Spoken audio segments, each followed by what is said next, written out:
The Great Boer War. By Arthur Conan Doyle. Preface to the final edition. During the course of the war some 16 editions of this work have appeared, each of which was, I hope, a little more full and accurate than that which preceded it. I may fairly claim, however, that the absolute mistakes made have been few in number, and that I have never had occasion to reverse, and seldom to modify, the judgments which I have formed. In this final edition the early text has been carefully revised and all fresh available knowledge has been added within the limits of a single volume narrative. Of the various episodes in the latter half of the war it is impossible to say that the material is available for a complete and final chronicle. By the aid, however, of the official dispatches, of the newspapers, and of many private letters, I have done my best to give an intelligible and accurate account of the matter. The treatment may occasionally seem too brief but some proportion must be observed between the battles of 1899 to 1900 and the skirmishes of 1901 to 1902. My private informants are so numerous that it would be hardly possible, even if it were desirable, that I should quote their names. Of the correspondents upon whose work I have drawn for my materials, I would acknowledge my obligations to Messrs. Burley, Nevinson, Battersby, Stewart, Amory, Atkins, Bailey, Kinnear, Churchill, James, Ralph, Barnes, Maxwell, Pierce, Hamilton, and others. Especially I would mention the gentlemen who represented the standard in the last year of the war, whose accounts of Vaalkranz, Von Donop's convoy, and Tweebosch were the only reliable ones which reached the public. Arthur Conan Doyle, Undershaw, Hindhead, September 1902. How do you find this book? Any thoughts about the book or the author? Any suggestion for improvement? Please take a moment to share your thoughts in a comment. If you like it, share it with your friends who might enjoy it as well. Subscribe to keep in touch. Visit CompleteAudiobooks.com for more quality content. Chapter 1. The Boer Nations. Take a community of Dutchmen of the type of those who defended themselves for 50 years against all the power of Spain at a time when Spain was the greatest power in the world. Intermix with them a strain of those inflexible French Huguenots who gave up home and fortune and left their country forever at the time of the revocation of the Edict of Nantes. The product must obviously be one of the most rugged, virile, unconquerable races ever seen upon earth. Take this formidable people and train them for 7 generations in constant warfare against savage men and ferocious beasts, in circumstances under which no weakling could survive. Place them so that they acquire exceptional skill with weapons and in horsemanship, give them a country which is eminently suited to the tactics of the huntsman, the marksman, and the rider. Then, finally, put a finer temper upon their military qualities by a dour fatalistic Old Testament religion and an ardent and consuming patriotism. Combine all these qualities and all these impulses in one individual, and you have the modern Boer, the most formidable antagonist who ever crossed the path of Imperial Britain. Our military history has largely consisted in our conflicts with France, but Napoleon and all his veterans have never treated us so roughly as these hard-bitten farmers with their ancient theology and their inconveniently modern rifles. Look at the map of South Africa, and there, in the very center of the British possessions, like the stone in a peach, lies the great stretch of the 2 republics, a mighty domain for so small a people. How came they there? Who are these Teutonic folk who have burrowed so deeply into Africa? It is a twice-told tale, and yet it must be told once again if this story is to have even the most superficial of introductions. No one can know or appreciate the Boer who does not know his past, for he is what his past has made him. It was about the time when Oliver Cromwell was at his zenith, in 1652, to be pedantically accurate, that the Dutch made their first lodgment at the Cape of Good Hope. The Portuguese had been there before them, but, repelled by the evil weather, and lured forwards by rumors of gold, they had passed the true seat of empire and had voyaged further to settle along the eastern coast. Some gold there was, but not much, and the Portuguese settlements have never been sources of wealth to the mother country, and never will be until the day when Great Britain signs her huge check for Delagoa Bay. The coast upon which they settled reeked with malaria. 100 miles of poisonous marsh separated it from the healthy inland plateau. For centuries these pioneers of South African colonization strove to obtain some further footing, but save along the courses of the rivers they made little progress. Fierce natives and an enervating climate barred their way. But it was different with the Dutch. That very rudeness of climate which had so impressed the Portuguese adventurer was the source of their success. Cold and poverty and storm are the nurses of the qualities which make for empire. It is the men from the bleak and barren lands who master the children of the light and the heat. And so the Dutchmen at the Cape prospered and grew stronger in that robust climate. They did not penetrate far inland, for they were few in number and all they wanted was to be found close at hand. But they built themselves houses, and they supplied the Dutch East India Company with food and water, gradually budding off little townlets, Wynberg, Stellenbosch, and pushing their settlements up the long slopes which lead to that great central plateau which extends for 1,500 miles from the edge of the Karoo to the valley of the Zambesi. Then came the additional Huguenot emigrants, the best blood of France, 300 of them, a handful of the choicest seed thrown in to give a touch of grace and soul to the solid Teutonic strain. Again and again in the course of history, with the Normans, the Huguenots, the émigrés, one can see the great hand dipping into that storehouse and sprinkling the nations with the same splendid seed. France has not founded other countries, like her great rival, but she has made every other country the richer by the mixture with her choicest and best. The Roos, Du Toits, Jouberts, Du Plessis, Villiers, and a score of other French names are among the most familiar in South Africa. For 100 more years the history of the colony was a record of the gradual spreading of the Afrikaners over the huge expanse of veldt which lay to the north of them. Cattle raising became an industry, but in a country where 6 acres can hardly support a sheep, large farms are necessary for even small herds. 6,000 acres was the usual size, and £5 a year the rent payable to government. The diseases which follow the white man had in Africa, as in America and Australia, been fatal to the natives, and an epidemic of smallpox cleared the country for the newcomers. Further and further north they pushed, founding little towns here and there, such as Graaff-Reinet and Swellendam, where a Dutch Reformed church and a store for the sale of the bare necessaries of life formed a nucleus for a few scattered dwellings. Already the settlers were showing that independence of control and that detachment from Europe which has been their most prominent characteristic. Even the sway of the Dutch Company, an older but weaker brother of John Company in India, had caused them to revolt. The local rising, however, was hardly noticed in the universal cataclysm which followed the French Revolution. After 20 years, during which the world was shaken by the titanic struggle between England and France in the final counting up of the game and paying of the stakes, the Cape Colony was added in 1814 to the British Empire. In all our vast collection of states there is probably not one the title deeds to which are more incontestable than to this one. We had it by 2 rights, the right of conquest and the right of purchase. In 1806 our troops landed, defeated the local forces, and took possession of Cape Town. In 1814 we paid the large sum of £6 million to the stadtholder for the transference of this and some South American land.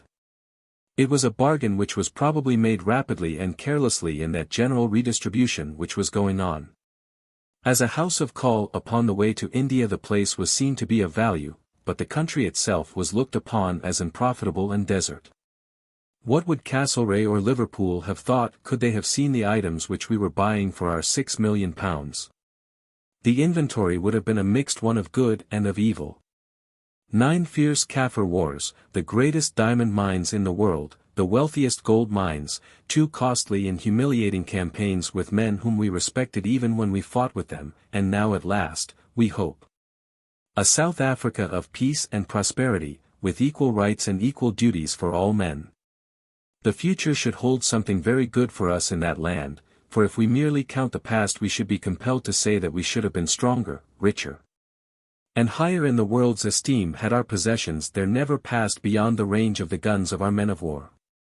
But surely the most arduous is the most honorable, and, looking back from the end of their journey, our descendants may see that our long record of struggle, with its mixture of disaster and success, its outpouring of blood and of treasure, has always tended to some great and enduring goal. The title deeds to the estate are, as I have said, good ones, but there is one singular and ominous flaw in their provisions. The ocean has marked 3 boundaries to it, but the 4th is undefined. There is no word of the hinterland. For neither the term nor the idea had then been thought of. Had Great Britain bought those vast regions which extended beyond the settlements? Or were the discontented Dutch at liberty to pass onwards and found fresh nations to bar the path of the Anglo-Celtic colonists? In that question lay the germ of all the trouble to come. An American would realize the point at issue if he could conceive that after the founding of the United States the Dutch inhabitants of the state of New York had trekked to the westward and established fresh communities under a new flag.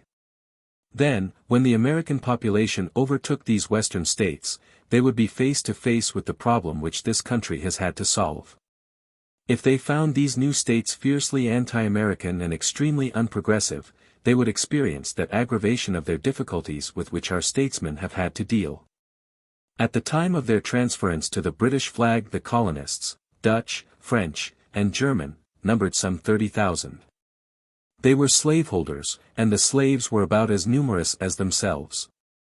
The prospect of complete amalgamation between the British and the original settlers would have seemed to be a good one, since they were of much the same stock. And their creeds could only be distinguished by their varying degrees of bigotry and intolerance.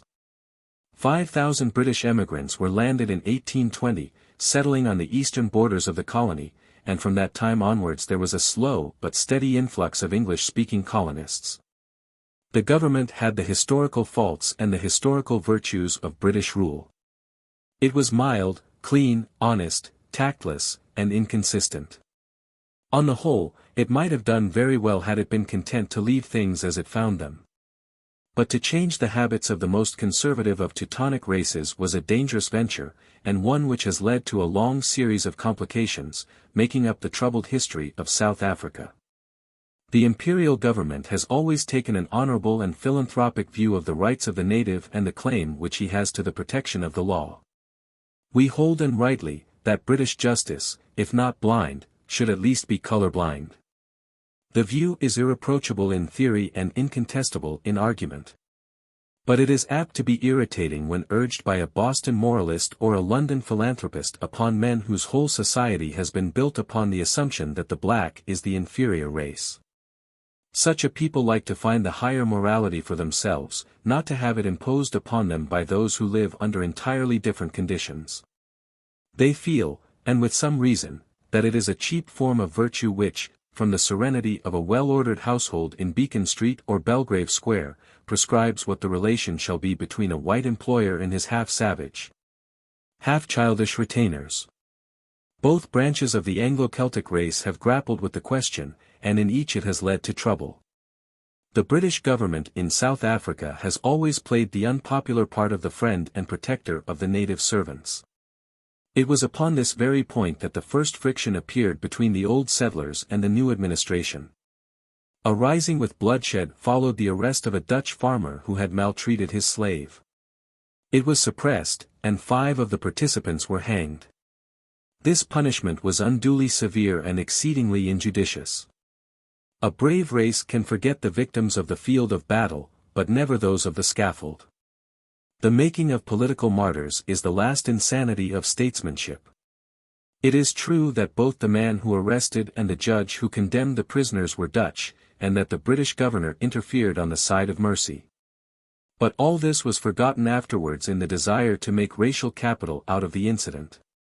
It is typical of the enduring resentment which was left behind that when, after the Jameson raid, it seemed that the leaders of that ill-fated venture might be hanged, the beam was actually brought from a farmhouse at Cookhouse Drift to Pretoria.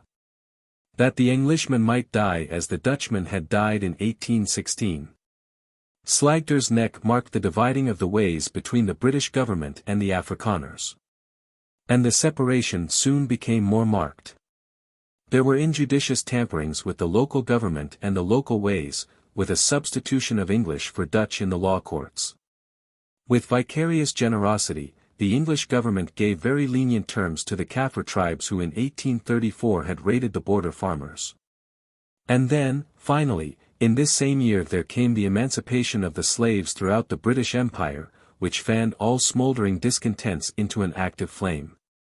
It must be confessed that on this occasion the British philanthropist was willing to pay for what he thought was right.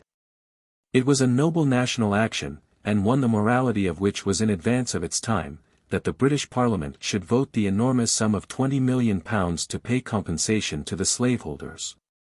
And so to remove an evil with which the mother country had no immediate connection. It was as well that the thing should have been done when it was, for had we waited till the colonies affected had governments of their own it could never have been done by constitutional methods. With many a grumble the good British householder drew his purse from his fob, and he paid for what he thought to be right. If any special grace attends the virtuous action which brings nothing but tribulation in this world, then we may hope for it over this emancipation. We spent our money, we ruined our West Indian colonies, and we started a disaffection in South Africa, the end of which we have not seen. Yet if it were to be done again we should doubtless do it. The highest morality may prove also to be the highest wisdom when the half-told story comes to be finished. But the details of the measure were less honorable than the principle. It was carried out suddenly, so that the country had no time to adjust itself to the new conditions. £3 million were earmarked for South Africa, which gives a price per slave of from £60 to £70, a sum considerably below the current local rates. Finally, the compensation was made payable in London, so that the farmers sold their claims at reduced prices to middlemen. Indignation meetings were held in every little townlet and cattle camp on the Karoo. The old Dutch spirit was up, the spirit of the men who cut the dikes. Rebellion was useless. But a vast untenanted land stretched to the north of them. The nomad life was congenial to them, and in their huge ox-drawn wagons, like those bullock carts in which some of their old kinsmen came to Gaul, they had vehicles and homes and forts all in one. One by one they were loaded up, the huge teams were inspanned, the women were seated inside, the men, with their long-barreled guns, walked alongside, and the great exodus was begun. Their herds and flocks accompanied the migration, and the children helped to round them in and drive them. One tattered little boy of 10 cracked his sjambok whip behind the bullocks. He was a small item in that singular crowd, but he was of interest to us, for his name was Paul Stephanus Kruger. It was a strange exodus, only comparable in modern times to the sallying forth of the Mormons from Nauvoo upon their search for the promised land of Utah. The country was known and sparsely settled as far north as the Orange River, but beyond there was a great region which had never been penetrated save by some daring hunter or adventurous pioneer. It chanced, if there be indeed such an element as chance in the graver affairs of man, that a Zulu conqueror had swept over this land and left it untenanted, save by the dwarf Bushmen, the hideous aborigines, lowest of the human race. There were fine grazing and good soil for the emigrants. They traveled in small detached parties, but their total numbers were considerable, from 6 to 10,000 according to their historian, or nearly a quarter of the whole population of the colony.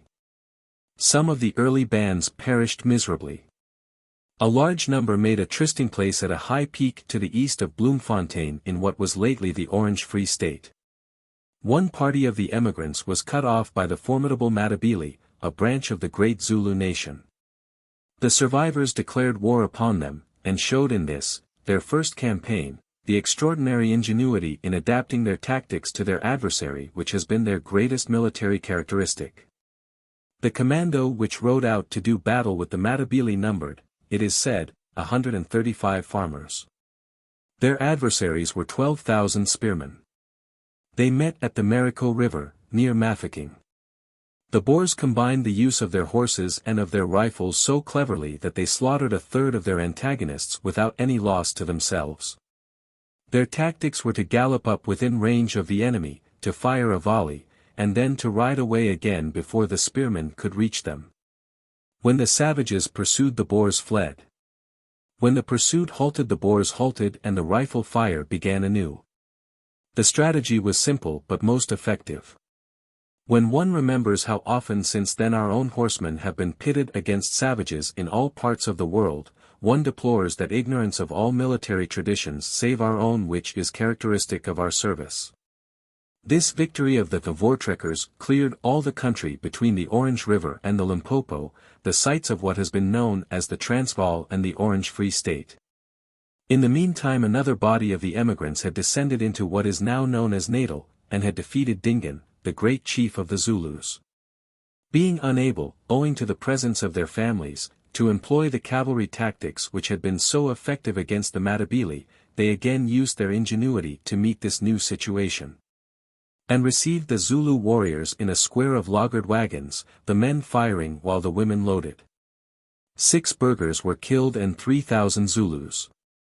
Had such a formation been used 40 years afterwards against these very Zulus, we should not have had to mourn the disaster of Isandlwana. And now at the end of their great journey, after overcoming the difficulties of distance, of nature, and of savage enemies, the Boers saw at the end of their travels the very thing which they desired least, that which they had come so far to avoid, the flag of Great Britain. The Boers had occupied Natal from within, but England had previously done the same by sea, and a small colony of Englishmen had settled at Port Natal, now known as Durban. The home government, however, had acted in a vacillating way, and it was only the conquest of Natal by the Boers which caused them to claim it as a British colony. At the same time they asserted the unwelcome doctrine that a British subject could not at will throw off his allegiance, and that, go where they might, the wandering farmers were still only the pioneers of British colonies.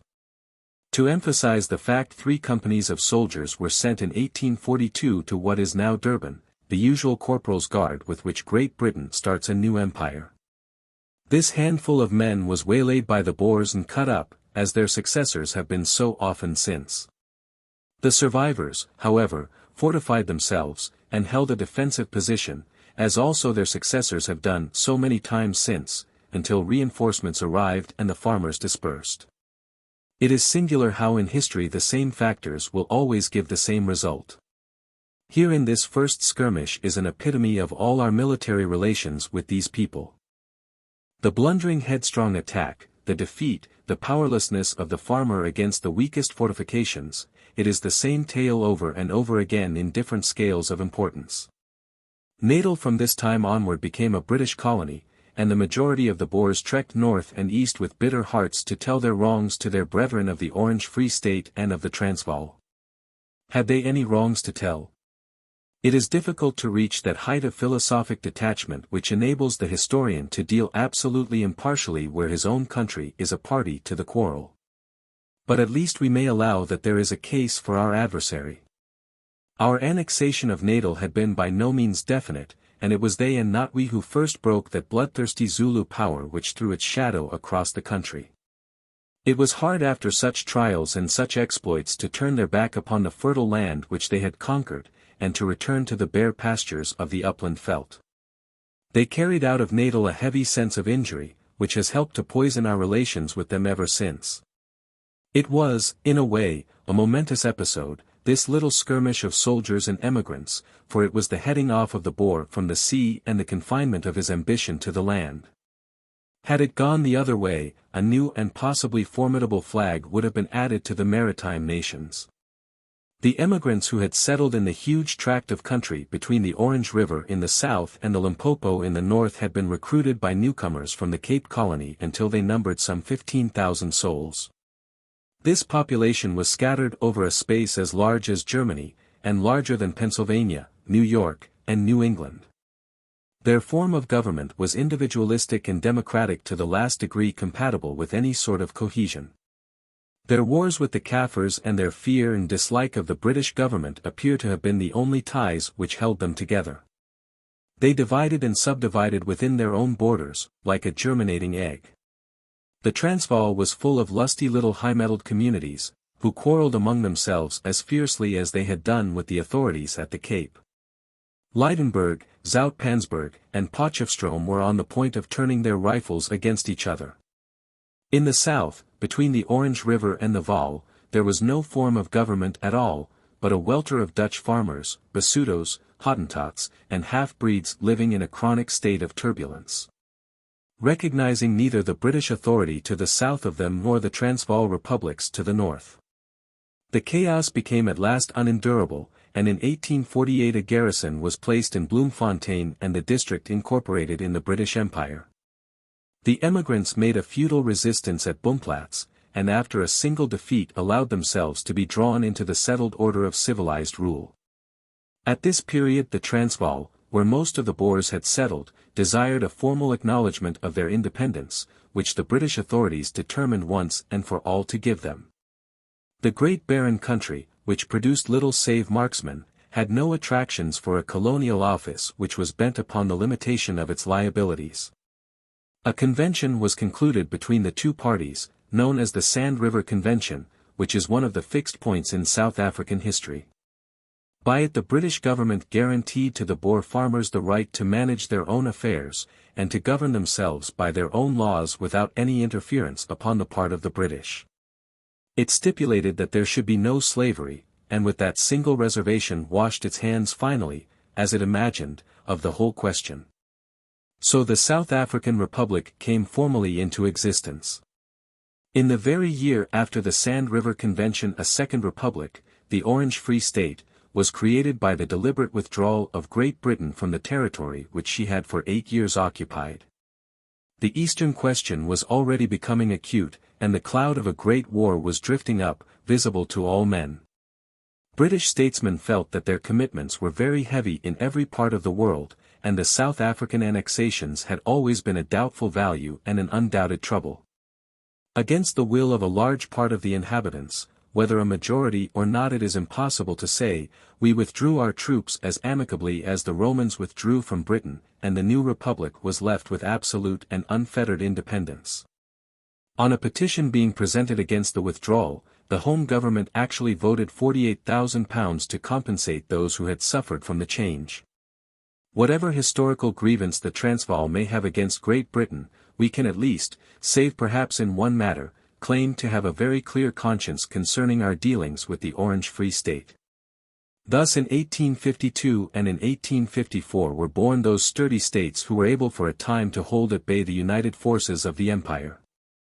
In the meantime Cape Colony, in spite of these secessions, had prospered exceedingly, and her population, English, German, and Dutch, had grown by 1870 to over 200,000 souls, the Dutch still slightly predominating. According to the liberal colonial policy of Great Britain, the time had come to cut the cord and let the young nation conduct its own affairs. In 1872 complete self-government was given to it, the governor, as the representative of the Queen, retaining a nominal unexercised veto upon legislation.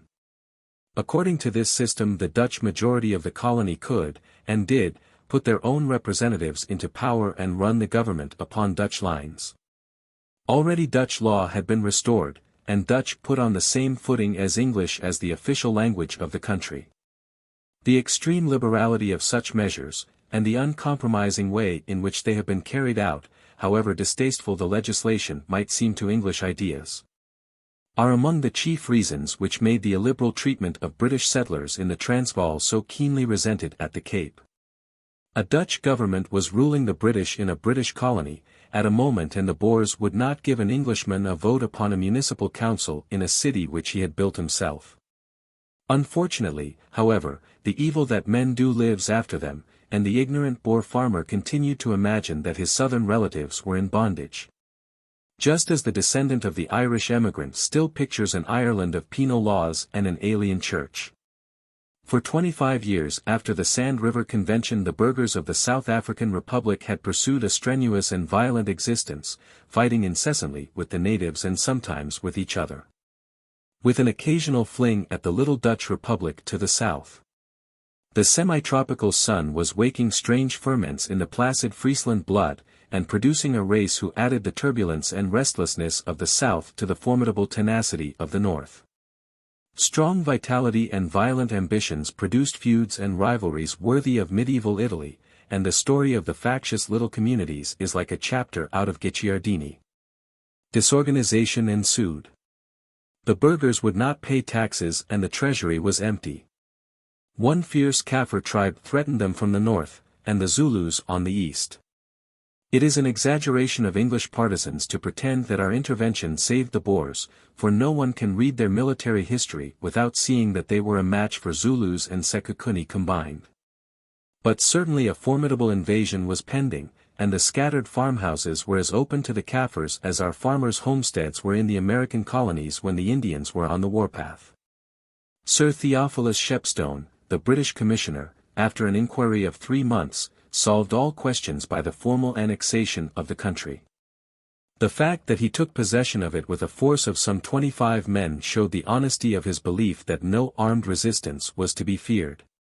This, then, in 1877 was a complete reversal of the Sand River Convention and the opening of a new chapter in the history of South Africa.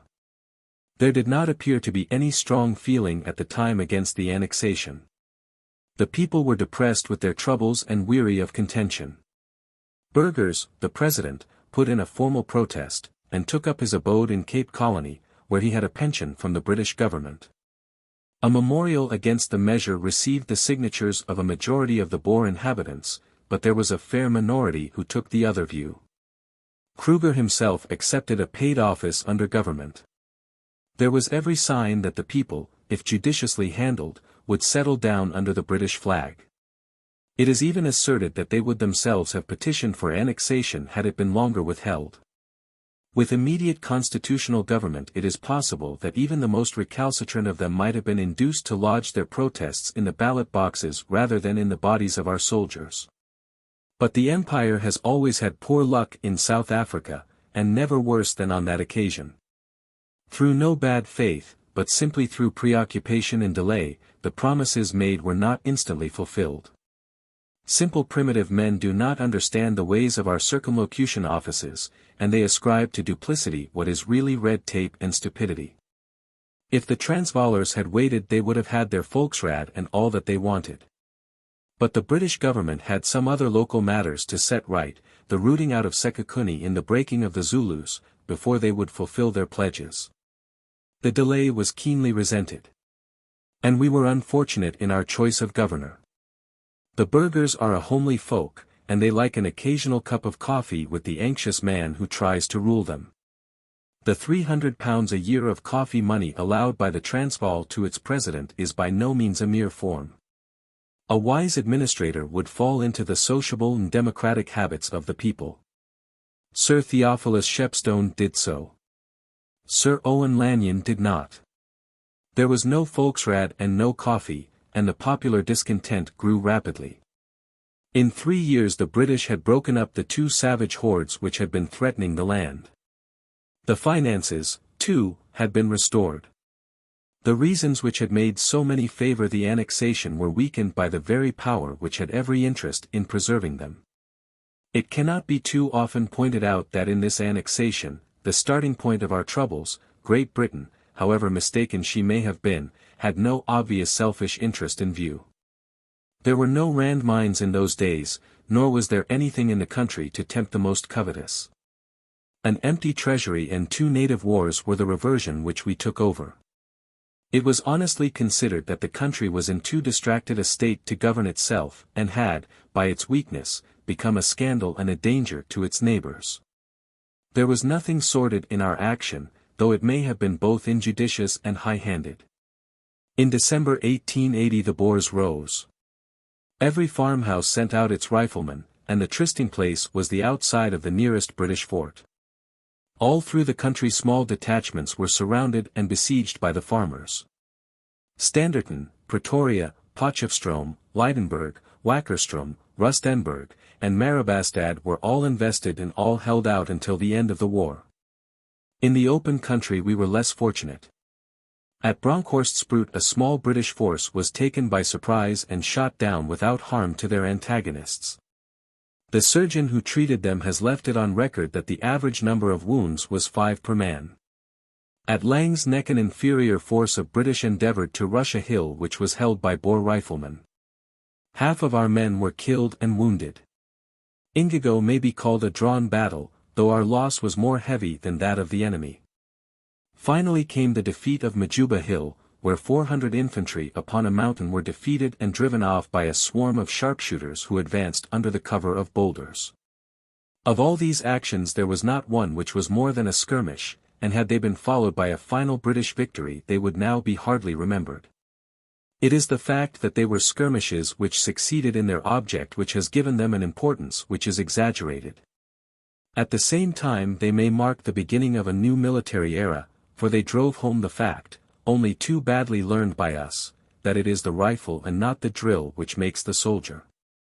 It is bewildering that after such an experience the British military authorities continued to serve out only 300 cartridges a year for rifle practice. And that they still encourage that mechanical volley firing which destroys all individual aim. With the experience of the First Boer War behind them, little was done either in tactics or in musketry, to prepare the soldier for the second. The value of the mounted rifleman, the shooting with accuracy at unknown ranges, the art of taking cover, all were equally neglected. The defeat at Majuba Hill was followed by the complete surrender of the Gladstonian government, an act which was either the most pusillanimous or the most magnanimous in recent history. It is hard for the big man to draw away from the small before blows are struck, but when the big man has been knocked down 3 times it is harder still. An overwhelming British force was in the field, and the general declared that he held the enemy in the hollow of his hand.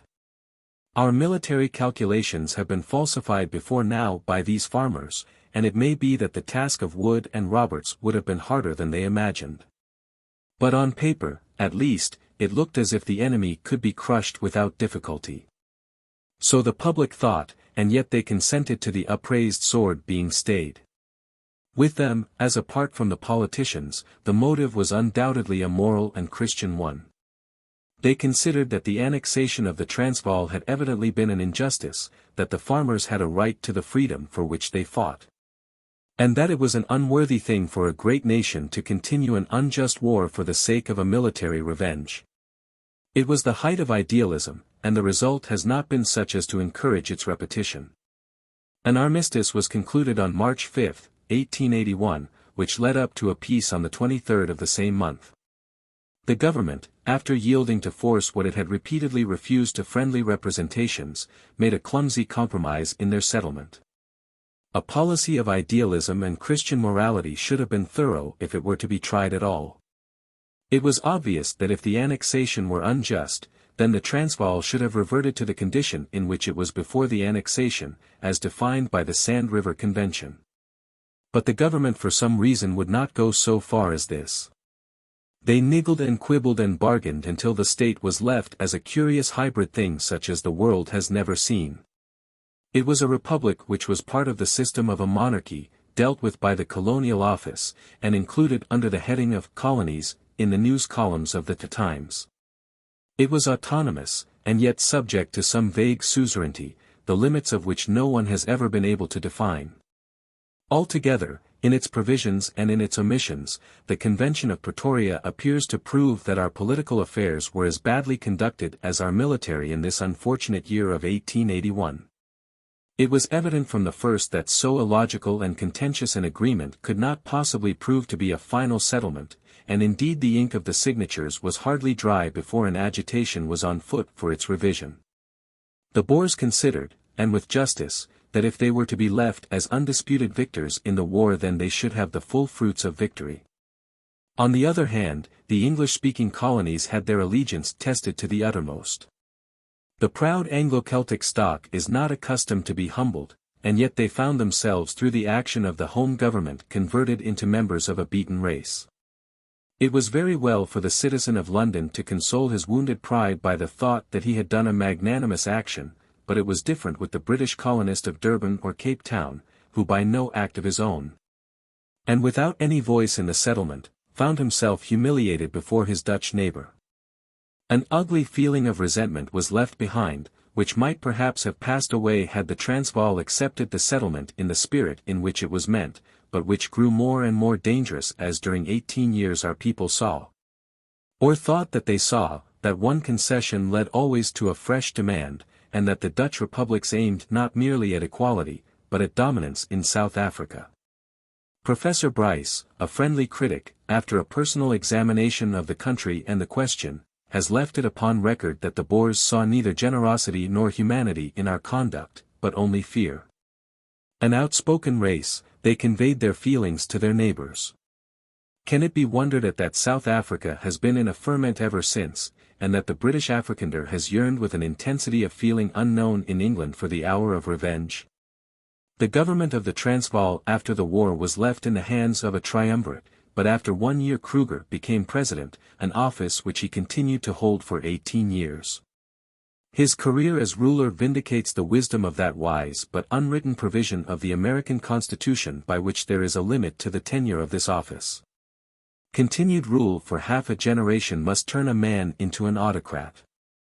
The old president has said himself, in his homely but shrewd way, that when one gets a good ox to lead the team it is a pity to change him. If a good ox, however, is left to choose his own direction without guidance, he may draw his wagon into trouble. During 3 years the little state showed signs of a tumultuous activity. Considering that it was as large as France and that the population could not have been more than 50,000, one would have thought that they might have found room without any inconvenient crowding. But the burghers passed beyond their borders in every direction. The president cried aloud that he had been shut up in a kraal, and he proceeded to find ways out of it. A great trek was projected for the north, but fortunately it miscarried. To the east they raided Zululand, and succeeded, in defiance of the British settlement of that country, in tearing away 1/3 of it and adding it to the Transvaal. To the west, with no regard to the 3-year-old treaty, they invaded Bechuanaland, and set up the 2 new republics of Goshen and Stellaland. So outrageous were these proceedings that Great Britain was forced to fit out in 1884 a new expedition under Sir Charles Warren for the purpose of turning these freebooters out of the country. It may be asked, why should these men be called freebooters if the founders of Rhodesia were pioneers? The answer is that the Transvaal was limited by treaty to certain boundaries which these men transgressed, while no pledges were broken when the British power expanded to the north. The upshot of these trespasses was the scene upon which every drama of South Africa rings down. Once more the purse was drawn from the pocket of the unhappy taxpayer, and $1 million or so was paid out to defray the expenses of the police force necessary to keep these treaty breakers in order. Let this be borne in mind when we assess the moral and material damage done to the Transvaal by that ill-conceived and foolish enterprise, the Jameson Raid. In 1884 a deputation from the Transvaal visited England, and at their solicitation the clumsy Treaty of Pretoria was altered into the still more clumsy Convention of London. The changes in the provisions were all in favour of the Boers, and a second successful war could hardly have given them more than Lord Derby handed them in time of peace. Their style was altered from the Transvaal to the South African Republic, a change which was ominously suggestive of expansion in the future. The control of Great Britain over their foreign policy was also relaxed, though a power of veto was retained. But the most important thing of all, and the fruitful cause of future trouble, lay in an omission. A suzerainty is a vague term, but in politics, as in theology, the more nebulous a thing is the more does it excite the imagination and the passions of men. This suzerainty was declared in the preamble of the first treaty, and no mention of it was made in the second. Was it thereby abrogated or was it not? The British contention was that only the articles were changed, and that the preamble continued to hold good for both treaties. They pointed out that not only the suzerainty, but also the independence, of the Transvaal was proclaimed in that preamble, and that if one lapsed the other must do so also. On the other hand, the Boers pointed to the fact that there was actually a preamble to the Second Convention, which would seem, therefore, to have taken the place of the first. The point is so technical that it appears to be eminently one of those questions which might with propriety have been submitted to the decision of a board of foreign jurists, or possibly to the Supreme Court of the United States. If the decision had been given against Great Britain, we might have accepted it in a chastened spirit as a fitting punishment for the carelessness of the representative who failed to make our meaning intelligible. Carlyle has said that a political mistake always ends in a broken head for somebody. Unfortunately, the somebody is usually somebody else. We have read the story of the political mistakes. Only too soon we shall come to the broken heads. This, then, is a synopsis of what had occurred up to the signing of the convention, which finally established, or failed to establish, the position of the South African Republic. We must now leave the larger questions, and descend to the internal affairs of that small state, and especially to that train of events which has stirred the mind of our people more than anything since the Indian Mutiny. Chapter 2. The Cause of Quarrel. There might almost seem to be some subtle connection between the barrenness and worthlessness of a surface and the value of the minerals which lie beneath it. The craggy mountains of Western America, the arid plains of West Australia, the icebound gorges of the Klondike, and the bare slopes of the Witwatersrand, these are the lids which cover the great treasure chests of the world. Gold had been known to exist in the Transvaal before, but it was only in 1886 that it was realized that the deposits which lie some 30 miles south of the capital are of a very extraordinary and valuable nature. The proportion of gold in the quartz is not particularly high, nor are the veins of a remarkable thickness. But the peculiarity of the Rand mines lies in the fact that throughout this banquette formation the metal is so uniformly distributed that the enterprise can claim a certainty which is not usually associated with the industry. It is quarrying rather than mining. Add to this that the reefs which were originally worked as outcrops have now been traced to enormous depths, and present the same features as those at the surface. A conservative estimate of the value of the gold has placed it at 700 millions of pounds. Such a discovery produced the inevitable effect. A great number of adventurers flocked into the country, some desirable and some very much the reverse. There were circumstances, however, which kept away the rowdy and desperado element who usually make for a newly opened goldfield. It was not a class of mining which encouraged the individual adventurer. There were none of those nuggets which gleamed through the mud of the dollies at Ballarat, or recompensed the 49ers in California for all their travels and their toils. It was a field for elaborate machinery, which could only be provided by capital. Managers, engineers, miners, technical experts, and the tradesmen and middlemen who live upon them, these were the Uitlanders, drawn from all the races under the sun, but with the Anglo-Celtic vastly predominant. The best engineers were American, the best miners were Cornish, the best managers were English, the money to run the mines was largely subscribed in England. As time went on, however, the German and French interests became more extensive, until their joint holdings are now probably as heavy as those of the British. Soon the population of the mining centres became greater than that of the whole Boer community, and consisted mainly of men in the prime of life, men, too, of exceptional intelligence and energy. The situation was an extraordinary one. I have already attempted to bring the problem home to an American by suggesting that the Dutch of New York had trekked west and founded an anti-American and highly unprogressive state. To carry out the analogy, we will now suppose that that state was California, that the gold of that state attracted a large inrush of American citizens, who came to outnumber the original inhabitants. That these citizens were heavily taxed and badly used, and that they deafened Washington with their outcry about their injuries. That would be a fair parallel to the relations between the Transvaal, the Uitlanders, and the British government. That these Uitlanders had very real and pressing grievances no one could possibly deny. To recount them all would be a formidable task, for their whole lives were darkened by injustice.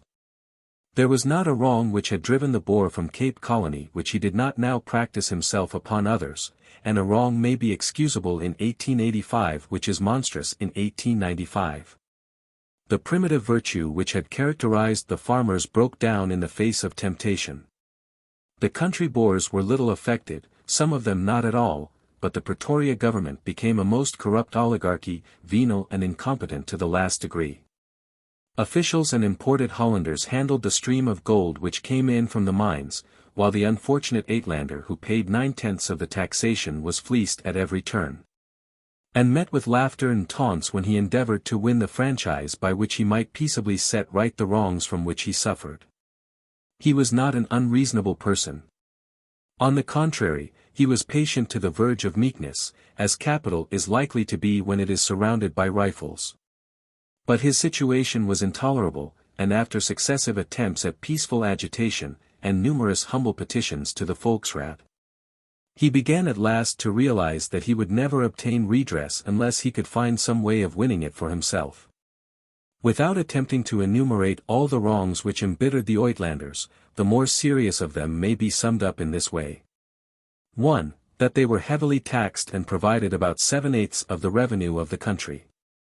The revenue of the South African Republic, which had been £154,000 in 1886, when the gold fields were opened, had grown in 1899 to £4 million. And the country through the industry of the newcomers had changed from one of the poorest to the richest in the whole world, per head of population. 2. That in spite of this prosperity which they had brought, they, the majority of the inhabitants of the country, were left without a vote, and could by no means influence the disposal of the great sums which they were providing. Such a case of taxation without representation has never been known. 3. That they had no voice in the choice or payment of officials. Men of the worst private character might be placed with complete authority over valuable interests.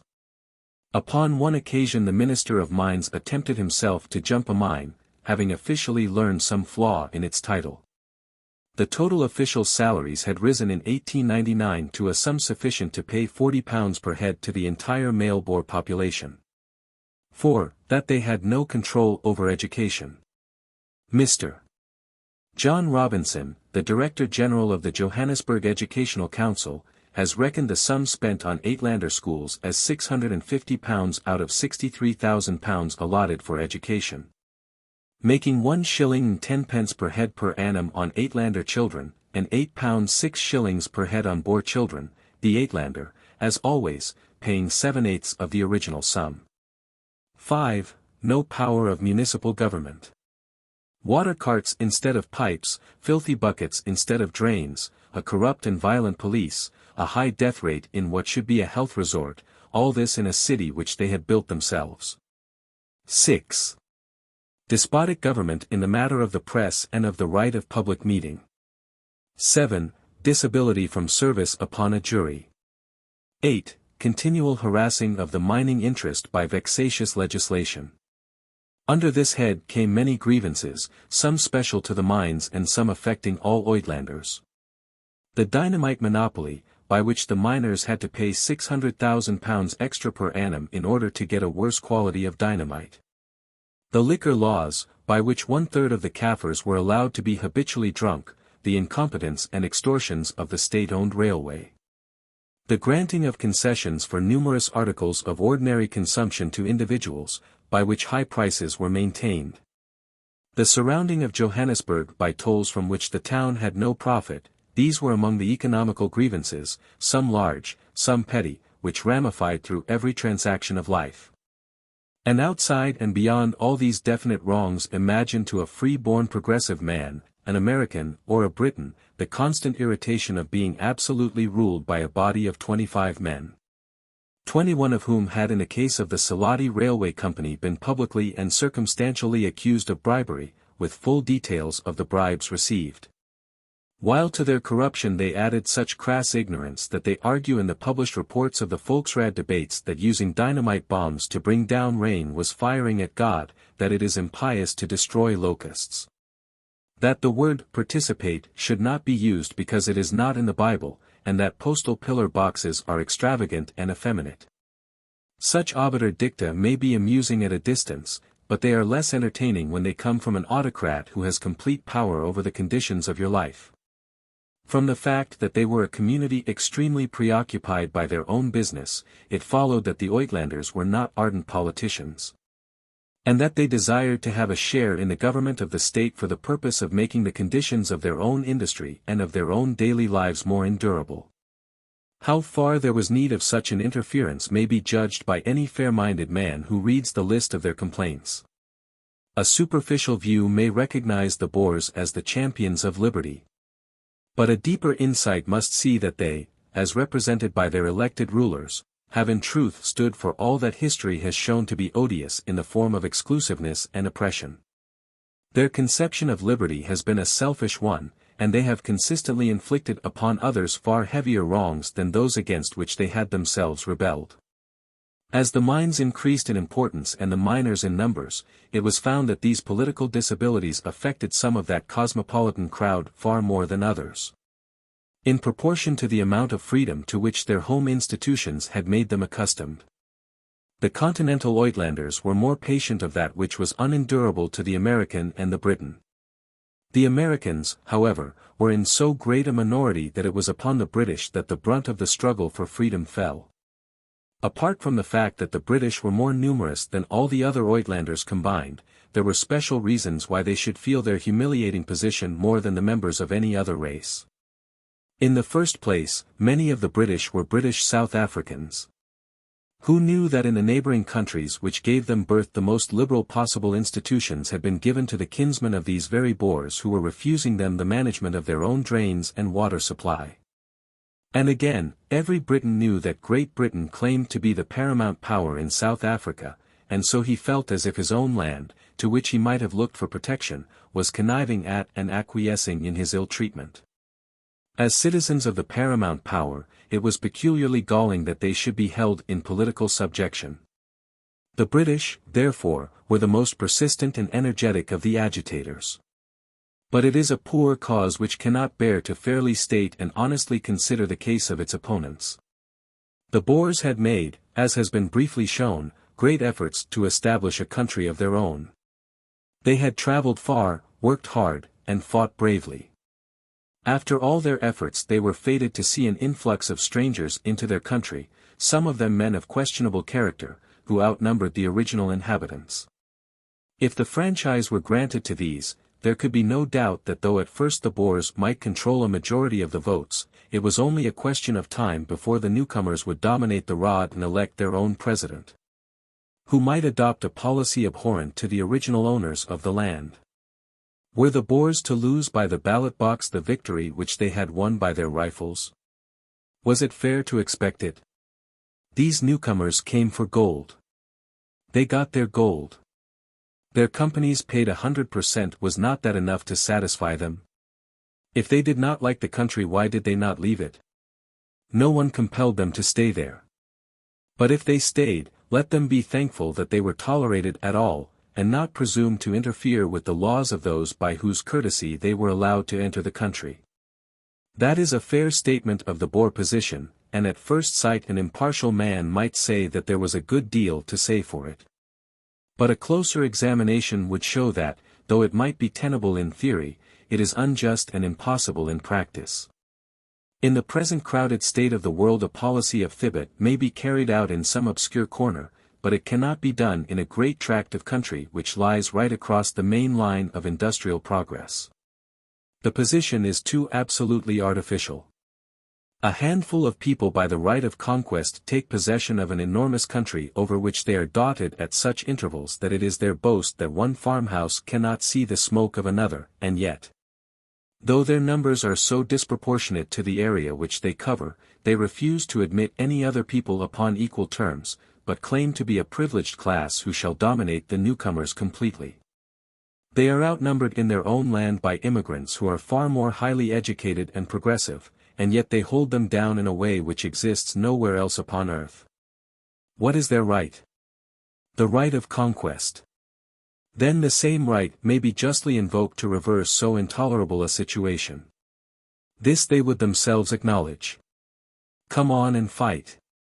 Come on, cried a member of the Volksraad when the franchise petition of the Uitlanders was presented. Protest. Protest. What is the good of protesting, said Kruger to Mr. W. Y. Campbell, you have not got the guns, I have. There was always the final court of appeal. Judge Cruzat and Judge Mauser are always behind the president. Again, the argument of the Boers would be more valid had they received no benefit from these immigrants. If they had ignored them they might fairly have stated that they did not desire their presence. But even while they protested they grew rich at the Uitlanders' expense. They could not have it both ways. It would be consistent to discourage him and not profit by him, or to make him comfortable and build the state upon his money. But to ill-treat him and at the same time to grow strong by his taxation must surely be an injustice. And again, the whole argument is based upon the narrow racial supposition that every naturalized citizen not of Boer extraction must necessarily be unpatriotic. This is not borne out by the examples of history. The newcomer soon becomes as proud of his country and as jealous of her liberty as the old. Had President Kruger given the franchise generously to the Uitlander, his pyramid would have been firm upon its base and not balanced upon its apex. It is true that the corrupt oligarchy would have vanished, and the spirit of a broader, more tolerant freedom influenced the councils of the state. But the republic would have become stronger and more permanent, with a population who, if they differed in details, were united in essentials. Whether such a solution would have been to the advantage of British interests in South Africa is quite another question. In more ways than one, President Kruger has been a good friend to the empire. So much upon the general question of the reason why the Uitlander should agitate and why the Boer was obdurate. The details of the long struggle between the seekers for the franchise and the refusers of it may be quickly sketched. But they cannot be entirely ignored by anyone who desires to understand the inception of that great contest which was the outcome of the dispute. At the time of the Convention of Pretoria, 1881, the rights of burghership might be obtained by 1 year's residence. In 1882 it was raised to 5 years, the reasonable limit which obtains both in Great Britain and in the United States. Had it remained so, it is safe to say that there would never have been either an Uitlander question or a Great Boer War. Grievances would have been righted from the inside without external interference. In 1890 the inrush of outsiders alarmed the Boers, and the franchise was raised so as to be only attainable by those who had lived 14 years in the country. The Uitlanders, who were increasing rapidly in numbers and were suffering from the formidable list of grievances already enumerated, perceived that their wrongs were so numerous that it was hopeless to have them set right seriatim. And that only by obtaining the leverage of the franchise could they hope to move the heavy burden which weighed them down. In 1893 a petition of 13,000 Uitlanders, couched in most respectful terms, was submitted to the Raad, but met with contemptuous neglect. Undeterred, however, by this failure, the National Reform Union, an association which organized the agitation, came back to the attack in 1894. They drew up a petition which was signed by 35,000 adult male Uitlanders, a greater number than the total Boer male population of the country. A small liberal body in the Raad supported this memorial and endeavored in vain to obtain some justice for the newcomers. Mr. Jeppe was the mouthpiece of this select band. They own half the soil, they pay at least 3/4 of the taxes, said he. They are men who in capital, energy, and education are at least our equals. What will become of us or our children on that day when we may find ourselves in a minority of 1 in 20 without a single friend among the other 19, among those who will then tell us that they wish to be brothers? But that we by our own act have made them strangers to the Republic? Such reasonable and liberal sentiments were combated by members who asserted that the signatures could not belong to law-abiding citizens, since they were actually agitating against the law of the franchise. And others whose intolerance was expressed by the defiance of the member already quoted, who challenged the Uitlanders to come out and fight. The champions of exclusiveness and racial hatred won the day. The memorial was rejected by 16 votes to 8, and the franchise law was, on the initiative of the President, actually made more stringent than ever. Being framed in such a way that during the 14 years of probation the applicant should give up his previous nationality, so that for that period he would really belong to no country at all. No hopes were held out that any possible attitude upon the part of the Uitlanders would soften the determination of the President and his burghers. One who remonstrated was led outside the state buildings by the President, who pointed up at the national flag. "You see that flag," said he. "If I grant the franchise, I may as well pull it down." His animosity against the immigrants was bitter. Burghers, friends, thieves, murderers, newcomers, and others, is the conciliatory opening of one of his public addresses. Though Johannesburg is only 32 miles from Pretoria, and though the state of which he was the head depended for its revenue upon the gold fields, he paid it only 3 visits in 9 years. This settled animosity was deplorable, but not unnatural. A man imbued with the idea of a chosen people, and unread in any book save the one which cultivates this very idea, could not be expected to have learned the historical lessons of the advantages which a state reaps from a liberal policy. To him it was as if the Ammonites and Moabites had demanded admission into the 12 tribes. He mistook an agitation against the exclusive policy of the state for one against the existence of the state itself. A wide franchise would have made his republic firm-based and permanent. It was a small minority of the Uitlanders who had any desire to come into the British system. They were a cosmopolitan crowd, only united by the bond of a common injustice. But when every other method had failed, and their petition for the rights of freemen had been flung back at them, it was natural that their eyes should turn to that flag which waved to the north, the west, and the south of them, the flag which means purity of government with equal rights and equal duties for all men. Constitutional agitation was laid aside, arms were smuggled in, and everything prepared for an organized rising. The events which followed at the beginning of 1896 have been so thrashed out that there is, perhaps, nothing left to tell, except the truth. So far as the Uitlanders themselves are concerned, their action was most natural and justifiable, and they have no reason to exculpate themselves for rising against such oppression as no men of our race have ever been submitted to. Had they trusted only to themselves and the justice of their cause, their moral and even their material position would have been infinitely stronger. But unfortunately there were forces behind them which were more questionable, the nature and extent of which have never yet, in spite of 2 commissions of investigation, been properly revealed. That there should have been any attempt at misleading inquiry, or suppressing documents in order to shelter individuals, is deplorable. For the impression left, I believe an entirely false one, must be that the British government connived at an expedition which was as immoral as it was disastrous. It had been arranged that the town was to rise upon a certain night, that Pretoria should be attacked, the fort seized, and the rifles and ammunition used to arm the Uitlanders. It was a feasible device, though it must seem to us, who have had such an experience of the military virtues of the burghers, a very desperate one. But it is conceivable that the rebels might have held Johannesburg until the universal sympathy which their cause excited throughout South Africa would have caused Great Britain to intervene. Unfortunately they had complicated matters by asking for outside help. Mr. Cecil Rhodes was Premier of the Cape, a man of immense energy, and one who had rendered great services to the Empire.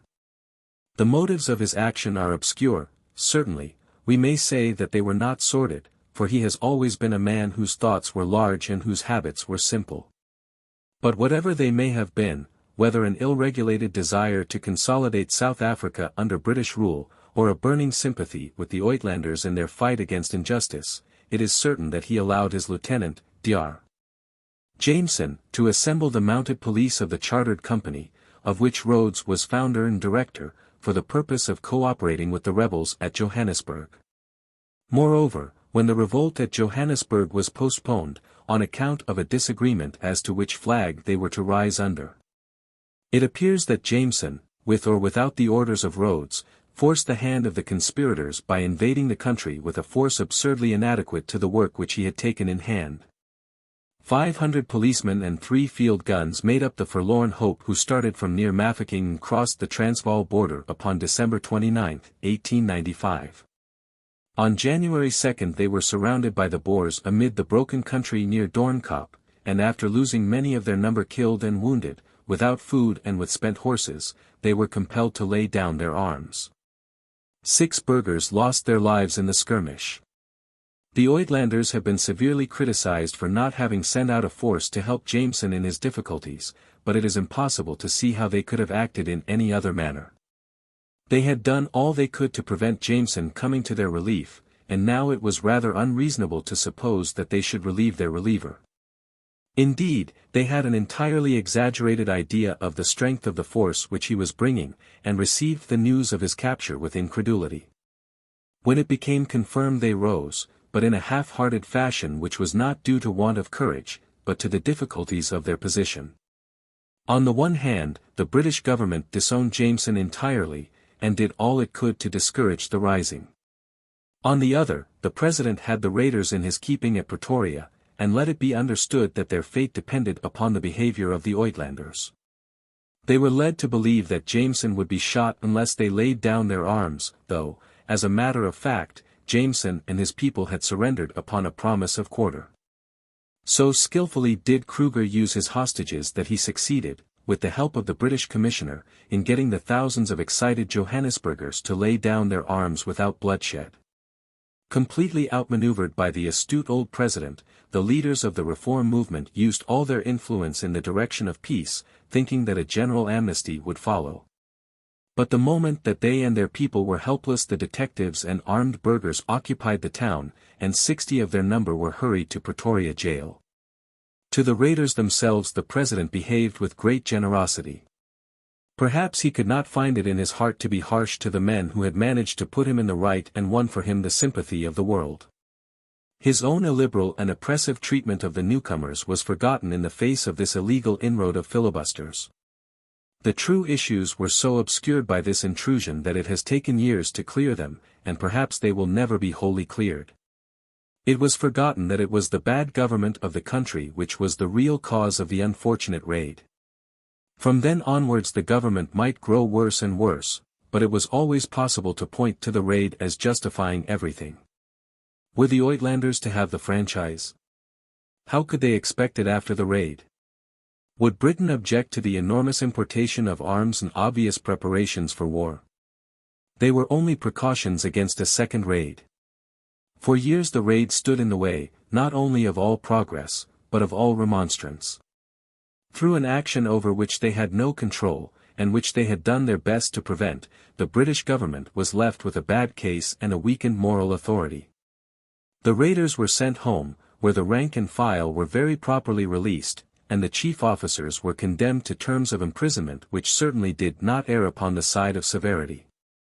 Cecil Rhodes was left unpunished, he retained his place in the Privy Council, and his chartered company continued to have a corporate existence. This was illogical and inconclusive. As Kruger said, "It is not the dog which should be beaten, but the man who set him on to me." Public opinion, in spite of, or on account of, a crowd of witnesses, was ill-informed upon the exact bearings of the question, and it was obvious that as Dutch sentiment at the Cape appeared already to be thoroughly hostile to us, it would be dangerous to alienate the British Afrikanders also by making a martyr of their favourite leader. But whatever arguments may be founded upon expediency, it is clear that the Boers bitterly resented, and with justice, the immunity of Rhodes. In the meantime, both President Kruger and his burghers had shown a greater severity to the political prisoners from Johannesburg than to the armed followers of Jameson. The nationality of these prisoners is interesting and suggestive. There were 23 Englishmen, 16 South Africans, 9 Scotch men, 6 Americans, 2 Welshmen, 1 Irishman, 1 Australian, 1 Hollander, 1 Bavarian, 1 Canadian, 1 Swiss, and 1 Turk. The prisoners were arrested in January, but the trial did not take place until the end of April. All were found guilty of high treason. Mr. Lionel Phillips, Colonel Rhodes, brother of Mr. Cecil Rhodes, George Farrar, and Mr. Hammond, the American engineer, were condemned to death, a sentence which was afterwards commuted to the payment of an enormous fine. The other prisoners were condemned to 2 years' imprisonment, with a fine of £2,000 each. The imprisonment was of the most arduous and trying sort, and was embittered by the harshness of the jailer, Du Plessis. One of the unfortunate men cut his throat, and several fell seriously ill, the diet and the sanitary conditions being equally unhealthy. At last at the end of May all the prisoners but 6 were released. 4 of the 6 soon followed, 2 stalwarts, Sampson and Davies, refusing to sign any petition and remaining in prison until they were set free in 1897. Altogether the Transvaal government received in fines from the reform prisoners the enormous sum of £212,000. A certain comic relief was immediately afterwards given to so grave an episode by the presentation of a bill to Great Britain for £1,677. £938 3 shillings and 3 pence, the greater part of which was under the heading of moral and intellectual damage. The raid was passed and the reform movement was passed, but the causes which produced them both remained. It is hardly conceivable that a statesman who loved his country would have refrained from making some effort to remove a state of things which had already caused such grave dangers, and which must obviously become more serious with every year that passed. But Paul Kruger had hardened his heart, and was not to be moved. The grievances of the Uitlanders became heavier than ever. The one power in the land to which they had been able to appeal for some sort of redress amid their grievances was the law courts. Now it was decreed that the courts should be dependent on the Volksraad. The Chief Justice protested against such a degradation of his high office, and he was dismissed in consequence without a pension. The judge who had condemned the reformers was chosen to fill the vacancy, and the protection of a fixed law was withdrawn from the Uitlanders. A commission appointed by the state was sent to examine into the condition of the mining industry and the grievances from which the newcomers suffered. The chairman was Mr. Schockburger, one of the most liberal of the Boers, and the proceedings were thorough and impartial. The result was a report which amply vindicated the reformers, and suggested remedies which would have gone a long way towards satisfying the Uitlanders. With such enlightened legislation their motives for seeking the franchise would have been less pressing. But the President and his rod would have none of the recommendations of the Commission. The rugged old autocrat declared that Schockburger was a traitor to his country for having signed such a document, and a new reactionary committee was chosen to report upon the report. Words and papers were the only outcome of the affair. No amelioration came to the newcomers. But at least they had again put their case publicly upon record, and it had been endorsed by the most respected of the burghers. Gradually in the press of the English-speaking countries the raid was ceasing to obscure the issue. More and more clearly it was coming out that no permanent settlement was possible where the majority of the population was oppressed by the minority. They had tried peaceful means and failed. They had tried warlike means and failed. What was there left for them to do? Their own country, the paramount power of South Africa, had never helped them. Perhaps if it were directly appealed to it might do so. It could not, if only for the sake of its own imperial prestige, leave its children forever in a state of subjection. The Uitlanders determined upon a petition to the Queen, and in doing so they brought their grievances out of the limits of a local controversy into the broader field of international politics. Great Britain must either protect them or acknowledge that their protection was beyond her power. A direct petition to the Queen praying for protection was signed in April 1899 by 21,000 Uitlanders. From that time events moved inevitably towards the one end. Sometimes the surface was troubled and sometimes smooth, but the stream always ran swiftly and the roar of the fall sounded ever louder in the ears. Chapter 3. The Negotiations. The British government and the British people do not desire any direct authority in South Africa. Their one supreme interest is that the various states there should live in concord and prosperity, and that there should be no need for the presence of a British redcoat within the whole great peninsula. Our foreign critics, with their misapprehension of the British colonial system, can never realize that whether the four-colored flag of the Transvaal or the Union Jack of a self-governing colony waved over the gold mines would not make the difference of 1 shilling to the revenue of Great Britain.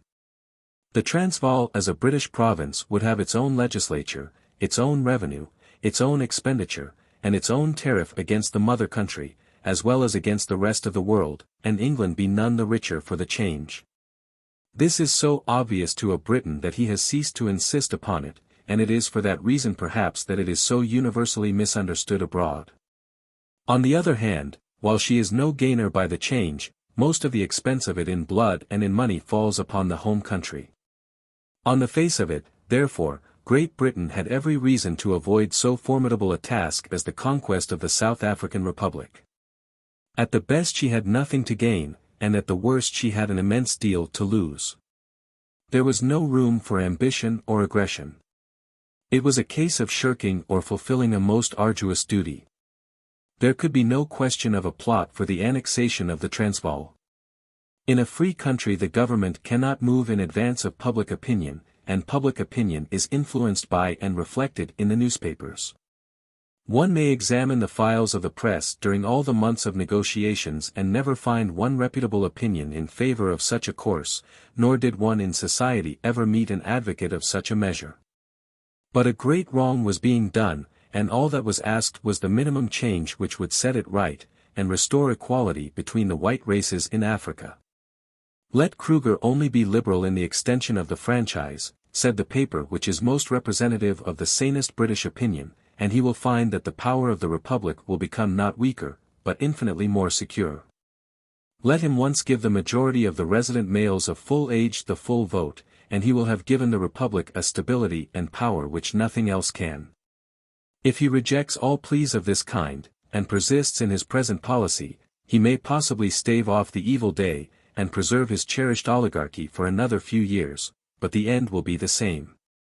The extract reflects the tone of all of the British press, with the exception of one or two papers which considered that even the persistent ill usage of our people, and the fact that we were peculiarly responsible for them in this state, did not justify us in interfering in the internal affairs of the Republic. It cannot be denied that the Jameson raid and the incomplete manner in which the circumstances connected with it had been investigated had weakened the force of those who wished to interfere energetically on behalf of British subjects. There was a vague but widespread feeling that perhaps the capitalists were engineering the situation for their own ends. It is difficult to imagine how a state of unrest and insecurity, to say nothing of a state of war, can ever be to the advantage of capital. And surely it is obvious that if some arch-schemer were using the grievances of the Uitlanders for his own ends, the best way to checkmate him would be to remove those grievances. The suspicion, however, did exist among those who liked to ignore the obvious and magnify the remote, and throughout the negotiations the hand of Great Britain was weakened, as her adversary had doubtless calculated that it would be, by an earnest but fussy and fatty minority. Idealism and a morbid, restless conscientiousness are two of the most dangerous evils from which a modern progressive state has to suffer. It was in April 1899 that the British Uitlanders sent their petition praying for protection to their native country. Since the April previous a correspondence had been going on between Dr. Lades, Secretary of State for the South African Republic, and Mr. Chamberlain, Colonial Secretary, upon the existence or non-existence of the suzerainty.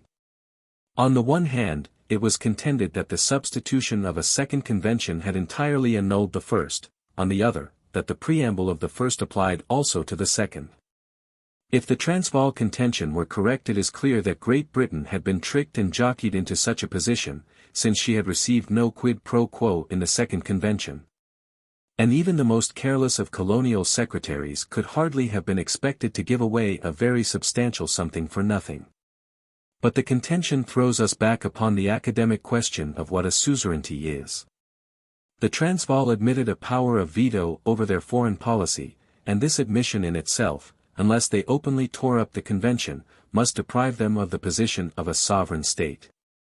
On the whole, the question must be acknowledged to have been one which might very well have been referred to trustworthy arbitration. But now to this debate, which had so little of urgency in it that 7 months intervened between statement and reply, there came the bitterly vital question of the wrongs and appeal of the Uitlanders. Sir Alfred Milner, the British Commissioner in South Africa, a man of liberal views who had been appointed by a conservative government, commanded the respect and confidence of all parties. His record was that of an able, clear-headed man, too just to be either guilty of or tolerant of injustice. To him the matter was referred, and a conference was arranged between President Kruger and him at Bloemfontein, the capital of the Orange Free State. They met on May 30th. Kruger had declared that all questions might be discussed except the independence of the Transvaal. All, he cried emphatically. But in practice it was found that the parties could not agree as to what did or what did not threaten this independence. What was essential to one was inadmissible to the other. Milner contended for a 5 years retroactive franchise, with provisions to secure adequate representation for the mining districts. Kruger offered a 7 years franchise, coupled with numerous conditions which whittled down its value very much, promised 5 members out of 31 to represent a majority of the male population, and added a provision that all differences should be subject to arbitration by foreign powers, a condition which is incompatible with any claim to suzerainty. The proposals of each were impossible to the other, and early in June Sir Alfred Milner was back in Cape Town and President Kruger in Pretoria, with nothing settled except the extreme difficulty of a settlement. The current was running swift, and the roar of the fall was already sounding louder in the ear. On June 12 Sir Alfred Milner received a deputation at Cape Town and reviewed the situation. The principle of equality of races was, he said, essential for South Africa. The one state where inequality existed kept all the others in a fever. Our policy was one not of aggression, but of singular patience, which could not, however, lapse into indifference. 2 days later Kruger addressed the rod. The other side had not conceded one tittle, and I could not give more. God has always stood by us. I do not want war, but I will not give more away. Although our independence has once been taken away, God has restored it. He spoke with sincerity no doubt, but it is hard to hear God invoked with such confidence for the system which encouraged the liquor traffic to the natives, and bred the most corrupt set of officials that the modern world has seen. A dispatch from Sir Alfred Milner, giving his views upon the situation, made the British public recognize, as nothing else had done, how serious the position was. And how essential it was that an earnest national effort should be made to set it right. In it he said, "The case for intervention is overwhelming. The only attempted answer is that things will right themselves if left alone." But, in fact, the policy of leaving things alone has been tried for years, and it has led to their going from bad to worse. It is not true that this is owing to the raid. They were going from bad to worse before the raid. We were on the verge of war before the raid, and the Transvaal was on the verge of revolution. The effect of the raid has been to give the policy of leaving things alone a new lease of life, and with the old consequences. The spectacle of thousands of British subjects kept permanently in the position of helots, constantly chafing under undoubted grievances, and calling vainly to Her Majesty's government for redress, does steadily undermine the influence and reputation of Great Britain within the Queen's dominions. A section of the press, not in the Transvaal only, preaches openly and constantly the doctrine of a republic embracing all South Africa, and supports it by menacing references to the armaments of the Transvaal, its alliance with the Orange Free State, and the active sympathy which, in case of war, it would receive from a section of Her Majesty's subjects. I regret to say that this doctrine, supported as it is by a ceaseless stream of malignant lies about the intentions of Her Majesty's government, is producing a great effect on a large number of our Dutch fellow colonists. Language is frequently used which seems to imply that the Dutch have some superior right, even in this colony, to their fellow citizens of British birth. Thousands of men peaceably disposed, and if left alone perfectly satisfied with their position as British subjects, are being drawn into disaffection, and there is a corresponding exasperation upon the part of the British. I can see nothing which will put a stop to this mischievous propaganda but some striking proof of the intention of Her Majesty's government not to be ousted from its position in South Africa. Such were the grave and measured words with which the British proconsul warned his countrymen of what was to come. He saw the storm cloud piling in the north, but even his eyes had not yet discerned how near and how terrible was the tempest. Throughout the end of June and the early part of July much was hoped from the mediation of the heads of the Afrikaner Bond, the political union of the Dutch Cape colonists. On the one hand, they were the kinsmen of the Boers. On the other, they were British subjects, and were enjoying the blessings of those liberal institutions which we were anxious to see extended to the Transvaal. Only treat our folk as we treat yours. Our whole contention was compressed into that prayer. But nothing came of the mission, though a scheme endorsed by Mr. Hofmeer and Mr. Herholt, of the Bond, with Mr. Fisher of the Free State, was introduced into the rod and applauded by Mr. Schreiner, the Afrikaner Premier of Cape Colony. In its original form the provisions were obscure and complicated, the franchise varying from 9 years to 7 under different conditions. In debate, however, the terms were amended until the time was reduced to 7 years, and the proposed representation of the gold fields placed at 5. The concession was not a great one, nor could the representation, 5 out of 31, be considered a generous provision for the majority of the population. But the reduction of the years of residence was eagerly hailed in England as a sign that a compromise might be effected. A sigh of relief went up from the country. If, said the colonial secretary, this report is confirmed, this important change in the proposals of President Kruger, coupled with previous amendments, leads government to hope that the new law may prove to be the basis of a settlement on the lines laid down by Sir Alfred Milner in the Bloemfontein Conference. He added that there were some vexatious conditions attached, but concluded, Her Majesty's government feel assured that the President, having accepted the principle for which they have contended, will be prepared to reconsider any detail of his scheme which can be shown to be a possible hindrance to the full accomplishment of the object in view, and that he will not allow them to be nullified or reduced in value by any subsequent alterations of the law or acts of administration. At the same time, the Times declared the crisis to be at an end. If the Dutch statesmen of the Cape have induced their brethren in the Transvaal to carry such a bill, they will have deserved the lasting gratitude, not only of their own countrymen and of the English colonists in South Africa, but of the British Empire and of the civilized world. But this fair prospect was soon destined to be overcast. Questions of detail arose which, when closely examined, proved to be matters of very essential importance. The Uitlanders and British South Africans, who had experienced in the past how illusory the promises of the President might be, insisted upon guarantees. The 7 years offered were 2 years more than that which Sir Alfred Milner had declared to be an irreducible minimum. The difference of 2 years would not have hindered their acceptance, even at the expense of some humiliation to our representative. But there were conditions which excited distrust when drawn up by so wily a diplomatist.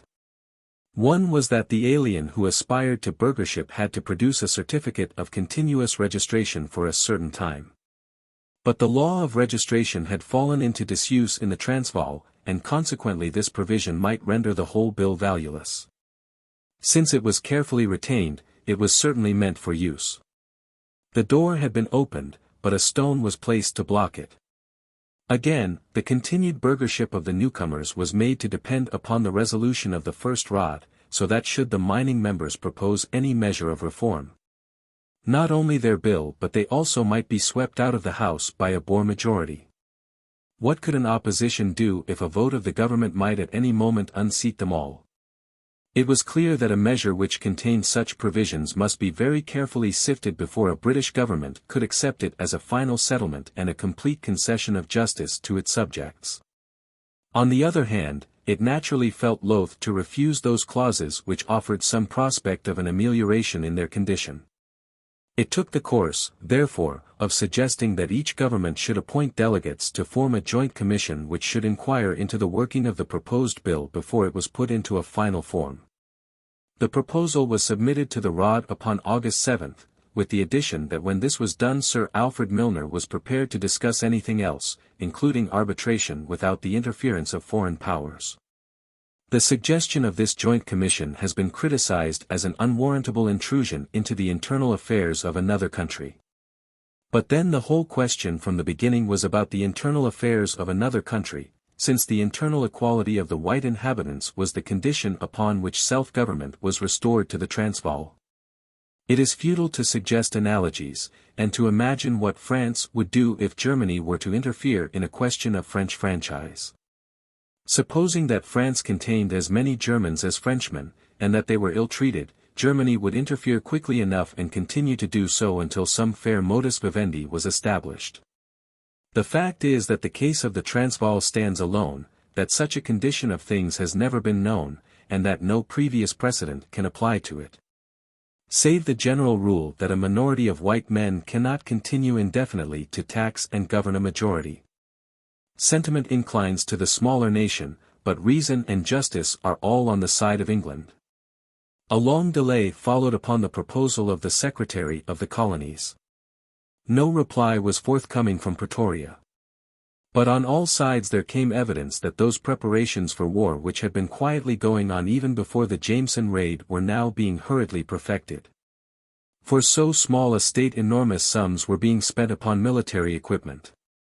Cases of rifles and boxes of cartridges streamed into the arsenal, not only from Delagoa Bay, but even, to the indignation of the English colonists, through Cape Town and Port Elizabeth.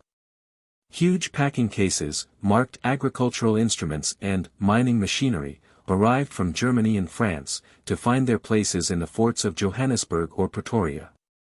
Men of many nations but of a similar type showed their martial faces in the Boer towns.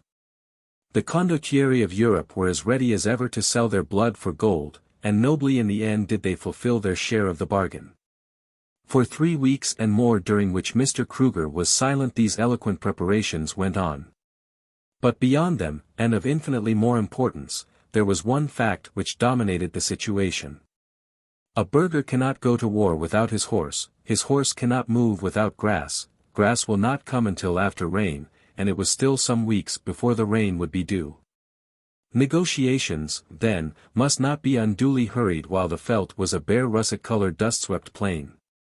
Mr. Chamberlain and the British public waited week after week for their answer.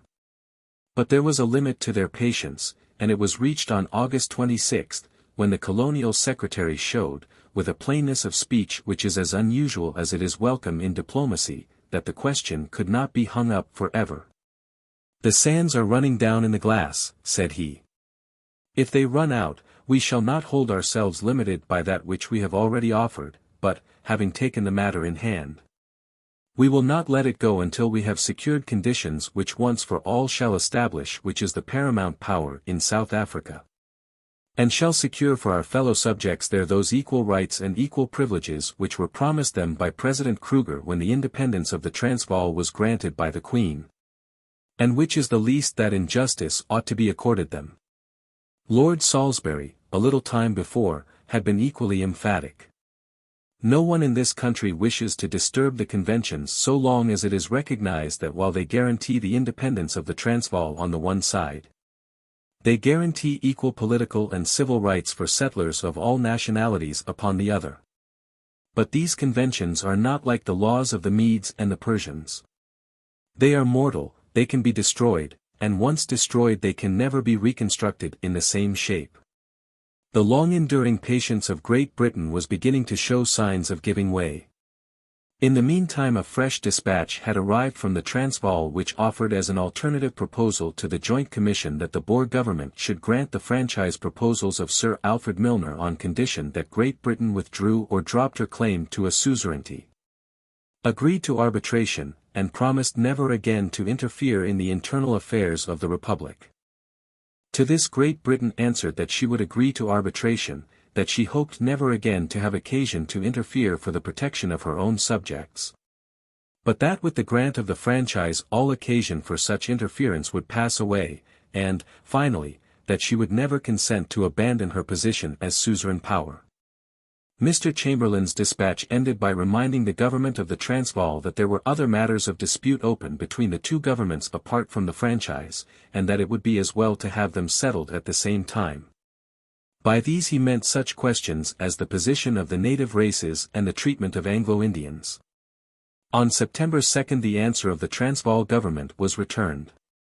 It was short and uncompromising. They withdrew their offer of the franchise. They reasserted the non-existence of the suzerainty. The negotiations were at a deadlock. It was difficult to see how they could be reopened. In view of the arming of the burghers, the small garrison of Natal had been taking up positions to cover the frontier. The Transvaal asked for an explanation of their presence. Sir Alfred Milner answered that they were guarding British interests, and preparing against contingencies. The roar of the fall was sounding loud and near. On September 8 there was held a cabinet council, one of the most important in recent years. A message was sent to Pretoria, which even the opponents of the government have acknowledged to be temperate, and offering the basis for a peaceful settlement. It begins by repudiating emphatically the claim of the Transvaal to be a sovereign international state in the same sense in which the Orange Free State is one. Any proposal made conditional upon such an acknowledgement could not be entertained. The British government, however, was prepared to accept the 5 years' franchise, as stated in the note of August 19, assuming at the same time that in the Rod each member might talk his own language. Acceptance of these terms by the South African Republic would at once remove tension between the two governments, and would in all probability render unnecessary any future intervention to secure redress for grievances which the Uitlanders themselves would be able to bring to the notice of the Executive Council and the Volksraad. Her Majesty's government are increasingly impressed with the danger of further delay in relieving the strain which has already caused so much injury to the interests of South Africa. And they earnestly press for an immediate and definite reply to the present proposal. If it is acceded to, they will be ready to make immediate arrangements, to settle all details of the proposed tribunal of arbitration. If, however, as they most anxiously hope will not be the case, the reply of the South African Republic should be negative or inconclusive, I am to state that Her Majesty's government must reserve to themselves the right to reconsider the situation de novo, and to formulate their own proposals for a final settlement. Such was the message, and Great Britain waited with strained attention for the answer. But again there was a delay, while the rain came and the grass grew, and the veldt was as a mounted rifleman would have it. The burghers were in no humor for concessions. They knew their own power, and they concluded with justice that they were for the time far the strongest military power in South Africa. "We have beaten England before, but it is nothing to the licking we shall give her now," cried a prominent citizen, and he spoke for his country as he said it. So the Empire waited and debated, but the sounds of the bugle were already breaking through the wrangles of the politicians, and calling the nation to be tested once more by that hammer of war and adversity by which Providence still fashions us to some nobler and higher end. Chapter 4. The Eve of War. The message sent from the Cabinet Council of September 8 was evidently the precursor either of peace or of war. The cloud must burst or blow over. As the nation waited in hushed expectancy for a reply, it spent some portion of its time in examining and speculating upon those military preparations which might be needed. The War Office had for some months been arranging for every contingency, and had made certain dispositions which appeared to them to be adequate, but which our future experience was to demonstrate to be far too small for the very serious matter in hand. It is curious in turning over the files of such a paper as the Times, to observe how at first one or two small paragraphs of military significance might appear in the endless columns of diplomatic and political reports. How gradually they grew and grew, until at last the eclipse was complete, and the diplomacy had been thrust into the tiny paragraphs while the war filled the journal.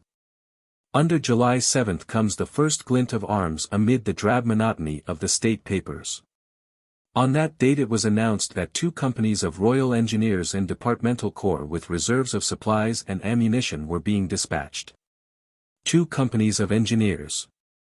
Who could have foreseen that they were the vanguard of the greatest army which ever at any time of the world's history has crossed an ocean, and far the greatest which a British general has commanded in the field? On August 15, at a time when the negotiations had already assumed a very serious phase, after the failure of the Bloemfontein Conference and the dispatch of Sir Alfred Milner, the British forces in South Africa were absolutely and absurdly inadequate for the purpose of the defence of our own frontier. Surely such a fact must open the eyes of those who, in spite of all the evidence, persist that the war was forced on by the British. A statesman who forces on a war usually prepares for a war, and this is exactly what Mr. Kruger did and the British authorities did not. The overbearing suzerain power had at that date, scattered over a huge frontier, 2 cavalry regiments, 3 field batteries, and 6.5 infantry battalions, say 6,000 men. The innocent pastoral states could put in the field 40 or 50,000 mounted riflemen, whose mobility doubled their numbers, and a most excellent artillery, including the heaviest guns which have ever been seen upon a battlefield. At this time it is most certain that the Boers could have made their way easily either to Durban or to Cape Town. The British force, condemned to act upon the defensive, could have been masked and afterwards destroyed, while the main body of the invaders would have encountered nothing but an irregular local resistance, which would have been neutralized by the apathy or hostility of the Dutch colonists. It is extraordinary that our authorities seem never to have contemplated the possibility of the Boers taking the initiative, or to have understood that in that case our belated reinforcements would certainly have had to land under the fire of the Republican guns. In July Natal had taken alarm and a strong representation had been sent from the Prime Minister of the colony to the Governor, Sir W. Hely Hutchinson, and so to the Colonial Office. It was notorious that the Transvaal was armed to the teeth, that the Orange Free State was likely to join her, and that there had been strong attempts made, both privately and through the press, to alienate the loyalty of the Dutch citizens of both the British colonies. Many sinister signs were observed by those upon the spot. The veldt had been burned unusually early to ensure a speedy grass crop after the first rains. There had been a collecting of horses, a distribution of rifles and ammunition. The Free State farmers, who grazed their sheep and cattle upon natal soil during the winter, had driven them off to places of safety behind the line of the Drakensberg. Everything pointed to approaching war, and Natal refused to be satisfied even by the dispatch of another regiment. On September 6 a second message was received at the Colonial Office, which states the case with great clearness and precision. The Prime Minister desires me to urge upon you by the unanimous advice of the ministers that sufficient troops should be dispatched to Natal immediately to enable the colony to be placed in a state of defence against an attack from the Transvaal and the Orange Free State. I am informed by the General Officer commanding Natal that he will not have enough troops, even when the Manchester Regiment arrives, to do more than occupy Newcastle and at the same time protect the colony south of it from raids. While Laing's Nek, Indigo River and Zululand must be left undefended. My ministers know that every preparation has been made, both in the Transvaal and the Orange Free State, which would enable an attack to be made on Natal at short notice. My ministers believe that the Boers have made up their minds that war will take place almost certainly, and their best chance will be, when it seems unavoidable, to deliver a blow before reinforcements have time to arrive. Information has been received that raids in force will be made by way of Middle Drift and Greytown and by way of Bonds Drift and Stangar. With a view to striking the railway between Pietermaritzburg and Durban and cutting off communications of troops and supplies. Nearly all the Orange Free State farmers in the Klip River Division, who stay in the colony usually till October at least, have trekked, at great loss to themselves. Their sheep are lambing on the road, and the lambs die or are destroyed. 2 at least of the Ntonjinani district farmers have trekked with all their belongings into the Transvaal, in the first case attempting to take as hostages the children of the natives on the farm. Reliable reports have been received of attempts to tamper with loyal natives, and to set tribe against tribe in order to create confusion and detail the defensive forces of the colony. Both food and warlike stores in large quantities have been accumulated at Volksrust, Vryheid and Standerton. Persons who are believed to be spies have been seen examining the bridges on the Natal Railway, and it is known that there are spies in all the principal centres of the colony. In the opinion of ministers, such a catastrophe as the seizure of Laing's Nek and the destruction of the northern portion of the railway, or a successful raid or invasion such as they have reason to believe is contemplated, would produce a most demoralizing effect on the natives and on the loyal Europeans in the colony, and would afford great encouragement to the Boers and to their sympathizers in the colonies, who, although armed and prepared, will probably keep quiet unless they receive some encouragement of the sort. They concur in the policy of Her Majesty's government of exhausting all peaceful means to obtain redress of the grievances of the Uitlanders and authoritatively assert the supremacy of Great Britain before resorting to war. But they state that this is a question of defensive precaution, not of making war. In answer to these and other remonstrances, the garrison of Natal was gradually increased, partly by troops from Europe and partly by the dispatch of 5,000 British troops from India. The 2nd Berkshires, the 1st Royal Munster Fusiliers, the 1st Manchesters, and the 2nd Dublin Fusiliers arrived in succession with reinforcements of artillery. The 5th Dragoon Guards, 9th Lancers, and 19th Hussars came from India, with the 1st Devonshires, 1st Gloucesters, 2nd King's Royal Rifles and 2nd Gordon Highlanders. These with the 21st, 42nd, and 53rd Batteries of Field Artillery made up the Indian contingent. Their arrival late in September raised the number of troops in South Africa to 22,000, a force which was inadequate to a contest in the open field with the numerous, mobile, and gallant enemy to whom they were to be opposed, but which proved to be strong enough to stave off that overwhelming disaster which, with our fuller knowledge, we can now see to have been impending. As to the disposition of these troops, a difference of opinion broke out between the ruling powers in Natal and the military chiefs at the spot. Prince Kraft has said, both strategy and tactics may have to yield to politics. But the political necessity should be very grave and very clear when it is the blood of soldiers which has to pay for it. Whether it arose from our defective intelligence, or from that caste feeling which makes it hard for the professional soldier to recognize, in spite of deplorable past experiences, a serious adversary in the mounted farmer. It is certain that even while our papers were proclaiming that this time, at least, we would not underrate our enemy, we were most seriously underrating him. The northern third of Natal is as vulnerable a military position as a player of Kriegspiel could wish to have submitted to him. It runs up into a thin angle, culminating at the apex in a difficult pass, the Elandslaagte's neck, dominated by the even more sinister bulk of Majuba. Each side of this angle is open to invasion, the one from the Transvaal and the other from the Orange Free State. A force up at the apex is in a perfect trap, for the mobile enemy can flood into the country to the south of them, cut the line of supplies, and throw up a series of entrenchments which would make retreat a very difficult matter.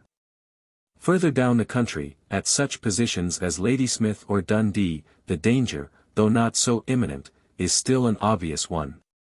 Unless the defending force is strong enough to hold its own in the open field and mobile enough to prevent a mounted enemy from getting round its flanks. To us, who are endowed with that profound military wisdom which only comes with a knowledge of the event, it is obvious that with a defending force which could not place more than 12,000 men in the fighting line, the true defensible frontier was the line of the Tugela. As a matter of fact, Ladysmith was chosen, a place almost indefensible itself, as it is dominated by high hills in at least two directions. Such an event as the siege of the town appears never to have been contemplated, as no guns of position were asked for or sent. In spite of this, an amount of stores, which is said to have been valued at more than £1,000,000, was dumped down at this small railway junction, so that the position could not be evacuated without a crippling loss.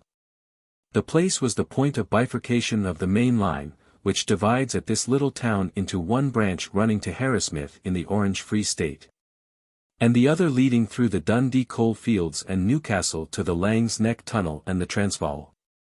An importance, which appears now to have been an exaggerated one, was attached by the government of Natal to the possession of the coal fields, and it was at their strong suggestion, but with the concurrence of General Penn Simons, that the defending force was divided, and a detachment of between 3,000 and 4,000 sent to Dundee, about 40 miles from the main body, which remained under General Sir George White at Ladysmith.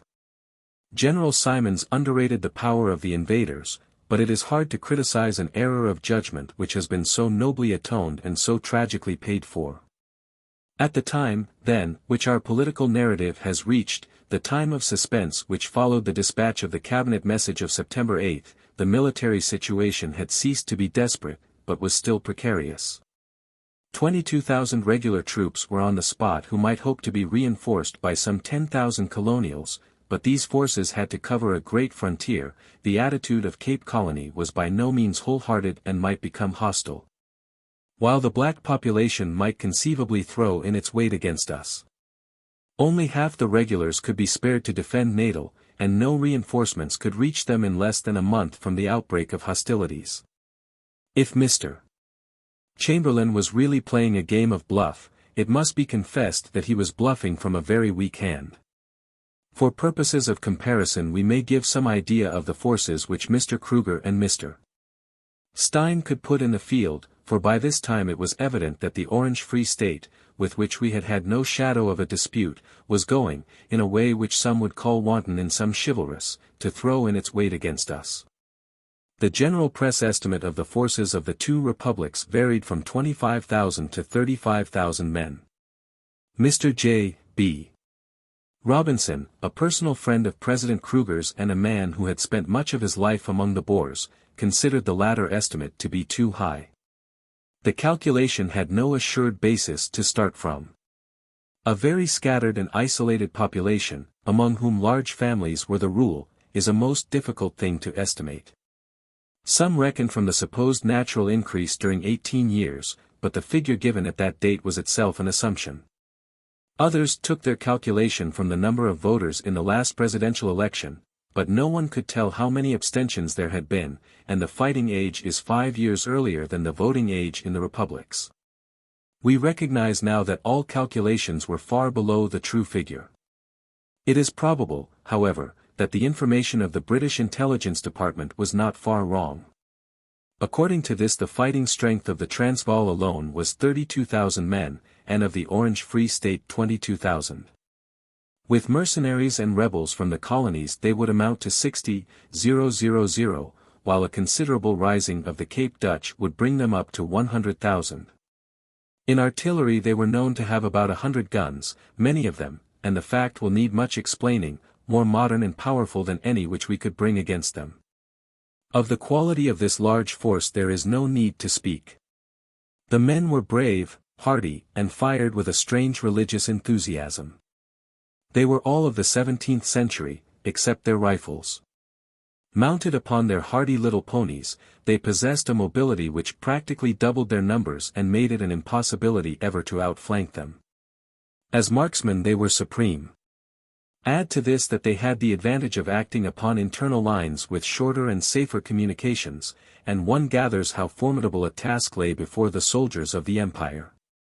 When we turn from such an enumeration of their strength to contemplate the 12,000 men, split into two detachments, who awaited them in Natal, we may recognize that, far from bewailing our disasters, we should rather congratulate ourselves upon our escape from losing that great province which, situated as it is between Britain, India, and Australia, must be regarded as the very keystone of the imperial arch.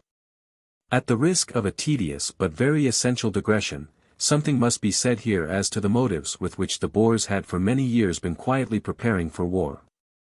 That the Jameson raid was not the cause is certain, though it probably, by putting the Boer government into a strong position, had a great effect in accelerating matters. What had been done secretly and slowly could be done more swiftly and openly when so plausible an excuse could be given for it. As a matter of fact, the preparations were long antecedent to the raid. The building of the forts at Pretoria and Johannesburg was begun nearly 2 years before that wretched incursion, and the importation of arms was going on apace. In that very year, 1895, a considerable sum was spent in military equipment. But if it was not the raid, and if the Boers had no reason to fear the British government, with whom the Transvaal might have been as friendly as the Orange Free State had been for 40 years, why then should they arm? It was a difficult question, and one in answering which we find ourselves in a region of conjecture and suspicion rather than of ascertained fact. But the fairest and most unbiased of historians must confess that there is a large body of evidence to show that into the heads of some of the Dutch leaders, both in the Northern Republics and in the Cape, there had entered the conception of a single Dutch Commonwealth, extending from Cape Town to the Zambesi, in which flag, speech, and law should all be Dutch. It is in this aspiration that many shrewd and well-informed judges see the true inner meaning of this persistent arming, of the constant hostility, of the forming of ties between the two republics, one of whom had been reconstituted and made a sovereign independent state by our own act. And finally of that intriguing which endeavored to poison the affection and allegiance of our own Dutch colonists, who had no political grievances whatever. They all aimed at one end, and that end was the final expulsion of British power from South Africa and the formation of a single great Dutch republic. The large sum spent by the Transvaal in secret service money, a larger sum, I believe, than that which is spent by the whole British Empire, would give some idea of the subterranean influences at work. An army of emissaries, agents, and spies, whatever their mission, were certainly spread over the British colonies. Newspapers were subsidized also, and considerable sums spent upon the press in France and Germany. In the very nature of things a huge conspiracy of this sort to substitute Dutch for British rule in South Africa is not a matter which can be easily and definitely proved. Such questions are not discussed in public documents, and men are sounded before being taken into the confidence of the conspirators. But there is plenty of evidence of the individual ambition of prominent and representative men in this direction, and it is hard to believe that what many wanted individually was not striven for collectively. Especially when we see how the course of events did actually work towards the end which they indicated. Mr. J. P. Fitzpatrick, in The Transvaal from Within, a book to which all subsequent writers upon the subject must acknowledge their obligations, narrates how in 1896 he was approached by Mr. D. P. Graaf, formerly a member of the Cape Legislative Council and a very prominent Afrikaner bondsman, with the proposition that Great Britain should be pushed out of South Africa. The same politician made the same proposal to Mr. Beit. Compare with this the following statement of Mr. Theodore Schreiner, the brother of the Prime Minister of the Cape. I met Mr. Wrights, then a judge of the Orange Free State, in Bloemfontein between 17 and 18 years ago, shortly after the retrocession of the Transvaal, and when he was busy establishing the Afrikaner bond. It must be patent to every one that at that time, at all events, England and its government had no intention of taking away the independence of the Transvaal, for she had just magnanimously granted the same. No intention of making war on the republics, for she had just made peace, no intention to seize the Rand gold fields, for they were not yet discovered. At that time, then, I met Mr. Wrights, and he did his best to get me to become a member of his Afrikaner bond, but, after studying its constitution and program, I refused to do so, whereupon the following colloquy in substance took place between us, which has been indelibly imprinted on my mind ever since. Wrights, why do you refuse? Is the object of getting the people to take an interest in political matters not a good one? Myself, yes, it is, but I seem to see plainly here between the lines of this constitution much more ultimately aimed at than that. Wrights, what? Myself, I see quite clearly that the ultimate object aimed at is the overthrow of the British power and the expulsion of the British flag from South Africa. Wrights, with his pleasant conscious smile, as of one whose secret thought and purpose had been discovered, and who was not altogether displeased that such was the case. Well, what if it is so? Myself, you don't suppose, do you, that that flag is going to disappear from South Africa without a tremendous struggle and fight?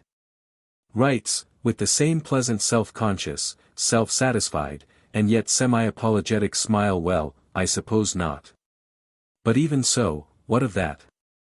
Myself, only this, that when that struggle takes place you and I will be on opposite sides. And what is more, the God who was on the side of the Transvaal in the late war, because it had right on its side, will be on the side of England. Because he must view with abhorrence any plotting and scheming to overthrow her power and position in South Africa, which have been ordained by him. Wrights, we'll see. Thus the conversation ended, but during the 17 years that have elapsed I have watched the propaganda for the overthrow of British power in South Africa being ceaselessly spread by every possible means, the press, the pulpit, the platform, the schools, the colleges, the legislature, until it has culminated in the present war, of which Mr. Wrights and his co-workers are the origin and the cause. Believe me, the day on which F.W. Wright sat down to pen his ultimatum to Great Britain was the proudest and happiest moment of his life, and one which had for long years been looked forward to by him with eager longing and expectation. Compare with these utterances of a Dutch politician of the Cape, and of a Dutch politician of the Orange Free State. The following passage from a speech delivered by Kruger at Bloemfontein in the year 1887. I think it too soon to speak of a united South Africa under one flag. Which flag was it to be? The Queen of England would object to having her flag hauled down, and we, the burghers of the Transvaal, object to hauling ours down. What is to be done? We are now small and of little importance, but we are growing, and are preparing the way to take our place among the great nations of the world. The dream of our life, said another, is a union of the states of South Africa, and this has to come from within, not from without. When that is accomplished, South Africa will be great. Always the same theory from all quarters of Dutch thought, to be followed by many signs that the idea was being prepared for in practice. I repeat that the fairest and most unbiased historian cannot dismiss the conspiracy as a myth. And to this one may retort, why should they not conspire? Why should they not have their own views as to the future of South Africa? Why should they not endeavor to have one universal flag and one common speech? Why should they not win over our colonists, if they can, and push us into the sea? I see no reason why they should not. Let them try if they will. And let us try to prevent them. But let us have an end of talk about British aggression, of capitalist designs upon the gold fields, of the wrongs of a pastoral people, and all the other veils which have been used to cover the issue.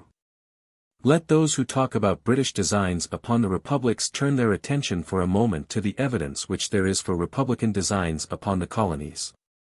Let them reflect that in the one system all white men are equal, and that on the other the minority of one race has persecuted the majority of the other, and let them consider under which the truest freedom lies. Which stands for universal liberty and which for reaction and racial hatred. Let them ponder and answer all this before they determine where their sympathies lie. Leaving these wider questions of politics, and dismissing for the time those military considerations which were soon to be of such vital moment. We may now return to the course of events in the diplomatic struggle between the government of the Transvaal and the Colonial Office. On September 8, as already narrated, a final message was sent to Pretoria, which stated the minimum terms which the British government could accept as being a fair concession to her subjects in the Transvaal. A definite answer was demanded, and the nation waited with somber patience for the reply. There were few illusions in this country as to the difficulties of a Transvaal war. It was clearly seen that little honor and immense vexation were in store for us. The First Boer War still smarted in our minds, and we knew the prowess of the indomitable burghers. But our people, if gloomy, were none the less resolute, for that national instinct which is beyond the wisdom of statesmen had borne it in upon them that this was no local quarrel, but one upon which the whole existence of the empire hung. The cohesion of that empire was to be tested. Men had emptied their glasses to it in time of peace. Was it a meaningless pouring of wine, or were they ready to pour their heart's blood also in time of war? Had we really found it a series of disconnected nations, with no common sentiment or interest, or was the empire an organic whole, as ready to thrill with one emotion or to harden into one resolve as are the several states of the Union? That was the question at issue, and much of the future history of the world was at stake upon the answer. Already there were indications that the colonies appreciated the fact that the contention was no affair of the mother country alone, but that she was upholding the rights of the empire as a whole, and might fairly look to them to support her in any quarrel which might arise from it. As early as July 11, Queensland, the fiery and semi-tropical, had offered a contingent of mounted infantry with machine guns. New Zealand, Western Australia, Tasmania, Victoria, New South Wales, and South Australia followed in the order named. Canada, with the strong but more deliberate spirit of the North, was the last to speak, but spoke the more firmly for the delay.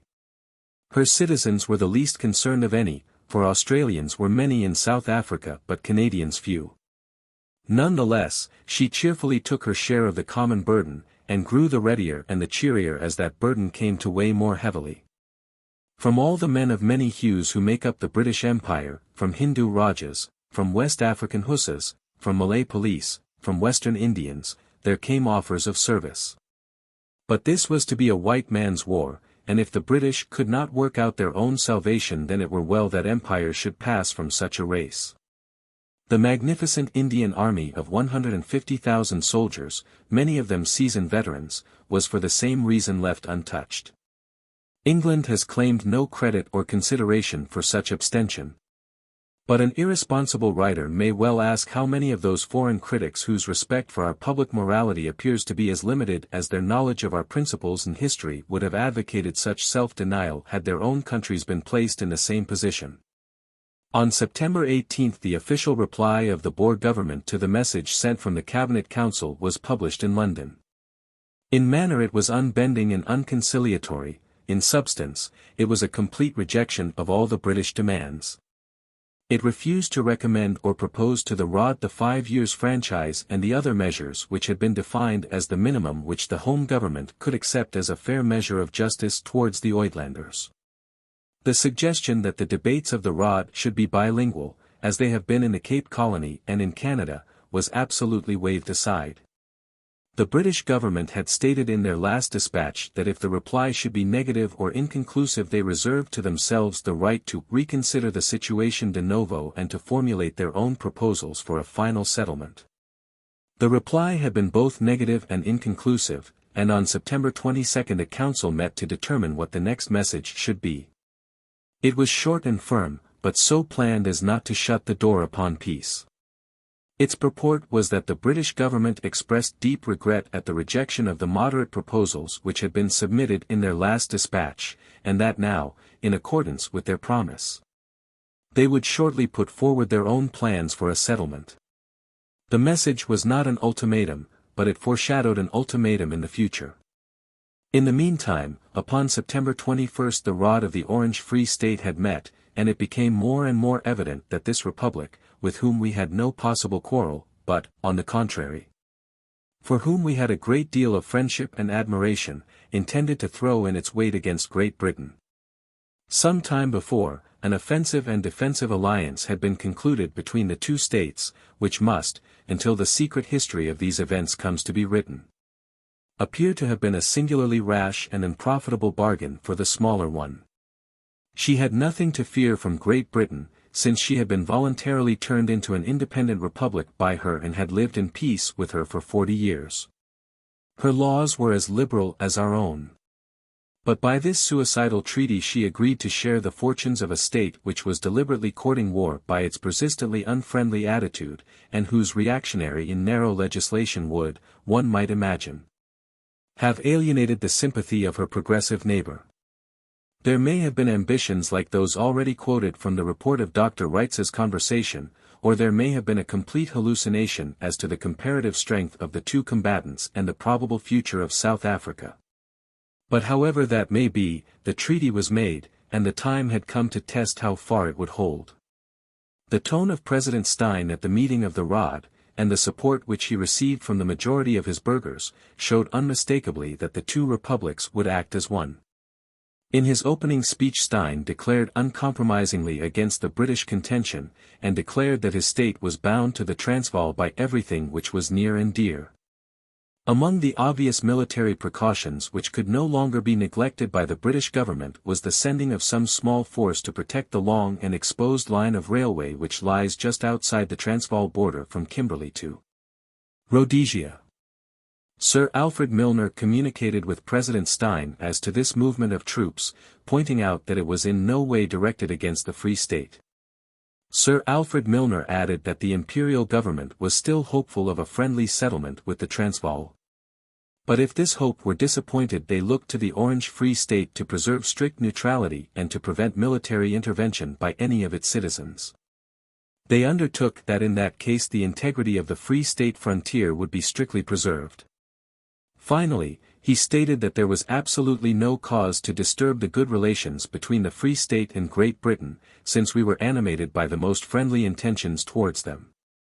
To this the President returned a somewhat ungracious answer, to the effect that he disapproved of our action towards the Transvaal, and that he regretted the movement of troops, which would be considered a menace by the burghers. A subsequent resolution of the Free State Rod, ending with the words, "Come what may, the Free State will honestly and faithfully fulfill its obligations towards the Transvaal by virtue of the political alliance existing between the two republics," showed how impossible it was that this country, formed by ourselves and without a shadow of a cause of quarrel with us, could be saved from being drawn into the whirlpool. Everywhere, from over both borders, came the news of martial preparations. Already at the end of September troops and armed burghers were gathering upon the frontier, and the most incredulous were beginning at last to understand that the shadow of a great war was really falling across them. Artillery, war munitions, and stores were being accumulated at Volksrust upon the Natal border, showing where the storm might be expected to break. On the last day of September, 26 military trains were reported to have left Pretoria and Johannesburg for that point. At the same time news came of a concentration at Malmani, upon the Bechuanaland border, threatening the railway line and the British town of Mafeking, a name destined before long to be familiar to the world. On October 3 there occurred what was in truth an act of war, although the British government, patient to the verge of weakness, refused to regard it as such, and continued to draw up their final state paper. The mail train from the Transvaal to Cape Town was stopped at Vereeniging, and the week's shipment of gold for England, amounting to about £500,000, was taken by the Boer government. In a debate at Cape Town upon the same day, the Afrikaner Minister of the Interior admitted that as many as 404 trucks had passed from the government line over the frontier and had not been returned. Taken in conjunction with the passage of arms and cartridges through the Cape to Pretoria and Bloemfontein, this incident aroused the deepest indignation among the colonial English and the British public, which was increased by the reports of the difficulty which border towns, such as Kimberley and Vryburg, had in getting cannon for their own defense. The rods had been dissolved, and the old president's last words had been a statement that war was certain, and a stern invocation of the Lord as final arbiter. England was ready less obtrusively but no less heartily to refer the quarrel to the same dread judge. On October 2 President Steyn informed Sir Alfred Milner that he had deemed it necessary to call out the Free State burghers, that is, to mobilize his forces. Sir A. Milner wrote regretting these preparations, and declaring that he did not yet despair of peace, for he was sure that any reasonable proposal would be favourably considered by Her Majesty's government. Steyn's reply was that there was no use in negotiating unless the stream of British reinforcements ceased coming into South Africa. As our forces were still in a great minority, it was impossible to stop the reinforcements, so the correspondence led to nothing. On October 7 the Army Reserves for the 1st Army Corps were called out in Great Britain, and other signs shown that it had been determined to send a considerable force to South Africa. Parliament was also summoned that the formal national assent might be gained for those grave measures which were evidently pending. It was on October 9 that the somewhat leisurely proceedings of the British Colonial Office were brought to a head by the arrival of an unexpected and audacious ultimatum from the Boer government. In contests of wit, as of arms, it must be confessed that the laugh has been usually upon the side of our simple and pastoral South African neighbours. The present instance was no exception to the rule. While our government was cautiously and patiently leading up to an ultimatum, our opponents suddenly played the very card which we were preparing to lay upon the table. The document was very firm and explicit, but the terms in which it was drawn were so impossible that it was evidently framed with the deliberate purpose of forcing an immediate war. It demanded that the troops upon the borders of the Republic should be instantly withdrawn, that all reinforcements which had arrived within the last year should leave South Africa, and that those who were now upon the sea should be sent back without being landed. Failing a satisfactory answer within 48 hours, the Transvaal government will with great regret be compelled to regard the action of Her Majesty's government as a formal declaration of war, for the consequences of which it will not hold itself responsible. The audacious message was received throughout the Empire with a mixture of derision and anger. The answer was dispatched next day through Sir Alfred Milner.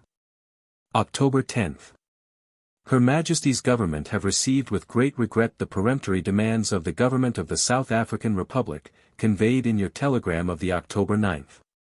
You will inform the government of the South African Republic in reply that the conditions demanded by the government of the South African Republic are such as Her Majesty's government deem it impossible to discuss.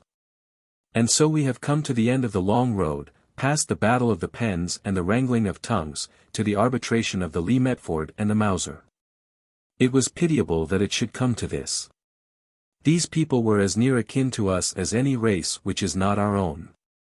They were of the same Frisian stock which peopled our own shores. In habit of mind, in religion, in respect for law, they were as ourselves. Brave, too, they were, and hospitable, with those sporting instincts which are dear to the Anglo-Celtic race.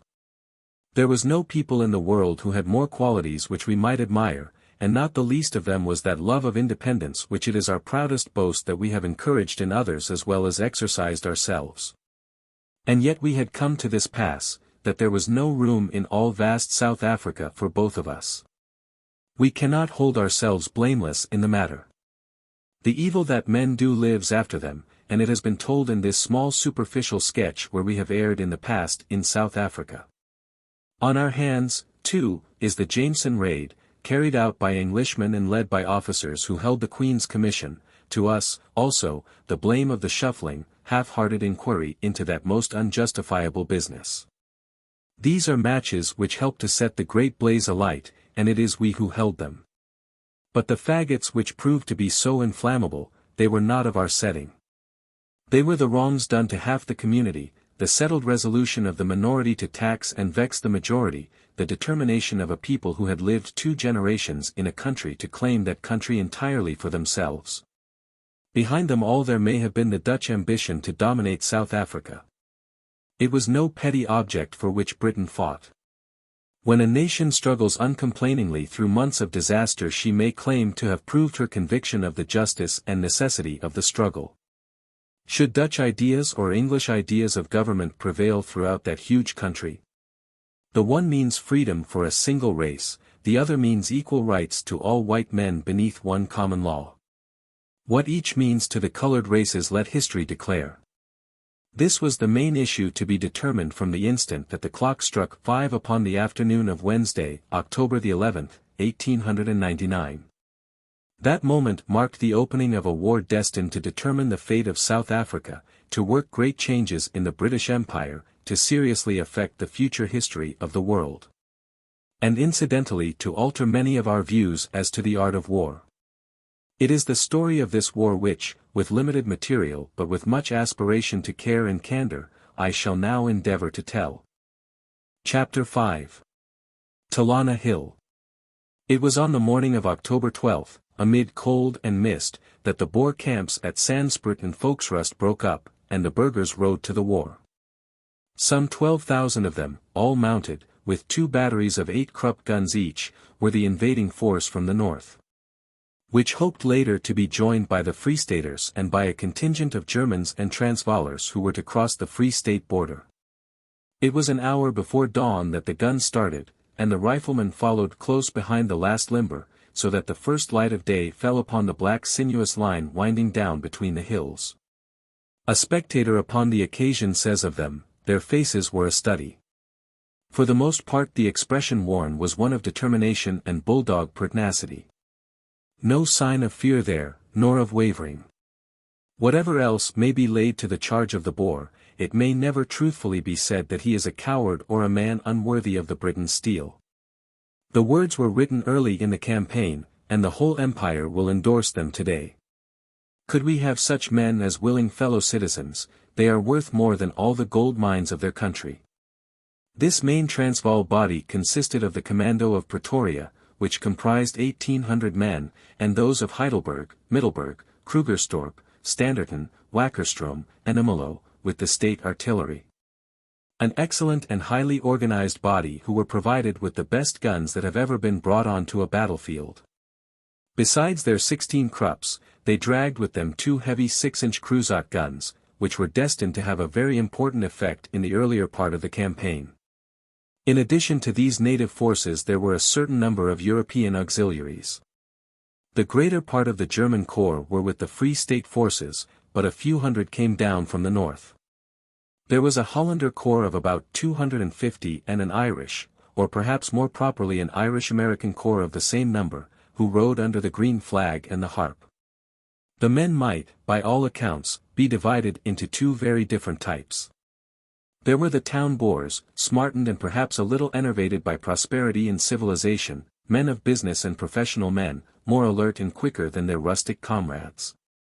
These men spoke English rather than Dutch, and indeed there were many men of English descent among them.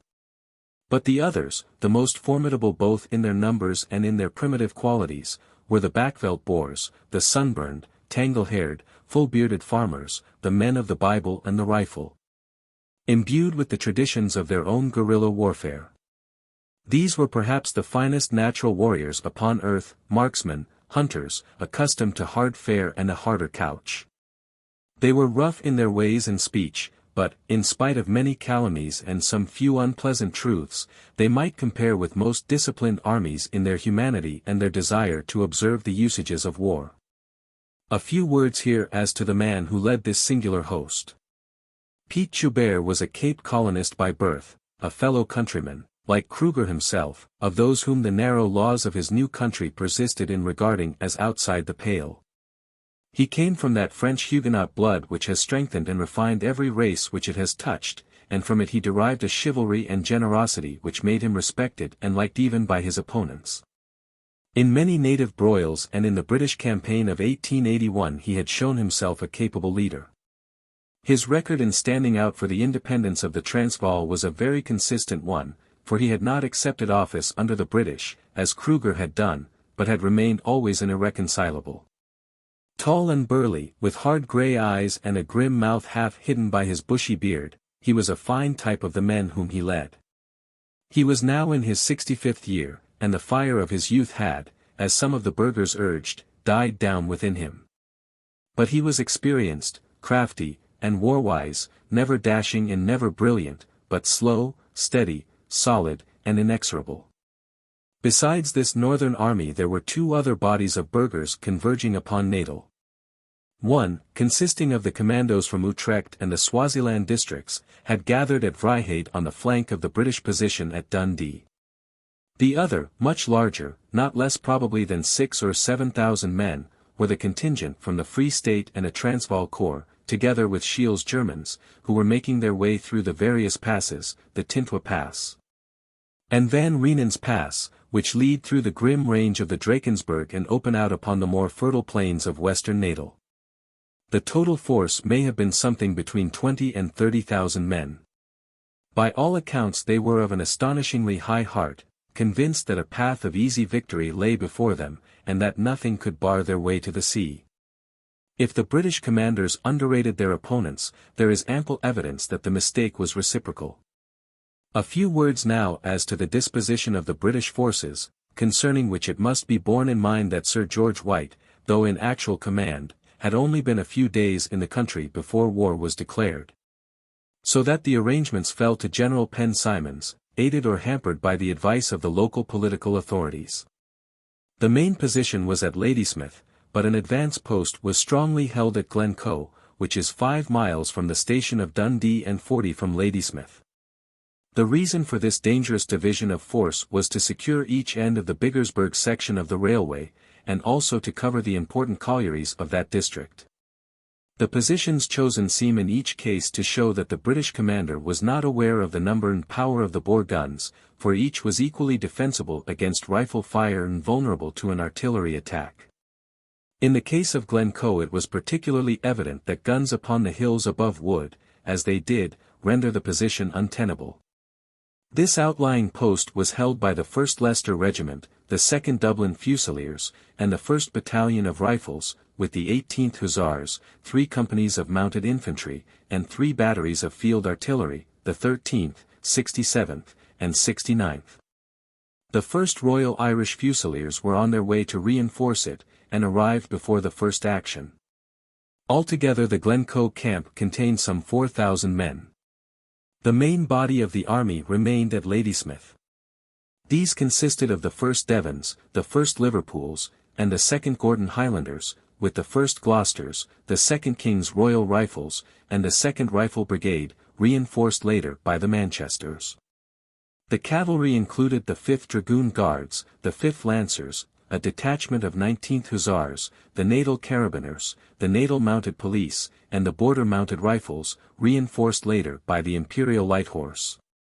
A fine body of men raised principally among the refugees from the Rand.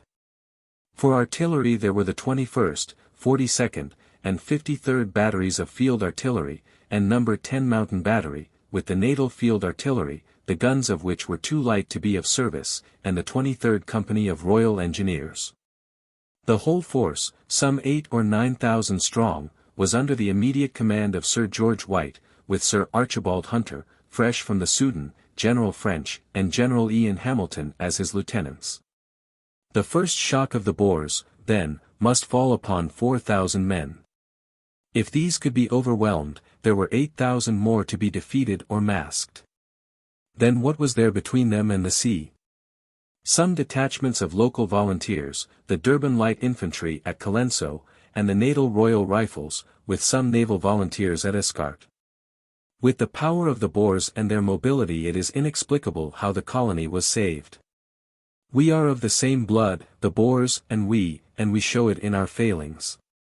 Overconfidence on our part gave them the chance, and overconfidence on theirs prevented them from instantly availing themselves of it. It passed, never to come again. The outbreak of war was upon October 11th. On the 12th the Boer forces crossed the frontier both on the north and on the west. On the 13th they occupied Charlestown at the top angle of Natal. On the 15th they had reached Newcastle, a larger town some 15 miles inside the border. Watchers from the houses saw 6 miles of canvas-tilted bullock wagons winding down the passes, and learned that this was not a raid but an invasion. At the same date news reached the British headquarters of an advance from the western passes, and of a movement from the Buffalo River on the east. On the 13th Sir George White had made a reconnaissance in force, but had not come in touch with the enemy. On the 15th 6 of the Natal police were surrounded and captured at one of the drifts of the Buffalo River. On the 18th our cavalry patrols came into touch with the Boer scouts at Acton Holmes and Bester's Station, these being the Voortrekkers of the Orange Free State Force. On the 18th also a detachment was reported from Hattersproot, 7 miles north of Glencoe Camp. The cloud was drifting up, and it could not be long before it would burst. 2 days later, on the early morning of October 20th, the forces came at last into collision.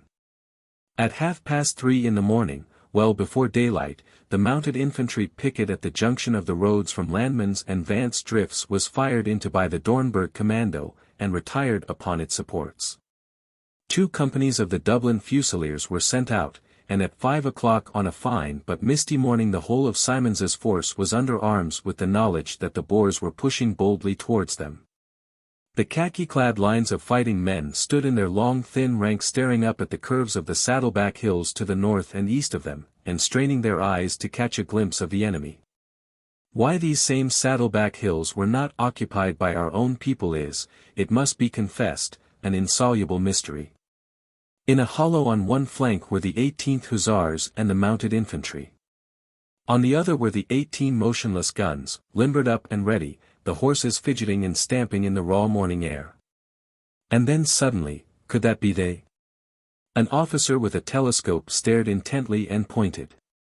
Another and another turned a steady field glass towards the same place.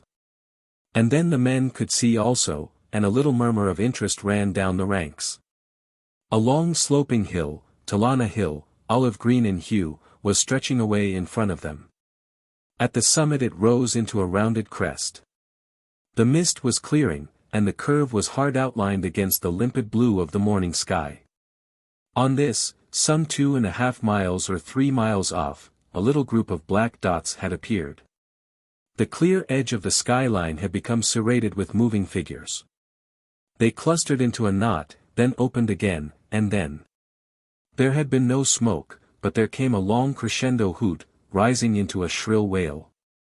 The shell hummed over the soldiers like a great bee, and sloshed into soft earth behind them. Then another, and yet another, and yet another. But there was no time to heed them, for there was the hillside and there the enemy. So at it again with the good old murderous obsolete heroic tactics of the British tradition. There are times when, in spite of science and book lore, the best plan is the boldest plan, and it is well to fly straight at your enemy's throat, facing the chance that your strength may fail before you can grasp it. The cavalry moved off round the enemy's left flank. The guns dashed to the front, unlimbered, and opened fire. The infantry were moved round in the direction of Sandsprout, passing through the little town of Dundee, where the women and children came to the doors and windows to cheer them. It was thought that the hill was more accessible from that side. The Leicesters and one field battery, the 67th, were left behind to protect the camp and to watch the Newcastle road upon the west. At 7 in the morning all was ready for the assault. 2 military facts of importance had already been disclosed. One was that the Boer percussion shells were useless in soft ground, as hardly any of them exploded. The other that the Boer guns could outrange our ordinary 15-pounder field gun, which had been the one thing perhaps in the whole British equipment upon which we were prepared to pin our faith. The 2 batteries, the 13th and the 69th, were moved nearer, first to 3,000, and then at last to 2,300 yards, at which range they quickly dominated the guns upon the hill. Other guns had opened from another crest to the east of Talana, but these also were mastered by the fire of the 13th battery. At 7:30 the infantry were ordered to advance, which they did in open order, extended to 10 paces. The Dublin Fusiliers formed the first line, the Rifles the second, and the Irish Fusiliers the third. The first 1,000 yards of the advance were over open grassland, where the range was long, and the yellow-brown of the khaki blended with the withered felt. There were few casualties until the wood was reached, which lay halfway up the long slope of the hill. It was a plantation of larches, some hundreds of yards across and nearly as many deep. On the left side of this wood, that is, the left side to the advancing troops, there stretched a long nullah or hollow, which ran perpendicularly to the hill, and served rather as a conductor of bullets than as a cover. So severe was the fire at this point that both in the wood and in the nullah the troops lay down to avoid it. An officer of Irish Fusiliers has narrated how in trying to cut the straps from a fallen private a razor lent him for that purpose by a wounded sergeant was instantly shot out of his hand. The gallant Simons, who had refused to dismount, was shot through the stomach and fell from his horse mortally wounded. With an excessive gallantry, he had not only attracted the enemy's fire by retaining his horse, but he had been accompanied throughout the action by an orderly bearing a red pennon. "Have they got the hill? Have they got the hill?" was his one eternal question as they carried him dripping to the rear. It was at the edge of the wood that Colonel Shurston met his end. From now onwards it was as much a soldier's battle as Inkerman. In the shelter of the wood the more eager of the 3 battalions had pressed to the front until the fringe of the trees was lined by men from all of them.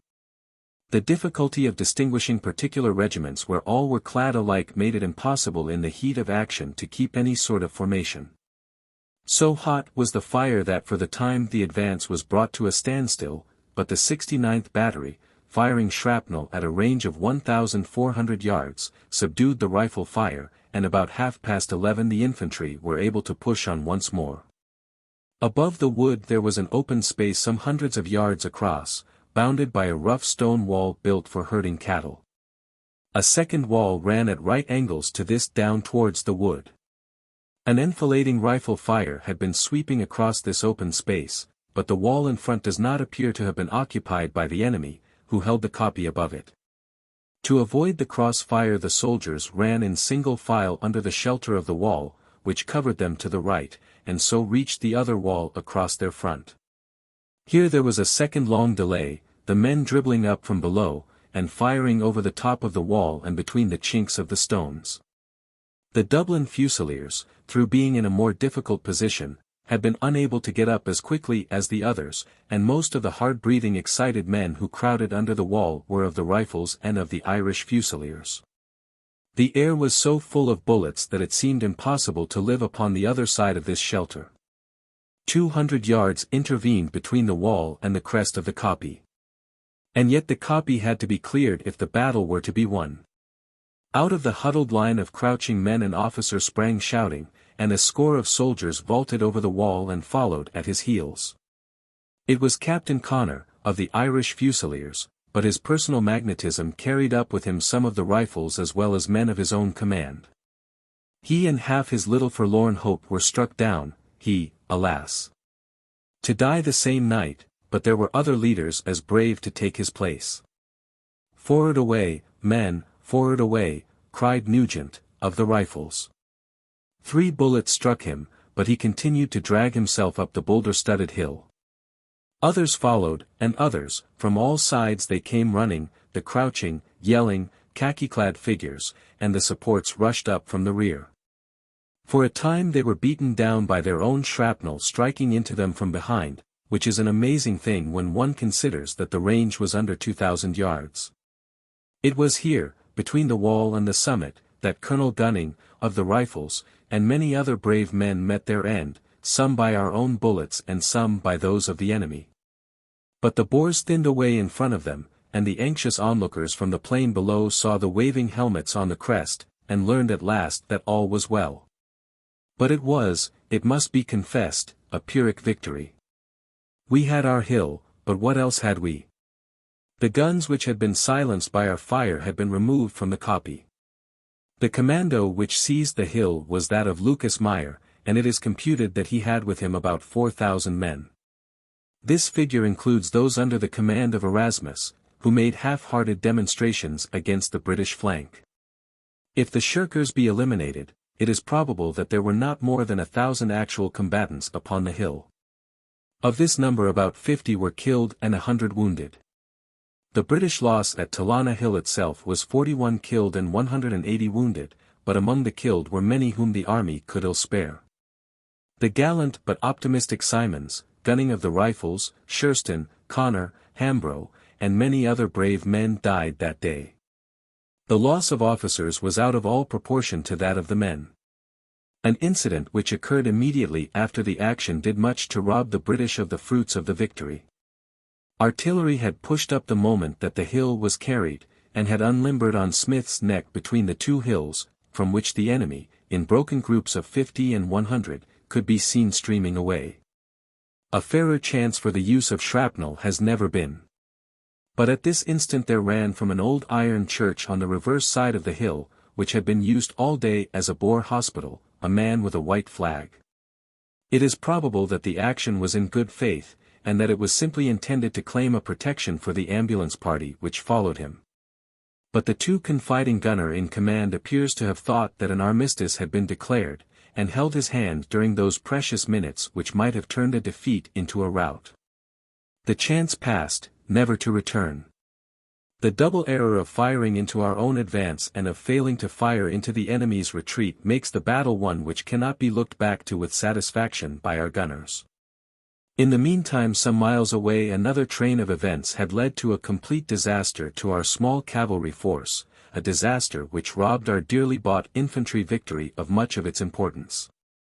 That action alone was undoubtedly a victorious one, but the net result of the day's fighting cannot be said to have been certainly in our favor. It was Wellington who asserted that his cavalry always got him into scrapes, and the whole of British military history might furnish examples of what he meant. Here again our cavalry got into trouble. Suffice it for the civilian to chronicle the fact, and leave it to the military critic to portion out the blame. One company of mounted infantry, that of the rifles, had been told off to form an escort for the guns. The rest of the mounted infantry with part of the 18th Hussars, Colonel Mahler, had moved round the right flank until they reached the right rear of the enemy. Such a movement, had Lucas Meyer been the only opponent, would have been above criticism. But knowing, as we did, that there were several commandos converging upon Glencoe, it was obviously taking a very grave and certain risk to allow the cavalry to wander too far from support. They were soon entangled in broken country and attacked by superior numbers of the Boers. There was a time when they might have exerted an important influence upon the action by attacking the Boer ponies behind the hills, but the opportunity was allowed to pass. An attempt was made to get back to the army, and a series of defensive positions were held to cover the retreat, but the enemy's fire became too hot to allow them to be retained. Every route save one appeared to be blocked, so the horsemen took this, which led them into the heart of a second commando of the enemy. Finding no way through, the force took up a defensive position, part of them in a farm and part on a kopje which overlooked it. The party consisted of 2 troops of hussars, 1 company of mounted infantry of the Dublin Fusiliers, and 1 section of the mounted infantry of the Rifles, about 200 men in all. They were subjected to a hot fire for some hours, many being killed and wounded. Guns were brought up, and fired shell into the farmhouse. At 4.30 the force, being in a perfectly hopeless position, laid down their arms. Their ammunition was gone, many of their horses had stampeded, and they were hemmed in by very superior numbers, so that no slightest slur can rest upon the survivors for their decision to surrender. Though the movements which brought them to such a pass are more open to criticism. They were the vanguard of that considerable body of humiliated and bitter-hearted men who were to assemble at the capital of our brave and crafty enemy. The remainder of the 18th Hussars, who under Major Knox had been detached from the main force and sent across the Boer rear, underwent a somewhat similar experience, but succeeded in extricating themselves with a loss of 6 killed and 10 wounded. Their efforts were by no means lost, as they engaged the attention of a considerable body of Boers during the day and were able to bring some prisoners back with them. The Battle of Talana Hill was a tactical victory but a strategic defeat. It was a crude frontal attack without any attempt at even a feint of flanking, but the valor of the troops, from general to private, carried it through. The force was in a position so radically false that the only use which they could make of a victory was to cover their own retreat. From all points Boer commandos were converging upon it, and already it was understood that the guns at their command were heavier than any which could be placed against them. This was made more clear on October 21st, the day after the battle, when the force, having withdrawn overnight from the useless hill which they had captured, moved across to a fresh position on the far side of the railway. At 4 in the afternoon a very heavy gun opened from a distant hill, altogether beyond the extreme range of our artillery, and plumped shell after shell into our camp. It was the first appearance of the great Crusaut. An officer with several men of the Leicesters, and some of our few remaining cavalry, were bit. The position was clearly impossible, so at 2 in the morning of the 22nd the whole force was moved to a point to the south of the town of Dundee. On the same day a reconnaissance was made in the direction of Glencoe station, but the passes were found to be strongly occupied, and the little army marched back again to its original position. The command had fallen to Colonel Ewell, who justly considered that his men were dangerously and uselessly exposed, and that his correct strategy was to fall back, if it were still possible, and join the main body at Ladysmith. Even at the cost of abandoning the 200 sick and wounded who lay with General Simons in the hospital at Dundee. It was a painful necessity, but no one who studies the situation can have any doubt of its wisdom. The retreat was no easy task, a march by road of some 60 or 70 miles through a very rough country with an enemy pressing on every side. Its successful completion without any loss or any demoralization of the troops is perhaps as fine a military exploit as any of our early victories. Through the energetic and loyal co-operation of Sir George White, who fought the actions of Elandslaagte and of Rietfontein in order to keep the way open for them, and owing mainly to the skillful guidance of Colonel Dartnell, of the Natal Police, they succeeded in their critical maneuver. On October 23 they were at Bath, on the 24th at Waslabank Spruit, on the 25th at Sunday River, and next morning they marched, sodden with rain, plastered with mud, dog-tired, but in the best of spirits, into Ladysmith amid the cheers of their comrades. A battle, 6 days without settled sleep, for days without a proper meal, winding up with a single march of 32 miles over heavy ground and through a pelting rainstorm, that was the record of the Dundee column. They had fought and won. They had striven and toiled to the utmost capacity of manhood, and the end of it all was that they had reached the spot which they should never have left. But their endurance could not be lost, no worthy deed is ever lost. Like the Light Division, when they marched their 50-odd unbroken miles to be present at Talavera, they leave a memory and a standard behind them which is more important than success. It is by the tradition of such sufferings and such endurance that others in other days are nerved to do the like. Chapter 6. Elandslaagte and Rietfontein. While the Glencoe force had struck furiously at the army of Lucas Meyer, and had afterwards by hard marching disengaged itself from the numerous dangers which threatened it, its comrades at Ladysmith had loyally co-operated in drawing off the attention of the enemy and keeping the line of retreat open. On October 20th, the same day as the Battle of Talana Hill, the line was cut by the Boers at a point nearly midway between Dundee and Ladysmith.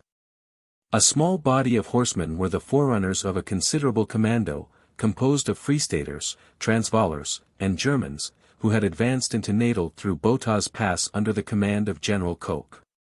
They had with them the 2 Maxim Nordenfelds which had been captured from the Jameson raiders, and were now destined to return once more to British hands. Colonel Schiele, the German artillerist, had charge of these guns. On the evening of that day General French, with a strong reconnoitering party, including the Natal Carabineers, the 5th Lancers, and the 21st Battery, had defined the enemy's position. Next morning, the 21st, he returned, but either the enemy had been reinforced during the night or he had underrated them the day before, for the force which he took with him was too weak for any serious attack.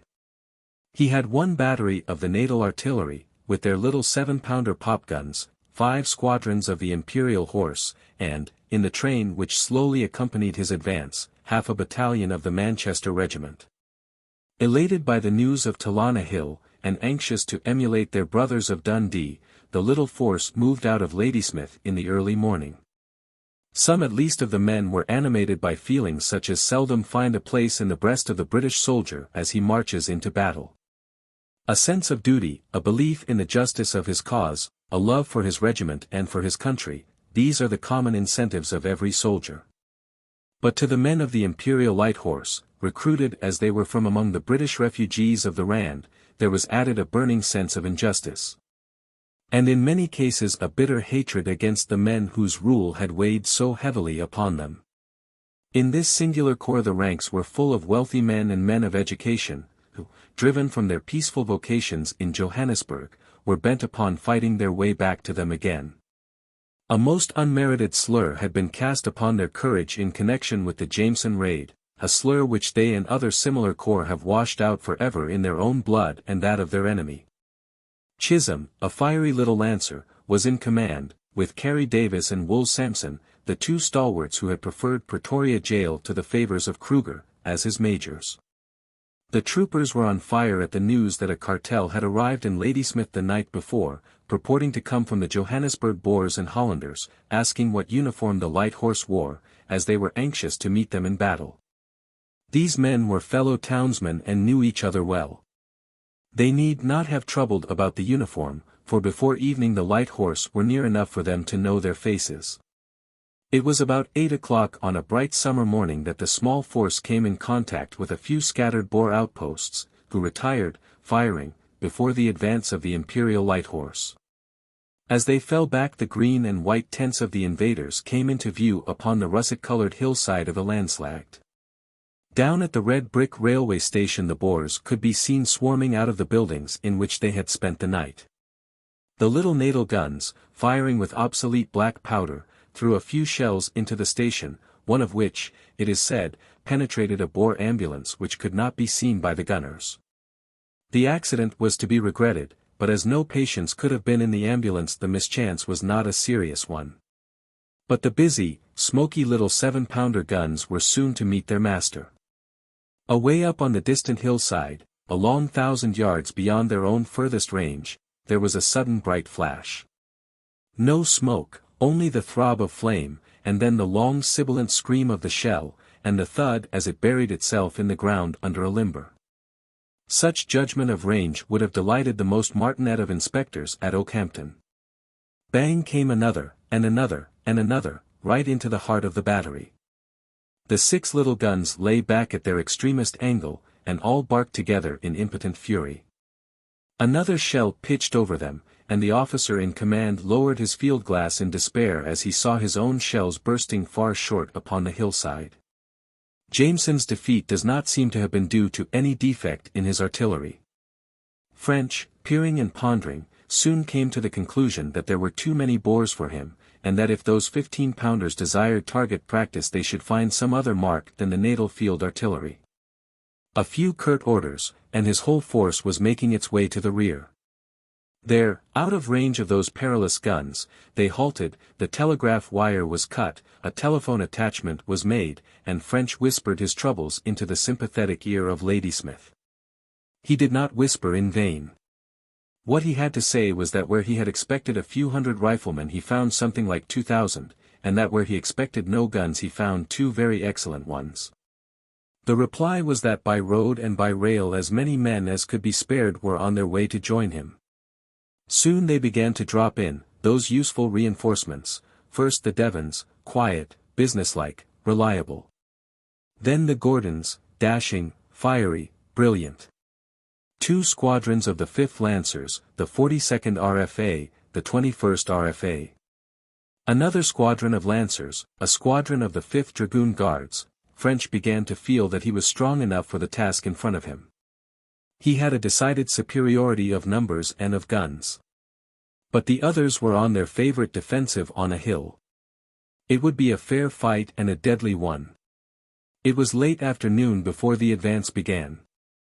It was hard, among those billowing hills, to make out the exact limits of the enemy's position. All that was certain was that they were there, and that we meant having them out if it were humanly possible. "The enemy are there," said Ian Hamilton to his infantry. I hope you will shift them out before sunset, in fact I know you will." The men cheered and laughed.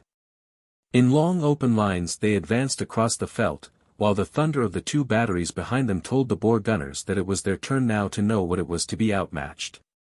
The idea was to take the position by a front and a flank attack, but there seems to have been some difficulty in determining which was the front and which the flank. In fact, it was only by trying that one could know. General White with his staff had arrived from Ladysmith, but refused to take the command out of French's hands. It is typical of White's chivalrous spirit that within 10 days he refused to identify himself with a victory when it was within his right to do so, and took the whole responsibility for a disaster at which he was not present. Now he rode amid the shells and watched the able dispositions of his lieutenant. About 3:30 the action had fairly begun. In front of the advancing British there lay a rolling hill, topped by a further one. The lower hill was not defended, and the infantry, breaking from column of companies into open order, advanced over it. Beyond was a broad grassy valley which led up to the main position, a long kopje flanked by a small sugar loaf one behind the green slope which led to the ridge of death. An ominous and terrible cloud was driving up, casting its black shadow over the combatants. There was the stillness which goes before some great convulsion of nature. The men pressed on in silence, the soft thudding of their feet and the rattle of their sidearms filling the air with a low and continuous murmur. An additional solemnity was given to the attack by that huge black cloud which hung before them. The British guns had opened at a range of 4,400 yards, and now against the swarthy background there came the quick smokeless twinkle of the Boer reply. It was an unequal fight, but gallantly sustained. A shot and another to find the range, then a wreath of smoke from a bursting shell exactly where the guns had been, followed by another and another. Overmatched, the two Boer pieces relapsed into a sulky silence, broken now and again by short spurts of frenzied activity. The British batteries turned their attention away from them, and began to search the ridge with shrapnel and prepare the way for the advancing infantry. The scheme was that the Devonshires should hold the enemy in front while the main attack from the left flank was carried out by the Gordons, the Manchesters, and the Imperial Light Horse. The words front and flank, however, ceased to have any meaning with so mobile and elastic a force, and the attack which was intended to come from the left became really a frontal one. While the Devons found themselves upon the right flank of the Boers. At the moment of the final advance the great black cloud had burst, and a torrent of rain lashed into the faces of the men. Slipping and sliding upon the wet grass, they advanced to the assault. And now amid the hissing of the rain there came the fuller, more menacing whine of the Mauser bullets, and the ridge rattled from end to end with the rifle fire. Men fell fast, but their comrades pressed hotly on. There was a long way to go, for the summit of the position was nearly 800 feet above the level of the railway.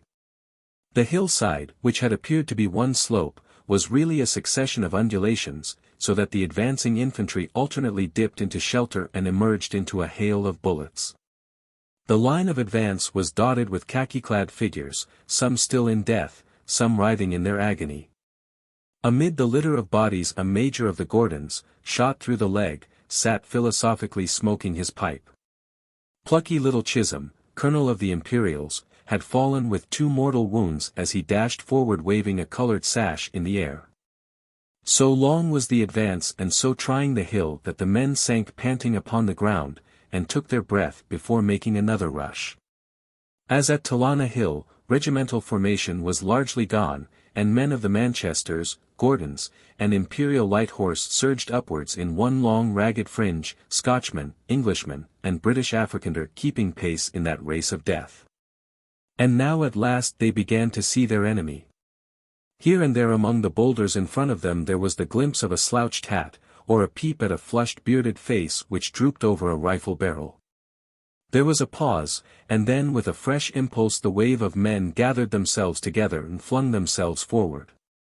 Dark figures sprang up from the rocks in front. Some held up their rifles in token of surrender. Some ran with heads sunk between their shoulders, jumping and ducking among the rocks. The panting breathless climbers were on the edge of the plateau. There were the 2 guns which had flashed so brightly, silenced now, with a litter of dead gunners around them and one wounded officer standing by a trail. A small body of the Boers still resisted. Their appearance horrified some of our men.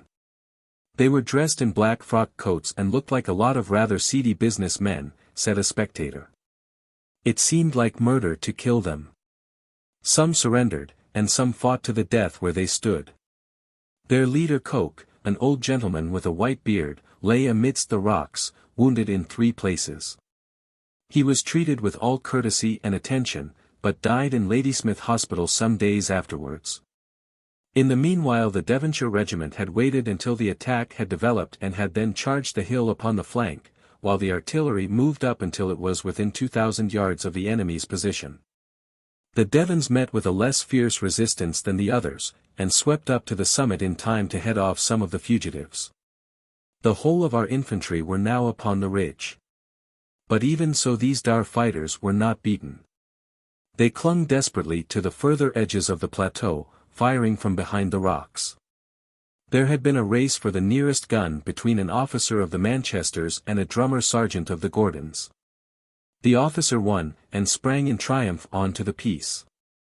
Men of all regiments swarmed round yelling and cheering, when upon their astonished ears there sounded the to cease fire, and then the retire.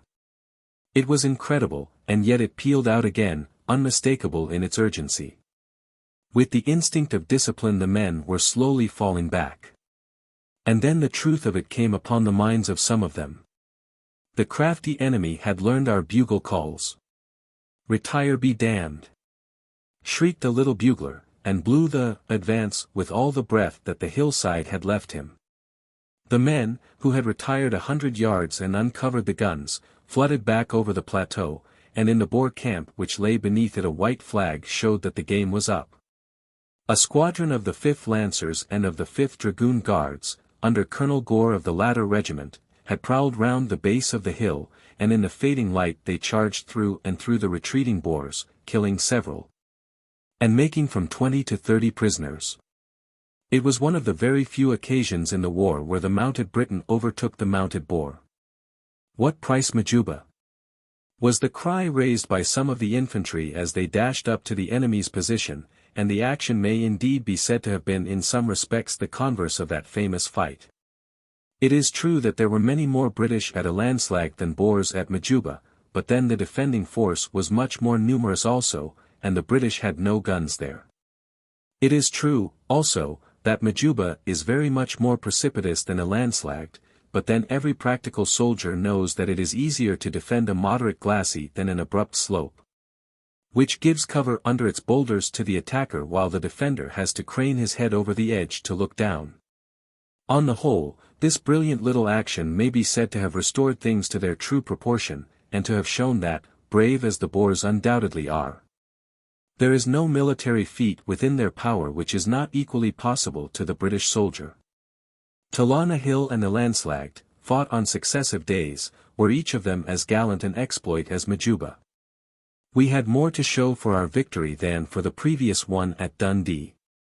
2 Maxim Nordenfeld guns, whose efficiency had been painfully evident during the action, were a welcome addition to our artillery. 250 Boers were killed and wounded and about 200 taken prisoners, the loss falling most heavily upon the Johannesburgers, the Germans, and the Hollanders. General Kok, Dr.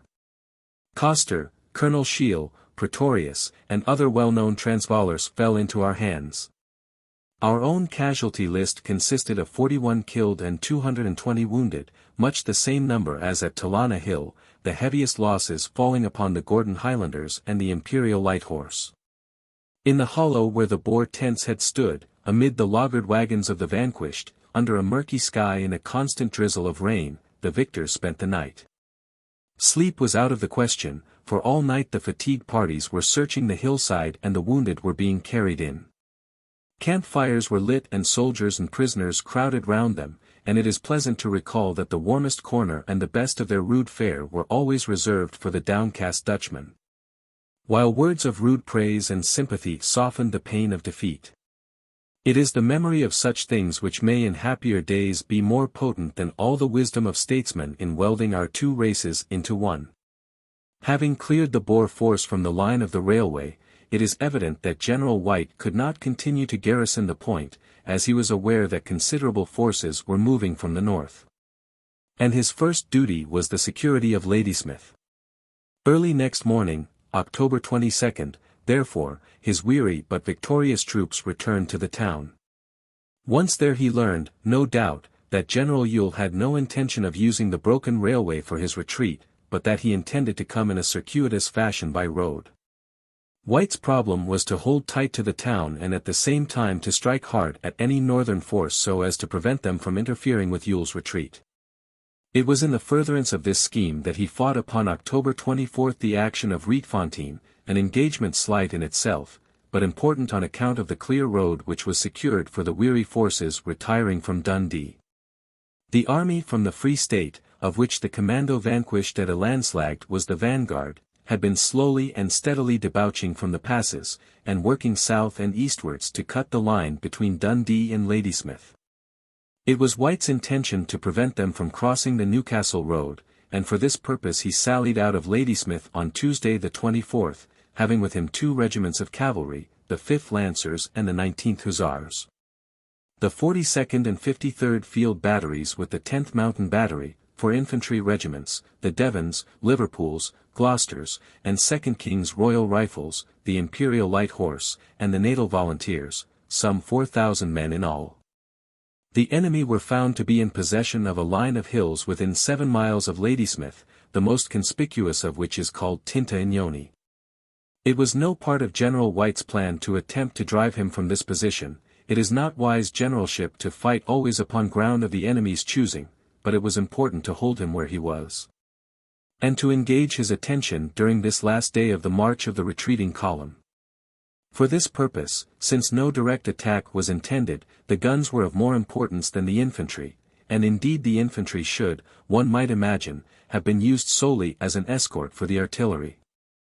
A desultory and inconclusive action ensued which continued from 9 in the morning until 1:30 in the afternoon. A well-directed fire of the Boer guns from the hills was dominated and controlled by our field artillery, while the advance of their riflemen was restrained by shrapnel. The enemy's guns were more easily marked down than at Elandslaagte, as they used black powder. The ranges varied from 3 to 4,000 yards. Our losses in the whole action would have been insignificant had it not happened that the Gloucester regiment advanced somewhat incautiously into the open and was caught in a cross-fire of musketry which struck down Colonel Wilford and 50 of his officers and men. Within 4 days Colonel Dick Cunningham, of the Gordons, Colonel Chisholm, of the Light Horse, Colonel Gunning, of the Rifles, and now Colonel Wilford, of the Gloucesters, had all fallen at the head of their regiments. In the afternoon General White, having accomplished his purpose and secured the safety of the Dundee column while traversing the dangerous Biggersburg passes, withdrew his force to Ladysmith. We have no means of ascertaining the losses of the Boers, but they were probably slight. On our side we lost 109 killed and wounded, of which only 13 cases were fatal. Of this total 64 belonged to the Gloucesters and 25 to the troops raised in Natal. Next day, as already narrated, the whole British army was reassembled once more at Ladysmith, and the campaign was to enter upon a new phase. At the end of this first vigorous week of hostilities it is interesting to sum up the net result. The strategical advantage had lain with the Boers. They had made our position at Dundee untenable and had driven us back to Ladysmith. They had the country and the railway for the northern quarter of the colony in their possession. They had killed and wounded between 600 and 700 of our men, and they had captured some 200 of our cavalry, while we had been compelled at Dundee to leave considerable stores and our wounded, including General Penn Simons, who actually died while a prisoner in their hands. On the other hand, the tactical advantages lay with us. We had twice driven them from their positions, and captured 2 of their guns. We had taken 200 prisoners, and had probably killed and wounded as many as we had lost. On the whole, the honors of that week's fighting in Natal may be said to have been fairly equal, which is more than we could claim for many a weary week to come. Chapter 7. The Battle of Ladysmith. Sir George White had now reunited his force, and found himself in command of a formidable little army some 12,000 in number. His cavalry included the 5th Lancers, the 5th Dragoons, part of the 18th and the whole of the 19th Hussars, the Natal Carabiners, the Border Rifles, some mounted infantry, and the Imperial Light Horse.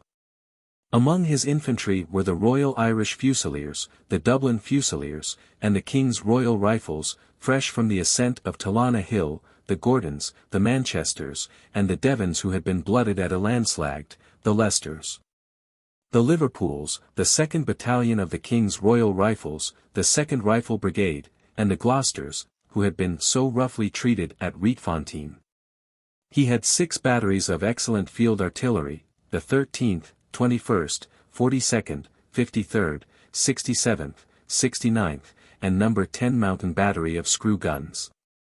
No general could have asked for a more compact and workmanlike little force. It had been recognized by the British general from the beginning that his tactics must be defensive, since he was largely outnumbered and since also any considerable mishap to his force would expose the whole colony of Natal to destruction. The actions of Elandslaagte and Rietfontein were forced upon him in order to disengage his compromised detachment, but now there was no longer any reason why he should assume the offensive. He knew that away out on the Atlantic a trail of transports which already extended from the Channel to Cape de Verde were hourly drawing nearer to him with the army corps from England. In a fortnight or less the first of them would be at Durban. It was his game, therefore, to keep his army intact, and to let those throbbing engines and whirling propellers do the work of the empire. Had he entrenched himself up to his nose and waited, it would have paid him best in the end. But so tame and inglorious a policy is impossible to a fighting soldier. He could not with his splendid force permit himself to be shut in without an action. What policy demands honor may forbid. On October 27 there were already Boers and rumors of Boers on every side of him. Joubert with his main body was moving across from Dundee. The Free Staters were to the north and west. Their combined numbers were uncertain, but at least it was already proved that they were far more numerous and also more formidable than had been anticipated. We had had a taste of their artillery also, and the pleasant delusion that it would be a mere useless encumbrance to a Boer force had vanished forever. It was a grave thing to leave the town in order to give battle, for the mobile enemy might swing round and seize it behind us. Nevertheless White determined to make the venture. On the 29th the enemy were visibly converging upon the town. From a high hill within rifle shot of the houses a watcher could see no fewer than 6 Boer camps to the east and north. French, with his cavalry, pushed out feelers, and coasted along the edge of the advancing host. His report warned White that if he would strike before all the scattered bands were united he must do so at once. The wounded were sent down to Pietermaritzburg, and it would bear explanation why the non-combatants did not accompany them. On the evening of the same day Joubert in person was said to be only 6 miles off, and a party of his men cut the water supply of the town. The Klip, however, a fair-sized river, runs through Ladysmith, so that there was no danger of thirst.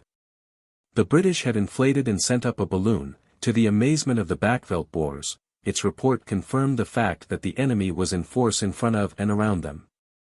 On the night of the 29th General White detached 2 of his best regiments, the Irish Fusiliers and the Gloucesters, with No. 10 Mountain Battery, to advance under cover of the darkness and to seize and hold a long ridge called Nicholson's Neck, which lay about 6 miles to the north of Ladysmith. Having determined to give battle on the next day, his object was to protect his left wing against those Free Staters who were still moving from the north and west. And also to keep a pass open by which his cavalry might pursue the Boer fugitives in case of a British victory. This small detached column numbered about 1,000 men, whose fate will be afterwards narrated. At 5 o'clock on the morning of the 30th the Boers, who had already developed a perfect genius for hauling heavy cannon up the most difficult heights, opened fire from one of the hills which lie to the north of the town. Before the shot was fired, the forces of the British had already streamed out of Ladysmith to test the strength of the invaders. White's army was divided into 3 columns. On the extreme left, quite isolated from the others, was the small Nicholson's Neck detachment under the command of Colonel Carleton of the Fusiliers, one of 3 gallant brothers each of whom commands a British regiment. With him was Major Addy of the staff. On the right British flank Colonel Grimwood commanded a brigade composed of the 1st and 2nd Battalions of the King's Royal Rifles, the Leicesters, the Liverpools, and the Royal Dublin Fusiliers. In the centre Colonel Ian Hamilton commanded the Devons, the Gordons, the Manchesters, and the 2nd Battalion of the Rifle Brigade, which marched direct into the battle from the train which had brought them from Durban. 6 batteries of artillery were massed in the centre under Colonel Downing. French with the cavalry and mounted infantry was on the extreme right, but found little opportunity for the use of the mounted arm that day. The Boer position, so far as it could be seen, was a formidable one. Their centre lay upon one of the spurs of Signal Hill, about 3 miles from the town. Here they had 2 40-pounders and 3 other lighter guns, but their artillery strength developed both in numbers and in weight of metal as the day wore on. Of their dispositions little could be seen. An observer looking westward might discern with his glass sprays of mounted riflemen galloping here and there over the downs, and possibly small groups where the gunners stood by their guns. Or the leaders gazed down at that town which they were destined to have in view for such a weary while. On the dun-coloured plains before the town, the long thin lines, with an occasional shifting sparkle of steel, showed where Hamilton's and Grimwood's infantry were advancing. In the clear cold air of an African morning every detail could be seen, down to the distant smoke of a train toiling up the heavy grades which lead from Frere over the Colenso bridge to Ladysmith. The scrambling, inconsequential, unsatisfactory action which ensued is as difficult to describe as it must have been to direct. The Boer front covered some 7 or 8 miles, with koppies, like chains of fortresses, between. They formed a huge semicircle of which our advance was the chord, and they were able from this position to pour in a converging artillery fire which grew steadily hotter as the day advanced. In the early part of the day our 42 guns, working furiously, though with a want of accuracy which may be due to those errors of refraction which are said to be common in the limpid air of the veldt, preserved their superiority. There appears to have been a want of concentration about our fire, and at some periods of the action each particular battery was firing at some different point of the Boer half-circle. Sometimes for an hour on end the Boer reply would die away altogether, only to break out with augmented violence, and with an accuracy which increased our respect for their training. Huge shells, the largest that ever burst upon a battlefield, hurled from distances which were unattainable by our 15-pounders, enveloped our batteries in smoke and flame. One enormous Crusaut gun on Pepworth Hill threw a 96-pound shell a distance of 4 miles, and several 40-pound howitzers outweighted our field guns. And on the same day on which we were so roughly taught how large the guns were which labour and goodwill could haul on to the field of battle, we learned also that our enemy, to the disgrace of our Board of Ordnance be it recorded, was more in touch with modern invention than we were, and could show us not only the largest, but also the smallest, shell which had yet been used. Would that it had been our officials instead of our gunners who heard the devilish little 1-pound shells of the Vickers Maxim automatic gun, exploding with a continuous string of crackings and bangings, like a huge cracker, in their faces and about their ears. Up to 7 o'clock our infantry had shown no disposition to press the attack, for with so huge a position in front of them, and so many hills which were held by the enemy, it was difficult to know what line of advance should be taken, or whether the attack should not be converted into a mere reconnaissance. Shortly after that hour, however, the Boers decided the question by themselves, developing a vigorous movement upon Grimwood and the right flank. With field guns, Maxims, and rifle fire, they closed rapidly in upon him. The centre column was drafted off, regiment by regiment, to reinforce the right.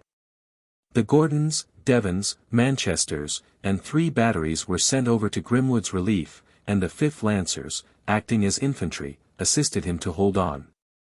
At 9 o'clock there was a lull, but it was evident that fresh commandos and fresh guns were continually streaming into the firing line.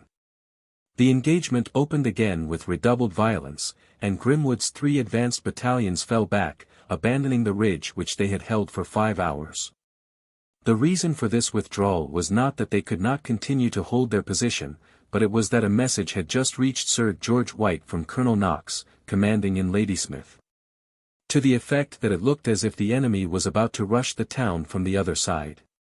Crossing the open in some disorder, they lost heavily, and would have done so more had not the 13th Field Battery, followed after an interval by the 53rd, dashed forward, firing shrapnel at short ranges, in order to cover the retreat of the infantry. Amid the bursting of the huge 96-pound shells, and the snapping of the vicious little automatic 1-pounders, with a crossfire of rifles as well, Abdi's and Dawkins' gallant batteries swung round their muzzles, and hit back right and left, flashing and blazing, amid their litter of dead horses and men. So severe was the fire that the guns were obscured by the dust knocked up by the little shells of the automatic gun. Then, when their work was done and the retiring infantry had straggled over the ridge, the covering guns whirled and bounded after them. So many horses had fallen that 2 pieces were left until the teams could be brought back for them, which was successfully done through the gallantry of Captain Thwaites. The action of these batteries was one of the few gleams of light in a not too brilliant day's work. With splendid coolness and courage they helped each other by alternate retirements after the retreating infantry had passed them. The 21st Battery, Blewitts, also distinguished itself by its staunchness in covering the retirement of the cavalry, while the 42nd, Goulburns, suffered the heaviest losses of any. On the whole, such honours as fell to our lot were mainly with the gunners. White must have been now uneasy for his position, and it had become apparent that his only course was to fall back and concentrate upon the town. His left flank was up in the air, and the sound of distant firing, wafted over 5 miles of broken country, was the only message which arrived from them. His right had been pushed back, and, most dangerous of all, his centre had ceased to exist, for only the 2nd Rifle Brigade remained there. What would happen if the enemy burst rudely through and pushed straight for the town?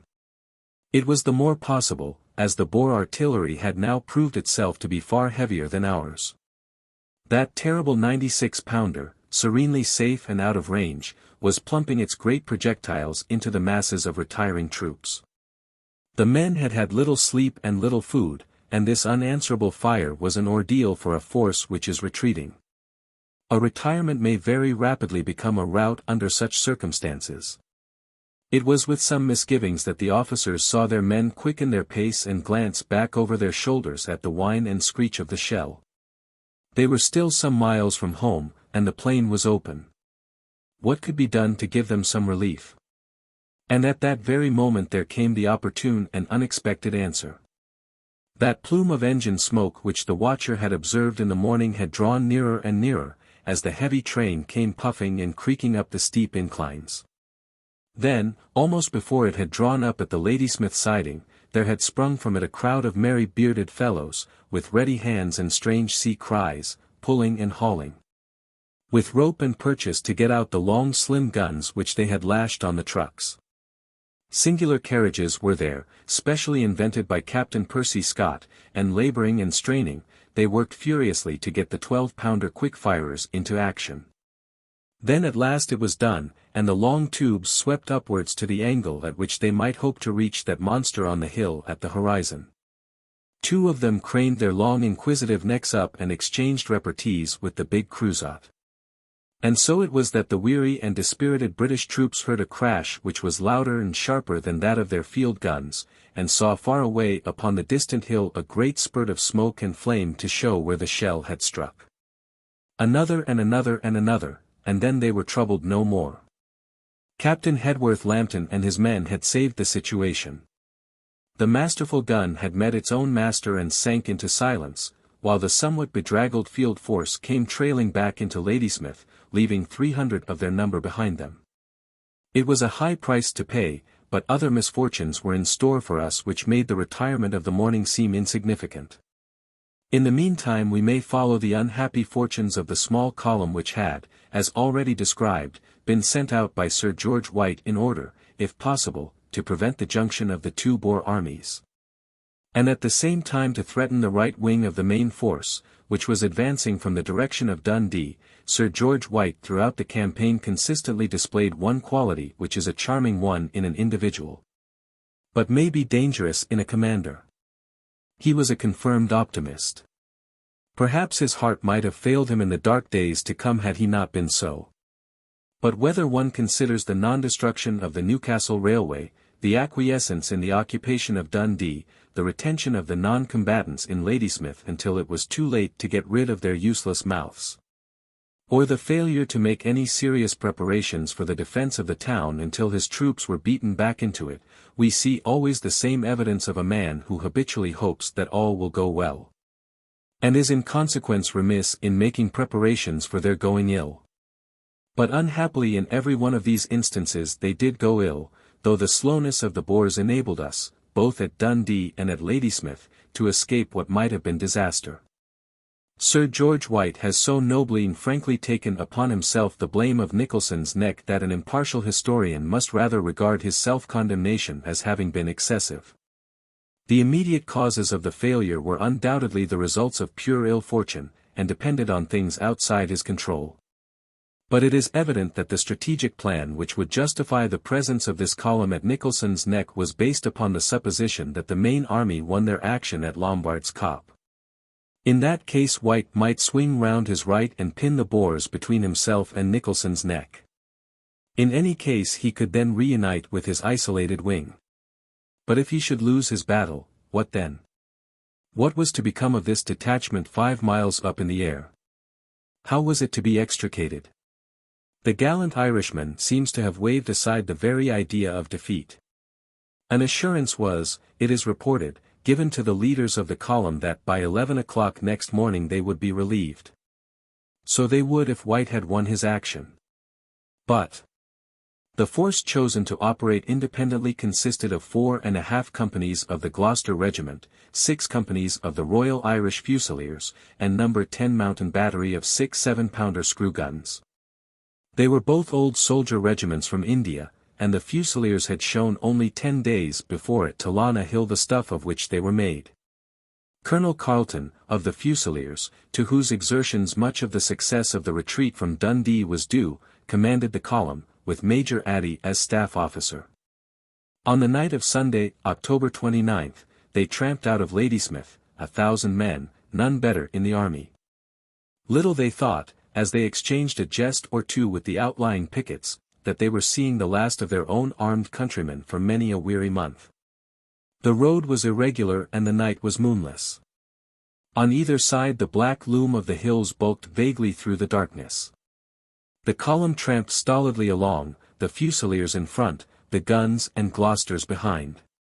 Several times a short halt was called to make sure of the bearings. At last, in the black cold hours which come between midnight and morning, the column swung to the left out of the road. In front of them, hardly visible, stretched a long black kopje. It was the very Nicholson's neck which they had come to occupy. Carleton and Addy must have heaved a sigh of relief as they realized that they had actually struck it. The force was but 200 yards from the position, and all had gone without a hitch. And yet in those 200 yards there came an incident which decided the fate both of their enterprise and of themselves. Out of the darkness there blundered and rattled 5 horsemen, their horses galloping, the loose stones flying around them. In the dim light they were gone as soon as seen. Whence coming, whither going, no one knows, nor is it certain whether it was design or ignorance or panic which sent them riding so wildly through the darkness. Somebody fired. A sergeant of the Fusiliers took the bullet through his hand. Someone else shouted to fix bayonets. The mules which carried the spare ammunition kicked and reared. There was no question of treachery, for they were led by our own men, but to hold 2 frightened mules, one with either hand, is a feat for a Hercules. They lashed and tossed and bucked themselves loose, and an instant afterwards were flying helter-skelter through the column. Nearly all the mules caught the panic. In vain the men held on to their heads. In the mad rush they were galloped over and knocked down by the torrent of frightened creatures. In the gloom of that early hour the men must have thought that they were charged by cavalry. The column was dashed out of all military order as effectively as if a regiment of dragoons had ridden over them. When the cyclone had passed, and the men had with many a muttered curse gathered themselves into their ranks once more, they realized how grave was the misfortune which had befallen them. There, where those mad hoofs still rattled in the distance, were their spare cartridges, their shells, and their cannon. A mountain gun is not drawn upon wheels, but is carried in adjustable parts upon muleback. A wheel had gone south, a trail east, a chase west. Some of the cartridges were strewn upon the road. Most were on their way back to Ladysmith. There was nothing for it but to face this new situation and to determine what should be done. It has been often and naturally asked, why did not Colonel Carleton make his way back at once upon the loss of his guns and ammunition, while it was still dark? One or two considerations are evident. In the first place, it is natural to a good soldier to endeavor to retrieve a situation rather than to abandon his enterprise. His prudence, did he not do so, might become the subject of public commendation, but might also provoke some private comment. A soldier's training is to take chances, and to do the best he can with the material at his disposal. Again, Colonel Carleton and Major Addy knew the general plan of the battle which would be raging within a very few hours. And they quite understood that by withdrawing they would expose General White's left flank to attack from the forces, consisting, as we know now, of the Orange Free Staters and of the Johannesburg police, who were coming from the north and west. He hoped to be relieved by 11, and he believed that, come what might, he could hold out until then.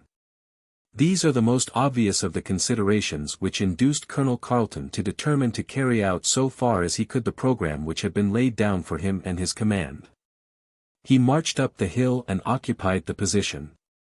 His heart, however, must have sunk when he examined it. It was very large, too large to be effectively occupied by the force which he commanded. The length was about a mile and the breadth 400 yards. Shaped roughly like the sole of a boot, it was only the heel end which he could hope to hold. Other hills all round offered cover for Boer riflemen. Nothing daunted, however, he set his men to work at once building sangars with the loose stones. With the full dawn and the first snapping of Boer Mausers from the hills around they had thrown up some sort of rude defences which they might hope to hold until help should come. But how could help come when there was no means by which they could let White know the plight in which they found themselves? They had brought a heliograph with them, but it was on the back of one of those accursed mules. The Boers were thick around them, and they could not send a messenger. An attempt was made to convert a polished biscuit tin into a heliograph, but with poor success. A Kaffir was dispatched with promises of a heavy bribe, but he passed out of history.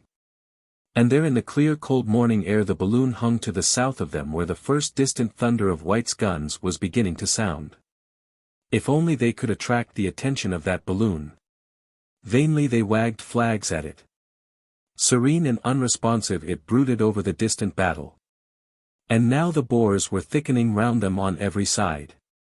Christian de Wet, a name soon to be a household word, marshalled the Boer attack, which was soon strengthened by the arrival of Van Dam and his police. At 5 o'clock the fire began, at 6 it was warm, at 7 warmer still. 2 companies of the Gloucesters lined a sangar on the tread of the sole, to prevent any one getting too near to the heel. A fresh detachment of Boers, firing from a range of nearly 1,000 yards, took this defence in the rear. Bullets fell among the men, and smacked up against the stone breastwork. The 2 companies were withdrawn, and lost heavily in the open as they crossed it. An incessant rattle and crackle of rifle fire came from all round, drawing very slowly but steadily nearer. Now and then the whisk of a dark figure from one boulder to another was all that ever was seen of the attackers. The British fired slowly and steadily, for every cartridge counted, but the cover of the Boers was so cleverly taken that it was seldom that there was much to aim at. All you could ever see, says one who was present, were the barrels of the rifles. There was time for thought in that long morning, and to some of the men it may have occurred what preparation for such fighting had they ever had in the mechanical exercises of the parade ground. Or the shooting of an annual bagful of cartridges at exposed targets at a measured range. It is the warfare of Nicholson's neck, not that of Laffin's Plain, which has to be learned in the future. During those weary hours lying on the bullet-swept hill and listening to the eternal hissing in the air and clicking on the rocks, the British soldiers could see the fight which raged to the south of them. It was not a cheering sight, and Carleton and Addy with their gallant comrades must have felt their hearts grow heavier as they watched. The Boers' shells bursting among the British batteries, the British shells bursting short of their opponents. The long toms laid at an angle of 45 plunked their huge shells into the British guns at a range where the latter would not dream of unlimbering. And then gradually the rifle fire died away also, crackling more faintly as White withdrew to Ladysmith. At 11 o'clock Carleton's column recognized that it had been left to its fate. As early as 9 a heliogram had been sent to them to retire as the opportunity served, but to leave the hill was certainly to court annihilation. The men had then been under fire for 6 hours, and with their losses mounting and their cartridges dwindling, all hope had faded from their minds. But still for another hour, and yet another, they held doggedly on. 9.5 hours they clung to that pile of stones. The Fusiliers were still exhausted from the effect of their march from Glencoe and their incessant work since. Many fell asleep behind the boulders. Some sat doggedly with their useless rifles and empty pouches beside them. Some picked cartridges off their dead comrades. What were they fighting for? It was hopeless, and they knew it. But always there was the honor of the flag, the glory of the regiment, the hatred of a proud and brave man to acknowledge defeat. And yet it had to come.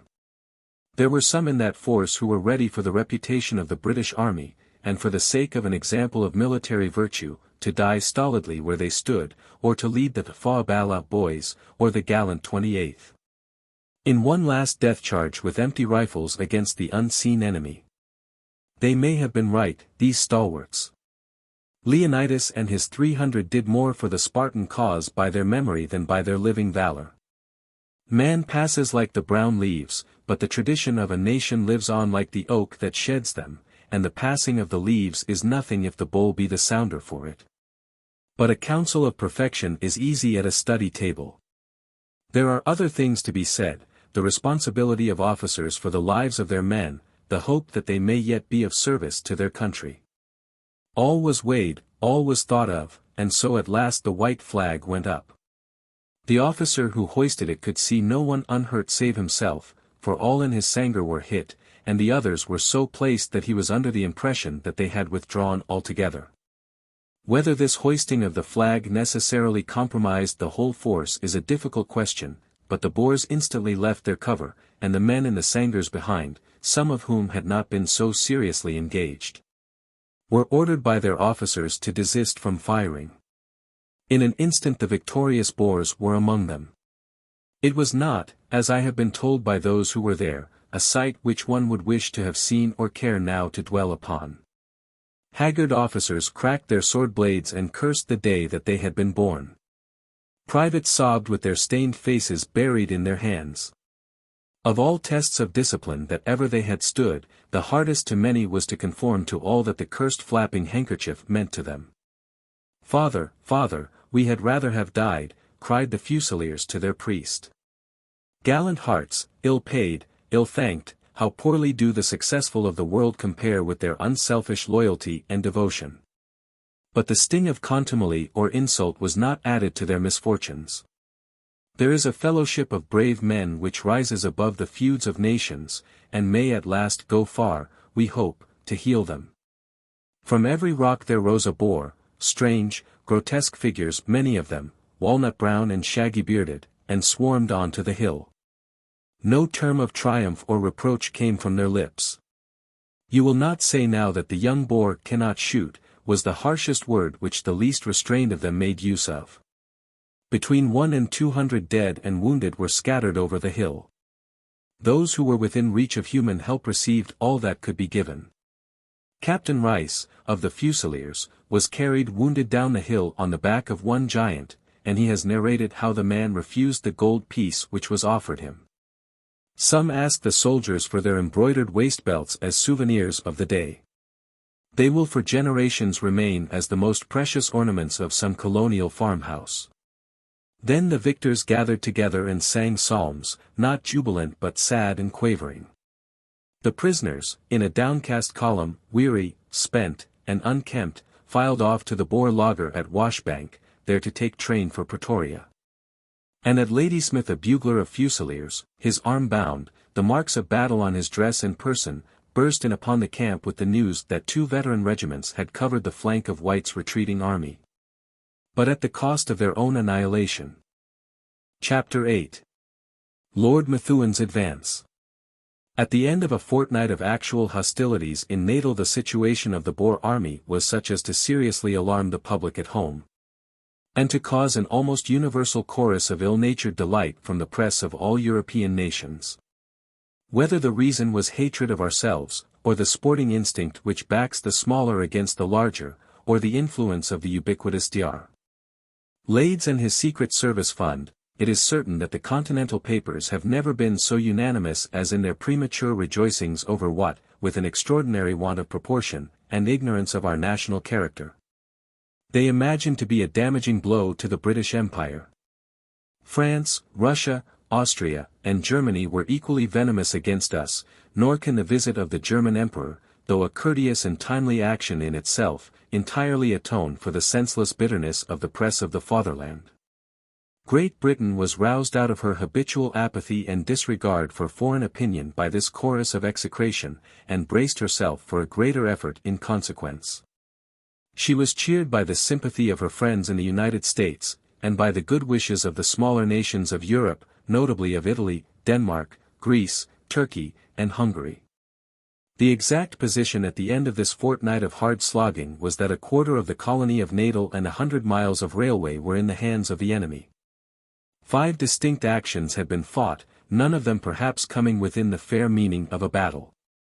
Of these 1 had been a distinct British victory, 2 had been indecisive, 1 had been unfortunate, and 1 had been a positive disaster. We had lost about 1,200 prisoners and a battery of small guns. The Boers had lost 2 fine guns and 300 prisoners. 12,000 British troops had been shut up in Ladysmith, and there was no serious force between the invaders and the sea. Only in those distant transports, where the grimy stokers shovelled and strove, were there hopes for the safety of Natal and the honour of the Empire. In Cape Colony the Loyalists waited with bated breath, knowing well that there was nothing to check a Free State invasion, and that if it came no bounds could be placed upon how far it might advance, or what effect it might have upon the Dutch population. Leaving Ladysmith now apparently within the grasp of the Boers, who had settled down deliberately to the work of throttling it, the narrative must pass to the western side of the seat of war, and give a consecutive account of the events which began with the siege of Kimberley and led to the ineffectual efforts of Lord Methuen's column to relieve it. On the declaration of war 2 important movements had been made by the Boers upon the west. One was the advance of a considerable body under the formidable Cronje to attack Mafeking, an enterprise which demands a chapter of its own. The other was the investment of Kimberley by a force which consisted principally of Free Staters under the command of Wessels and Botha. The place was defended by Colonel Keekwich, aided by the advice and help of Mr. Cecil Rhodes, who had gallantly thrown himself into the town by one of the last trains which reached it. As the founder and director of the great De Beers diamond mines he desired to be with his people in the hour of their need, and it was through his initiative that the town had been provided with the rifles and cannon with which to sustain the siege. The troops which Colonel Keekwich had at his disposal consisted of 4 companies of the Loyal North Lancashire Regiment, his own regiment, with some Royal Engineers, a mountain battery, and 2 machine guns. In addition there were the extremely spirited and capable local forces, 120 men of the Cape Police, 2,000 volunteers, a body of Kimberley light horse, and a battery of light 7-pounder guns. There were also 8 Maxims which were mounted upon the huge mounds of debris which surrounded the mines and formed most efficient fortresses. A small reinforcement of police had, under tragic circumstances, reached the town. Vryburg, the capital of British Bechuanaland, lies 145 miles to the north of Kimberley. The town has strong Dutch sympathies, and on the news of the approach of a Boer force with artillery it was evident that it could not be held. Scott, the commandant of police, made some attempt to organize a defense, but having no artillery and finding little sympathy, he was compelled to abandon his charge to the invaders. The gallant Scott rode south with his troopers, and in his humiliation and grief at his inability to preserve his post he blew out his brains upon the journey. Vryburg was immediately occupied by the Boers, and British Bechuanaland was formally annexed to the South African Republic. This policy of the instant annexation of all territories invaded was habitually carried out by the enemy, with the idea that British subjects who joined them would in this way be shielded from the consequences of treason. Meanwhile several thousand Freestaters and Transvaalers with artillery had assembled round Kimberley, and all news of the town was cut off. Its relief was one of the first tasks which presented itself to the inpouring army corps. The obvious base of such a movement must be Orange River, and there and at de Aar the stores for the advance began to be accumulated.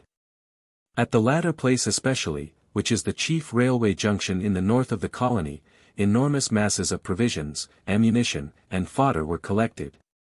With thousands of mules which the long arm of the British government had rounded up from many parts of the world.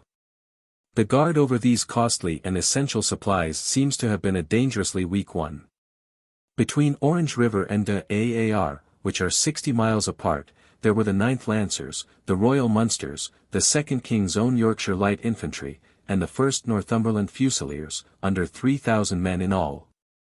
With £2 million worth of stores and the Free State frontier within a ride of them. Verily, if we have something to deplore in this war we have much also to be thankful for. Up to the end of October the situation was so dangerous that it is really inexplicable that no advantage was taken of it by the enemy. Our main force was concentrated to defend the Orange River Railway Bridge, which was so essential for our advance upon Kimberley. This left only a single regiment without guns for the defense of de Aar and the valuable stores. A fairer mark for a dashing leader and a raid of mounted riflemen was never seen. The chance passed, however, as so many others of the Boers had done. Early in November Colesberg and Nauport were abandoned by our small detachments, who concentrated at de Aar. The Berkshires joined the Yorkshire Light Infantry, and 9 field guns arrived also.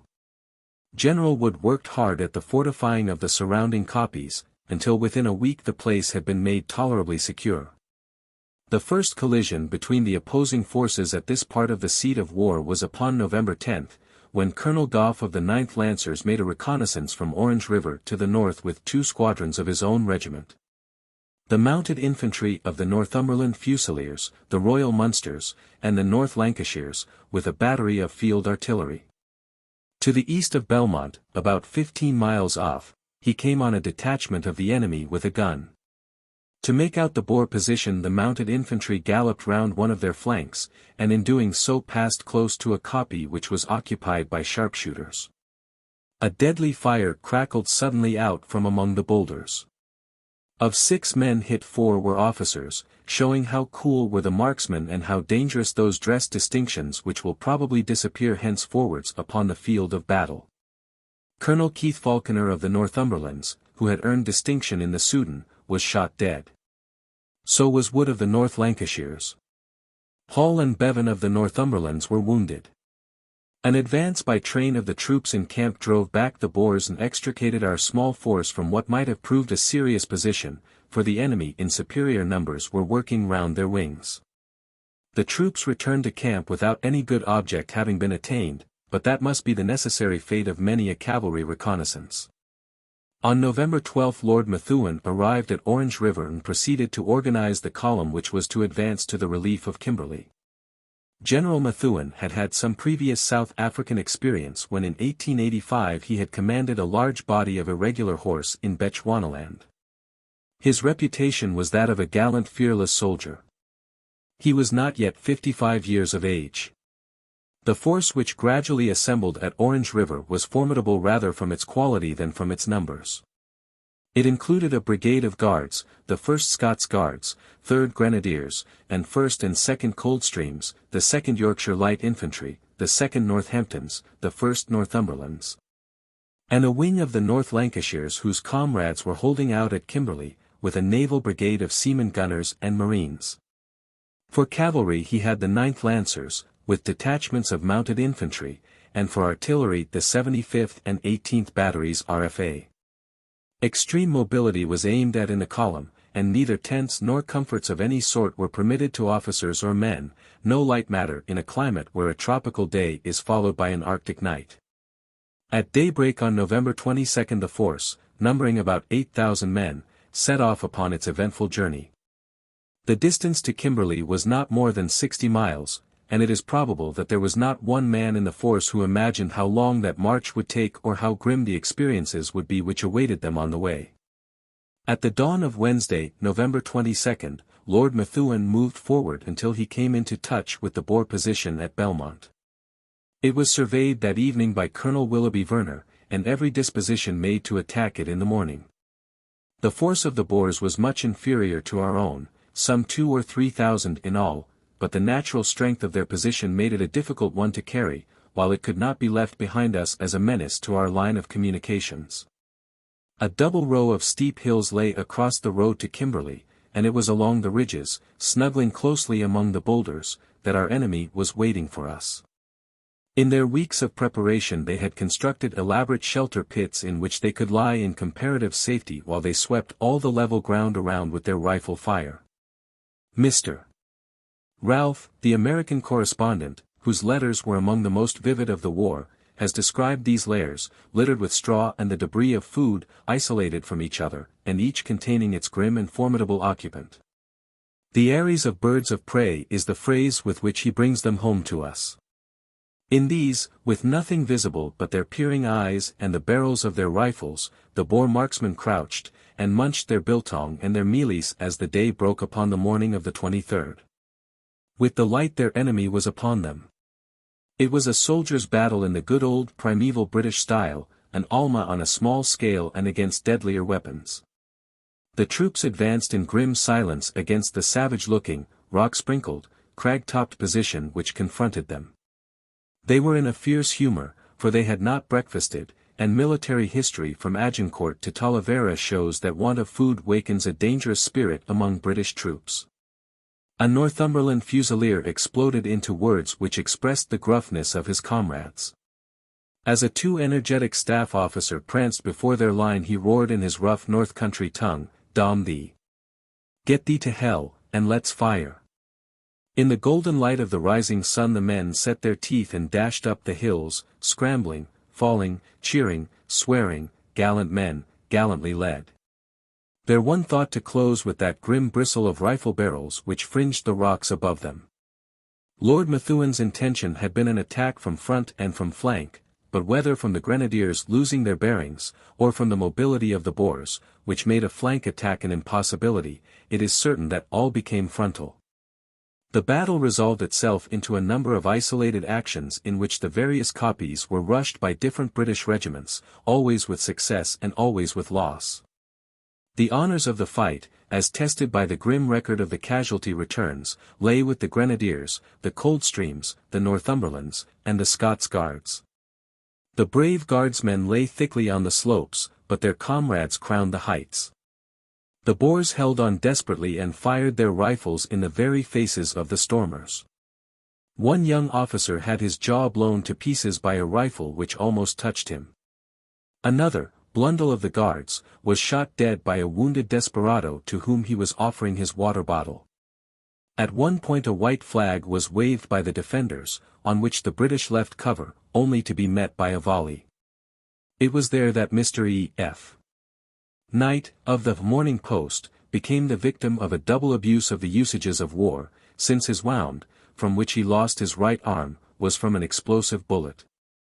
The man who raised the flag was captured, and it says much for the humanity of British soldiers that he was not bayoneted upon the spot. Yet it is not fair to blame a whole people for the misdeeds of a few, and it is probable that the men who descended to such devices, or who deliberately fired upon our ambulances, were as much execrated by their own comrades as by ourselves.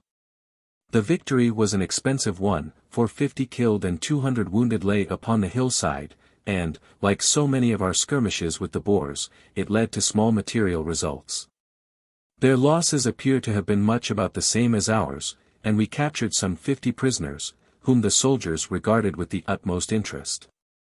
They were a sullen slouching crowd rudely clad, and they represented probably the poorest of the burghers, who now, as in the Middle Ages, suffer most in battle, since a long purse means a good horse. Most of the enemy galloped very comfortably away after the action, leaving a fringe of sharpshooters among the koppies to hold back our pursuing cavalry. The want of horsemen and the want of horse artillery are the two reasons which Lord Methuen gives why the defeat was not converted into a rout. As it was, the feelings of the retreating Boers were exemplified by one of their number, who turned in his saddle in order to place his outstretched fingers to his nose in derision of the victors. He exposed himself to the fire of half a battalion while doing so, but he probably was aware that with our present musketry instruction the fire of a British half-battalion against an individual is not a very serious matter. The remainder of the 23rd was spent at Belmont Camp, and next morning an advance was made to Ensslin, some 10 miles further on. Here lay the plain of Ensslin, bounded by a formidable line of koppies as dangerous as those of Belmont. Lancers and Remington scouts, the feeble but very capable cavalry of the army, came in with the report that the hills were strongly held. Some more hard slogging was in front of the relievers of Kimberley. The advance had been on the line of the Cape Town to Kimberley Railway, and the damage done to it by the Boers had been repaired to the extent of permitting an armoured train with a naval gun to accompany the troops. It was 6 o'clock upon the morning of Saturday the 25th that this gun came into action against the koppies, closely followed by the guns of the field artillery. One of the lessons of the war has been to disillusion us as to the effect of shrapnel fire. Positions which had been made theoretically untenable have again and again been found to be most inconveniently tenanted. Among the troops actually engaged the confidence in the effect of shrapnel fire has steadily declined with their experience. Some other method of artillery fire than the curving bullet from an exploding shrapnel shell must be devised for dealing with men who lie close among boulders and behind cover. These remarks upon shrapnel might be included in the account of half the battles of the war, but they are particularly apposite to the action at Ensslin. Here a single large kopje formed the key to the position, and a considerable time was expended upon preparing it for the British assault, by directing upon it a fire which swept the face of it and searched, as was hoped, every corner in which a rifleman might lurk. One of the two batteries engaged fired no fewer than 500 rounds. Then the infantry advance was ordered, the guards being held in reserve on account of their exertions at Belmont. The Northumberlands, Northamptons, North Lancashires, and Yorkshires worked round upon the right, and, aided by the artillery fire, cleared the trenches in their front.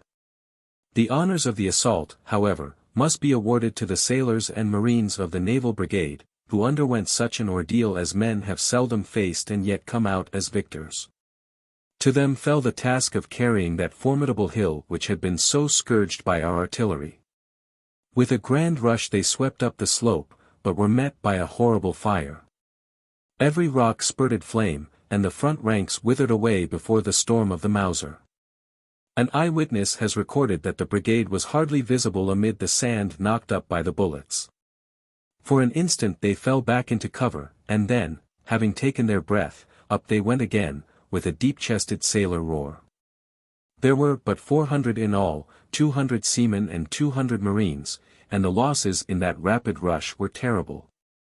Yet they swarmed up, their gallant officers, some of them little boy middies, cheering them on. Ethelstan, the commander of the powerful, was struck down. Plum and senior of the marines were killed.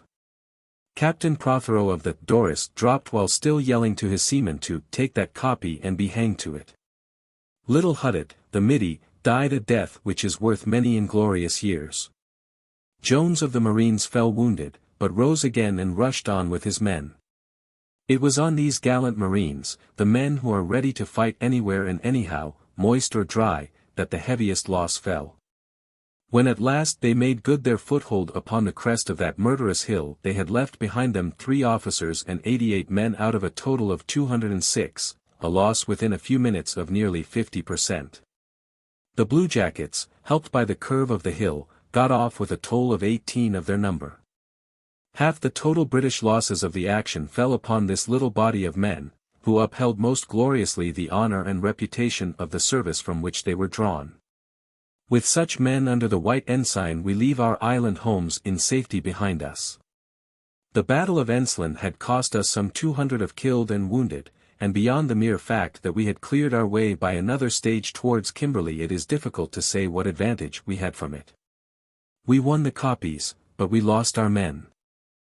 The Boer killed and wounded were probably less than half of our own, and the exhaustion and weakness of our cavalry forbade us to pursue and prevented us from capturing their guns.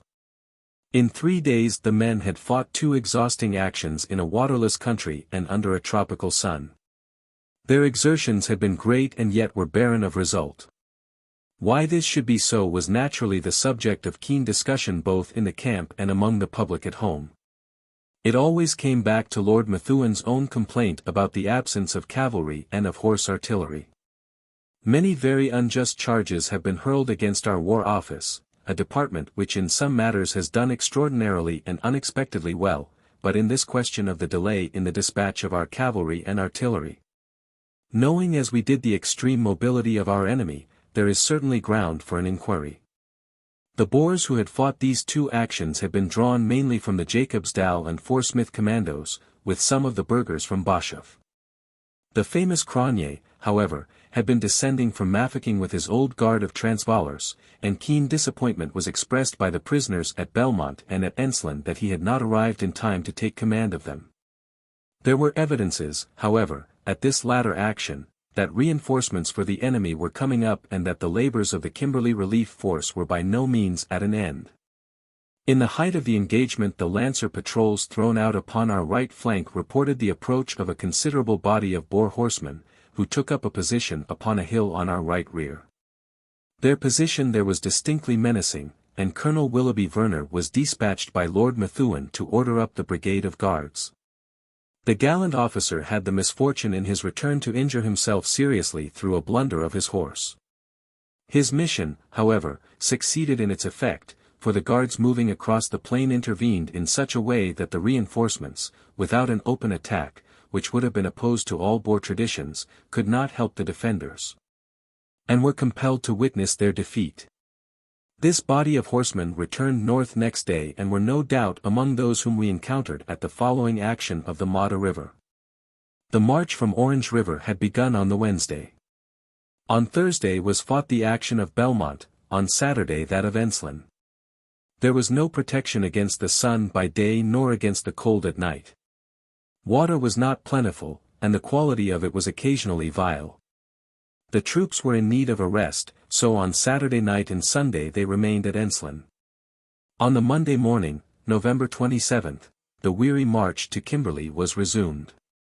On Monday, November 27th, at early dawn, the little British army, a dust-colored column upon the dusty veldt, moved forwards again towards their objective. That night they halted at the pools of Klipfontein, having for once made a whole day's march without coming in touch with the enemy. Hopes rose that possibly the 2 successive defeats had taken the heart out of them and that there would be no further resistance to the advance. Some, however, who were aware of the presence of Cronje, and of his formidable character, took a juster view of the situation. And this perhaps is where a few words might be said about the celebrated leader who played upon the western side of the seat of war the same part which Joubert did upon the east. Commandant Cronje was at the time of the war 65 years of age, a hard, swarthy man, quiet of manner, fierce of soul, with a reputation among a nation of resolute men for unsurpassed resolution. His dark face was bearded and virile, but sedate and gentle in expression. He spoke little, but what he said was to the point, and he had the gift of those fire words which brace and strengthen weaker men. In hunting expeditions and in native wars he had first won the admiration of his countrymen by his courage and his fertility of resource. In the War of 1880 he had led the Boers who besieged Potchefstroom, and he had pushed the attack with a relentless vigor which was not hampered by the chivalrous usages of war. Eventually he compelled the surrender of the place by concealing from the garrison that a general armistice had been signed, an act which was afterwards disowned by his own government. In the succeeding years he lived as an autocrat and a patriarch amid his farms and his herds, respected by many and feared by all. For a time he was native commissioner and left a reputation for hard dealing behind him. Called into the field again by the Jameson raid, he grimly herded his enemies into an impossible position and desired, as it is stated, that the hardest measure should be dealt out to the captives. This was the man, capable, crafty, iron-hard, magnetic, who lay with a reinforced and formidable army across the path of Lord Methuen's tired soldiers. It was a fair match. On the one side the hardy men, the trained shots, a good artillery, and the defensive, on the other the historical British infantry, duty, discipline, and a fiery courage. With a high heart the dust-colored column moved on over the dusty veldt. So entirely had hills and Boer fighting become associated in the minds of our leaders, that when it was known that Modder River wound over a plain, the idea of a resistance there appears to have passed away from their minds. So great was the confidence or so lax the scouting that a force equaling their own in numbers had assembled with many guns within 7 miles of them, and yet the advance appears to have been conducted without any expectation of impending battle. The supposition, obvious even to a civilian, that a river would be a likely place to meet with an obstinate resistance, seems to have been ignored. It is perhaps not fair to blame the general for a fact which must have vexed his spirit more than ours. One's sympathies go out to the gentle and brave man, who was heard calling out in his sleep that he should have had those 2 guns, but it is repugnant to common sense to suppose that no one, neither the cavalry or the intelligence department, is at fault for so extraordinary a state of ignorance. On the morning of Tuesday, November 28, the British troops were told that they would march at once, and have their breakfast when they reached the Modder River, a grim joke to those who lived to appreciate it. The army had been reinforced the night before by the welcome addition of the Argyll and Sutherland Highlanders, which made up for the losses of the week. It was a cloudless morning, and a dazzling sun rose in a deep blue sky. The men, though hungry, marched cheerily, the reek of their tobacco pipes floating up from their ranks. It cheered them to see that the murderous copies had, for the time, been left behind, and that the great plain inclined slightly downwards to where a line of green showed the course of the river. On the further bank were a few scattered buildings, with one considerable hotel, used as a week-end resort by the businessmen of Kimberley. It lay now calm and innocent, with its open windows looking out upon a smiling garden. But death lurked at the windows and death in the garden, and the little dark man who stood by the door, peering through his glass at the approaching column, was the minister of death, the dangerous Cronje. In consultation with him was one who was to prove even more formidable, and for a longer time. Semitic in face, high-nosed, bushy-bearded, and eagle-eyed, with skin burned brown by a life of the veldt, it was de la Rey, one of the trio of fighting chiefs whose name will always be associated with the gallant resistance of the Boers. He was there as advisor, but Cronje was in supreme command. His dispositions had been both masterly and original. Contrary to the usual military practice in the defense of rivers, he had concealed his men upon both banks, placing, as it is stated, those in whose staunchness he had least confidence upon the British side of the river, so that they could only retreat under the rifles of their inexorable companions. The trenches had been so dug with such a regard for the slopes of the ground that in some places a triple line of fire was secured. His artillery, consisting of several heavy pieces and a number of machine guns, including one of the diabolical pom-poms, was cleverly placed upon the further side of the stream, and was not only provided with shelter pits but had rows of reserve pits, so that the guns could be readily shifted when their range was found. Rows of trenches, a broadish river, fresh rows of trenches, fortified houses, and a good artillery well worked and well placed, it was a serious task which lay in front of the gallant little army. The whole position covered between 4 and 5 miles.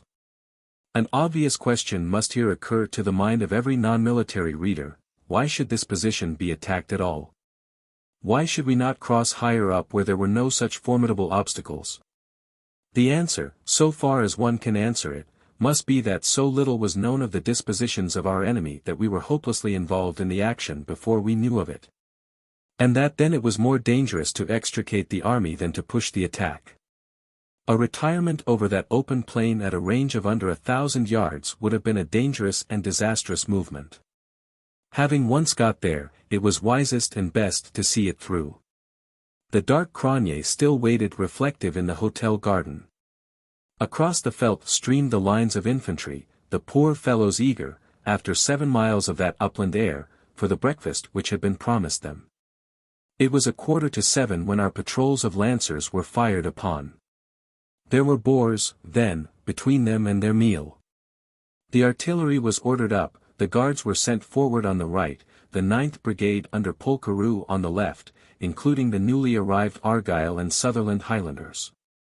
They swept onwards into the fatal fire zone, and then, and only then, there blazed out upon them 4 miles of rifles, cannon, and machine guns, and they realized, from general to private, that they had walked unwittingly into the fiercest battle yet fought in the war.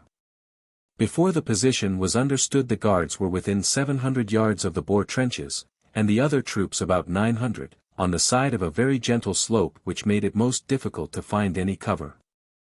In front of them lay a serene landscape, the river, the houses, the hotel, no movement of men, no smoke, everything peaceful and deserted save for an occasional quick flash and sparkle of flame.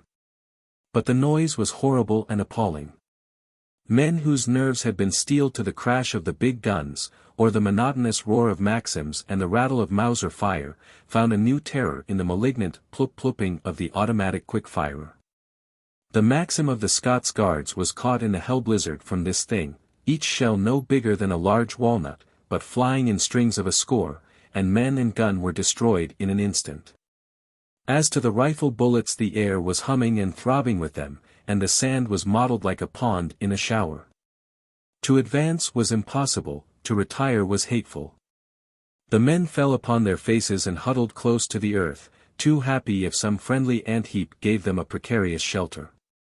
And always, tier above tier, the lines of rifle fire rippled and palpitated in front of them. The infantry fired also, and fired, but what was there to fire at? An occasional eye and hand over the edge of a trench or behind a stone is no mark at 700 yards. It would be instructive to know how many British bullets found a billet that day. The cavalry was useless, the infantry was powerless, there only remained the guns. When any arm is helpless and harried, it always casts an imploring eye upon the guns, and rarely indeed is it that the gallant guns do not respond. Now the 75th and 18th Field Batteries came rattling and dashing to the front, and unlimbered at 1,000 yards. The naval guns were working at 4,000, but the two combined were insufficient to master the fire of the pieces of large caliber which were opposed to them. Lord Methuen must have prayed for guns as Wellington did for night, and never was a prayer answered more dramatically. A strange battery came lurching up from the British rear, unheralded, unknown, the weary gasping horses panting at the traces, the men, caked with sweat and dirt, urging them on into a last spasmodic trot. The bodies of horses which had died of pure fatigue marked their course, the sergeants' horses tugged in the gun teams, and the sergeants staggered along by the limbers. It was the 62nd Field Battery, which had marched 32 miles in 8 hours, and now, hearing the crash of battle in front of them, had with one last desperate effort thrown itself into the firing line. Great credit is due to Major Granite and his men. Not even those gallant German batteries who saved the infantry at Spicheren could boast of a finer feat.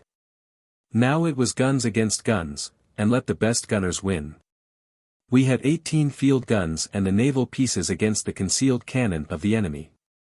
Back and forward flew the shells, howling past each other in mid-air.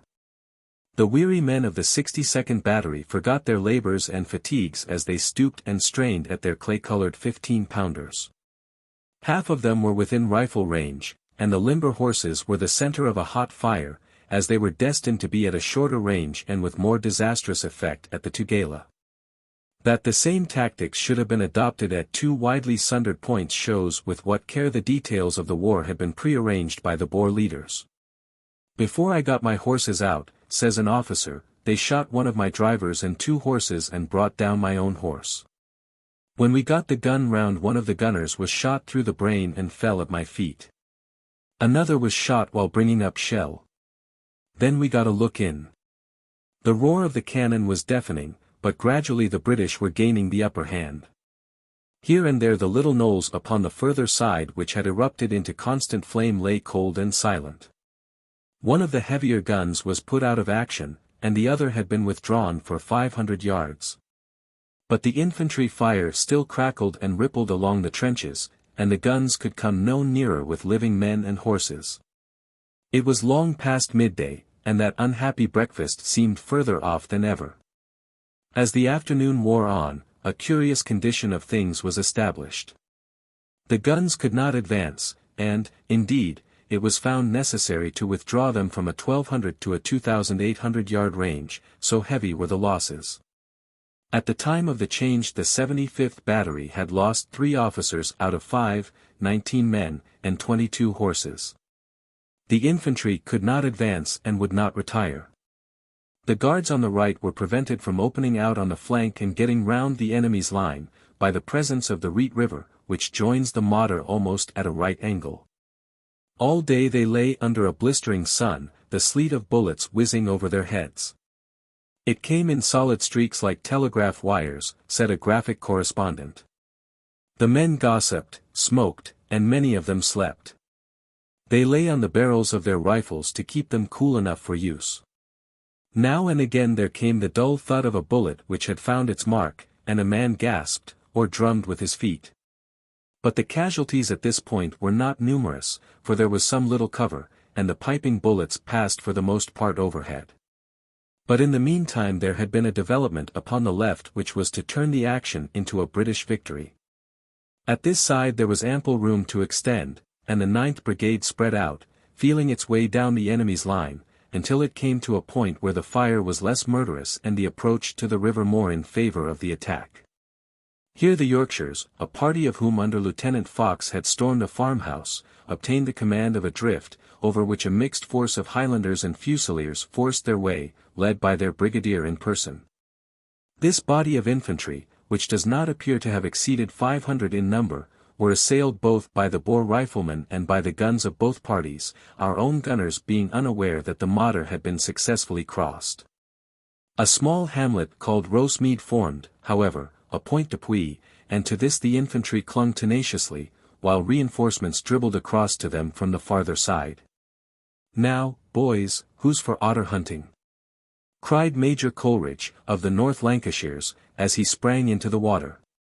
How gladly on that baking, scorching day did the men jump into the river and splash over, to climb the opposite bank with their wet khaki clinging to their figures. Some blundered into holes and were rescued by grasping the unwound puttees of their comrades. And so between 3 and 4 o'clock a strong party of the British had established their position upon the right flank of the Boers.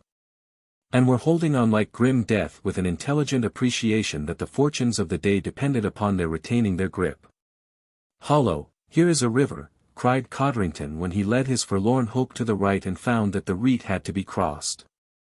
"I was given to understand that the Modder was fordable everywhere," says Lord Methuen in his official dispatch. One cannot read the account of the operations without being struck by the casual, sketchy knowledge which cost us so dearly. The soldiers slogged their way through, as they have slogged it before.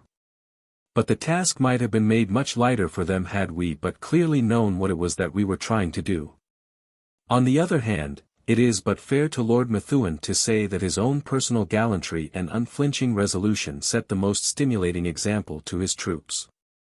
No general could have done more to put heart into his men. And now, as the long weary scorching hungry day came to an end, the Boers began at last to flinch from their trenches. The shrapnel was finding them out and this force upon their flank filled them with vague alarm and with fears for their precious guns. And so as night fell they stole across the river, the cannon were withdrawn, the trenches evacuated, and next morning, when the weary British and their anxious general turned themselves to their grim task once more, they found a deserted village. A line of empty houses, and a litter of empty Mauser cartridge cases to show where their tenacious enemy had stood. Lord Methuen, in congratulating the troops upon their achievement, spoke of the hardest won victory in our annals of war, and some such phrase was used in his official dispatch. It is hypercritical, no doubt, to look too closely at a term used by a wounded man with the flush of battle still upon him. But still a student of military history must smile at such a comparison between this action and such others as Albuera or Inkerman, where the numbers of British engaged were not dissimilar. A fight in which 500 men are killed and wounded cannot be classed in the same category as those stern and desperate encounters where more of the victors were carried than walked from the field of battle. And yet there were some special features which will differentiate the fight at Modder River from any of the 100 actions which adorn the standards of our regiments. It was the third battle which the troops had fought within the week. They were under fire for 10 or 12 hours, were waterless under a tropical sun, and weak from want of food. For the first time they were called upon to face modern rifle fire and modern machine guns in the open. The result tends to prove that those who hold that it will from now onwards be impossible ever to make such frontal attacks as those which the English made at the Alma or the French at Waterloo, are justified in their belief. It is beyond human hardihood to face the pitiless beat of bullet and shell which comes from modern quick-firing weapons. Had our flank not made a lodgment across the river, it is impossible that we could have carried the position. Once more, too, it was demonstrated how powerless the best artillery is to disperse resolute and well-placed riflemen. Of the minor points of interest there will always remain the record of the forced march of the 62nd Battery, and artillerymen will note the use of gun pits by the Boers, which ensured that the range of their positions should never be permanently obtained. The honours of the day upon the side of the British rested with the Argyll and Sutherland Highlanders, the Yorkshire Light Infantry, the 2nd Coldstreams, and the artillery. Out of a total casualty list of about 450, no fewer than 112 came from the gallant Argylls and 69 from the Coldstreams. The loss of the Boers is exceedingly difficult to gauge, as they throughout the war took the utmost pains to conceal it. The number of desperate and long-drawn actions which have ended, according to the official Praetorian account, in a loss of one wounded burgher may in some way be better policy, but does not imply a higher standard of public virtue than those long lists which have saddened our hearts in the halls of the War Office. What is certain is that the loss at Modder River could not have been far inferior to our own, and that it arose almost entirely from artillery fire, since at no time of the action were any large number of their riflemen visible. So it ended, this long pelting match, Cronje sullenly withdrawing under the cover of darkness with his resolute heart filled with fierce determination for the future, while the British soldiers threw themselves down on the ground which they occupied and slept the sleep of exhaustion. Chapter 9. Battle of Magersfontein. Lord Methuen's force had now fought 3 actions in the space of a single week, losing in killed and wounded about 1,000 men, or rather more than 1/10 of its total numbers. Had there been evidence that the enemy were seriously demoralized, the general would no doubt have pushed on at once to Kimberley, which was some 20 miles distant. The information which reached him was, however, that the Boers had fallen back upon the very strong position of Spitfontein, that they were full of fight, and that they had been strongly reinforced by a commando from Mafeking.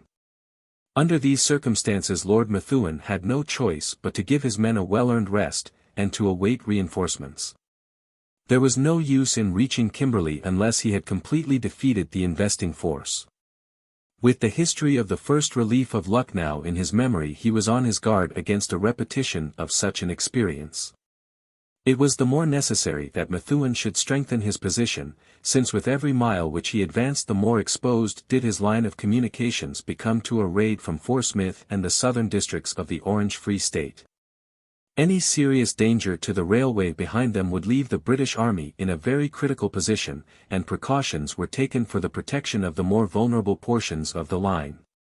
It was well that this was so, for on the 8th of December Commandant Prinsloo, of the Orange Free State, with 1,000 horsemen and 2 light 7-pounder guns, appeared suddenly at Enslin and vigorously attacked the 2 companies of the Northampton Regiment who held the station. At the same time they destroyed a couple of culverts and tore up 300 yards of the permanent way.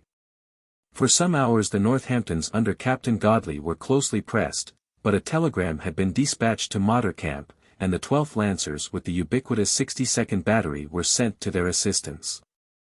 The Boers retired with their usual mobility, and in 10 hours the line was completely restored. Reinforcements were now reaching the Modder River force, which made it more formidable than when it had started. A very essential addition was that of the 12th Lancers and of G Battery of Horse Artillery, which would increase the mobility of the force and make it possible for the general to follow up a blow after he had struck it. The magnificent regiments which formed the Highland Brigade, the 2nd Black Watch, the 1st Gordons, the 2nd Seaforths, and the 1st Highland Light Infantry had arrived under the gallant and ill-fated Wauchope. 4 5-inch howitzers had also come to strengthen the artillery. At the same time the Canadians, the Australians, and several line regiments were moved up on the line from de Aar to Belmont. It appeared to the public at home that there was the material for an overwhelming advance. But the ordinary observer, and even perhaps the military critic, had not yet appreciated how great is the advantage which is given by modern weapons to the force which acts upon the defensive. With enormous pains Cronje and de la Rey were entrenching a most formidable position in front of our advance, with a confidence, which proved to be justified that it would be on their own ground and under their own conditions that in this, as in the 3 preceding actions, we should engage them. On the morning of Saturday, December 9th, the British general made an attempt to find out what lay in front of him amid that semicircle of forbidding hills. To this end he sent out a reconnaissance in the early morning, which included G Battery Horse Artillery, the 9th Lancers, and the ponderous 4.7 naval gun, which, preceded by the majestic march of 32 bullocks and attended by 80 seamen gunners, creaked forwards over the plain. What was there to shoot at in those sunlit boulder-strewn hills in front? They lay silent and untenanted in the glare of the African day. In vain the great gun exploded its huge shell with its 50 pounds of lyddite over the ridges, in vain the smaller pieces searched every cleft and hollow with their shrapnel. No answer came from the far-stretching hills. Not a flash or twinkle betrayed the fierce bands who lurked among the boulders. The force returned to camp no wiser than when it left. There was one sight visible every night to all men which might well nerve the rescuers in their enterprise. Over the northern horizon, behind those hills of danger, there quivered up in the darkness one long, flashing, quivering beam, which swung up and down, and up again like a seraphic sword blade. It was Kimberley praying for help, Kimberley solicitous for news. Anxiously, distractedly, the great De Beers searchlight dipped and rose. And back across the 20 miles of darkness, over the hills where Cronje lurked, there came that other southern column of light which answered, and promised, and soothed. Be of good heart, Kimberley. We are here. The Empire is behind us. We have not forgotten you. It may be days, or it may be weeks, but rest assured that we are coming. About 3 in the afternoon of Sunday, December 10th, the force which was intended to clear a path for the army through the lines of Magersfontein moved out upon what proved to be its desperate enterprise. The 3rd or Highland Brigade included the Black Watch, the Seaforths, the Argyll and Sutherlands, and the Highland Light Infantry. The Gordons had only arrived in camp that day, and did not advance until next morning. Besides the infantry, the 9th Lancers, the mounted infantry, and all the artillery moved to the front. It was raining hard, and the men with one blanket between 2 soldiers bivouacked upon the cold damp ground, about 3 miles from the enemy's position. At 1 o'clock, without food, and drenched, they moved forwards through the drizzle and the darkness to attack those terrible lines. Major Benson, R.A., with 2 of Remington's scouts, led them on their difficult way. Clouds drifted low in the heavens, and the falling rain made the darkness more impenetrable. The Highland Brigade was formed into a column, the Black Watch in front, then the Seaforths, and the other 2 behind. To prevent the men from straggling in the night, the 4 regiments were packed into a mass of quarter column as densely as was possible, and the left guides held a rope in order to preserve the formation. With many a trip and stumble the ill-fated detachment wandered on, uncertain where they were going and what it was that they were meant to do. Not only among the rank and file, but among the principal officers also, there was the same absolute ignorance. Brigadier Wauchope knew, no doubt, but his voice was soon to be stilled in death. The others were aware, of course, that they were advancing either to turn the enemy's trenches or to attack them, but they may well have argued from their own formation that they could not be near the riflemen yet. Why they should be still advancing in that dense clump we do not now know, nor can we surmise what thoughts were passing through the mind of the gallant and experienced chieftain who walked beside them. There are some who claim on the night before to have seen upon his strangely ascetic face that shadow of doom which is summed up in the one word, fate. The hand of coming death may already have lain cold upon his soul. Out there, close beside him, stretched the long trench, fringed with its line of fierce, staring, eager faces, and its bristle of gun barrels. They knew he was coming. They were ready. They were waiting. But still, with the dull murmur of many feet, the dense column, nearly 4,000 strong, wandered onwards through the rain and the darkness, death and mutilation crouching upon their path. It matters not what gave the signal, whether it was the flashing of a lantern by a Boer scout, or the tripping of a soldier over wire, or the firing of a gun in the ranks. It may have been any, or it may have been none, of these things. As a matter of fact, I have been assured by a Boer who was present that it was the sound of the tins attached to the alarm wires which disturbed them. However this may be, in an instant there crashed out of the darkness into their faces and ears a roar of point-blank fire, and the night was slashed across with the throbbing flame of the rifles. At the moment before this outflame some doubt as to their whereabouts seems to have flashed across the mind of their leaders. The order to extend had just been given, but the men had not had time to act upon it. The storm of lead burst upon the head and right flank of the column, which broke to pieces under the murderous volley. Wauchope was shot, struggled up, and fell once more forever. Rumor has placed words of reproach upon his dying lips, but his nature, both gentle and soldierly, forbids the supposition. What a pity, was the only utterance which a brother Highlander ascribes to him. Men went down in swathes, and a howl of rage and agony, heard afar over the veldt, swelled up from the frantic and struggling crowd. By the hundred they dropped, some dead, some wounded, some knocked down by the rush and sway of the broken ranks. It was a horrible business.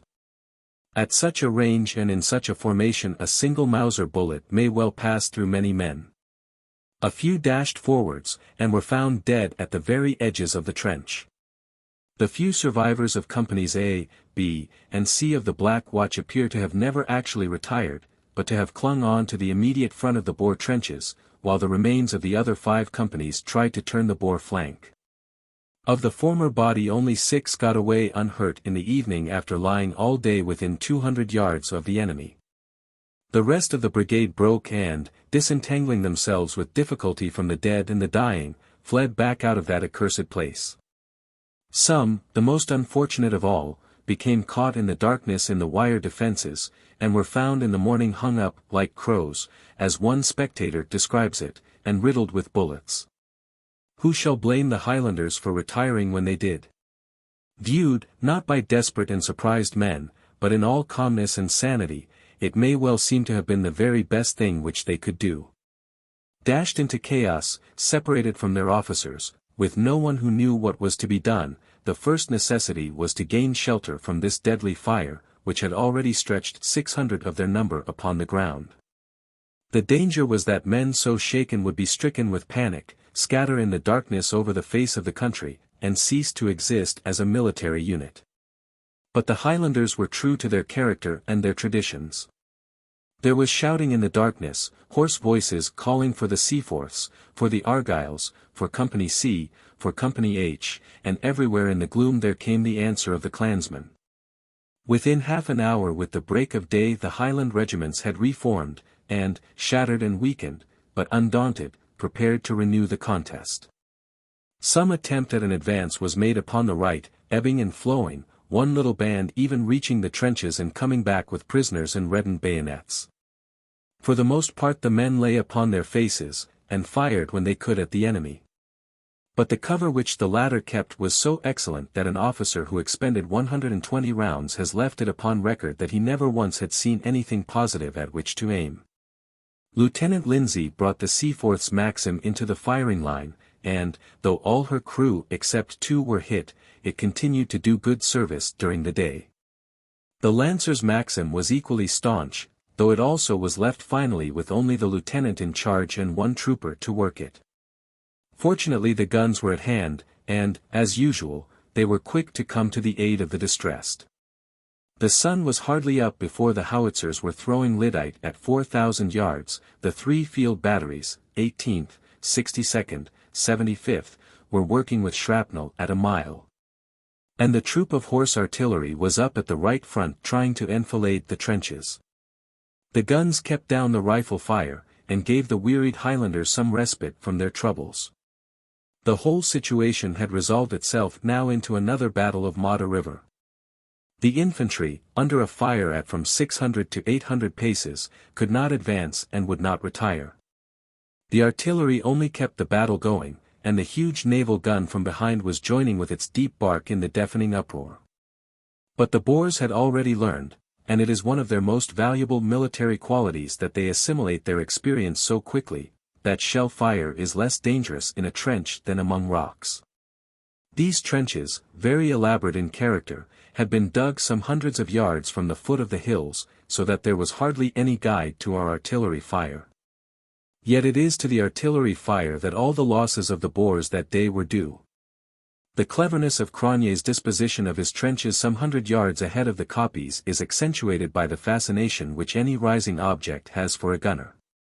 Prince Kraft tells the story of how at Zadova he unlimbered his guns 200 yards in front of the church of Klum, and how the Austrian reply fire almost invariably pitched upon the steeple.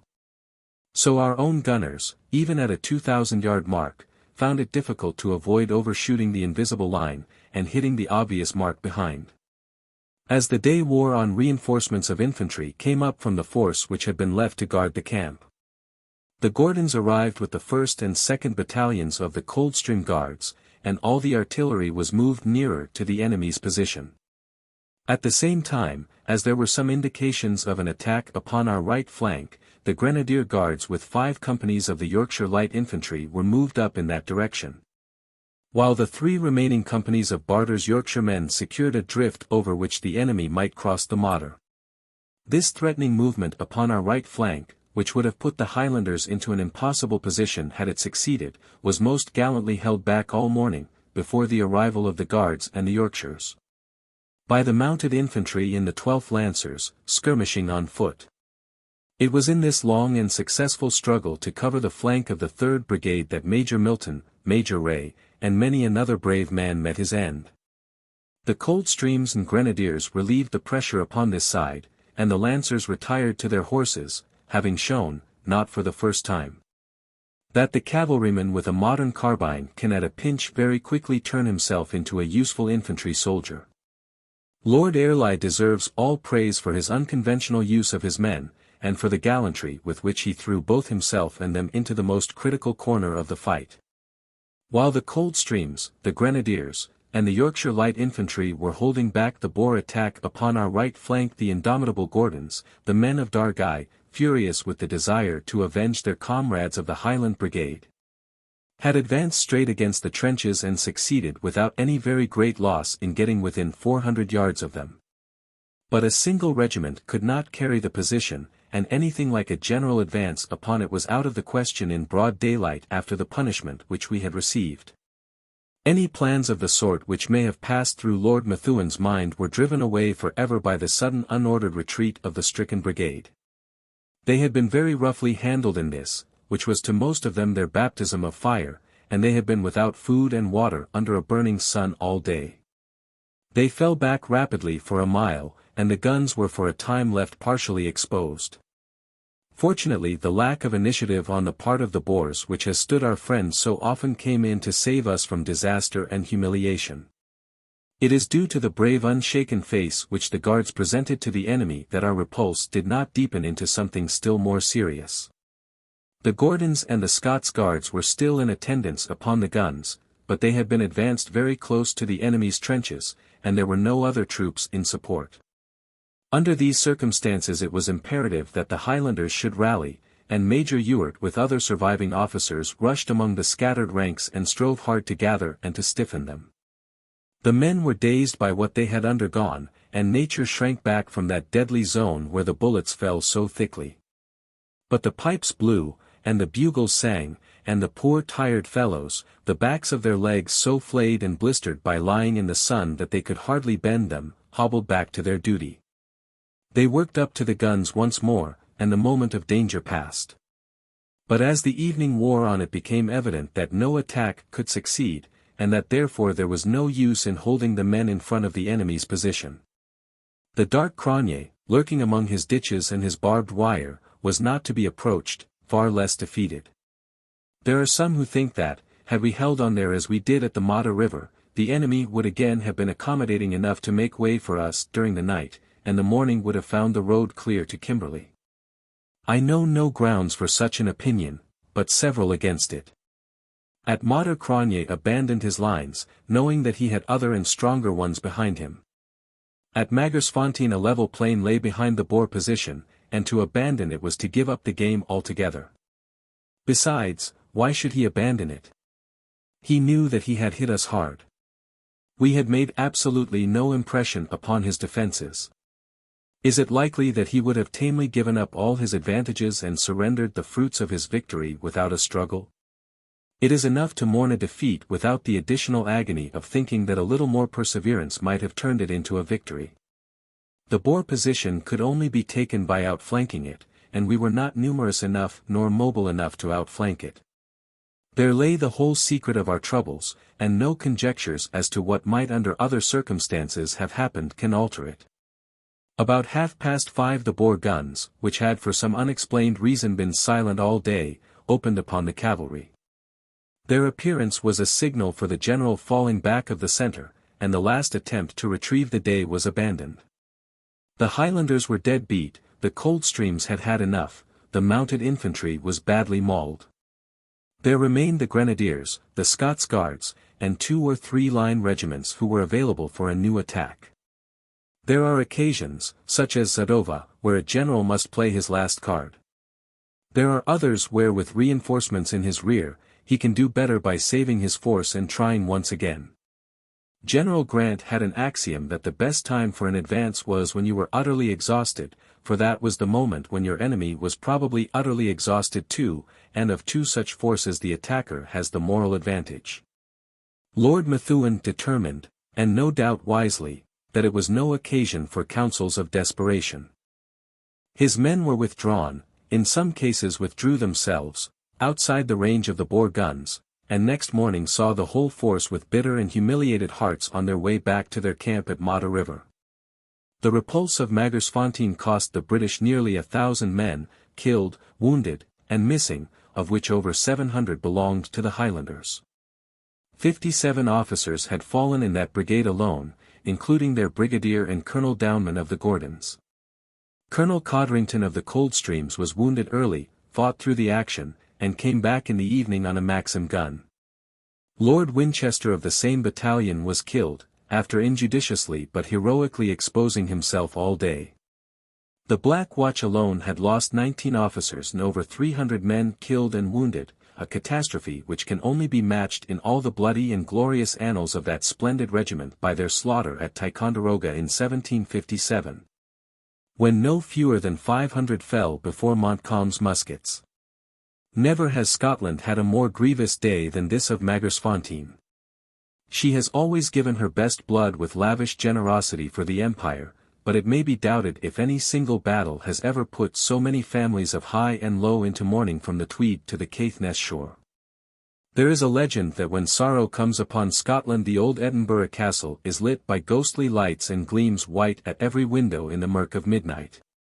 If ever the watcher could have seen so sinister a sight, it should have been on this, the fatal night of December 11, 1899.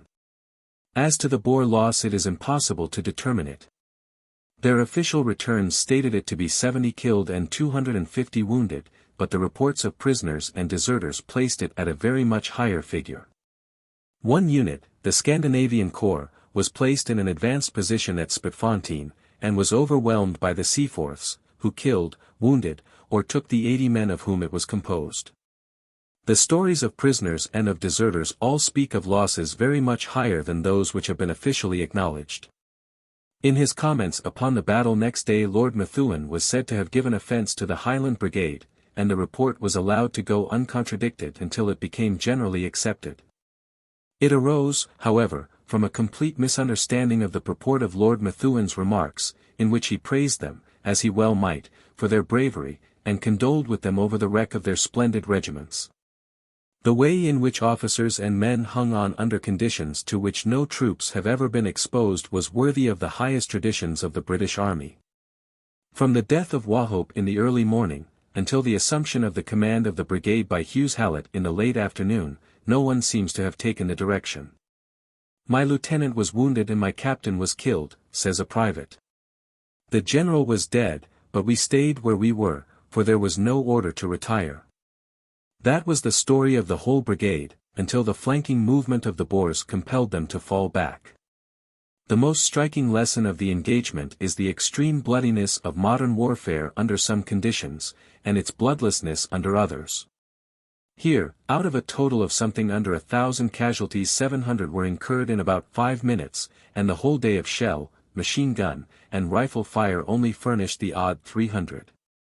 So also at Ladysmith the British forces, White's column, were under heavy fire from 5.30 to 11.30, and the loss again was something under 300.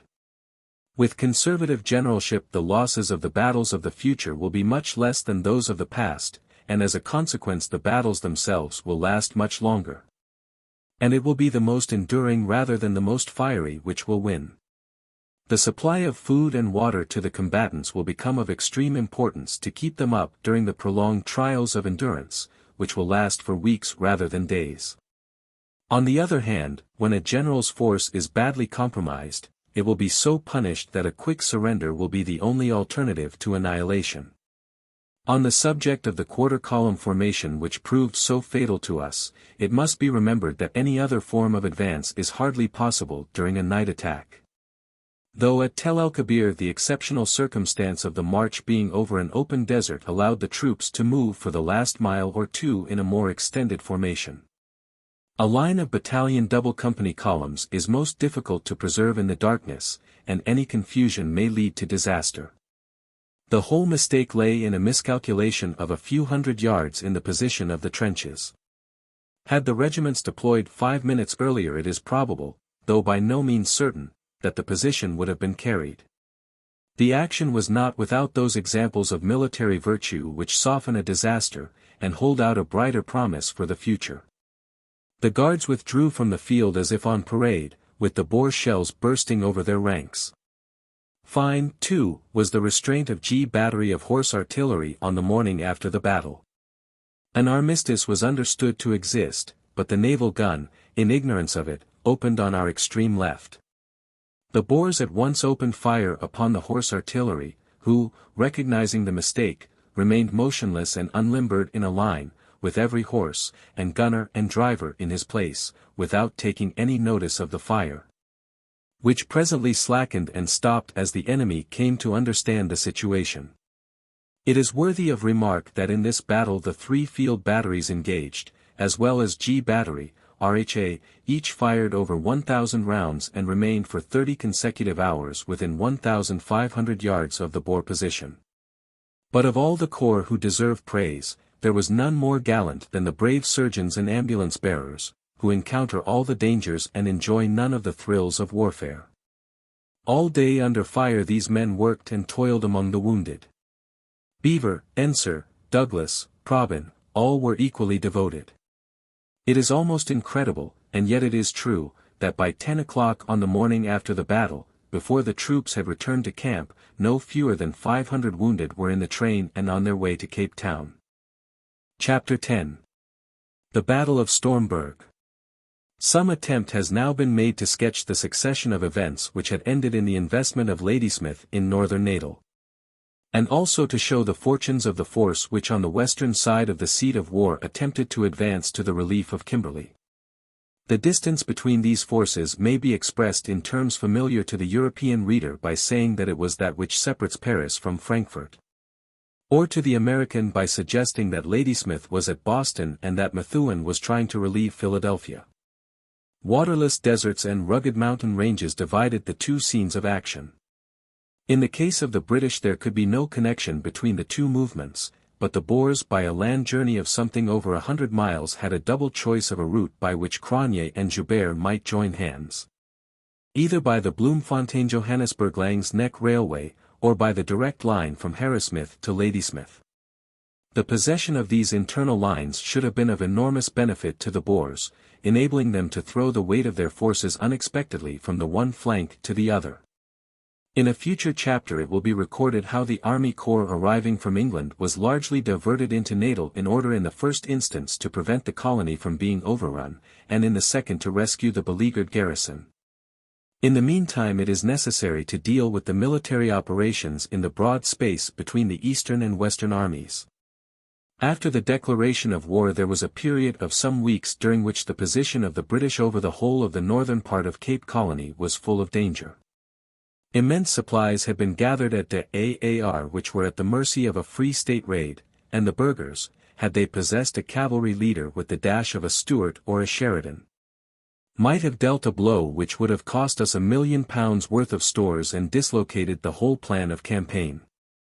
However, the chance was allowed to pass, and when, on November 1, the burghers at last in a leisurely fashion sauntered over the frontier, arrangements had been made by reinforcement and by concentration to guard the vital points. The objects of the British leaders, until the time for a general advance should come, were to hold the Orange River Bridge, which opened the way to Kimberley, to cover De Aar Junction, where the stores were. To protect at all costs the line of railway which led from Cape Town to Kimberley, and to hold on to as much as possible of those other two lines of railway which led, the one through Colesberg and the other through Stormberg, into the Free State. The two bodies of invaders who entered the colony moved along the line of these two railways, the one crossing the Orange River at Norval's Pont and the other at Bethely. They enlisted many recruits among the Cape Colony Dutch as they advanced, and the scanty British forces fell back in front of them, abandoning Colesberg on the one line and Stormberg on the other. We have, then, to deal with the movements of two British detachments. The one which operated on the Colesberg line, which was the more vital of the two, as a rapid advance of the Boers upon that line would have threatened the precious Cape Town to Kimberley connection, consisted almost entirely of mounted troops, and was under the command of the same General French who had won the Battle of Elandslaagte. By an act of foresight which was only too rare upon the British side in the earlier stages of this war, French, who had in the recent large maneuvers on Salisbury Plain shown great ability as a cavalry leader, was sent out of Ladysmith in the very last train which made its way through. His operations, with his instructive use of cavalry and horse artillery, may be treated separately.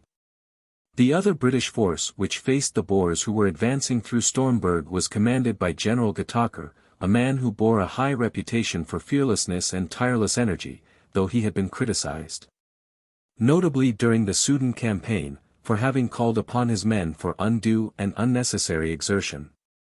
General Backacre, they called him, with rough soldierly chaff.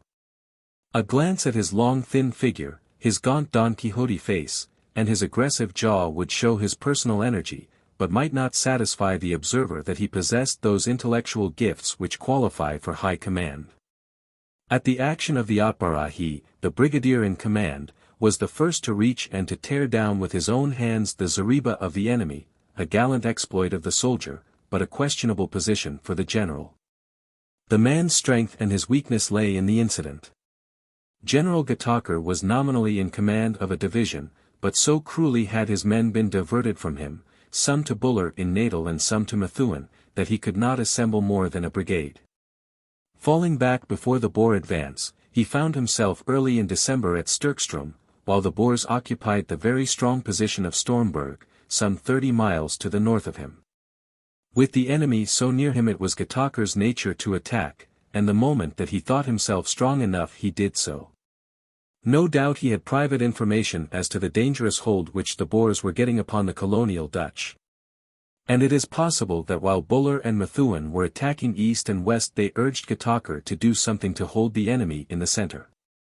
On the night of December 9 he advanced. The fact that he was about to do so, and even the hour of the start, appear to have been the common property of the camp some days before the actual move. The Times correspondent under the date December 7 details all that it is intended to do. It is to the credit of our generals as men, but to their detriment as soldiers, that they seem throughout the campaign to have shown extraordinarily little power of dissimulation. They did the obvious, and usually allowed it to be obvious what they were about to do. One thinks of Napoleon striking at Egypt. How he gave it abroad that the real object of the expedition was Ireland, but breathed into the ears of one or two intimates that in very truth it was bound for Genoa. The leading official at Toulon had no more idea where the fleet and army of France had gone than the humblest caulker in the yard. However, it is not fair to expect the subtlety of the Corsican from the downright Saxon. But it remains strange and deplorable that in a country filled with spies anyone should have known in advance that a so-called surprise was about to be attempted. The force with which General Gataker advanced consisted of the 2nd Northumberland Fusiliers, 960 strong, with 1 Maxim, the 2nd Irish Rifles, 840 strong, with 1 Maxim, and 250 mounted infantry. There were 2 batteries of field artillery, the 74th and 77th. The total force was well under 3,000 men. About 3 in the afternoon the men were entrained in open trucks under a burning sun, and for some reason, at which the impetuous spirit of the general must have chafed, were kept waiting for 3 hours. At 8 o'clock they detrained at Maltino, and thence after a short rest and a meal they started upon the night march which was intended to end at the break of day at the Boer trenches. One feels as if one were describing the operations of Magersfontein once again, and the parallel continues to be painfully exact.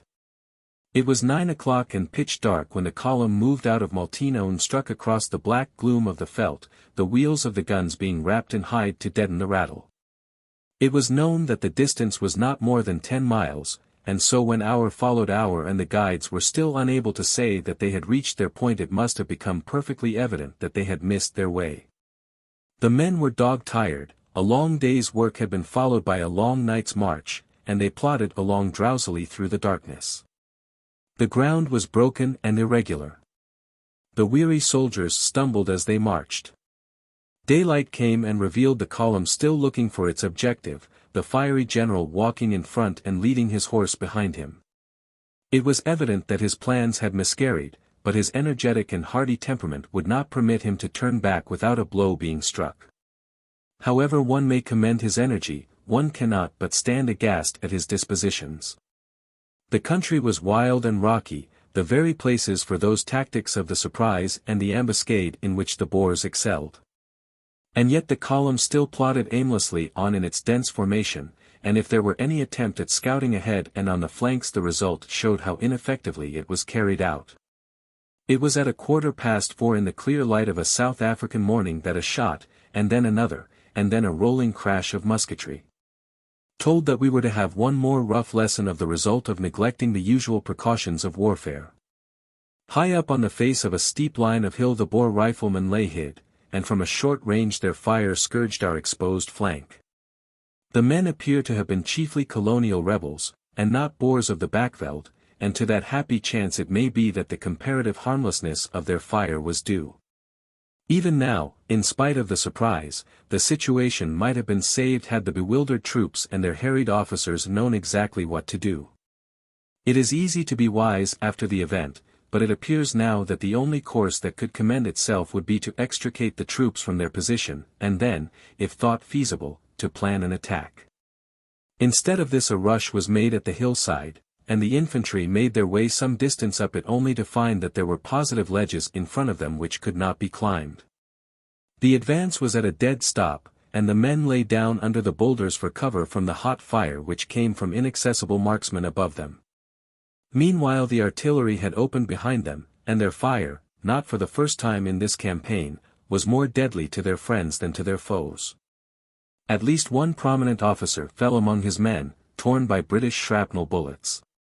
Talana Hill and Modder River have shown also, though perhaps in a less tragic degree, that what with the long range of modern artillery fire, and what with the difficulty of locating infantry who are using smokeless powder, It is necessary that officers commanding batteries should be provided with the coolest heads and the most powerful glasses of any men in the service, for a responsibility which will become more and more terrific rests upon their judgment. The question now, since the assault had failed, was how to extricate the men from their position. Many withdrew down the hill, running the gauntlet of the enemy's fire as they emerged from the boulders onto the open ground, while others clung to their positions, some from a soldierly hope that victory might finally incline to them. Others because it was clearly safer to lie among the rocks than to cross the bullet-swept spaces beyond. Those portions of the force who extricated themselves do not appear to have realized how many of their comrades had remained behind. And so as the gap gradually increased between the men who were stationary and the men who fell back, all hope of the two bodies reuniting became impossible. All the infantry who remained upon the hillside were captured. The rest rallied at a point 1,500 yards from the scene of the surprise, and began an orderly retreat to Maltino. In the meanwhile 3 powerful Boer guns upon the ridge had opened fire with great accuracy, but fortunately with defective shells. Had the enemy's contractors been as trustworthy as their gunners in this campaign, our losses would have been very much heavier. And it is possible that here we catch a glimpse of some consequences of that corruption which was one of the curses of the country. The guns were moved with great smartness along the ridge, and opened fire again and again, but never with great result. Our own batteries, the 74th and 77th, with our handful of mounted men, worked hard in covering the retreat and holding back the enemy's pursuit. It is a sad subject to discuss, but it is the one instance in a campaign containing many reverses which amounts to demoralization among the troops engaged. The guards marching with the steadiness of Hyde Park off the field of Magersfontein, or the men of Nicholson's Neck chafing because they were not led in a last hopeless charge, are, even in defeat, object lessons of military virtue. But here fatigue and sleeplessness had taken all fire and spirit out of the men. They dropped asleep by the roadside and had to be prodded up by their exhausted officers. Many were taken prisoners in their slumber by the enemy who gleaned behind them. Units broke into small straggling bodies, and it was a sorry and bedraggled force which about 10 o'clock came wandering into Maltino. The place of honor in the rear was kept throughout by the Irish Rifles, who preserved some military formation to the end. Our losses in killed and wounded were not severe. Military honor would have been less sore had they been more so. 26 killed, 68 wounded, that is all. But between the men on the hillside and the somnambulists of the column, 600, about equally divided between the Irish Rifles and the Northumberland Fusiliers, had been left as prisoners. 2 guns, too, had been lost in the hurried retreat. It is not for the historian, especially for a civilian historian, to say a word unnecessarily to aggravate the pain of that brave man who, having done all that personal courage could do, was seen afterward sobbing on the table of the waiting room at Maltino, and bewailing his poor men. He had a disaster, but Nelson had won at Tenerife and Napoleon at Acre, and built their great reputations in spite of it. But the one good thing of a disaster is that by examining it we may learn to do better in the future, and so it would indeed be a perilous thing if we agreed that our reverses were not a fit subject for open and frank discussion. It is not to the detriment of an enterprise that it should be daring and call for considerable physical effort on the part of those who are engaged in it. On the contrary, the conception of such plans is one of the signs of a great military mind.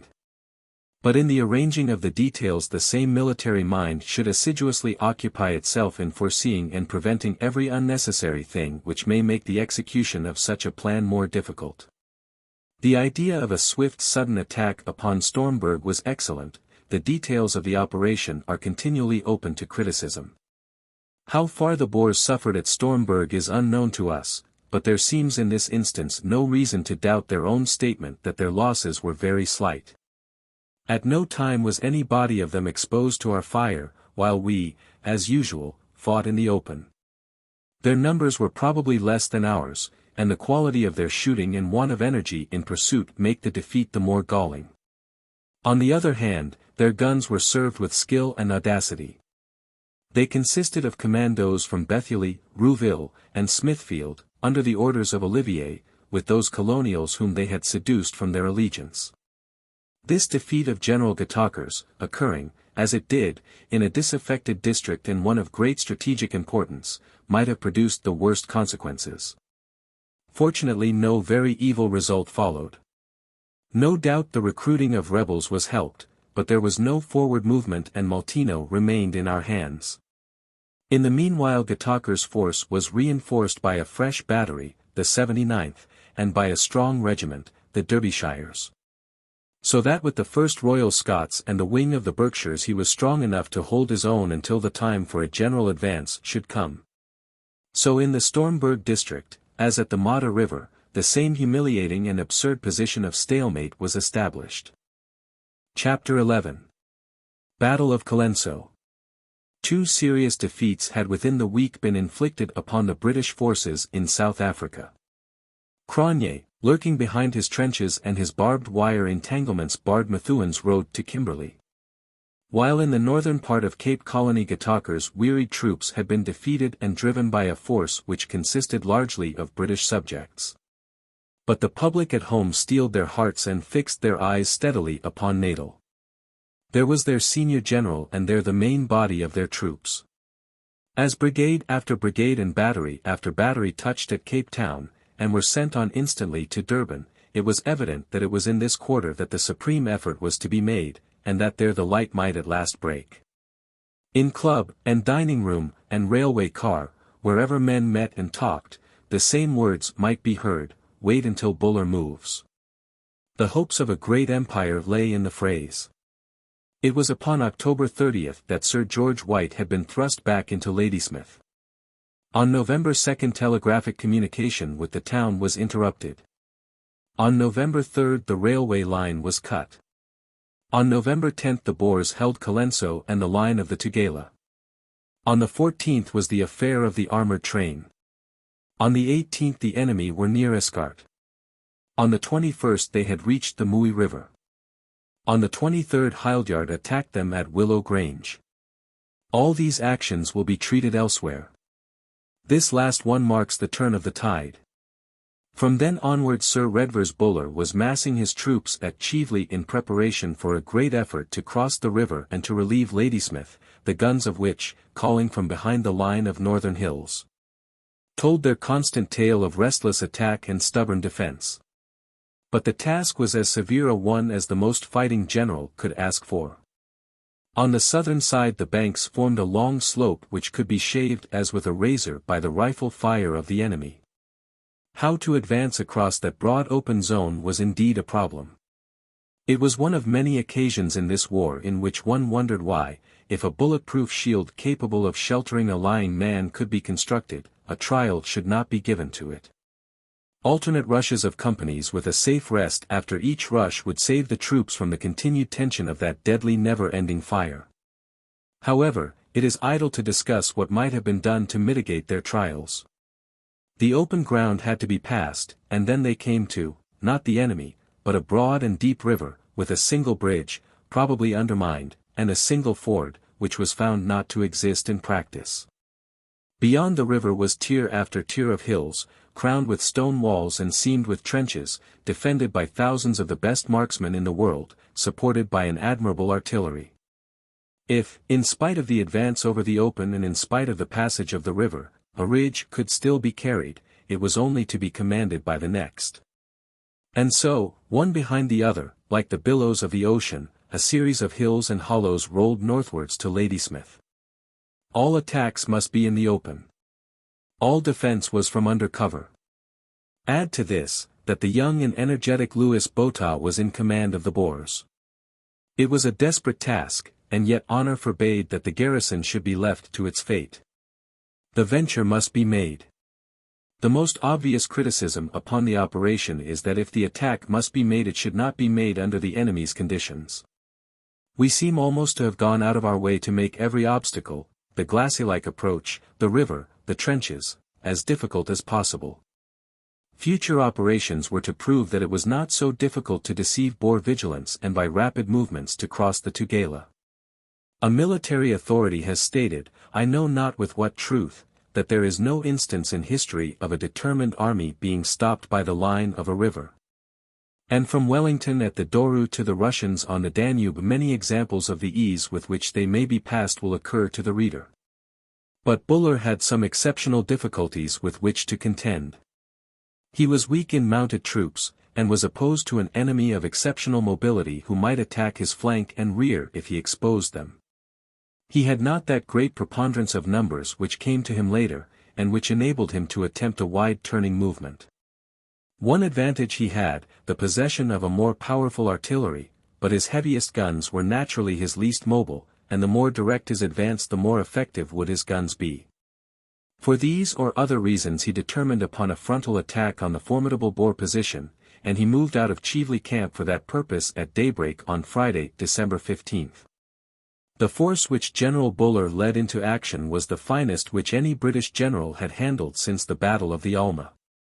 Of infantry he had 4 strong brigades, the 2nd, Halliards, consisting of the 2nd Devons, the 2nd Queens or West Surrey, the 2nd West Yorkshire, and the 2nd East Surrey. The 4th Brigade, Littletons, comprising the 2nd Cameronians, the 3rd Rifles, the 1st Durhams, and the 1st Rifle Brigade. The 5th Brigade, Hearts, with the 1st Inniskilling Fusiliers, the 1st Connaught Rangers, 2nd Dublin Fusiliers, and the Border Regiment, this last taking the place of the 2nd Irish Rifles, who were with Gataker. There remained the 6th Brigade, Bartons, which included the 2nd Royal Fusiliers, the 2nd Scots Fusiliers, the 1st Welsh Fusiliers, and the 2nd Irish Fusiliers, in all about 16,000 infantry. The mounted men, who were commanded by Lord Dundonald, included the 13th Hussars, the 1st Royals, Bethune's mounted infantry, Thornycroft's mounted infantry, 3 squadrons of South African horse. With a composite regiment formed from the mounted infantry of the Rifles and of the Dublin Fusiliers with squadrons of the Natal Carabineers and the Imperial Light Horse. These irregular troops of horse might be criticized by martinets and pedants, but they contained some of the finest fighting material in the army, some urged on by personal hatred of the Boers and some by mere lust of adventure. As an example of the latter, one squadron of the South African horse was composed almost entirely of Texan muleteers, who, having come over with their animals, had been drawn by their own gallant spirit into the fighting line of their kinsmen.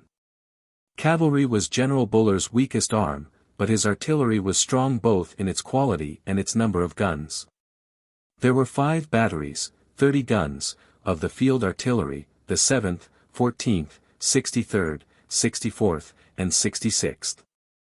Besides these there were no fewer than 16 naval guns from HMS Terrible, 14 of which were 12-pounders, and the other 2 of the 4.7 type which had done such good service both at Ladysmith and with Methuen.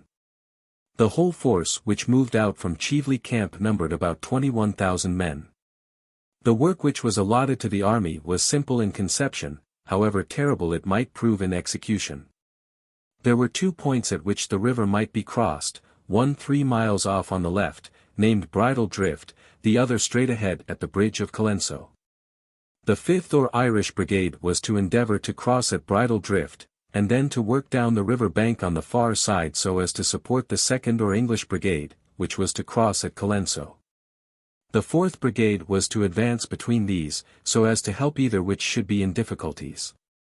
Meanwhile on the extreme right the mounted troops under Dundonald were to cover the flank and to attack Llangwain Hill, a formidable position held strongly by the enemy upon the south bank of the Tugela. The remaining Fusilier Brigade of Infantry was to support this movement on the right.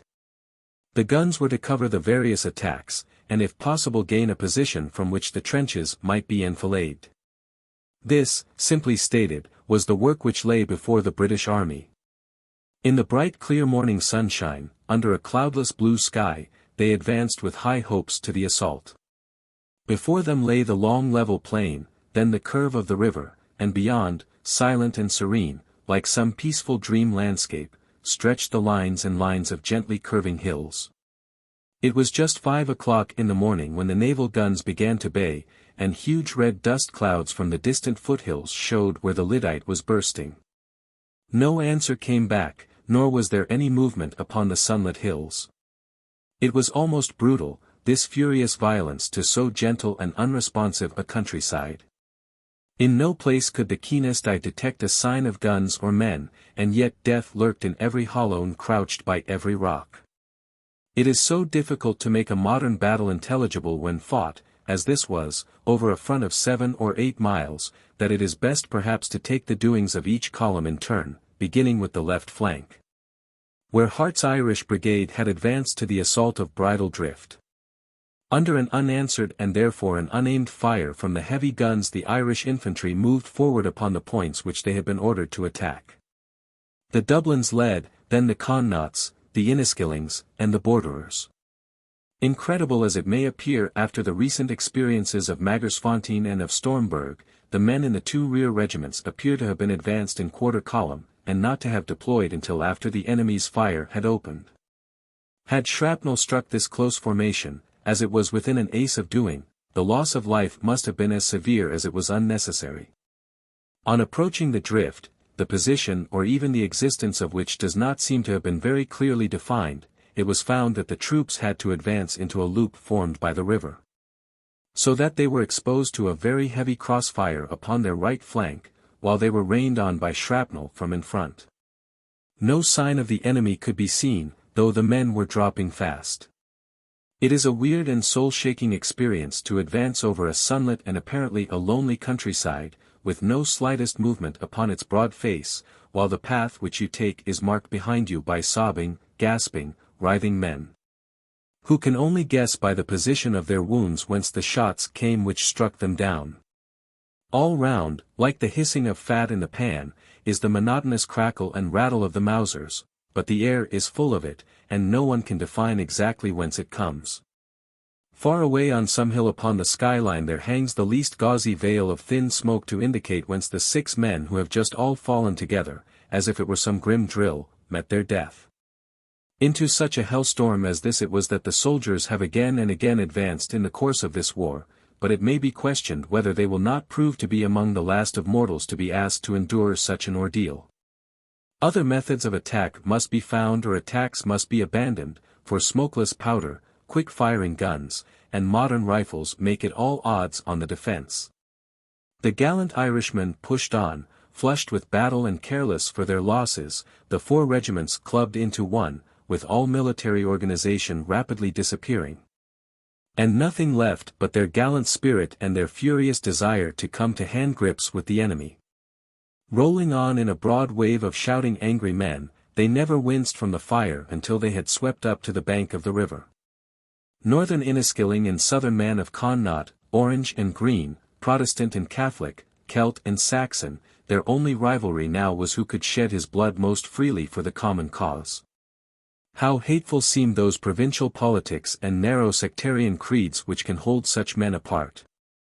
The bank of the river had been gained, but where was the ford? The water swept broad and unruffled in front of them, with no indication of shallows. A few dashing fellows sprang in, but their cartridges and rifles dragged them to the bottom. 1 or 2 may even have struggled through to the further side, but on this there is a conflict of evidence. It may be, though it seems incredible, that the river had been partly dammed to deepen the drift, or, as is more probable, that in the rapid advance and attack the position of the drift was lost. However this may be, the troops could find no ford, and they lay down, as had been done in so many previous actions, unwilling to retreat and unable to advance, with the same merciless pelting from front and flank. In every fold and behind every anthill the Irishmen lay thick and waited for better times. There are many instances of their cheery and uncomplaining humor. Colonel Brooke, of the Connaughts, fell at the head of his men.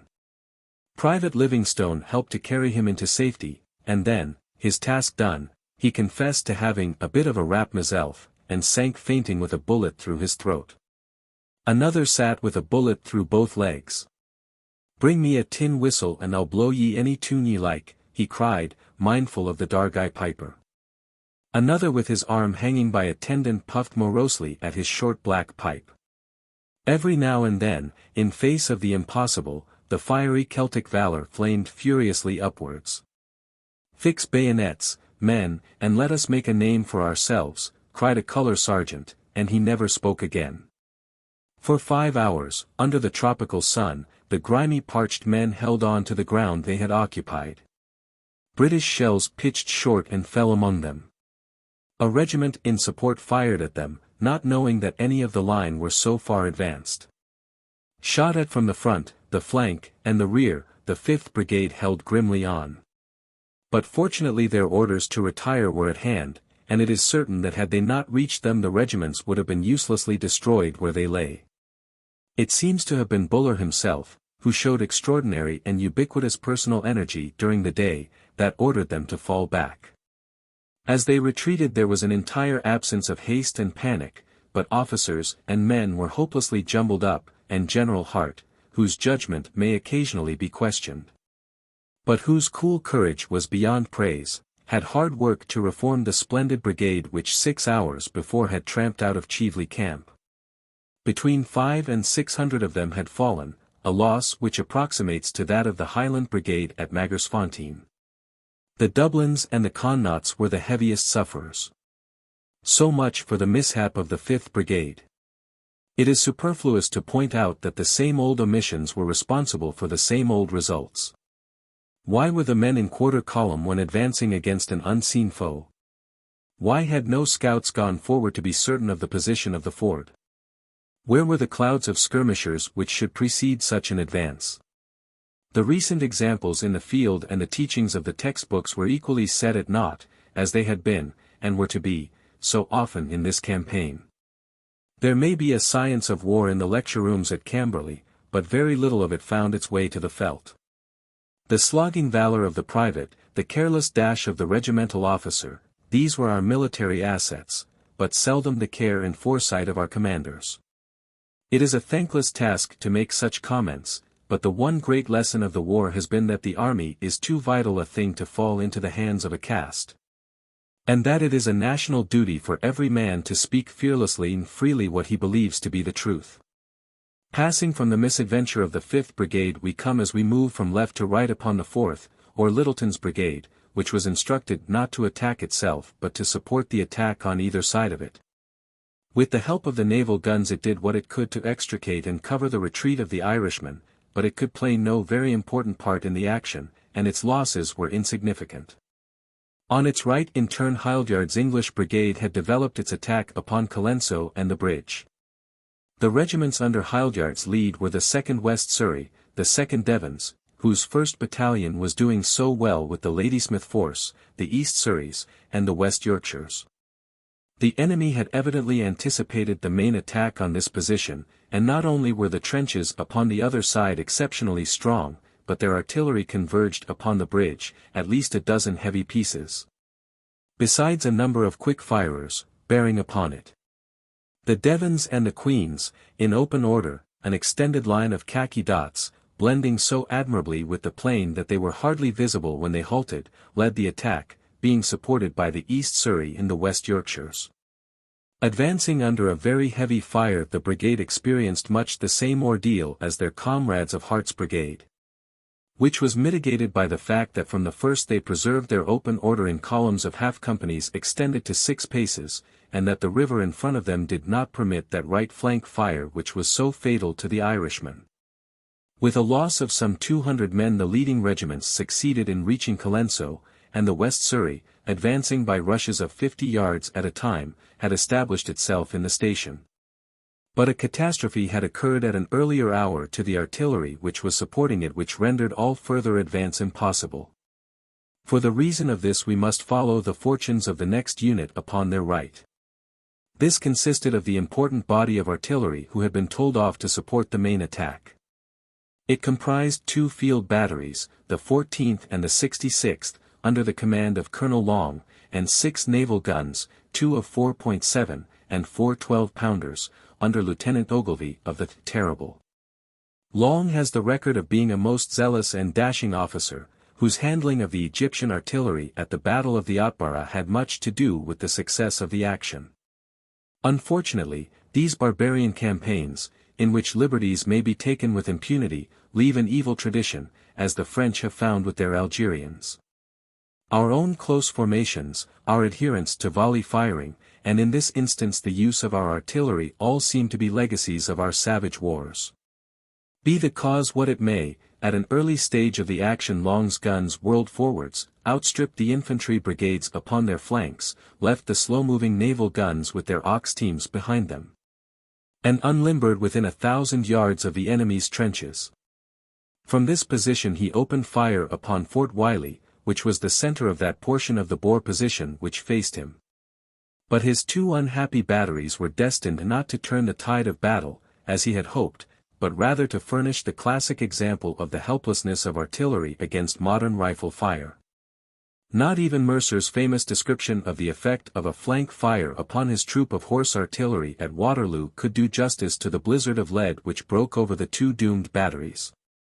The teams fell in heaps, some dead, some mutilated, and mutilating others in their frantic struggles.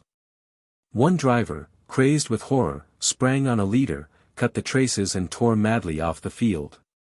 But a perfect discipline reigned among the vast majority of the gunners, and the words of command and the laying and working of the guns were all as methodical as at Oakhampton. Not only was there a most deadly rifle fire, partly from the lines in front and partly from the village of Colenso upon their left flank, but the Boer automatic quick-firers found the range to a nicety. And the little shells were crackling and banging continually over the batteries. Already every gun had its litter of dead around it, but each was still fringed by its own group of furious officers and sweating desperate gunners. Poor Long was down, with a bullet through his arm and another through his liver. "Abandon be damned! We don't abandon guns," was his last cry as they dragged him into the shelter of a little donga hard by. Captain Goldie dropped dead. So did Lieutenant Schreiber. Colonel Hunt fell, shot in 2 places. Officers and men were falling fast. The guns could not be worked, and yet they could not be removed, for every effort to bring up teams from the shelter where the limbers lay ended in the death of the horses. The survivors took refuge from the murderous fire in that small hollow to which Long had been carried, 100 yards or so from the line of bullet-splashed cannon. One gun on the right was still served by 4 men who refused to leave it. They seemed to bear charmed lives, these 4, as they strained and wrestled with their beloved 15-pounder, amid the spurting sand and the blue wreaths of the bursting shells. Then one gasped and fell against the trail, and his comrade sank beside the wheel with his chin upon his breast. The third threw up his hands and pitched forward upon his face. While the survivor, a grim powder-stained figure, stood at attention looking death in the eyes until he too was struck down. A useless sacrifice, you may say.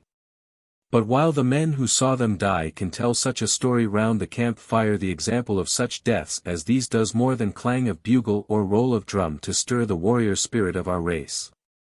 For 2 hours the little knot of heartsick, humiliated officers and men lay in the precarious shelter of the donga and looked out at the bullet-swept plain and the line of silent guns. Many of them were wounded. Their chief lay among them, still calling out in his delirium for his guns.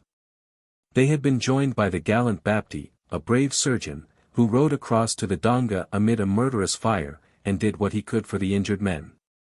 Now and then a rush was made into the open, sometimes in the hope of firing another round, sometimes to bring a wounded comrade in from the pitiless pelt of the bullets. How fearful was that lead storm may be gathered from the fact that one gunner was found with 64 wounds in his body. Several men dropped in these sorties, and the disheartened survivors settled down once more in the donga. The hope to which they clung was that their guns were not really lost, but that the arrival of infantry would enable them to work them once more. Infantry did at last arrive, but in such small numbers that it made the situation more difficult instead of easing it. Colonel Bullock had brought up 2 companies of the Devons to join the 2 companies, A and B, of Scots Fusiliers who had been the original escort of the guns, but such a handful could not turn the tide. They also took refuge in the donga, and waited for better times. In the meanwhile the attention of Generals Buller and Clary had been called to the desperate position of the guns, and they had made their way to that further nullah in the rear where the remaining limber horses and drivers were. This was some distance behind that other donga in which Long, Bullock, and their Devons and gunners were crouching. "Will any of you volunteer to save the guns?" cried Buller. Corporal Nurse, Gunner Young, and a few others responded. The desperate venture was led by 3 aides-de-camp of the generals, Congreve, Schofield, and Roberts, the only son of the famous soldier. 2 gun teams were taken down. The horses galloping frantically through an infernal fire, and each team succeeded in getting back with a gun. But the loss was fearful. Roberts was mortally wounded. Congreve has left an account which shows what a modern rifle fire at 1,000 yards is like. "My first bullet went through my left sleeve and made the joint of my elbow bleed, next a clod of earth caught me smack on the right arm, then my horse got one, then my right leg one, then my horse another, and that settled us." The gallant fellow managed to crawl to the group of castaways in the donga. Roberts insisted on being left where he fell, for fear he should hamper the others. In the meanwhile Captain Reed, of the 7th Battery, had arrived with 2 spare teams of horses, and another determined effort was made under his leadership to save some of the guns. But the fire was too murderous. 2/3 of his horses and half his men, including himself, were struck down, and General Buller commanded that all further attempts to reach the abandoned batteries should be given up. Both he and General Clary had been slightly wounded, and there were many operations over the whole field of action to engage their attention. But making every allowance for the pressure of many duties and for the confusion and turmoil of a great action, it does seem one of the most inexplicable incidents in British military history that the guns should ever have been permitted to fall into the hands of the enemy. It is evident that if our gunners could not live under the fire of the enemy, it would be equally impossible for the enemy to remove the guns under a fire from a couple of battalions of our infantry. There were many regiments which had hardly been engaged, and which could have been advanced for such a purpose. The men of the mounted infantry actually volunteered for this work, and none could have been more capable of carrying it out. There was plenty of time also, for the guns were abandoned about 11 and the Boers did not venture to seize them until 4.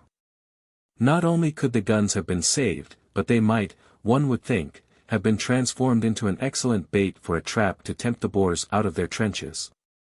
It must have been with fear and trembling that Cherry Emmett and his men first approached them, for how could they believe that such incredible good fortune had come to them? However, the fact, humiliating and inexplicable, is that the guns were so left, that the whole force was withdrawn, and that not only the 10 cannon, but also the handful of Devons, with their colonel, and the Fusiliers were taken prisoners in the donga which had sheltered them all day. We have now, working from left to right, considered the operations of Hart's brigade at Bridle Drift, of Littleton's brigade in support, of Hildyard's which attacked Colenso, and of the luckless batteries which were to have helped him. There remained 2 bodies of troops upon the right, the further consisting of Dundonald's mounted men who were to attack Llangwain Hill, a fortified Boer position upon the south of the river. While Barton's brigade was to support it and to connect this attack with the central operations. Dundonald's force was entirely too weak for such an operation as the capture of the formidable entrenched hill, and it is probable that the movement was meant rather as a reconnaissance than as an assault. He had not more than 1,000 men in all, mostly irregulars, and the position which faced him was precipitous and entrenched, with barbed wire entanglements and automatic guns. But the gallant colonials were out on their first action, and their fiery courage pushed the attack home. Leaving their horses, they advanced 1.5 miles on foot before they came within easy range of the hidden riflemen, and learned the lesson which had been taught to their comrades all along the line. That given approximately equal numbers the attack in the open has no possible chance against the concealed defense, and that the more bravely it is pushed the more heavy is the repulse. The irregulars carried themselves like old soldiers, they did all that mortal man could do, and they retired coolly and slowly with the loss of 130 of the brave troopers. The 7th Field Battery did all that was possible to support the advance and cover the retirement. In no single place, on this day of disaster, did one least gleam of success come to warm the hearts and reward the exertions of our much-enduring men.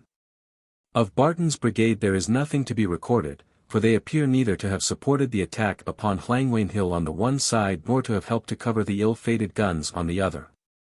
Barton was applied to for help by Dundonald, but refused to detach any of his troops. If General Buller's real idea was a reconnaissance in force in order to determine the position and strength of the Boer lines, then of course his brigadiers must have felt a reluctance to entangle their brigades in a battle which was really the result of a misunderstanding. On the other hand, if, as the orders of the day seem to show, a serious engagement was always intended, it is strange that 2 brigades out of 4 should have played so insignificant a part. To Barton's brigade was given the responsibility of seeing that no right flank attack was carried out by the Boers, and this held it back until it was clear that no such attack was contemplated. After that, one would have thought that, had the situation been appreciated, at least 2 battalions might have been spared to cover the abandoned guns with their rifle fire. 2 companies of the Scots Fusiliers did share the fortunes of the guns. 2 others, and one of the Irish Fusiliers, acted in support, but the brigade as a whole, together with the 1st Royals and the 13th Hussars, might as well have been at Aldershot for any bearing which their work had upon the fortunes of the day. And so the first attempt at the relief of Ladysmith came to an end. At 12 o'clock all the troops upon the ground were retreating for the camp. There was nothing in the shape of rout or panic, and the withdrawal was as orderly as the advance. But the fact remained that we had just 1,200 men in killed, wounded, and missing, and had gained absolutely nothing. We had not even the satisfaction of knowing that we had inflicted as well as endured punishment, for the enemy remained throughout the day so cleverly concealed that it is doubtful whether more than 100 casualties occurred in their ranks. Once more it was shown how weak an arm is artillery against an enemy who lies in shelter. Our wounded fortunately bore a high proportion to our killed, as they always will do when it is rifle fire rather than shell fire which is effective. Roughly we had 150 killed and about 720 wounded. A more humiliating item is the 250 or so who were missing. These men were the gunners, the Devons, and the Scots Fusiliers, who were taken in the Donga together with small bodies from the Connaughts, the Dublins, and other regiments who, having found some shelter, were unable to leave it, and clung on until the retirement of their regiments left them in a hopeless position. Some of these small knots of men were allowed to retire in the evening by the Boers, who seemed by no means anxious to increase the number of their prisoners. Colonel Thackeray, of the Inniskilling Fusiliers, found himself with a handful of his men surrounded by the enemy, but owing to their good humour and his own tact he succeeded in withdrawing them in safety. The losses fell chiefly on Hart's brigade, Hildyard's brigade, and the Colonial Irregulars, who bore off the honours of the fight. In his official report General Buller states that were it not for the action of Colonel Long and the subsequent disaster to the artillery he thought that the battle might have been a successful one. This is a hard saying, and throws perhaps too much responsibility upon the gallant but unfortunate gunner. There have been occasions in the war when greater dash upon the part of our artillery might have changed the fate of the day, and it is bad policy to be too severe upon the man who has taken a risk and failed. The whole operation, with its advance over the open against a concealed enemy with a river in his front, was so absolutely desperate that Long may have seen that only desperate measures could save the situation. To bring guns into action in front of the infantry without having clearly defined the position of the opposing infantry must always remain one of the most hazardous ventures of war. It would certainly be mere folly, says Prince Kraft, to advance artillery to within 600 or 800 yards of a position held by infantry unless the latter were under the fire of infantry from an even shorter range. This mere folly is exactly what Colonel Long did, but it must be remembered in extenuation that he shared with others the idea that the Boers were up on the hills, and had no inkling that their front trenches were down at the river. With the imperfect means at his disposal he did such scouting as he could. And if his fiery and impetuous spirit led him into a position which cost him so dearly, it is certainly more easy for the critic to extenuate his fault than that subsequent one which allowed the abandoned guns to fall into the hands of the enemy. Nor is there any evidence that the loss of these guns did seriously affect the fate of the action. For at those other parts of the field where the infantry had the full and unceasing support of the artillery the result was not more favourable than at the centre. So much for Colenso. A more unsatisfactory and in some ways inexplicable action is not to be found in the range of British military history. And the fuller the light which has been poured upon it, the more extraordinary does the battle appear. There are a preface and a sequel to the action which have put a severe strain upon the charity which the British public has always shown that it is prepared to extend to a defeated general. The preface is that General Buller sent word to General White that he proposed to attack upon the 17th, while the actual attack was delivered upon the 15th. So that the garrison was not prepared to make that demonstration which might have prevented the besiegers from sending important reinforcements to Botha, had he needed them. The sequel is more serious. Losing all heart at his defeat, General Buller, although he had been officially informed that White had provisions for 70 days, sent a heliogram advising the surrender of the garrison. White's first reply, which deserves to live with the anecdote of Nelson's telescope at his blind eye, was to the effect that he believed the enemy had been tampering with Buller's messages. To this Buller dispatched an amended message, which with Sir George White's reply, is here appended. Message of December 16th, as altered by that of December 17th, 1899. I tried Colenso yesterday, but failed. The enemy is too strong for my force except with siege operations, and these will take 1 full month to prepare. Can you last so long? How many days can you hold out? I suggest you firing away as much ammunition as you can, and making best terms you can. I can remain here if you have alternative suggestion, but unaided I cannot break in. I find my infantry cannot fight more than 10 miles from camp, and then only if water can be got, and it is scarce here. Whatever happens, recollect to burn your decipher, and code books, and all deciphered messages. From Sir G. White to Sir R. Buller. December 16, 1899. Yours of today received and understood. My suggestion is that you take up strongest available position that will enable you to keep touch of the enemy and harass him constantly with artillery fire, and in other ways as much as possible. I can make food last for much longer than a month, and will not think of making terms till I am forced to. You may have hit enemy harder than you think. All our native spies report that your artillery fire made considerable impression on enemy. Have your losses been very heavy? If you lose touch of enemy, it will immensely increase his opportunities of crushing me, and have worst effect elsewhere. While you are in touch with him and in communication with me, he has both of our forces to reckon with. Make every effort to get reinforcements as early as possible, including India, and enlist every man in both colonies who will serve and can ride. Things may look brighter. The loss of 12,000 men here would be a heavy blow to England. We must not yet think of it. I fear I could not cut my way to you. Enteric fever is increasing alarmingly here. There are now 180 cases, all within last month. Answer fully. I am keeping everything secret for the present till I know your plans. Much allowance is to be made for a man who is staggering under the mental shock of defeat and the physical exertions which Buller had endured. That the government made such allowance is clear from the fact that he was not instantly recalled. And yet the cold facts are that we have a British general, at the head of 25,000 men, recommending another general, at the head of 12,000 men only 12 miles off. To lay down his arms to an army which was certainly very inferior in numbers to the total British force.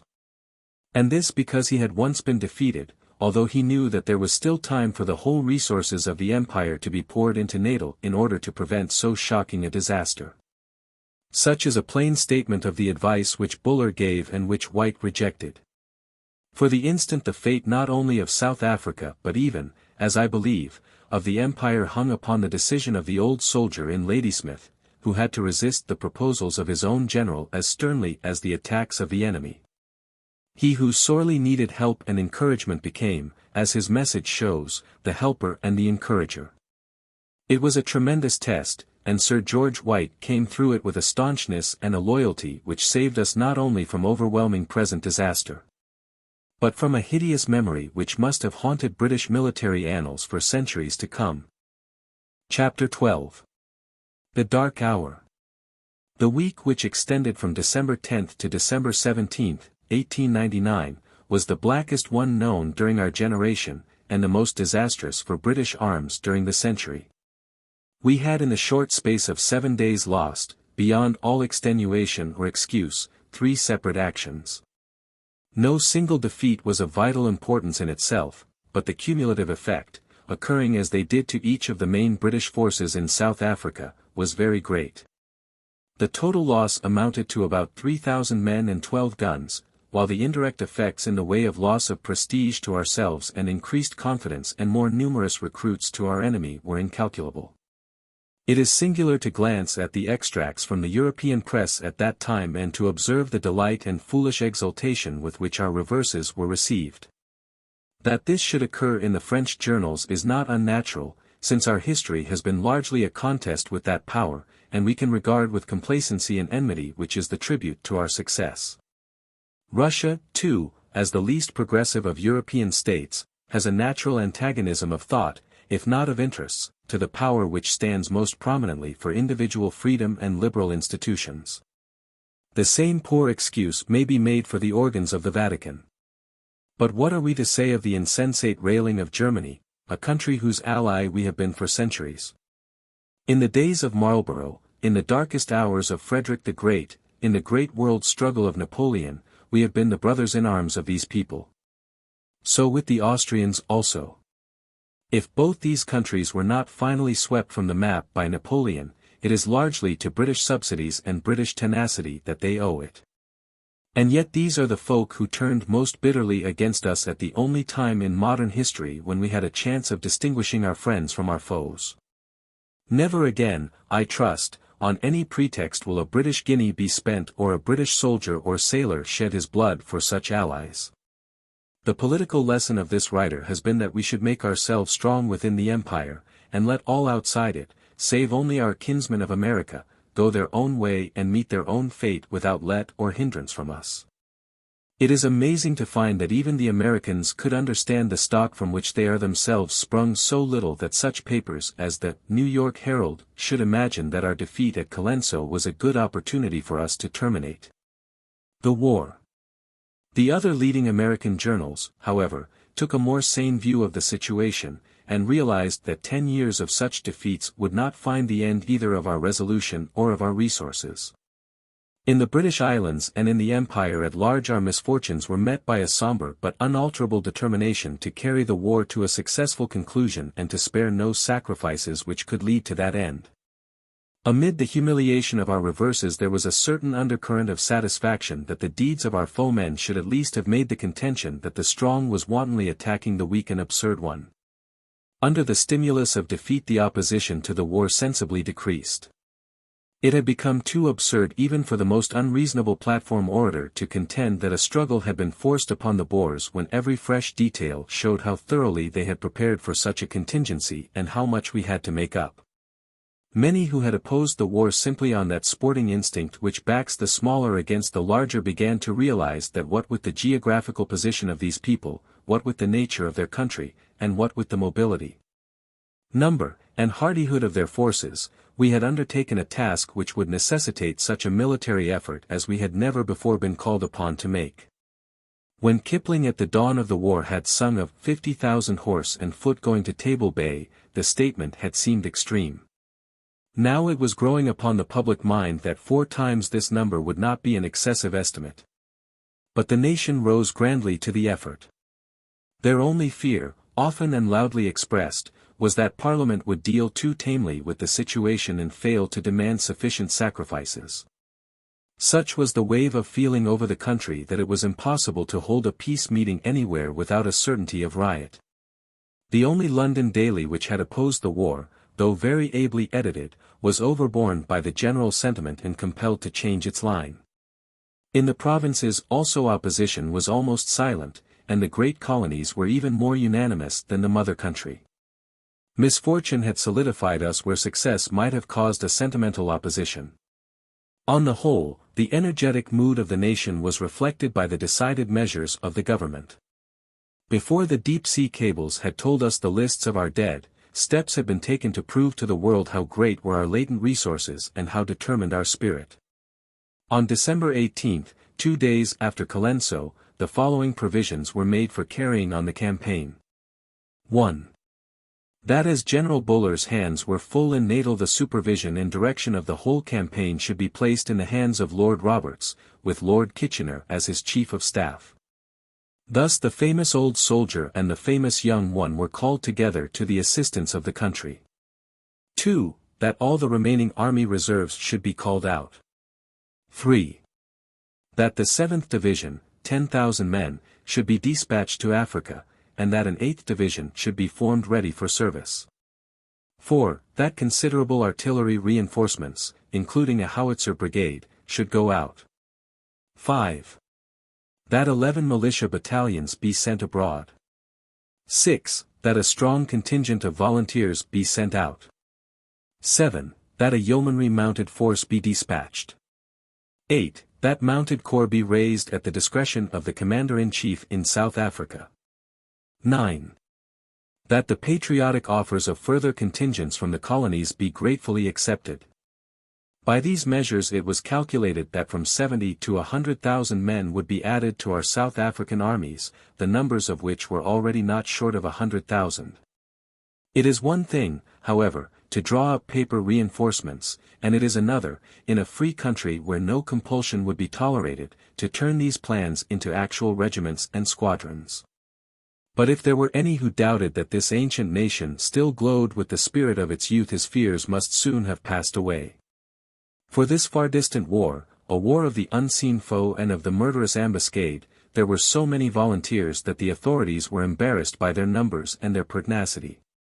It was a stimulating sight to see those long queues of top-hatted, frock-coated young men who waited their turn for the orderly room with as much desperate anxiety as if hard fare, a felt bed, and Boer bullets were all that life had that was worth the holding.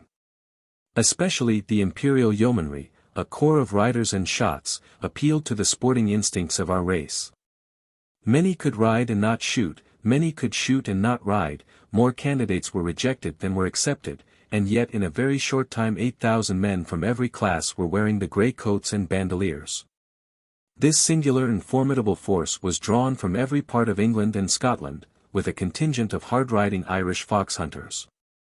Noblemen and grooms rode knee to knee in the ranks, and the officers included many well-known country gentlemen and masters of hounds. Well horsed and well armed, a better force for the work in hand could not be imagined. So high did the patriotism run that corps were formed in which the men not only found their own equipment but contributed their pay to the war fund. Many young men about town justified their existence for the first time. In a single club, which is peculiarly consecrated to the Jeunesse Dorée, 300 members rode to the wars. Without waiting for these distant but necessary reinforcements, the generals in Africa had 2 divisions to look to, one of which was actually arriving while the other was on the sea. These formed the 5th Division under Sir Charles Warren, and the 6th Division under General Kilkenny. Until these forces should arrive it was obviously best that the 3 armies should wait, for, unless there should be pressing need of help on the part of the besieged garrisons or imminent prospects of European complications, every week which passed was in our favor.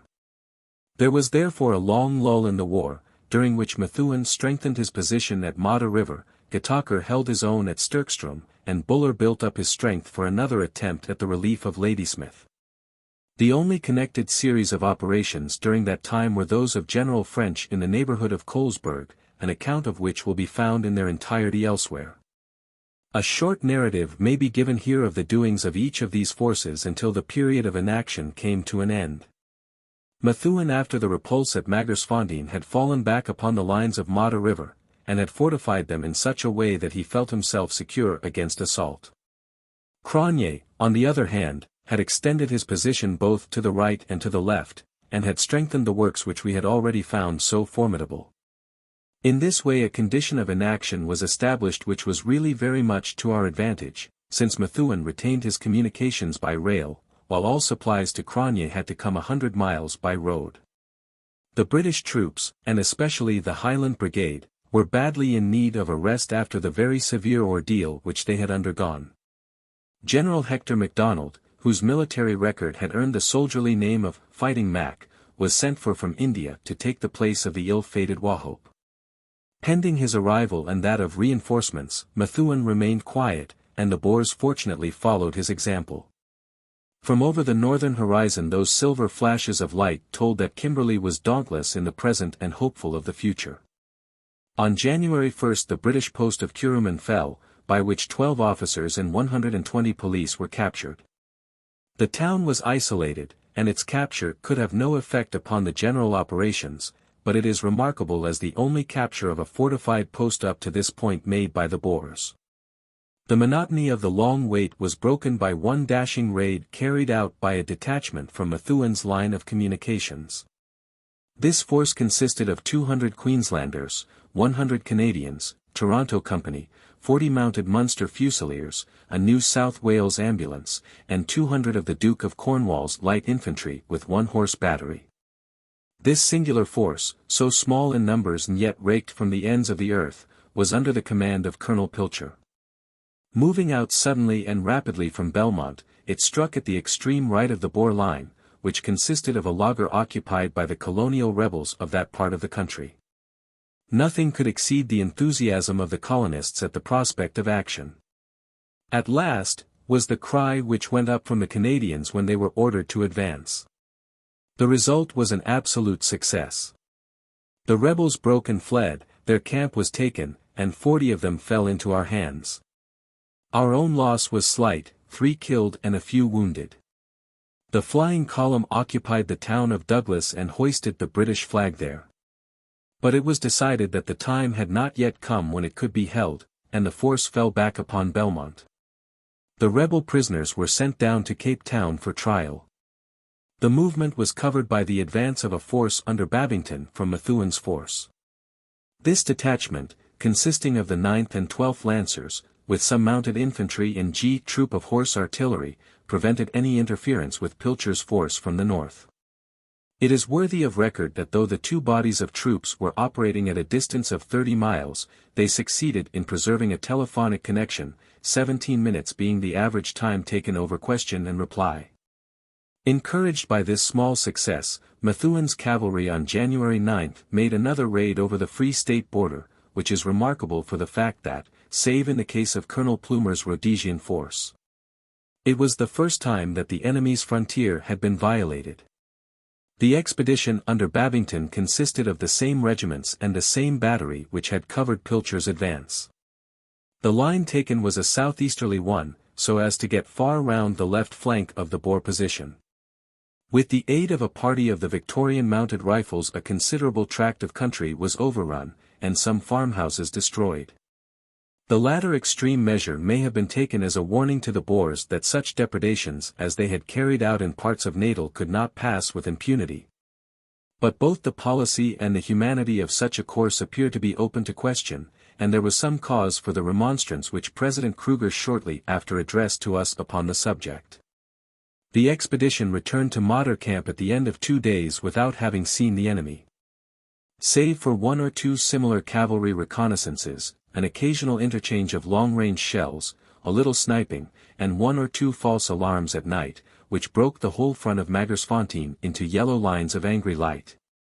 Nothing happened to Methewen's force which is worthy of record up to the time of that movement of General Hector MacDonald to Colesberg which may be considered in connection with Lord Roberts's decisive operations, of which it was really a part. The doings of General Getacher's force during the long interval which passed between his disaster at Stormberg and the final general advance may be rapidly chronicled. Although nominally in command of a division, Getacher's troops were continually drafted off to east and to west, so that it was seldom that he had more than a brigade under his orders.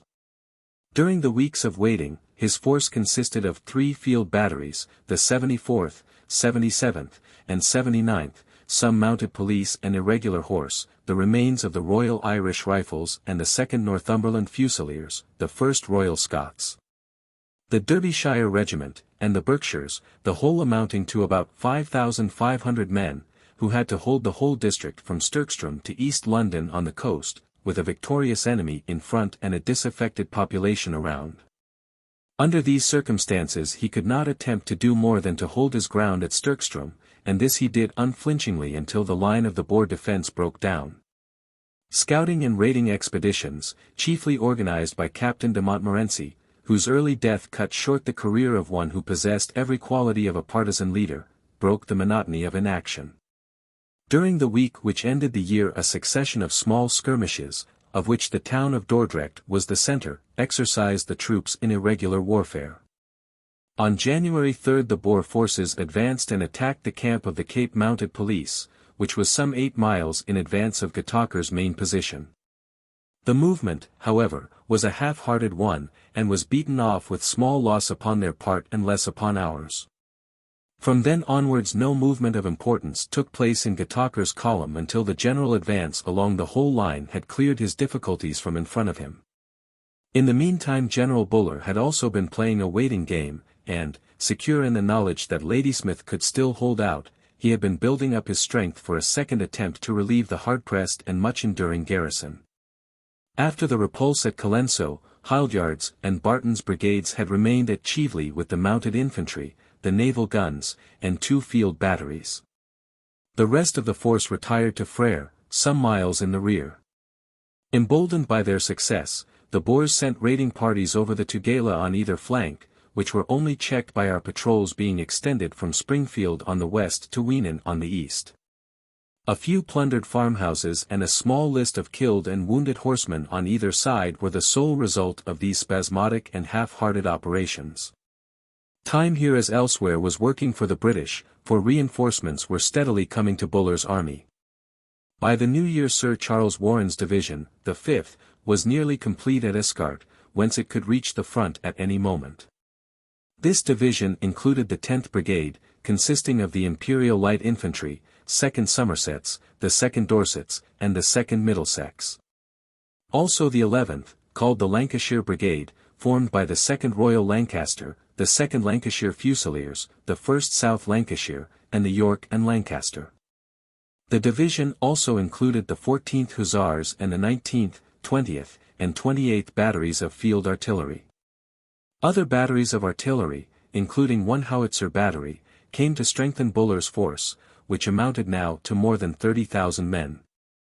Immense transport preparations had to be made, however, before the force could have the mobility necessary for a flank march, and it was not until January 11 that General Buller's new plans for advance could be set into action. Before describing what these plans were and the disappointing fate which awaited them, we will return to the story of the Siege of Ladysmith.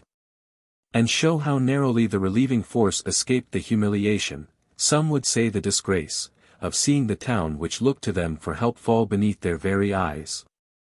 That this did not occur is entirely due to the fierce tenacity and savage endurance of the disease-ridden and half-starved men who held on to the frail lines which covered it. Chapter 13. The Siege of Ladysmith. Monday, October 30, 1899, is not a date which can be looked back to with satisfaction by any Briton. In a scrambling and ill-managed action we had lost our detached left wing almost to a man, while our right had been hustled with no great loss but with some ignominy into Ladysmith. Our guns had been outshot, our infantry checked, and our cavalry paralyzed. 800 prisoners may seem no great loss when compared with a Sedan, or even with an Ulm. But such matters are comparative, and the force which laid down its arms at Nicholson's Neck is the largest British force which has surrendered since the days of our great-grandfathers, when the egregious Duke of York commanded in Flanders. Sir George White was now confronted with the certainty of an investment, an event for which apparently no preparation had been made, since with an open railway behind him so many useless mouths had been permitted to remain in the town. Ladysmith lies in a hollow and is dominated by a ring of hills, some near and some distant.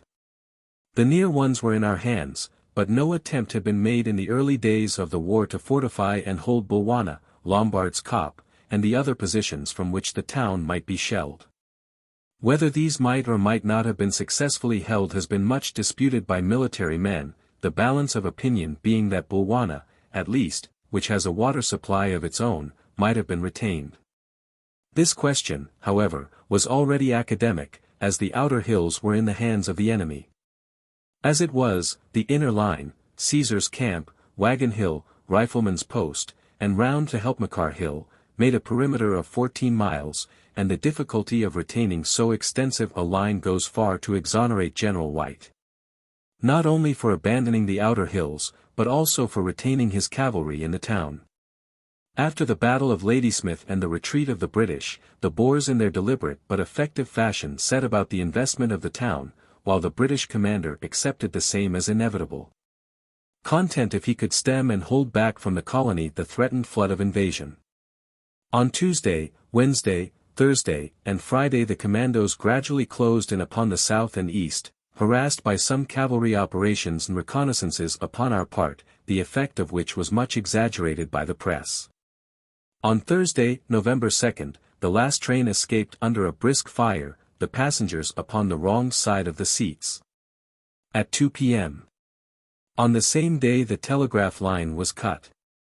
And the lonely town settled herself somberly down to the task of holding off the exultant Boers until the day, supposed to be imminent, when the relieving army should appear from among the labyrinth of mountains which lay to the south of them.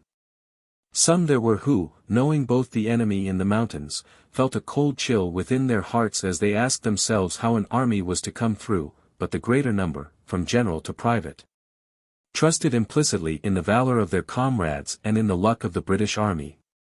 One example of that historical luck was ever before their eyes in the shape of those invaluable naval guns which had arrived so dramatically at the very crisis of the fight, in time to check the monster on Pepworth Hill and to cover the retreat of the army.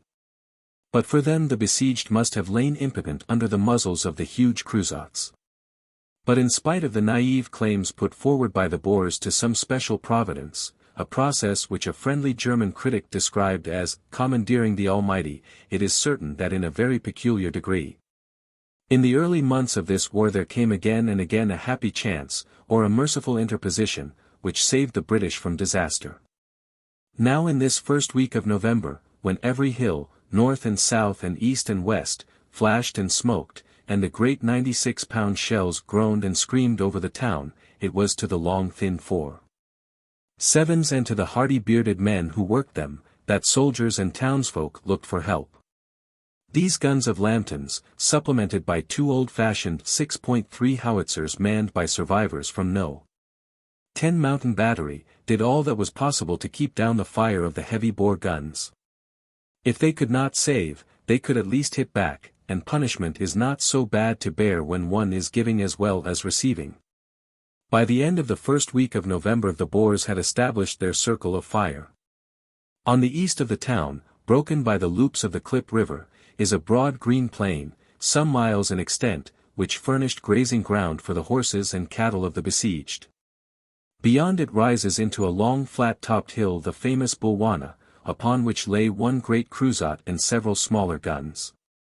To the north, on Pepworth Hill, was another cruisat, and between the two were the Boer batteries upon Lombard's Kop. The British naval guns were placed upon this side, for, as the open loop formed by the river lies at this end, it is the part of the defences which is most liable to assault. From thence all round the west down to Besters in the south was a continuous series of hills, each crowned with Boer guns, which, if they could not harm the distant town, were at least effective in holding the garrison to its lines. So formidable were these positions that, amid much outspoken criticism, it has never been suggested that White would have been justified with a limited garrison in incurring the heavy loss of life which must have followed an attempt to force them. The first few days of the siege were clouded by the death of Lieutenant Egerton of the Powerful, one of the most promising officers in the Navy. One leg and the other foot were carried off, as he lay upon the sandbag parapet watching the effect of our fire. "There's an end of my cricket," said the gallant sportsman, and he was carried to the rear with a cigar between his clenched teeth. On November 3 a strong cavalry reconnaissance was pushed down the Colenso road to ascertain the force which the enemy had in that direction.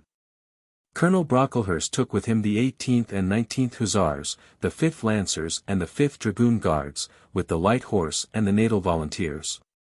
Some desultory fighting ensued which achieved no end, and was chiefly remarkable for the excellent behaviour of the colonials, who showed that they were the equals of the regulars in gallantry and their superiors in the tactics which such a country requires. The death of Major Taunton, Captain Knapp, and young Brabant, the son of the general who did such good service at a later stage of the war, was a heavy price to pay for the knowledge that the Boers were in considerable strength to the south. By the end of this week the town had already settled down to the routine of the siege. General Joubert, with the chivalry which had always distinguished him, had permitted the garrison to send out the non-combatants to a place called Intombi Camp, promptly named Funkersdorp by the facetious, where they were safe from the shells. Though the burden of their support still fell of course upon the much-tried commissariat. The hail and mail of the townsfolk refused for the most part to avoid the common danger, and clung tenaciously to their shot-torn village. Fortunately the river has worn down its banks until it runs through a deep channel, in the sides of which it was found to be possible to hollow out caves which were practically bomb-proof.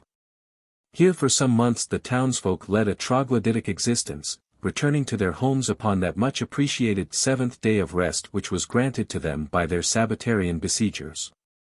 The perimeter of the defense had been divided off so that each corps might be responsible for its own section. To the south was the Manchester regiment upon the hill called Caesar's Camp. Between Lombard's Kop and the town, on the northeast, were the Devons. To the north, at what seemed the vulnerable point, were the Rifle Brigade, the Rifles, and the remains of the 18th Hussars. To the west were the 5th Lancers, 19th Hussars, and 5th Dragoon Guards. The rest of the force was encamped round the outskirts of the town. There appears to have been some idea in the Boer mind that the mere fact that they held a dominant position over the town would soon necessitate the surrender of the army. At the end of a week they had realized, however, just as the British had, that a siege lay before both. Their fire upon the town was heavy but not deadly, though it became more effective as the weeks went on.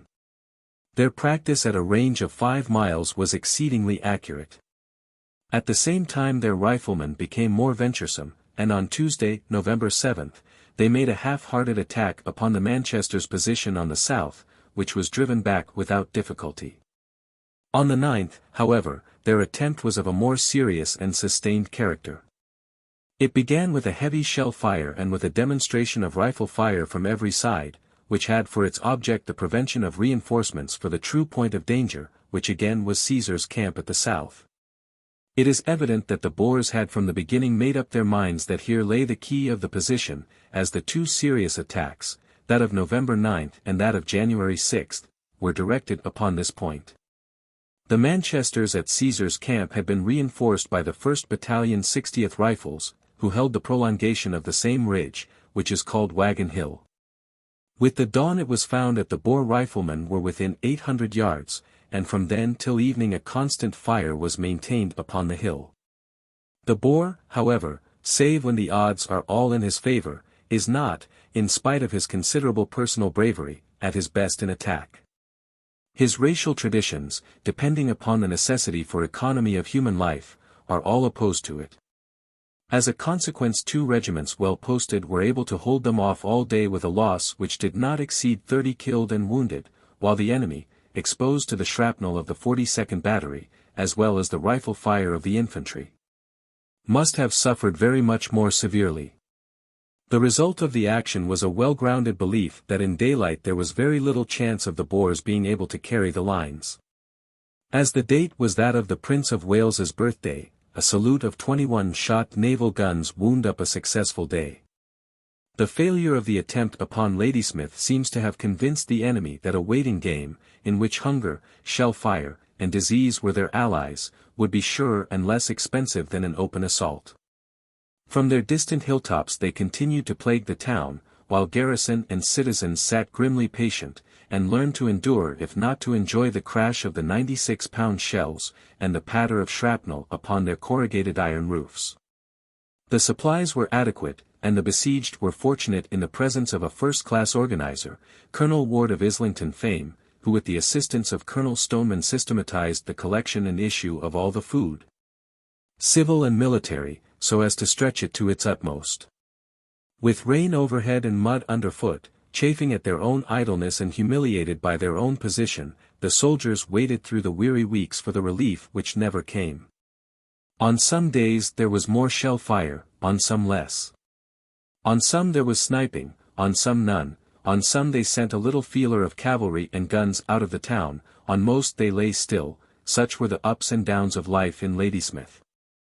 The inevitable siege paper, the Ladysmith Lyre, appeared, and did something to relieve the monotony by the exasperation of its jokes. Night, morning, and noon the shells rained upon the town until the most timid learned fatalism if not bravery. The crash of the percussion, and the strange musical tang of the shrapnel sounded ever in their ears. With their glasses the garrison could see the gay frocks and parasols of the Boer ladies who had come down by train to see the torture of the doomed town. The Boers were sufficiently numerous, aided by their strong positions and excellent artillery, to mask the Ladysmith force and to sweep on at once to the conquest of Natal. Had they done so, it is hard to see what could have prevented them from riding their horses down to salt water. A few odds and ends, half battalions and local volunteers, stood between them and Durban.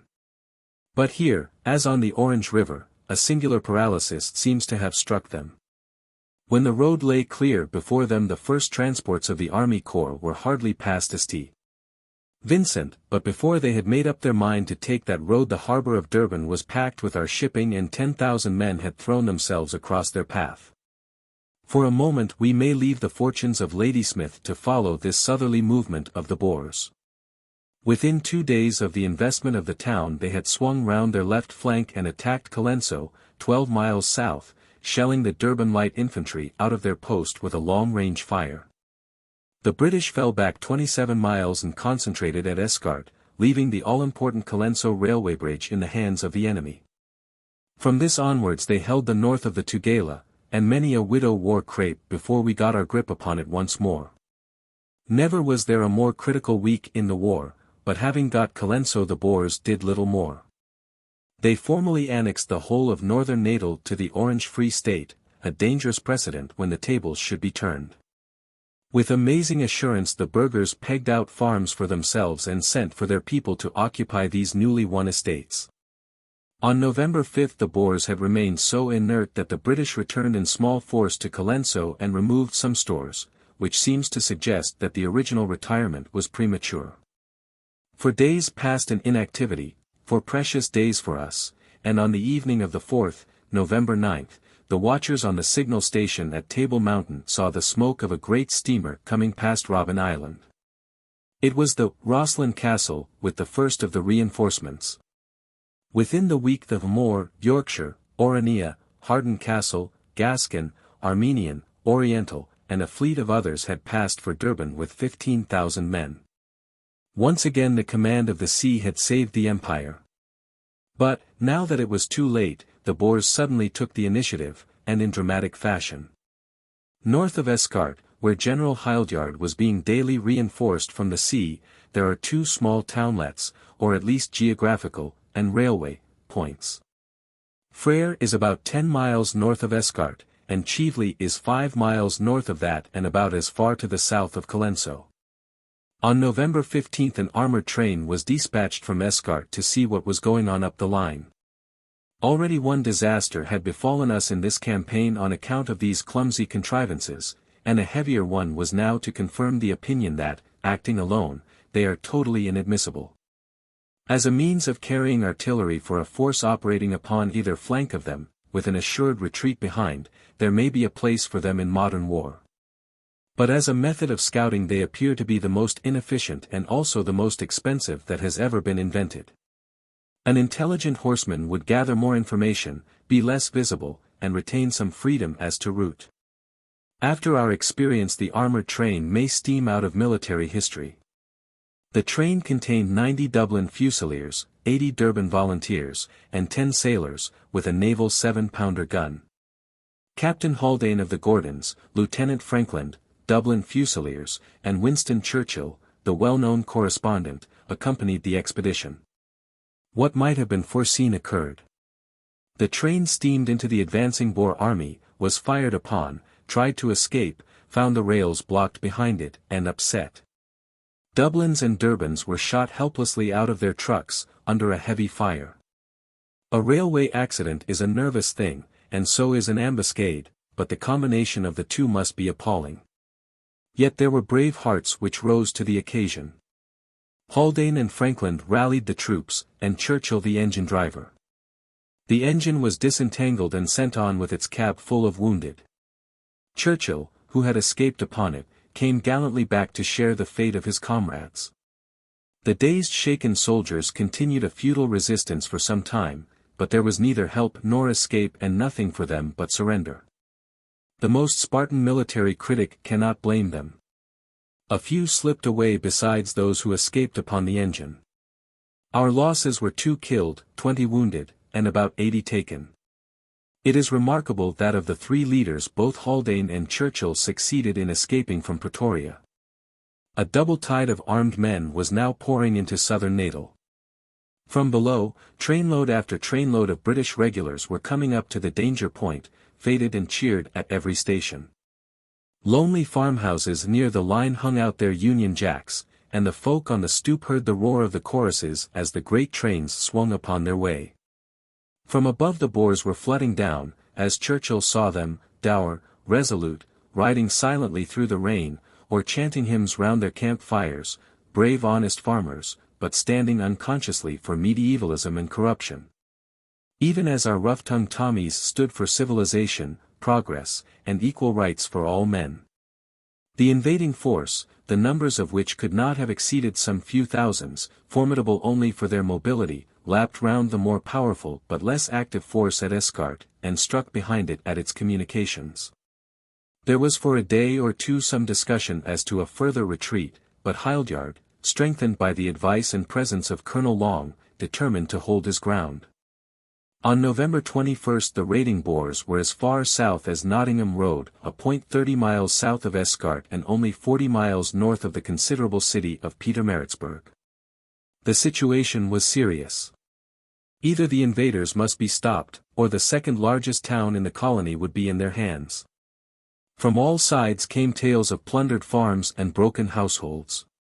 Some at least of the raiders behaved with wanton brutality. Smashed pianos, shattered pictures, slaughtered stock, and vile inscriptions, all exhibit a predatory and violent side to the paradoxical Boer character. 2. The next British post behind Hildyard's at Escart was Barton's upon the Mooi River, 30 miles to the south. Upon this the Boers made a half-hearted attempt, but Joubert had begun to realize the strength of the British reinforcements and the impossibility with the numbers at his disposal of investing a succession of British posts. He ordered Botha to withdraw from Mooi River and begin his northerly trek. The turning point of the Boer invasion of Natal was marked, though we cannot claim that it was caused, by the action of Willow Grange. This was fought by Hildyard and Walter Kitchener in command of the Escart garrison, against about 2,000 of the invaders under Louis Botha. The troops engaged were the East and West Surreys, 4 companies of the latter, the West Yorkshires, the Durban Light Infantry, No. 7 Battery RFA, 2 naval guns, and some hundreds of colonial horse. The enemy being observed to have a gun upon a hill within striking distance of Escart, this force set out on November 22 to make a night attack and to endeavour to capture it. The hill was taken without difficulty, but it was found that the gun had been removed. A severe counterattack was made at daylight by the Boers, and the troops were compelled with no great loss and less glory to return to the town. The Surreys and the Yorkshires behaved very well, but were placed in a difficult position and were badly supported by the artillery. Martin's mounted infantry covered the retirement with great gallantry, but the skirmish ended in a British loss of 14 killed and 50 wounded or missing, which was certainly more than that of the Boers. From this indecisive action of Willow Grange the Boer invasion receded until General Buller, coming to the front on November 27, found that the enemy was once more occupying the line of the Tugela.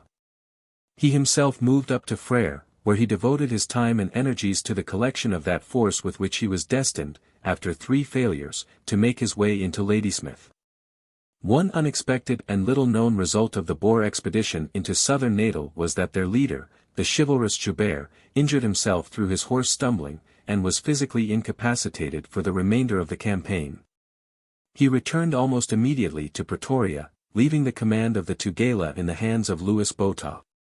Leaving Buller to organize his army at Frere, and the Boer commanders to draw their screen of formidable defences along the Tugela, we will return once more to the fortunes of the unhappy town round which the interest of the world and possibly the destiny of the empire, were centering. It is very certain that had Ladysmith fallen, and 12,000 British soldiers with £1,000,000 worth of stores fallen into the hands of the invaders, we should have been faced with the alternative of abandoning the struggle, or of reconquering South Africa from Cape Town northwards.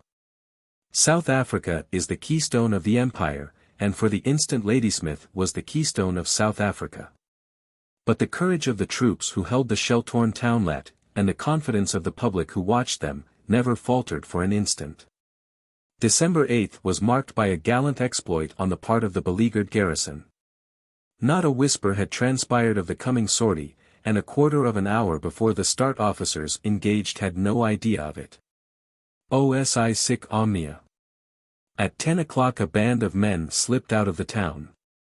There were 600 of them, all irregulars, drawn from the Imperial Light Horse, the Natal Carabineers, and the Border Mounted Rifles, under the command of Hunter, youngest and most dashing of British generals. Edwards and Boys Ton were the sub-commanders. The men had no knowledge of where they were going or what they had to do, but they crept silently along under a drifting sky, with peeps of a quarter moon, over a mimosa-shadowed plain. At last in front of them there loomed a dark mass. It was Gun Hill, from which one of the great cruisats had plagued them.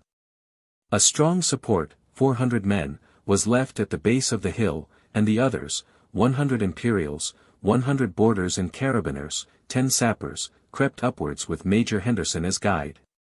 A Dutch outpost challenged, but was satisfied by a Dutch-speaking carabiner. Higher and higher the men crept, the silence broken only by the occasional slip of a stone or the rustle of their own breathing. Most of them had left their boots below. Even in the darkness they kept some formation, and the right wing curved forward to outflank the defense.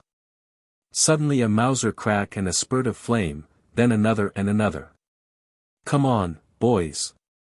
Fix bayonets," yelled Carey Davies. There were no bayonets, but that was a detail. At the word the gunners were off, and there in the darkness in front of the storming party loomed the enormous gun, gigantic in that uncertain light. Out with the huge breech block. Wrap the long lean muzzle round with a collar of gun cotton. Keep the guard upon the run until the work is done. Hunter stood by with a night light in his hand until the charge was in position, and then, with a crash which brought both armies from their tents, the huge tube reared up on its mountings and toppled backwards into the pit. A howitzer lurked beside it, and this also was blown into ruin. The attendant Maxim was dragged back by the exultant captors, who reached the town amid shoutings and laughter with the first break of day. One man wounded, the gallant Henderson, is the cheap price for the best planned and most dashing exploit of the war. Secrecy in conception, vigor in execution, they are the root ideas of the soldier's craft. So easily was the enterprise carried out, and so defective the Boer watch, that it is probable that if all the guns had been simultaneously attacked the Boers might have found themselves without a single piece of ordnance in the morning. 3. On the same morning, December 9, a cavalry reconnaissance was pushed in the direction of Pepworth Hill. The object no doubt was to ascertain whether the enemy were still present in force, and the terrific roll of the Mausers answered it in the affirmative. 2 killed and 20 wounded was the price which we paid for the information. There had been 3 such reconnaissances in the 5 weeks of the siege, and it is difficult to see what advantage they gave or how they are to be justified. Far be it for the civilian to dogmatize upon such matters, but one can repeat, and to the best of one's judgment endorse, the opinion of the vast majority of officers. There were heart-burnings among the regulars that the colonial troops should have gone in front of them, so their martial jealousy was allayed 3 nights later by the same task being given to them. 4 companies of the 2nd Rifle Brigade were the troops chosen, with a few sappers and gunners, the whole under the command of Colonel Metcalfe of the same battalion. A single gun, the 4.7 howitzer upon Surprise Hill, was the objective. Again there was the stealthy advance through the darkness, again the support was left at the bottom of the hill, again the 2 companies carefully ascended, again there was the challenge, the rush, the flight. And the gun was in the hands of the stormers. Here and only here the story varies. For some reason the fuse used for the gun cotton was defective, and half an hour elapsed before the explosion destroyed the howitzer. When it came very thoroughly, but it was a weary time in coming. Then our men descended the hill, but the Boers were already crowding in upon them from either side. The English cries of the soldiers were answered in English by the Boers, and slouch hat or helmet dimly seen in the murk was the only badge of friend or foe. A singular letter is extant from young Reitz, the son of the Transvaal secretary, who was present. According to his account there were but 8 Boers present, but assertion or contradiction equally valueless in the darkness of such a night, and there are some obvious discrepancies in his statement. "We fired among them," says Reitz. "They stopped and all cried out, 'Rifle Brigade.' Then one of them said, 'Charge.' One officer, Captain Paley, advanced, though he had 2 bullet wounds already. Joubert gave him another shot and he fell on the top of us. 4 Englishmen got hold of Jan Luttig and struck him on the head with their rifles and stabbed him in the stomach with a bayonet. He seized 2 of them by the throat and shouted, 'Help, boys.' His 2 nearest comrades shot 2 of them, and the other 2 bolted. Then the English came up in numbers, about 800, along the footpath. There were 200 on the hill, but the exaggeration is pardonable in the darkness, and we lay as quiet as mice along the bank. Farther on the English killed 3 of our men with bayonets and wounded 2. In the morning we found Captain Paley and 22 of them killed and wounded. It seems evident that Reitz means that his own little party were 8 men, and not that represented the force which intercepted the retiring riflemen. Within his own knowledge 5 of his countrymen were killed in the scuffle, so the total loss was probably considerable. Our own casualties were 11 dead, 43 wounded, and 6 prisoners, but the price was not excessive for the howitzer and for the morale which arises from such exploits. Had it not been for that unfortunate fuse, the second success might have been as bloodless as the first. "I am sorry," said a sympathetic correspondent to the stricken Paley. "But we got the gun," Paley whispered, and he spoke for the brigade. Amid the shell fire, the scanty rations, the enteric and the dysentery, one ray of comfort had always brightened the garrison. Buller was only 12 miles away, they could hear his guns, and when his advance came in earnest their sufferings would be at an end. But now in an instant this single light was shut off and the true nature of their situation was revealed to them. Buller had indeed moved, but backwards. He had been defeated at Colenso, and the siege was not ending but beginning. With heavier hearts but undiminished resolution the army and the townsfolk settled down to the long, dour struggle. The exultant enemy replaced their shattered guns and drew their lines closer still round the stricken town. A record of the siege onwards until the break of the new year centers upon the sordid details of the sick returns and of the price of food. 50 on one day, 70 on the next, passed under the hands of the overworked and devoted doctors. 1,500, and later 2,000, of the garrison were down. The air was poisoned by foul sewage and dark with obscene flies. They speckled the scanty food.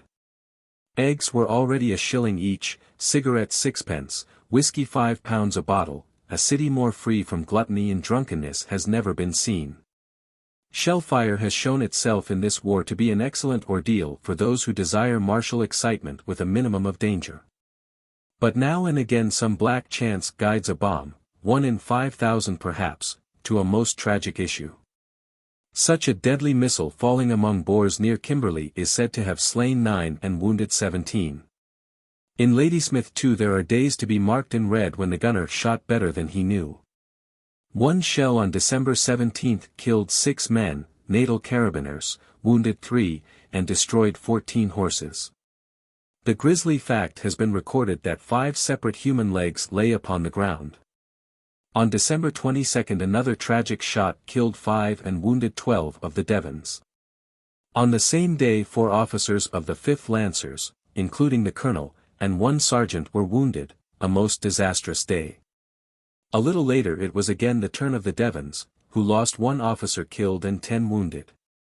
Christmas set in amid misery, hunger, and disease, the more piteous for the grim attempts to amuse the children and live up to the joyous season, when the present of Santa Claus was too often a 96-pound shell. On the top of all other troubles, it was now known that the heavy ammunition was running short and must be husbanded for emergencies. There was no surcease, however, in the constant hail which fell upon the town. 200 or 300 shells were a not unusual daily allowance. The monotonous bombardment with which the new year had commenced was soon to be varied by a most gallant and spirit-stirring clash of arms.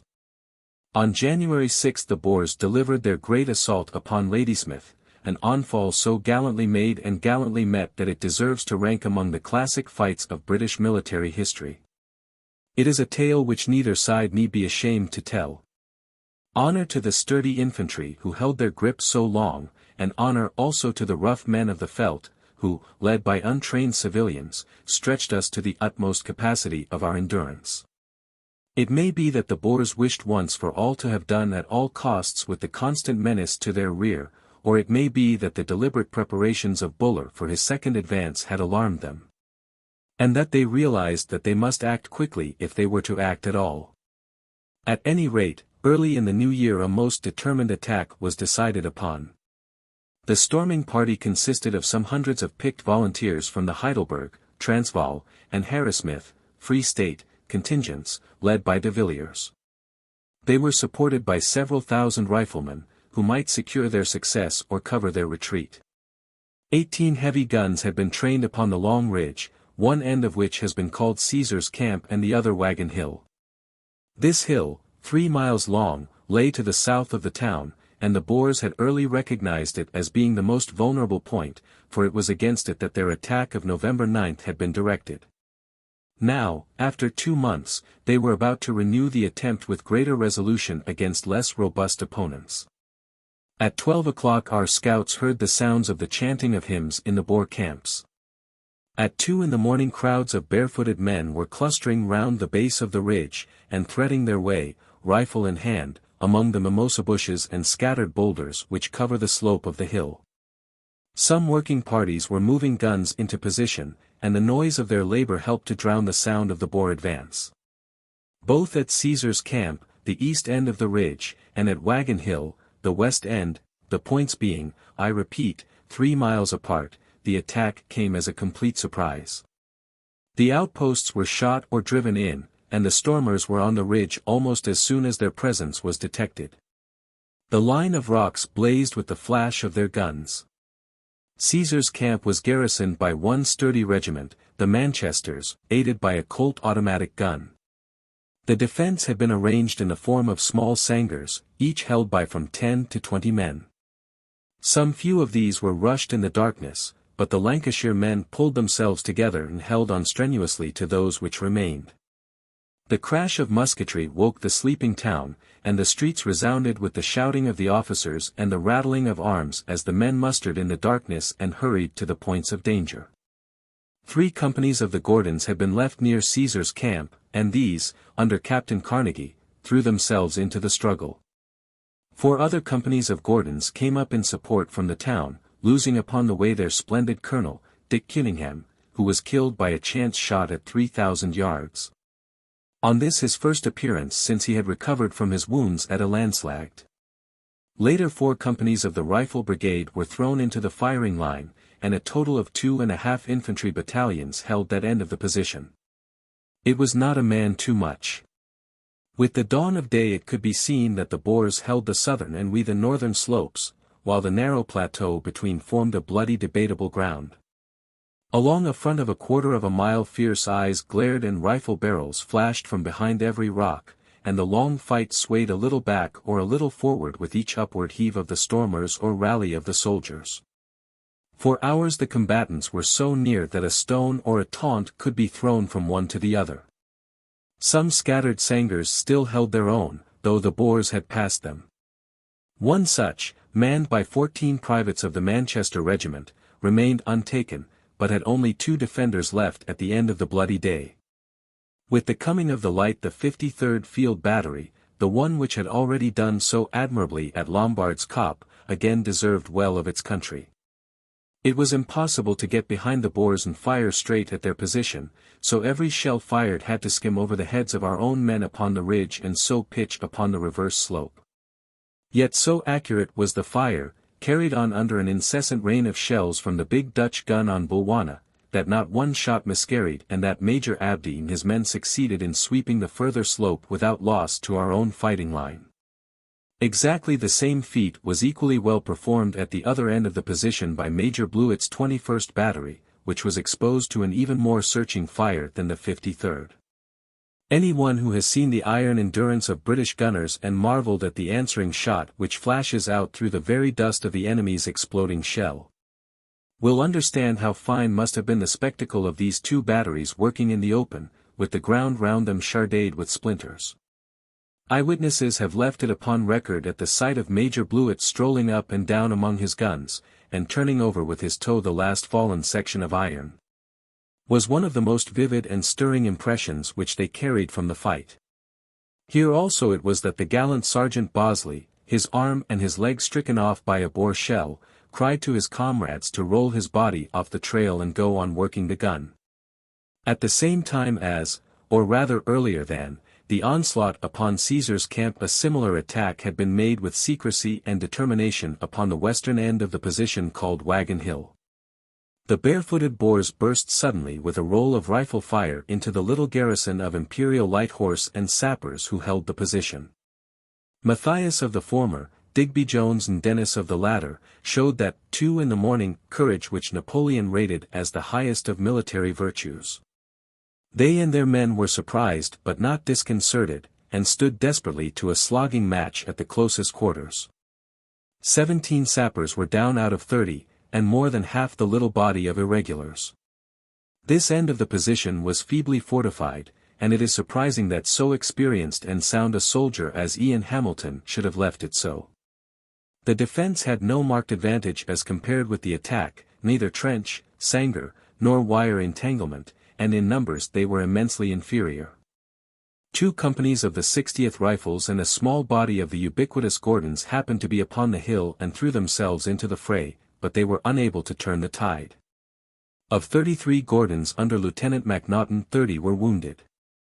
For as our men retired under the shelter of the northern slope they were reinforced by another 150 Gordons under the stalwart Miller Walnut, a man cast in the mould of a berserk Viking. To their aid also came 200 of the Imperial Light Horse, burning to assist their comrades. Another half-battalion of rifles came with them. At each end of the long ridge the situation at the dawn of day was almost identical. In each the stormers had seized one side, but were brought to a stand by the defenders upon the other, while the British guns fired over the heads of their own infantry to rake the further slope. It was on the Wagon Hill side, however, that the Boer exertions were most continuous and strenuous and our own resistance most desperate. There fought the gallant de Villiers, while Ian Hamilton rallied the defenders and led them in repeated rushes against the enemy's line. Continually reinforced from below, the Boers fought with extraordinary resolution. Never will anyone who witnessed that Homeric contest question the valor of our foes. It was a murderous business on both sides. Edwards of the Light Horse was struck down. In a gun emplacement a strange encounter took place at point-blank range between a group of Boers and of Britons. De Villiers of the Free State shot Miller Walnut dead. Ian Hamilton fired at de Villiers with his revolver and missed him. Young Albrecht of the Light Horse shot de Villiers. A Boer named de Jager shot Albrecht. Digby Jones of the Sappers shot de Jager. Only a few minutes later the gallant lad, who had already won fame enough for a veteran, was himself mortally wounded, and Dennis, his comrade in arms and in glory, fell by his side. There has been no better fighting in our time than that upon Wagon Hill on that January morning, and no better fighters than the Imperial Light Horsemen who formed the center of the defense. Here, as at Elandslaagte, they proved themselves worthy to stand in line with the crack regiments of the British Army. Through the long day the fight maintained its equilibrium along the summit of the ridge, swaying a little that way or this, but never amounting to a repulse of the stormers or to a rout of the defenders. So intermixed were the combatants that a wounded man more than once found himself a rest for the rifles of his enemies. One unfortunate soldier in this position received 6 more bullets from his own comrades in their efforts to reach the deadly rifleman behind him. At 4 o'clock a huge bank of clouds which had towered upwards unheeded by the struggling men burst suddenly into a terrific thunderstorm with vivid lightnings and lashing rain. It is curious that the British victory at Elandslaagte was heralded by just such another storm. Up on the bullet-swept hill the long fringes of fighting men took no more heed of the elements than would 2 bulldogs who have each other by the throat. Up the greasy hillside, foul with mud and with blood, came the Boer reserves, and up the northern slope came our own reserve, the Devon Regiment, fit representatives of that virile county. Admirably led by Park, their gallant colonel, the Devons swept the Boers before them, and the rifles, Gordons, and light horse joined in the wild charge which finally cleared the ridge. But the end was not yet. The Boer had taken a risk over this venture, and now he had to pay the stakes. Down the hill he passed, crouching, darting, but the spruits behind him were turned into swirling streams, and as he hesitated for an instant upon the brink the relentless sleet of bullets came from behind. Many were swept away down the gorges and into the Klip River, never again to be accounted for in the lists of their field cornet. The majority splashed through, found their horses in their shelter, and galloped off across the great Bulwana plain, as fairly beaten in as fair a fight as ever brave men were yet. The cheers of victory as the Devons swept the ridge had heartened the weary men upon Caesar's camp to a similar effort. Manchesters, Gordons, and rifles, aided by the fire of 2 batteries, cleared the long-debated position. Wet, cold, weary, and without food for 26 hours, the bedraggled Tommies stood yelling and waving, amid the litter of dead and of dying. It was a near thing. Had the ridge fallen the town must have followed, and history perhaps have been changed. In the old stiff-rank Majuba days we should have been swept in an hour from the position. But the wily man behind the rock was now to find an equally wily man in front of him. The soldier had at last learned something of the craft of the hunter. He clung to his shelter, he dwelled on his aim, he ignored his dressings, he laid aside the 18th-century traditions of his pig-tailed ancestor, and he hit the Boers harder than they had been hit yet. No return may ever come to us of their losses on that occasion. 80 dead bodies were returned to them from the ridge alone, while the slopes, the dongas, and the river each had its own separate tale. No possible estimate can make it less than 300 killed and wounded, while many place it at a much higher figure. Our own casualties were very serious and the proportion of dead to wounded unusually high, owing to the fact that the greater part of the wounds were necessarily of the head. In killed we lost 13 officers, 135 men.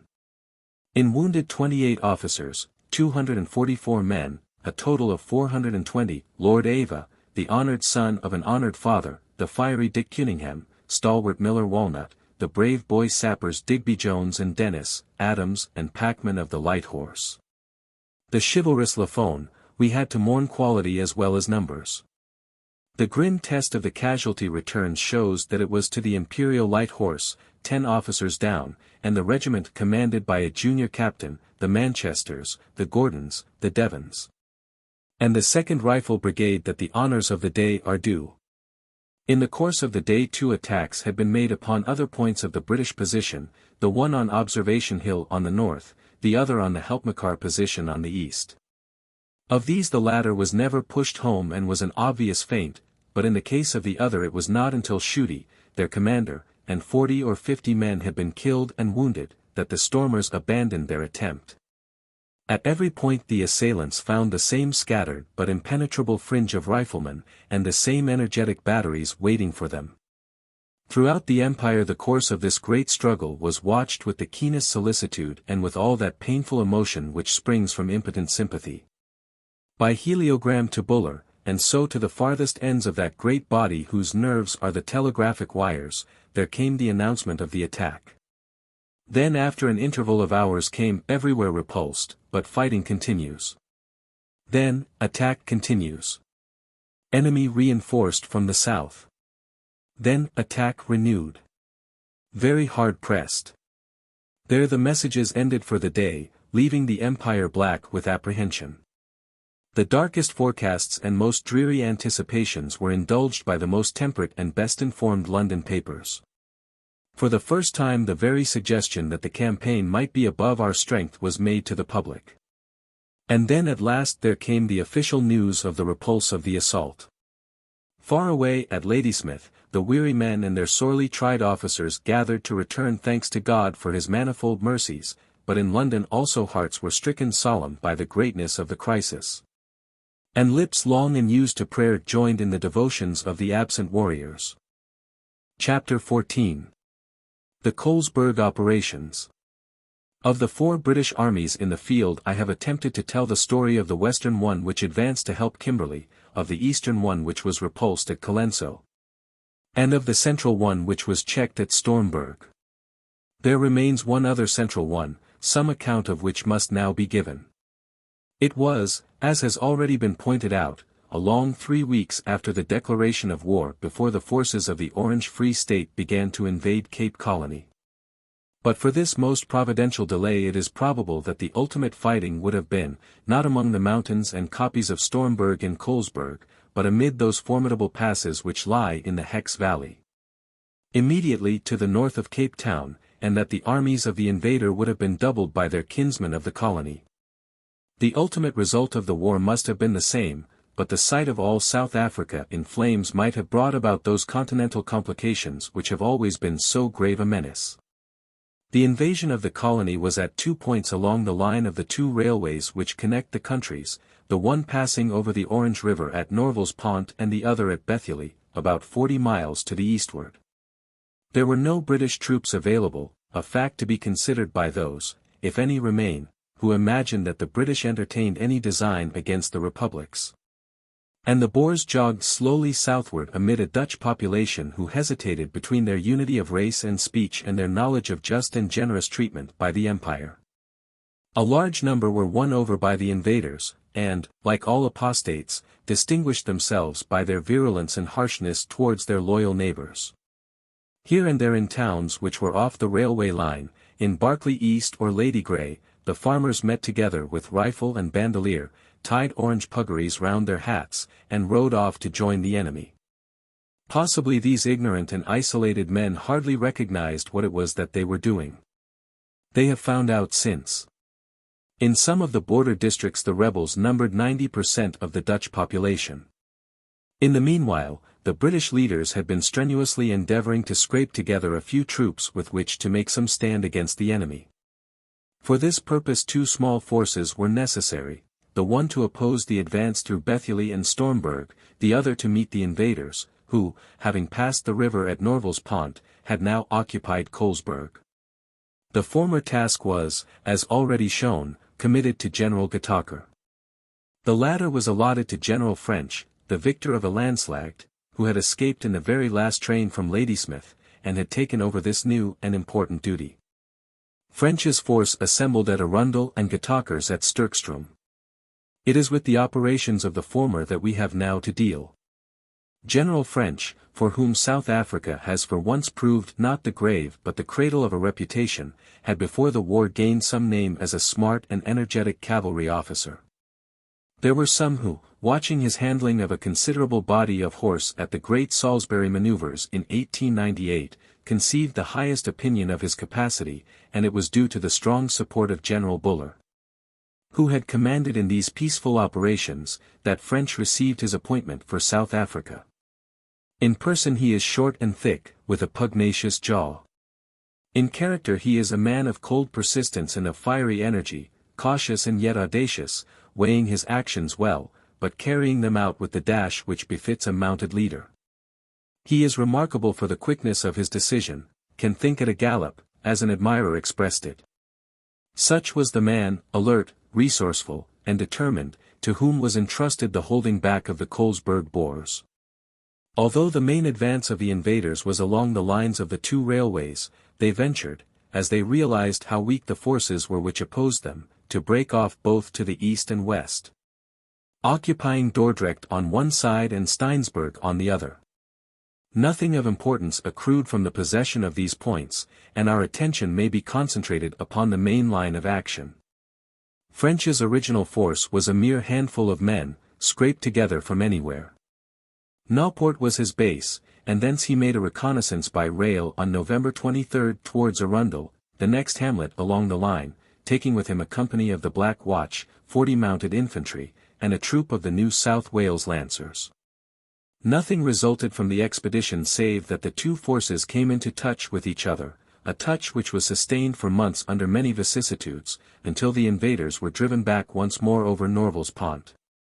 Finding that Arundel was weakly held, French advanced up to it, and established his camp there towards the end of December, within 6 miles of the Boer lines at Rensburg, to the south of Colesberg.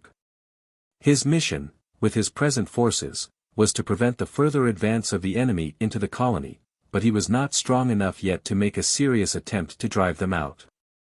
Before the move to Arundel on December 13 his detachment had increased in size, and consisted largely of mounted men, so that it attained a mobility very unusual for a British force. On December 13 there was an attempt upon the part of the Boers to advance south, which was easily held by the British cavalry and horse artillery. The country over which French was operating is dotted with those singular copies which the Boer loves, copies which are often so grotesque in shape that one feels as if they must be due to some error of refraction when one looks at them. But, on the other hand, between these hills there lie wide stretches of the green or russet savanna, the noblest field that a horseman or a horse-gunner could wish. The riflemen clung to the hills, French's troopers circled warily upon the plain, gradually contracting the Boer position by threatening to cut off this or that outlying copy, and so the enemy was slowly herded into Colesberg. The small but mobile British force covered a very large area, and hardly a day passed that one or other part of it did not come in contact with the enemy. With one regiment of infantry, the Berkshires, to hold the centre, his hard-riding Tasmanians, New Zealanders, and Australians, with the Scots Greys, the Inniskillings, and the Carabiners, formed an elastic but impenetrable screen to cover the colony. They were aided by 2 batteries, O and R, of horse artillery. Every day General French rode out and made a close personal examination of the enemy's position, while his scouts and outposts were instructed to maintain the closest possible touch. On December 30 the enemy abandoned Rensburg, which had been their advanced post, and concentrated at Colesberg, upon which French moved his force up and seized Rensburg. The very next day, December 31, he began a vigorous and long-continued series of operations. At 5 o'clock on Sunday evening he moved out of Rensburg camp, with R and half of O batteries RHA. The 10th Hussars, the Inniskillings, and the Berkshires, to take up a position on the west of Colesberg. At the same time Colonel Porter, with the half-battery of O, his own regiment, the Carabiners, and the New Zealand Mounted Rifles, left camp at 2 on the Monday morning and took a position on the enemy's left flank.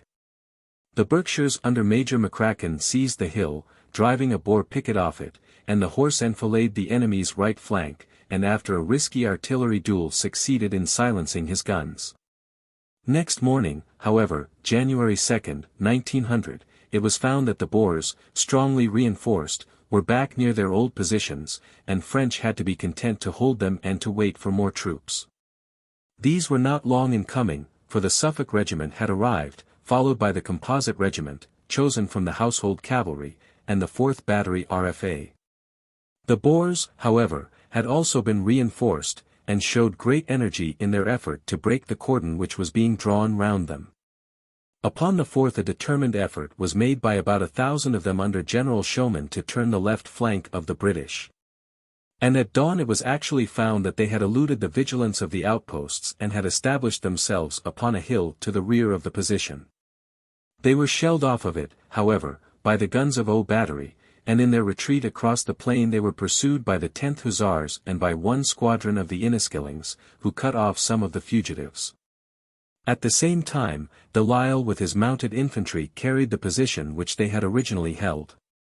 In this successful and well-managed action the Boer loss was 90, and we took in addition 21 prisoners. Our own casualties amounted only to 6 killed, including Major Harvey of the 10th, and to 15 wounded. Encouraged by this success, an attempt was made by the Suffolk Regiment to carry a hill which formed the key of the enemy's position. The town of Colesberg lies in a basin surrounded by a ring of koppies, and the possession by us of any one of them would have made the place untenable. The plan has been ascribed to Colonel Watson of the Suffolks, but it is time that some protest should be raised against this devolution of responsibility upon subordinates in the event of failure.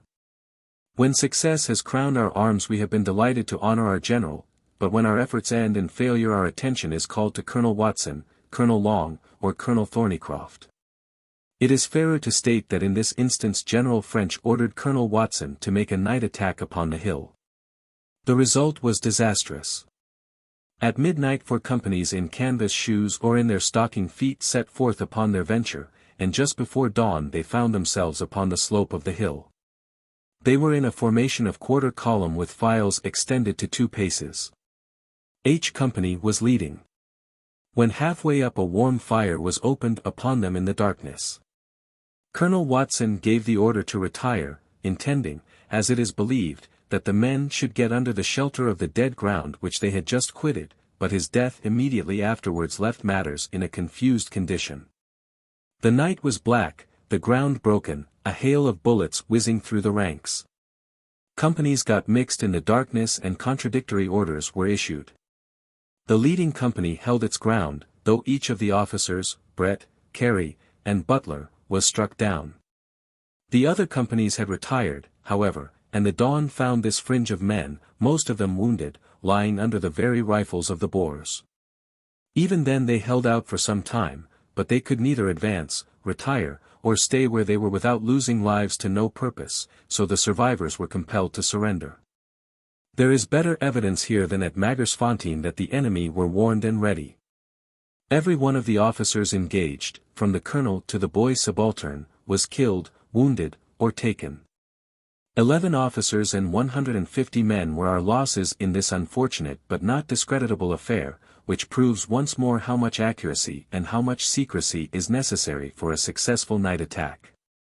4 companies of the regiment were sent down to Port Elizabeth to re-officer, but the arrival of the 1st Essex enabled French to fill the gap which had been made in his force. In spite of this annoying check, French continued to pursue his original design of holding the enemy in front and working round him on the east. On January 9, Porter, of the Carabiners, with his own regiment, 2 squadrons of household cavalry, the New Zealanders, the New South Wales Lancers, and 4 guns, took another step forward and, after a skirmish, occupied a position called Slingersfontein, still further to the north and east, so as to menace the main road of retreat to Norvalspont. Some skirmishing followed, but the position was maintained. On the 15th the Boers, thinking that this long extension must have weakened us, made a spirited attack upon a position held by New Zealanders in a company of the 1st Yorkshires, this regiment having been sent up to reinforce French. The attempt was met by a volley and a bayonet charge. Captain Orr, of the Yorkshires, was struck down. But Captain Maddox, of the New Zealanders, who behaved with conspicuous gallantry at a critical instant, took command, and the enemy was heavily repulsed. Maddox engaged in a point-blank rifle duel with the frock-coated top-hatted Boer leader, and had the good fortune to kill his formidable opponent. 21 Boer dead and many wounded left upon the field made a small set-off to the disaster of the Suffolks. The next day, however, January 16, the scales of fortune, which swung alternately one way and the other, were again tipped against us. It is difficult to give an intelligible account of the details of these operations, because they were carried out by thin fringes of men covering on both sides a very large area, each kopje occupied as a fort, and the intervening plains patrolled by cavalry. As French extended to the east and north, the Boers extended also to prevent him from outflanking them, and so the little armies stretched and stretched until they were 2 long mobile skirmishing lines. The actions therefore resolved themselves into the encounters of small bodies and the snapping up of exposed patrols, a game in which the Boer aptitude for guerrilla tactics gave them some advantage, though our own cavalry quickly adapted themselves to the new conditions. On this occasion a patrol of 16 men from the South Australian Horse and New South Wales Lancers fell into an ambush, and 11 were captured. Of the remainder, 3 made their way back to camp, while 1 was killed and 1 was wounded. The duel between French on the one side and Schoeman and Lambert on the other was from this onwards one of maneuvering rather than of fighting. The dangerously extended line of the British at this period, over 30 miles long, was reinforced, as has been mentioned, by the 1st Yorkshire and later by the 2nd Wiltshire and a section of the 37th Howitzer Battery. There was probably no very great difference in numbers between the two little armies, but the Boers now, as always, were working upon internal lines. The monotony of the operations was broken by the remarkable feat of the Essex Regiment, which succeeded by hawsers and goodwill in getting 2 15-pounder guns of the 4th Field Battery on to the top of Colesberg, a hill which rises several hundred feet from the plain and is so precipitous that it is no small task for an unhampered man to climb it. From the summit a fire, which for some days could not be localized by the Boers, was opened upon their loggers, which had to be shifted in consequence. This energetic action upon the part of our gunners may be set off against those other examples where commanders of batteries have shown that they had not yet appreciated what strong tackle and stout arms can accomplish. The guns upon Colesberg not only dominated all the smaller koppies for a range of 9,000 yards, but completely commanded the town of Colesberg, which could not however, for humanitarian and political reasons, be shelled. By gradual reinforcements the force under French had by the end of January attained the respectable figure of 10,000 men, strung over a large extent of country. His infantry consisted of the 2nd Berkshires, 1st Royal Irish, 2nd Wiltshires, 2nd Worcesters, 1st Essex, and 1st Yorkshires, his cavalry, of the 10th Hussars, the 6th Dragoon Guards, the Inniskillings, the New Zealanders, the NSW Lancers, some Remington Guides, and the Composite Household Regiment, his artillery, the R&O batteries of RHA, the 4th RFA, and a section of the 37th Howitzer Battery.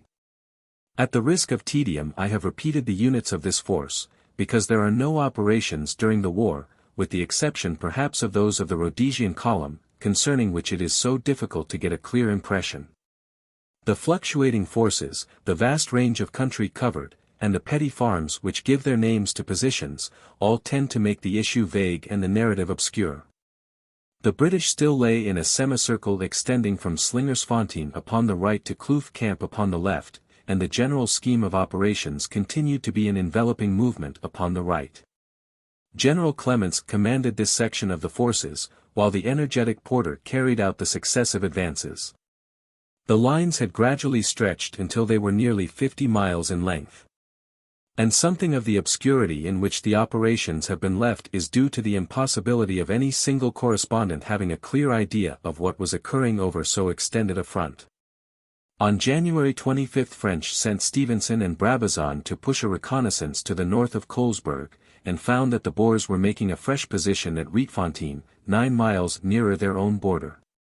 A small action ensued, in which we lost 10 or 12 of the Wiltshire Regiment, and gained some knowledge of the enemy's dispositions. For the remainder of the month the two forces remained in a state of equilibrium, each keenly on its guard, and neither strong enough to penetrate the lines of the other. General French descended to Cape Town to aid General Roberts in the elaboration of that plan which was soon to change the whole military situation in South Africa.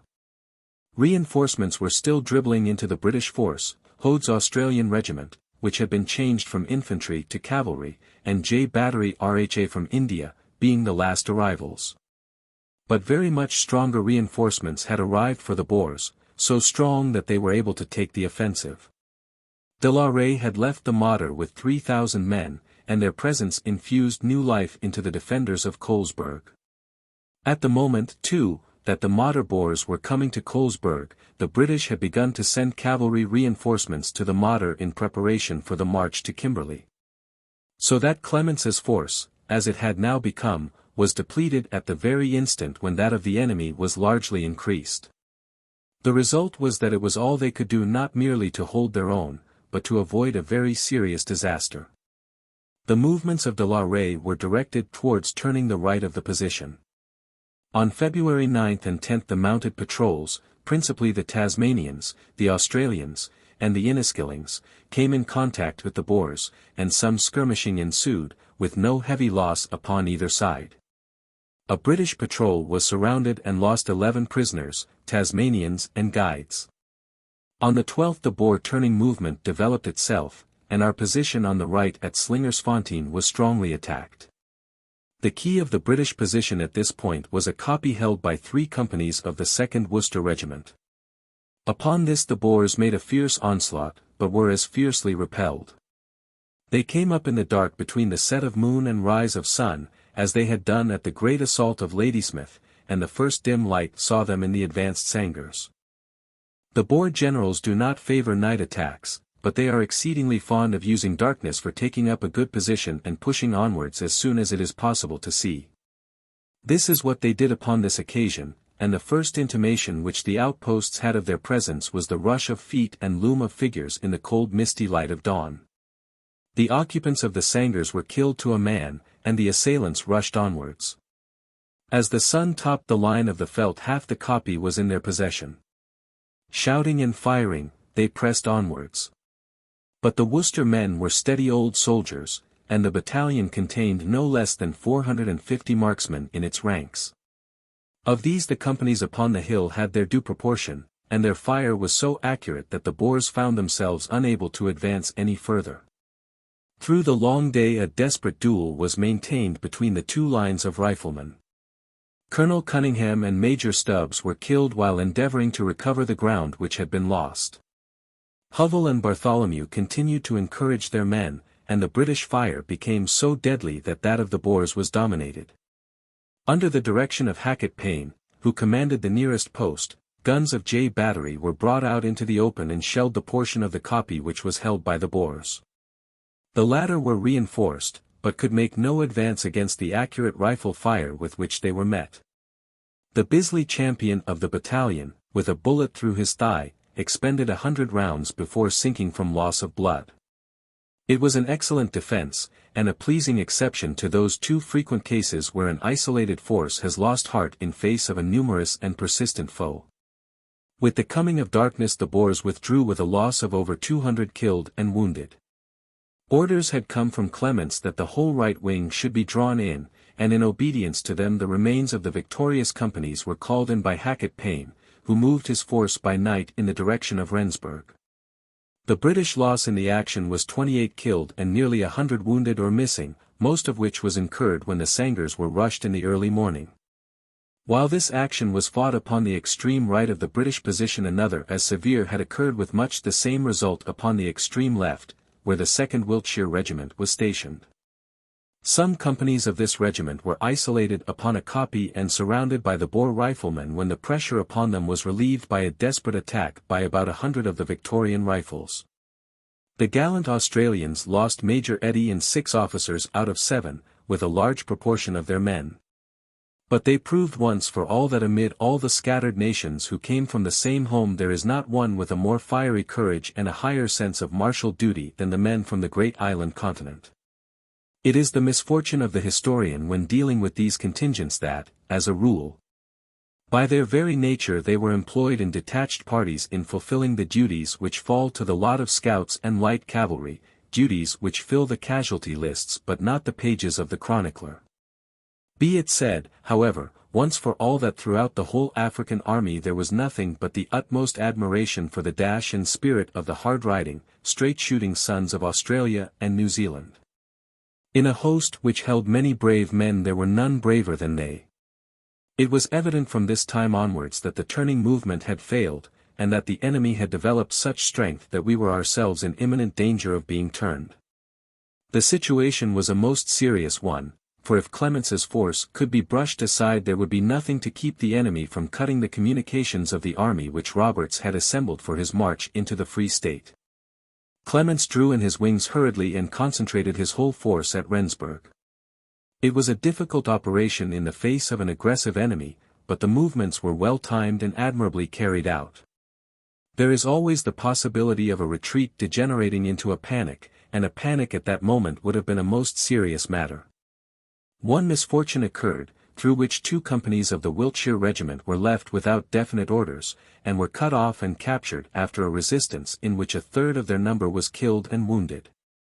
No man in that trying time worked harder than Colonel Carter of the Wiltshires. The night of the retreat was the 6th which he had spent without sleep. And the loss of the 2 companies is to be set down to one of those accidents which may always occur in warfare. Some of the Inniskilling dragoons and Victorian mounted rifles were also cut off in the retreat, but on the whole Clements was very fortunate in being able to concentrate his scattered army with so few mishaps. The withdrawal was heartbreaking to the soldiers who had worked so hard and so long in extending the lines, but it might be regarded with equanimity by the generals, who understood that the greater strength the enemy developed at Colesberg the less they would have to oppose the critical movements which were about to be carried out in the west. Meanwhile Colesberg had also been abandoned, the guns removed, and the whole force on February 14 passed through Rensburg and fell back upon Arundel, the spot from which 6 weeks earlier French had started upon this stirring series of operations. It would not be fair, however, to suppose that they had failed because they ended where they began. Their primary object had been to prevent the further advance of the Free Staters into the colony, and, during the most critical period of the war, this had been accomplished with much success and little loss. At last the pressure had become so severe that the enemy had to weaken the most essential part of their general position in order to relieve it. The object of the operations had really been attained when Clements found himself back at Arundel once more. French, the stormy petrel of the war, had flitted on from Cape Town to Modder River, where a larger prize than Colesberg awaited him.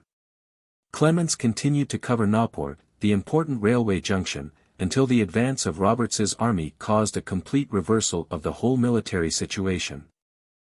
Chapter 15. Spion Kop.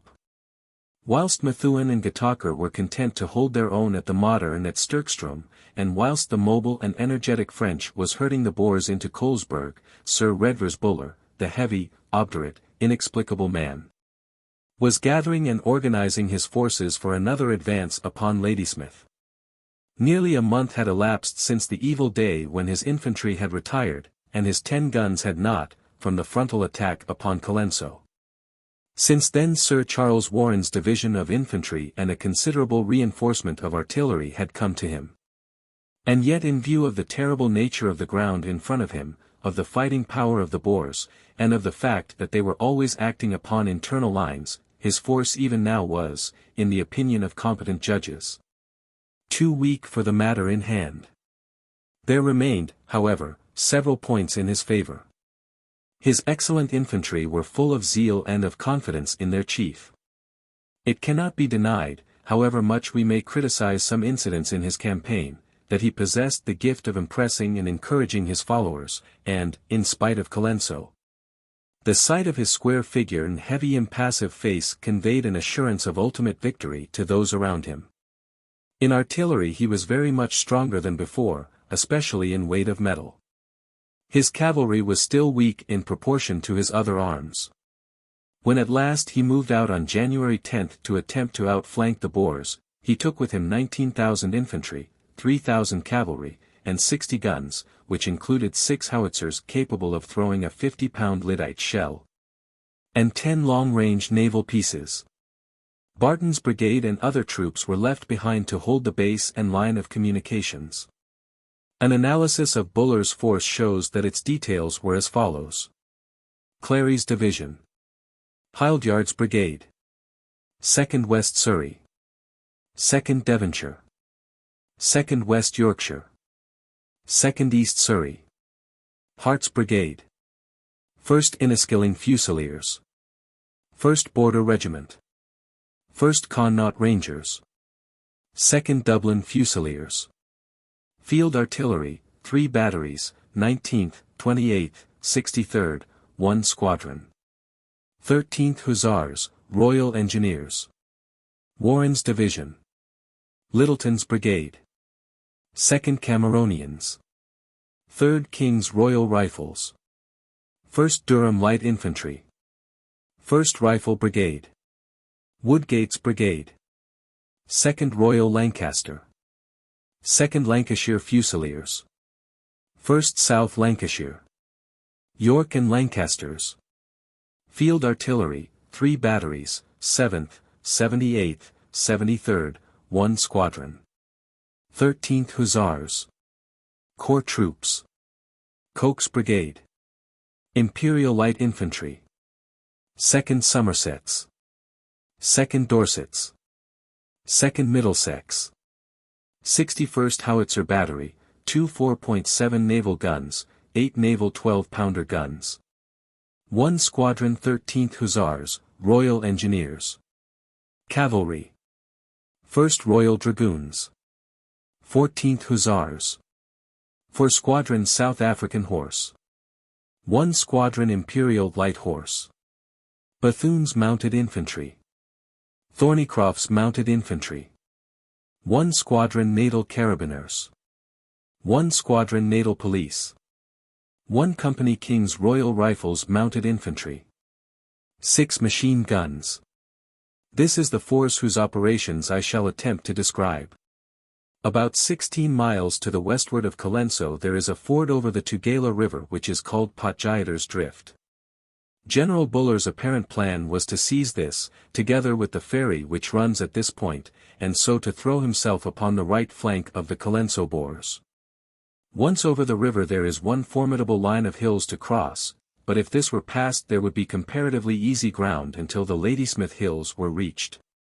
With high hopes Buller and his men sallied out upon their adventure. Dundonald's cavalry force pushed rapidly forwards, crossed the Little Tugela, a tributary of the main river, at Springfield, and established themselves upon the hills which command the drift. Dundonald largely exceeded his instructions in going so far, and while we applaud his courage and judgment in doing so, we must remember and be charitable to those less fortunate officers whose private enterprise has ended in disaster and reproof. There can be no doubt that the enemy intended to hold all this tract, and that it was only the quickness of our initial movements which forestalled them. Early in the morning a small party of the South African Horse, under Lieutenant Carlyle, swam the broad river under fire and brought back the ferry boat, an enterprise which was fortunately bloodless, but which was most coolly planned and gallantly carried out. The way was now open to our advance, and could it have been carried out as rapidly as it had begun the Boers might conceivably have been scattered before they could concentrate. It was not the fault of the infantry that it was not so. They were trudging, mud-spattered and jovial, at the very heels of the horses, after a forced march which was one of the most trying of the whole campaign. But an army of 20,000 men cannot be conveyed over a river 20 miles from any base without elaborate preparations being made to feed them. The roads were in such a state that the wagons could hardly move, heavy rain had just fallen, and every stream was swollen into a river. Bullocks might strain, and traction engines pant, and horses die, but by no human means could the stores be kept up if the advance guard were allowed to go at their own pace. And so, having ensured an ultimate crossing of the river by the seizure of Mount Alice, the high hill which commands the drift, the forces waited day after day, watching in the distance the swarms of strenuous dark figures who dug and hauled and worked upon the hillsides opposite, barring the road which they would have to take. Far away on the horizon a little shining point twinkled amid the purple haze, coming and going from morning to night. It was the heliograph of Ladysmith, explaining her troubles and calling for help, and from the heights of Mount Alice an answering star of hope glimmered and shone, soothing, encouraging, explaining. While the stern men of the veldt dug furiously at their trenches in between. "We are coming! We are coming!" cried Mount Alice. "Over our bodies," said the men with the spades and mattocks. On Thursday, January 12, Dundonald seized the heights. On the 13th the ferry was taken and Littleton's brigade came up to secure that which the cavalry had gained. On the 14th the heavy naval guns were brought up to cover the crossing. On the 15th Koch's brigade and other infantry concentrated at the drift. On the 16th the 4 regiments of Littleton's brigade went across, and then, and only then, it began to be apparent that Buller's plan was a more deeply laid one than had been thought. And that all this business of Potgieter's Drift was really a demonstration in order to cover the actual crossing which was to be effected at a ford named Trickard's Drift, 5 miles to the westward. Thus, while Littleton's and Koch's brigades were ostentatiously attacking Potgieter's from in front, 3 other brigades, Harts, Woodgates, and Hyldyards, were marched rapidly on the night of the 16th to the real place of crossing, to which Dundonald's cavalry had already ridden. There, on the 17th, a pontoon bridge had been erected, and a strong force was thrown over in such a way as to turn the right of the trenches in front of Potgieter's. It was admirably planned and excellently carried out, certainly the most strategic movement, if there could be said to have been any strategic movement upon the British side, in the campaign up to that date. On the 18th the infantry, the cavalry, and most of the guns were safely across without loss of life. The Boers, however, still retained their formidable internal lines, and the only result of a change of position seemed to be to put them to the trouble of building a new series of those terrible entrenchments at which they had become such experts. After all the combinations the British were, it is true, upon the right side of the river, but they were considerably further from Ladysmith than when they started. There are times, however, when 20 miles are less than 14, and it was hoped that this might prove to be among them. But the first step was the most serious one, for right across their front lay the Boer position upon the edge of a lofty plateau, with the high peak of Spion Kop forming the left corner of it. If once that main ridge could be captured or commanded, it would carry them halfway to the goal. It was for that essential line of hills that two of the most dogged races upon earth were about to contend.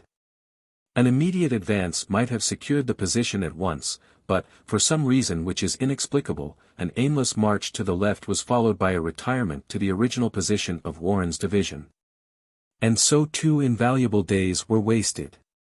We have the positive assurance of Commandant Edwards, who was Chief of Staff to General Botha, that a vigorous turning movement upon the left would at this time have completely outflanked the Boer position and opened a way to Ladysmith. A small success, the more welcome for its rarity, came to the British arms on this first day. Dundonald's men had been thrown out to cover the left of the infantry advance and to feel for the right of the Boer position. A strong Boer patrol, caught napping for once, rode into an ambuscade of the irregulars. Some escaped, some held out most gallantly in a copy, but the final result was a surrender of 24 unwounded prisoners, and the finding of 13 killed and wounded, including de Mentz, the field cornet of Heilbronn. 2 killed and 2 wounded were the British losses in this well-managed affair.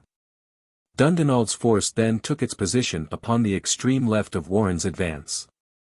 The British were now moving upon the Boers in 2 separate bodies, the one which included Littleton's and Coke's brigades from Potgieter's Drift, making what was really a frontal attack, while the main body under Warren, who had crossed at Trichard's Drift, was swinging round upon the Boer right.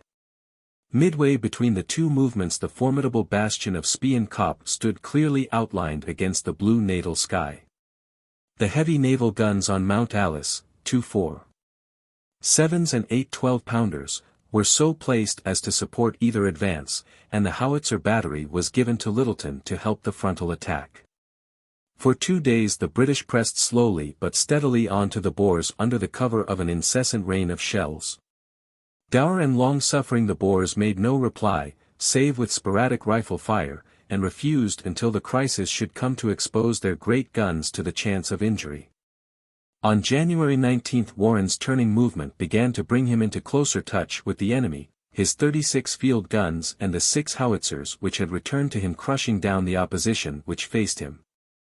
The ground in front of him was pleated into long folds, and his advance meant the carrying of ridge after ridge. In the earlier stages of the war this would have entailed a murderous loss. But we had learned our lesson, and the infantry now, with intervals of 10 paces, and every man choosing his own cover, went up in proper Boer form, carrying position after position, the enemy always retiring with dignity in decorum. There was no victory on one side or rout on the other, only a steady advance and an orderly retirement. That night the infantry slept in their fighting line, going on again at 3 in the morning, and light broke to find not only rifles, but the long silent Boer guns all blazing at the British advance. Again, as at Colenso, the brunt of the fighting fell upon Hart's Irish Brigade, who upheld that immemorial tradition of valor with which that name, either in or out of the British service, has invariably been associated. Upon the Lancashire Fusiliers and the York and Lancasters came also a large share of the losses and the glory. Slowly but surely the inexorable line of the British lapped over the ground which the enemy had held. A gallant colonial, Tobin of the South African Horse, rode up one hill and signalled with his hat that it was clear. His comrades followed closely at his heels, and occupied the position with the loss of Child, their major. During this action Littleton had held the Boers in their trenches opposite to him by advancing to within 1,500 yards of them, but the attack was not pushed further. On the evening of this day, January 20th, the British had gained some miles of ground, and the total losses had been about 300 killed and wounded. The troops were in good heart, and all promised well for the future. Again the men lay where they had fought, and again the dawn heard the crash of the great guns and the rattle of the musketry. The operations of this day began with a sustained cannonade from the field batteries and 61st Howitzer Battery, which was as fiercely answered by the enemy. About 11 the infantry began to go forward with an advance which would have astonished the martinets of Aldershot, an irregular fringe of crawlers, wrigglers, writhers, crouchers, all cool and deliberate, giving away no points in this grim game of death. Where now were the officers with their distinctive dresses and flashing swords, where the valiant rushes over the open, where the men who were too proud to lie down, the tactics of 3 months ago seemed as obsolete as those of the Middle Ages. All day the line undulated forward, and by evening yet another strip of rock-strewn ground had been gained, and yet another train of ambulances was bearing 100 of our wounded back to the base hospitals at Frere. It was on Hildyard's brigade on the left that the fighting and the losses of this day principally fell. By the morning of January 22 the regiments were clustering thickly all round the edges of the Boer main position, and the day was spent in resting the weary men, and in determining at what point the final assault should be delivered. On the right front, commanding the Boer lines on either side, towered the stark eminence of Spion Kop, so called because from its summit the Boer voortrekkers had first in 1835 gazed down upon the promised land of Natal. If that could only be seized and held. Buller and Warren swept its bald summit with their field glasses. It was a venture. But all war is a venture, and the brave man is he who ventures most. One fiery rush and the master key of all these locked doors might be in our keeping. That evening there came a telegram to London which left the whole empire in a hush of anticipation. Spion Kop was to be attacked that night. The troops which were selected for the task were 8 companies of the 2nd Lancashire Fusiliers, 6 of the 2nd Royal Lancasters, 2 of the 1st South Lancashires, 180 of Thornycroft's, and half a company of sappers. It was to be a North of England job. Under the friendly cover of a starless night the men, in Indian file, like a party of Iroquois braves upon the war trail, stole up the winding and ill-defined path which led to the summit. Woodgate, the Lancashire Brigadier, and Blomfield of the Fusiliers led the way. It was a severe climb of 2,000 feet, coming after arduous work over broken ground, but the affair was well timed, and it was at that blackest hour which precedes the dawn that the last steep ascent was reached. The Fusiliers crouched down among the rocks to recover their breath, and saw far down in the plain beneath them the placid lights which showed where their comrades were resting. A fine rain was falling, and rolling clouds hung low over their heads. The men with unloaded rifles and fixed bayonets stole on once more, their bodies bent, their eyes peering through the murk for the first sign of the enemy, that enemy whose first sign has usually been a shattering volley. Thornycroft's men with their gallant leader had threaded their way up into the advance. Then the leading files found that they were walking on the level. The crest had been gained. With slow steps and bated breath, the open line of skirmishers stole across it. Was it possible that it had been entirely abandoned? Suddenly a raucous shout of "Ouida" came out of the darkness, then a shot, then a splutter of musketry and a yell, as the Fusiliers sprang onwards with their bayonets. The Boer post of Vryheid clattered and scrambled away into the darkness, and a cheer that roused both the sleeping armies told that the surprise had been complete and the position won. In the grey light of the breaking day the men advanced along the narrow undulating ridge, the prominent end of which they had captured. Another trench faced them, but it was weakly held and abandoned. Then the men, uncertain what remained beyond, halted and waited for full light to see where they were, and what the work was which lay before them, a fatal halt, as the result proved. And yet one so natural that it is hard to blame the officer who ordered it. Indeed, he might have seemed more culpable had he pushed blindly on, and so lost the advantage which had been already gained. About 8 o'clock, with the clearing of the mist, General Woodgate saw how matters stood. The ridge, one end of which he held, extended away, rising and falling for some miles. Had he the whole of the end plateau, and had he guns, he might hope to command the rest of the position. But he held only half the plateau, and at the further end of it the Boers were strongly entrenched. The Spion Kop mountain was really the salient or sharp angle of the Boer position, so that the British were exposed to a cross-fire both from the left and right. Beyond were other eminences which sheltered strings of riflemen and several guns. The plateau which the British held was very much narrower than was usually represented in the press. In many places the possible front was not much more than 100 yards wide, and the troops were compelled to bunch together, as there was not room for a single company to take an extended formation. The cover upon this plateau was scanty, far too scanty for the force upon it, and the shell fire, especially the fire of the pom-poms, soon became very murderous. To mass the troops under the cover of the edge of the plateau might naturally suggest itself. But with great tactical skill the Boer advanced line from Commandant Prinsloo's Heidelberg and Carolina commandos kept so aggressive an attitude that the British could not weaken the lines opposed to them. Their skirmishers were creeping round too in such a way that the fire was really coming from 3 separate points, left, center, and right, and every corner of the position was searched by their bullets. Early in the action the gallant Woodgate and many of his Lancashire men were shot down. The others spread out and held on, firing occasionally at the whisk of a rifle barrel or the glimpse of a broad-brimmed hat. From morning to midday, the shell, Maxim, and rifle fire swept across the Kop in a continual driving shower. The British guns in the plain below failed to localize the position of the enemies, and they were able to vent their concentrated spite upon the exposed infantry. No blame attaches to the gunners for this, as a hill intervened to screen the Boer artillery, which consisted of 5 big guns and 2 pom-poms. Upon the fall of Woodgate, Thornycroft, who bore the reputation of a determined fighter, was placed at the suggestion of Buller in charge of the defence of the hill, and he was reinforced after noon by Coke's brigade, the Middlesex, the Dorsets, and the Somersets, together with the Imperial Light Infantry. The addition of this force to the defenders of the plateau tended to increase the casualty returns rather than the strength of the defense. 3,000 more rifles could do nothing to check the fire of the invisible cannon, and it was this which was the main source of the losses. While on the other hand the plateau had become so cumbered with troops that a shell could hardly fail to do damage. There was no cover to shelter them and no room for them to extend. The pressure was most severe upon the shallow trenches in the front, which had been abandoned by the Boers and were held by the Lancashire Fusiliers.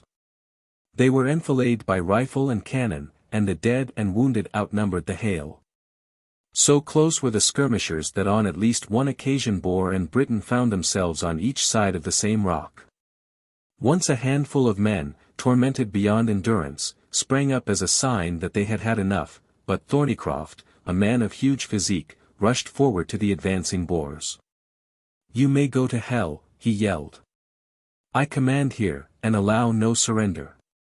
Go on with your firing." Nothing could exceed the gallantry of Louis Botha's men in pushing the attack. Again and again they made their way up to the British firing line, exposing themselves with a recklessness which, with the exception of the grand attack upon Ladysmith, was unique in our experience of them. About 2 o'clock they rushed one trench occupied by the Fusiliers and secured the survivors of 2 companies as prisoners, but were subsequently driven out again. A detached group of the South Lancashires was summoned to surrender. "When I surrender," cried Colour Sergeant Nolan, "it will be my dead body." Hour after hour of the unintermitting crash of the shells among the rocks and of the groans and screams of men torn and burst by the most horrible of all wounds had shaken the troops badly. Spectators from below who saw the shells pitching at the rate of 7 a minute onto the crowded plateau marveled at the endurance which held the devoted men to their post. Men were wounded and wounded and wounded yet again, and still went on fighting. Never since Inkerman had we had so grim a soldier's battle. The company officers were superb. Captain Muriel of the Middlesex was shot through the cheek while giving a cigarette to a wounded man, continued to lead his company, and was shot again through the brain. Scott Moncrieff of the same regiment was only disabled by the fourth bullet which hit him. Grenfell of Thornycroft's was shot, and exclaimed, "That's all right. It's not much." A second wound made him remark, "I can get on all right." The third killed him. Ross of the Lancasters, who had crawled from a sickbed, was found dead upon the furthest crest. Young Murray of the Scottish Rifles, dripping from 5 wounds, still staggered about among his men. And the men were worthy of such officers. "No retreat! No retreat," they yelled when some of the front line were driven in. In all regiments there are weaklings and hangbacks, and many a man was wandering down the reverse slopes when he should have been facing death upon the top. But as a body British troops have never stood firm through a more fiery ordeal than on that fatal hill. The position was so bad that no efforts of officers or men could do anything to mend it. They were in a murderous dilemma. If they fell back for cover, the Boer riflemen would rush the position. If they held their ground, this horrible shell fire must continue, which they had no means of answering. Down at Gun Hill in front of the Boer position we had no fewer than 5 batteries, the 78th, 7th, 73rd, 63rd, and 61st Howitzer, but a ridge intervened between them and the Boer guns which were shelling Spion Kop. And this ridge was strongly entrenched. The naval guns from distant Mount Alice did what they could, but the range was very long, and the position of the Boer guns uncertain. The artillery, situated as it was, could not save the infantry from the horrible scourging which they were enduring. There remains the debated question whether the British guns could have been taken to the top. Mr. Winston Churchill, the soundness of whose judgment has been frequently demonstrated during the war, asserts that it might have been done. Without venturing to contradict one who was personally present, I venture to think that there is strong evidence to show that it could not have been done without blasting other measures, for which there was no possible time. Captain Hanwell of the 78th RFA. Upon the day of the battle had the very utmost difficulty with the help of 4 horses in getting a light Maxim on to the top, and his opinion, with that of other artillery officers, is that the feat was an impossible one until the path had been prepared.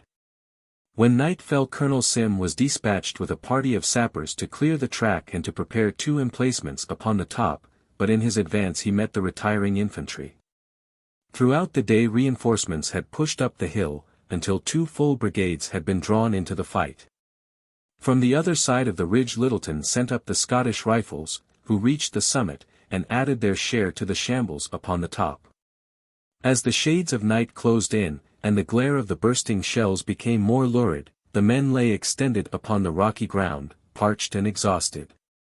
They were hopelessly jumbled together, with the exception of the Dorsets, whose cohesion may have been due to superior discipline, less exposure, or to the fact that their khaki differed somewhat in color from that of the others. 12 hours of so terrible an experience had had a strange effect upon many of the men.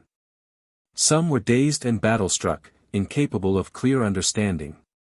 Some were as incoherent as drunkards. Some lay in an overpowering drowsiness. The most were doggedly patient and long-suffering, with a mighty longing for water obliterating every other emotion. Before evening fell a most gallant and successful attempt had been made by the 3rd Battalion of the King's Royal Rifles from Littleton's brigade to relieve the pressure upon their comrades on Spion Kop. In order to draw part of the Boer fire away, they ascended from the northern side and carried the hills which formed a continuation of the same ridge. The movement was meant to be no more than a strong demonstration, but the riflemen pushed it until, breathless but victorious, they stood upon the very crest of the position, leaving nearly 100 dead or dying to show the path which they had taken.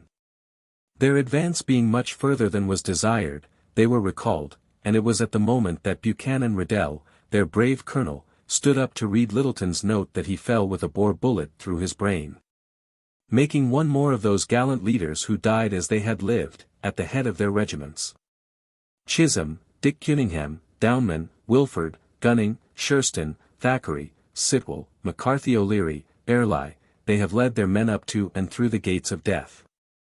It was a fine exploit of the 3rd Rifles. A finer bit of skirmishing, a finer bit of climbing, and a finer bit of fighting, I have never seen, said their brigadier. It is certain that if Littleton had not thrown his 2 regiments into the fight, the pressure upon the hilltop might have become unendurable. And it seems also certain that if he had only held on to the position which the Rifles had gained, the Boers would never have reoccupied Spion Kop. And now, under the shadow of night, but with the shells bursting thickly over the plateau, the much-tried Thornycroft had to make up his mind whether he should hold on for another such day as he had endured, or whether now, in the friendly darkness, he should remove his shattered force. Could he have seen the discouragement of the Boers and the preparations which they had made for retirement, he would have held his ground. But this was hidden from him, while the horror of his own losses was but too apparent. 40% of his men were down. 1,300 dead and dying are a grim sight upon a widespread battlefield, but when this number is heaped upon a confined space, where from a single high rock the whole litter of broken and shattered bodies can be seen, and the groans of the stricken rise in one long droning chorus to the ear, then it is an iron mind indeed which can resist such evidence of disaster. In a harder age Wellington was able to survey 4,000 bodies piled in the narrow compass of the breach of Badajos, but his resolution was sustained by the knowledge that the military end for which they fell had been accomplished. Had his task been unfinished, it is doubtful whether even his steadfast soul would not have flinched from its completion. Thornycroft saw the frightful havoc of one day, and he shrank from the thought of such another.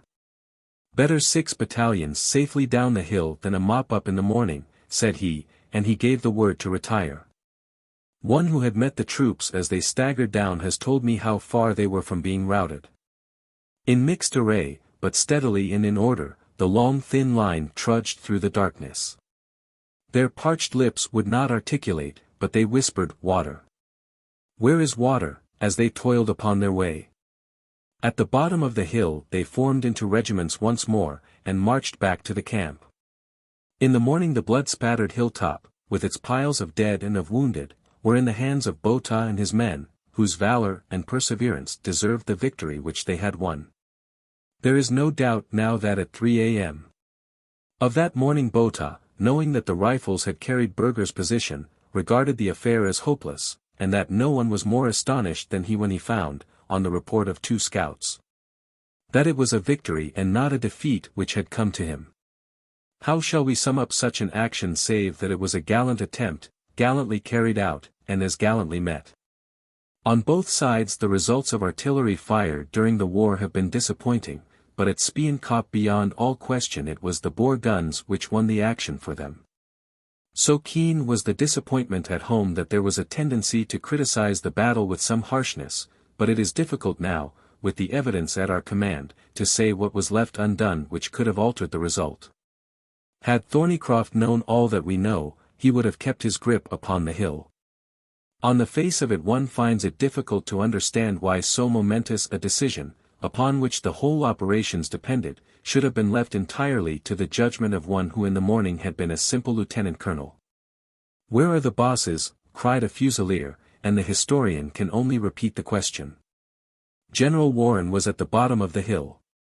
Had he ascended and determined that the place should still be held, he might have sent down the wearied troops, brought up smaller numbers of fresh ones, ordered the sappers to deepen the trenches, and tried to bring up water and guns. It was for the divisional commander to lay his hand upon the reins at so critical an instant, to relieve the weary man who had struggled so hard all day. The subsequent publication of the official dispatches has served little purpose, save to show that there was a want of harmony between Buller and Warren, and that the former lost all confidence in his subordinate during the course of the operations. In these papers General Buller expresses the opinion that had Warren's operations been more dashing, he would have found his turning movement upon the left a comparatively easy matter. In this judgment he would probably have the concurrence of most military critics. He adds, however, on the 19th, "I ought to have assumed command myself. I saw that things were not going well, indeed, everyone saw that. I blame myself now for not having done so." I did not, because, if I did, I should discredit General Warren in the estimation of the troops, and, if I were shot, and he had to withdraw across the Tugela, and they had lost confidence in him, the consequences might be very serious. I must leave it to higher authority whether this argument was a sound one. It needs no higher authority than common sense to say that the argument is an absolutely unsound one. No consequences could be more serious than that the operations should miscarry and Ladysmith remain unrelieved, and such want of success must in any case discredit Warren in the eyes of his troops. Besides, a subordinate is not discredited because his chief steps in to conduct a critical operation. However, these personal controversies may be suffered to remain in that pigeonhole from which they should never have been drawn. On account of the crowding of 4,000 troops into a space which might have afforded tolerable cover for 500, the losses in the action were very heavy, not fewer than 1,500 being killed, wounded, or missing. The proportion of killed being, on account of the shell fire, abnormally high. The Lancashire Fusiliers were the heaviest sufferers, and their Colonel Blomfield was wounded and fell into the hands of the enemy. The Royal Lancasters also lost heavily. Thornycroft's had 80 men hit out of 180 engaged. The Imperial Light Infantry, a raw corps of Rand refugees who were enduring their baptism of fire, lost 130 men. In officers the losses were particularly heavy, 60 being killed or wounded. The Boer returns show some 50 killed and 150 wounded, which may not be far from the truth. Without the shell fire the British losses might not have been much more. General Buller had lost nearly 2,000 men since he had crossed the Tugela, and his purpose was still unfulfilled. Should he risk the loss of a large part of his force in storming the ridges in front of him, or should he recross the river and try for an easier route elsewhere? To the surprise and disappointment both of the public and of the army, he chose the latter course, and by January 27 he had fallen back, unmolested by the Boers, to the other side of the Tugela. It must be confessed that his retreat was admirably conducted, and that it was a military feat to bring his men, his guns, and his stores in safety over a broad river in the face of a victorious enemy. Stolid and unmoved, his impenetrable demeanor restored serenity and confidence to the angry and disappointed troops. There might well be heavy hearts among both them and the public. After a fortnight's campaign, and the endurance of great losses and hardships, both Ladysmith and her relievers found themselves no better off than when they started. Buller still held the commanding position of Mount Alice, and this was all that he had to show for such sacrifices and such exertions. Once more there came a weary pause while Ladysmith, sick with hope deferred, waited gloomily upon half rations of horse flesh for the next movement from the south. Chapter 16. Vaalkranz. Neither General Buller or his troops appeared to be dismayed by the failure of their plans, or by the heavy losses which were entailed by the movement which culminated at Spion Kop. The soldiers grumbled, it is true, at not being let go, and swore that even if it cost them 2/3 of their number they could and would make their way through this labyrinth of hills with its fringe of death. So doubtless they might. But from first to last their general had shown a great, some said an exaggerated, respect for human life, and he had no intention of winning a path by mere slogging, if there were a chance of finding one by less bloody means. On the morrow of his return he astonished both his army and the Empire by announcing that he had found the key to the position and that he hoped to be in Ladysmith in a week. Some rejoiced in the assurance. Some shrugged their shoulders. Careless of friends or foes, the stolid Buller proceeded to work out his new combination. In the next few days reinforcements trickled in which more than made up for the losses of the preceding week. A battery of horse artillery, 2 heavy guns, 2 squadrons of the 14th Hussars, and infantry drafts to the number of 12 or 1,400 men came to share the impending glory or disaster. On the morning of February 5 the army sallied forth once more to have another try to win a way to Ladysmith. It was known that enteric was rife in the town, that shell and bullet and typhoid germ had struck down a terrible proportion of the garrison, and that the rations of starved horse and commissariat mule were running low. With their comrades, in many cases their linked battalions, in such straits within 15 miles of them, Buller's soldiers had high motives to brace them for a supreme effort. The previous attempt had been upon the line immediately to the west of Spion Kop. If, however, one were to follow to the east of Spion Kop, one would come upon a high mountain called Doornkloof. Between these two peaks, there lies a low ridge, called Braakfontein, and a small detached hill named Vaalkranz. Buller's idea was that if he could seize this small Vaalkranz, it would enable him to avoid the high ground altogether and pass his troops through on to the plateau beyond. He still held the fort at Potgieter's and commanded the country beyond with heavy guns on Mount Alice and at Swartskop, so that he could pass troops over at his will. He would make a noisy demonstration against Braakfontein, then suddenly seize Vaalkranz, and so, as he hoped, hold the outer door which opened on to the passage to Ladysmith. The getting of the guns up Swartskop was a preliminary which was as necessary as it was difficult. A road was cut, sailors, engineers, and gunners worked with a will under the general direction of Majors Findlay and Apsla Smith. A mountain battery, 2 field guns, and 6 naval 12-pounders were slung up by steel hawsers, the sailors yeo-hoing on the halyards. The ammunition was taken up by hand. At 6 o'clock on the morning of the 5th the other guns opened a furious and probably harmless fire upon Braakfontein, Spion Kop, and all the Boer positions opposite to them. Shortly afterwards the feigned attack upon Braakfontein was commenced and was sustained with much fuss and appearance of energy until all was ready for the development of the true one. Wynn's brigade, which had been Woodgate's, recovered already from its Spion Kop experience, carried out this part of the plan, supported by 6 batteries of field artillery, 1 howitzer battery, and 2 4.7 naval guns. 3 hours later a telegram was on its way to Pretoria to tell how triumphantly the burghers had driven back an attack which was never meant to go forward. The infantry retired first, then the artillery in alternate batteries, preserving a beautiful order and decorum. The last battery, the 78th, remained to receive the concentrated fire of the Boer guns, and was so enveloped in the dust of the exploding shells that spectators could only see a gun here or a limber there. Out of this whirl of death it quietly walked, without a bucket out of its place, the gunners drawing 1 wagon, the horses of which had perished, and so effected a leisurely and contemptuous withdrawal. The gallantry of the gunners has been one of the most striking features of the war, but it has never been more conspicuous than in this feint at Braakfontein. While the attention of the Boers was being concentrated upon the Lancashire men, a pontoon bridge was suddenly thrown across the river at a place called Munger's Drift, some miles to the eastward. 3 infantry brigades, those of Hart, Littleton, and Hildyard, had been massed all ready to be let slip when the false attack was sufficiently absorbing.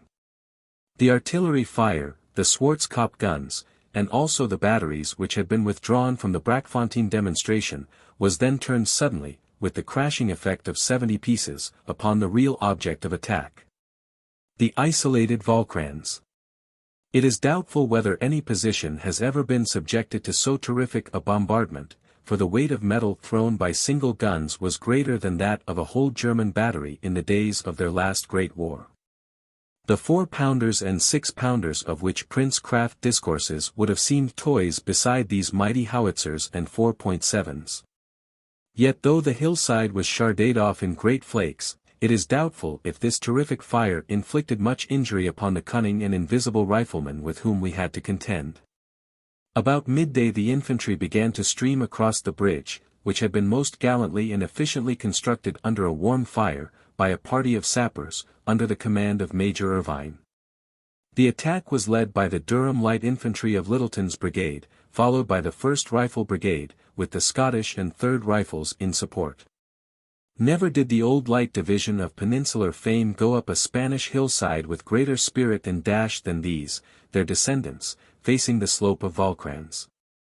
In open order they moved across the plain, with a superb disregard of the crash and patter of the shrapnel, and then up they went, the flitting figures, springing from cover to cover, stooping, darting, crouching, running.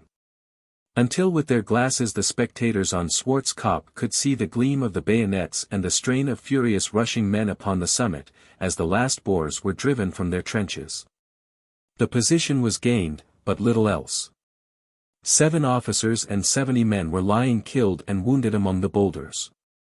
A few stricken Boers, 5 unwounded prisoners, and a string of Basuto ponies were the poor fruits of victory, those and the arid hill from which so much had been hoped, and so little was to be gained. It was during this advance that an incident occurred of a more picturesque character than is usual in modern warfare. The invisibility of combatants and guns, and the absorption of the individual in the mass, have robbed the battlefield of those episodes which adorned, if they did not justify it. On this occasion, a Boer gun, cut off by the British advance, flew out suddenly from behind its cover, like a hare from its tussock, and raced for safety across the plain. Here and there it wounded, the horses stretched to their utmost, the driver stooping and lashing, the little gun bounding behind. To right to left, behind and before, the British shells burst, lyddite and shrapnel, crashing and riving. Over the lip of a hollow, the gallant gun vanished, and within a few minutes was banging away once more at the British advance. With cheers and shouts and laughter, the British infantrymen watched the race for shelter, their sporting spirit rising high above all racial hatred, and hailing with a "gone to ground" whoop the final disappearance of the gun. The Durhams had cleared the path, but the other regiments of Littleton's brigade followed hard at their heels, and before night they had firmly established themselves upon the hill. But the fatal slowness which had marred General Buller's previous operations again prevented him from completing his success. Twice at least in the course of these operations there is evidence of sudden impulse to drop his tools in the midst of his task and to do no more for the day. So it was at Colenso, where an order was given at an early hour for the whole force to retire, and the guns which might have been covered by infantry fire and withdrawn after nightfall were abandoned. So it was also at a critical moment at this action at Vaalkranz. In the original scheme of operations it had been planned that an adjoining hill, called the Green Hill, which partly commanded Vaalkranz, should be carried also. The two together made a complete position, while singly each was a very bad neighbor to the other. On the aide-de-camp riding up, however, to inquire from General Buller whether the time had come for this advance, he replied, "We have done enough for the day," and left out this essential portion of his original scheme. With the result that all miscarried. Speed was the most essential quality for carrying out his plan successfully. So it must always be with the attack. The defense does not know where the blow is coming, and has to distribute men and guns to cover miles of ground. The attacker knows where he will hit, and behind a screen of outposts he can mass his force and throw his whole strength against a mere fraction of that of his enemy. But in order to do so he must be quick. One tiger spring must tear the center out of the line before the flanks can come to its assistance. If time is given, if the long line can concentrate, if the scattered guns can mass, if lines of defense can be reduplicated behind, then the one great advantage which the attack possesses is thrown away. Both at the second and at the third attempts of Buller the British movements were so slow that had the enemy been the slowest instead of the most mobile of armies, they could still always have made any dispositions which they chose. Warren's dawdling in the first days of the movement which ended at Spion Kop might with an effort be condoned on account of possible difficulties of supply. But it would strain the ingenuity of the most charitable critic to find a sufficient reason for the lethargy of Vaalkranz. Though daylight comes a little after 4, the operations were not commenced before 7. Littleton's brigade had stormed the hill at 2, and nothing more was done during the long evening, while officers chafed and soldiers swore, and the busy Boers worked furiously to bring up their guns and to bar the path which we must take. General Buller remarked a day or two later that the way was not quite so easy as it had been. One might have deduced the fact without the aid of a balloon. The brigade then occupied Vaalkranz and erected sangars and dug trenches. On the morning of the 6th, the position of the British force was not dissimilar to that of Spion Kop. Again they had some thousands of men upon a hilltop, exposed to shell fire from several directions and without any guns upon the hill to support them. In one or two points the situation was modified in their favor, and hence their escape from loss and disaster. A more extended position enabled the infantry to avoid bunching, but in other respects the situation was parallel to that in which they had found themselves a fortnight before. The original plan was that the taking of Vaalkranz should be the first step towards the outflanking of Braakfontein and the rolling up of the whole Boer position. But after the first move the British attitude became one of defense rather than of attack. Whatever the general and ultimate effect of these operations may have been, it is beyond question that their contemplation was annoying and bewildering in the extreme to those who were present. The position on February 6 was this. Over the river upon the hill was a single British brigade, exposed to the fire of one enormous gun, a 96-pound cruiser, the longest of all long toms, which was stationed upon Doornkloof, and of several smaller guns and pom-poms which spat at them from nooks and crevices of the hills. On our side were 72 guns, large and small, all very noisy and impotent. It is not too much to say, as it appears to me, that the Boers have in some ways revolutionized our ideas in regard to the use of artillery. By bringing a fresh and healthy common sense to bear upon a subject which had been unduly fettered by pedantic rules. The Boer system is the single stealthy gun crouching where none can see it. The British system is the 6 brave guns coming into action in line of full interval, and spreading out into accurate dressing visible to all men. Always remember, says one of our artillery maxims, that one gun is no gun. Which is prettier on a field day, is obvious, but which is business, let the many duels between 6 Boer guns and 60 British declare. With black powder it was useless to hide the gun, as its smoke must betray it. With smokeless powder the guns are so invisible that it was only by the detection with powerful glasses of the dust from the trail on the recoil that the officers were ever able to localize the guns against which they were fighting. But if the Boers had had 6 guns in line, instead of one behind that kopje, and another between those distant rocks, it would not have been so difficult to say where they were. Again, British traditions are all in favor of planting guns close together. At this very action of Vaalkranz the 2 largest guns were so placed that a single shell bursting between them would have disabled them both. The officer who placed them there, and so disregarded in a vital matter the most obvious dictates of common sense, would probably have been shocked by any want of technical smartness, or irregularity in the routine drill. An over-elaboration of trifles, and a want of grip of common sense, and of adaptation to new ideas, is the most serious and damaging criticism which can be leveled against our army. That the function of infantry is to shoot, and not to act like spearmen in the Middle Ages. That the first duty of artillery is so far as is possible to be invisible, these are 2 of the lessons which have been driven home so often during the war, that even our hidebound conservatism can hardly resist them. Lyttleton's brigade, then, held Vaalkranz, and from 3 parts of the compass there came big shells and little shells, with a constant shower of long-range rifle bullets. Behind them, and as useful as if it had been on Woolwich Common, there was drawn up an imposing mass of men, 2 infantry divisions, and 2 brigades of cavalry, all straining at the leash. Prepared to shed their blood until the spruits ran red with it, if only they could win their way to where their half-starved comrades waited for them. But nothing happened. Hours passed and nothing happened. An occasional shell from the big gun plumped among them.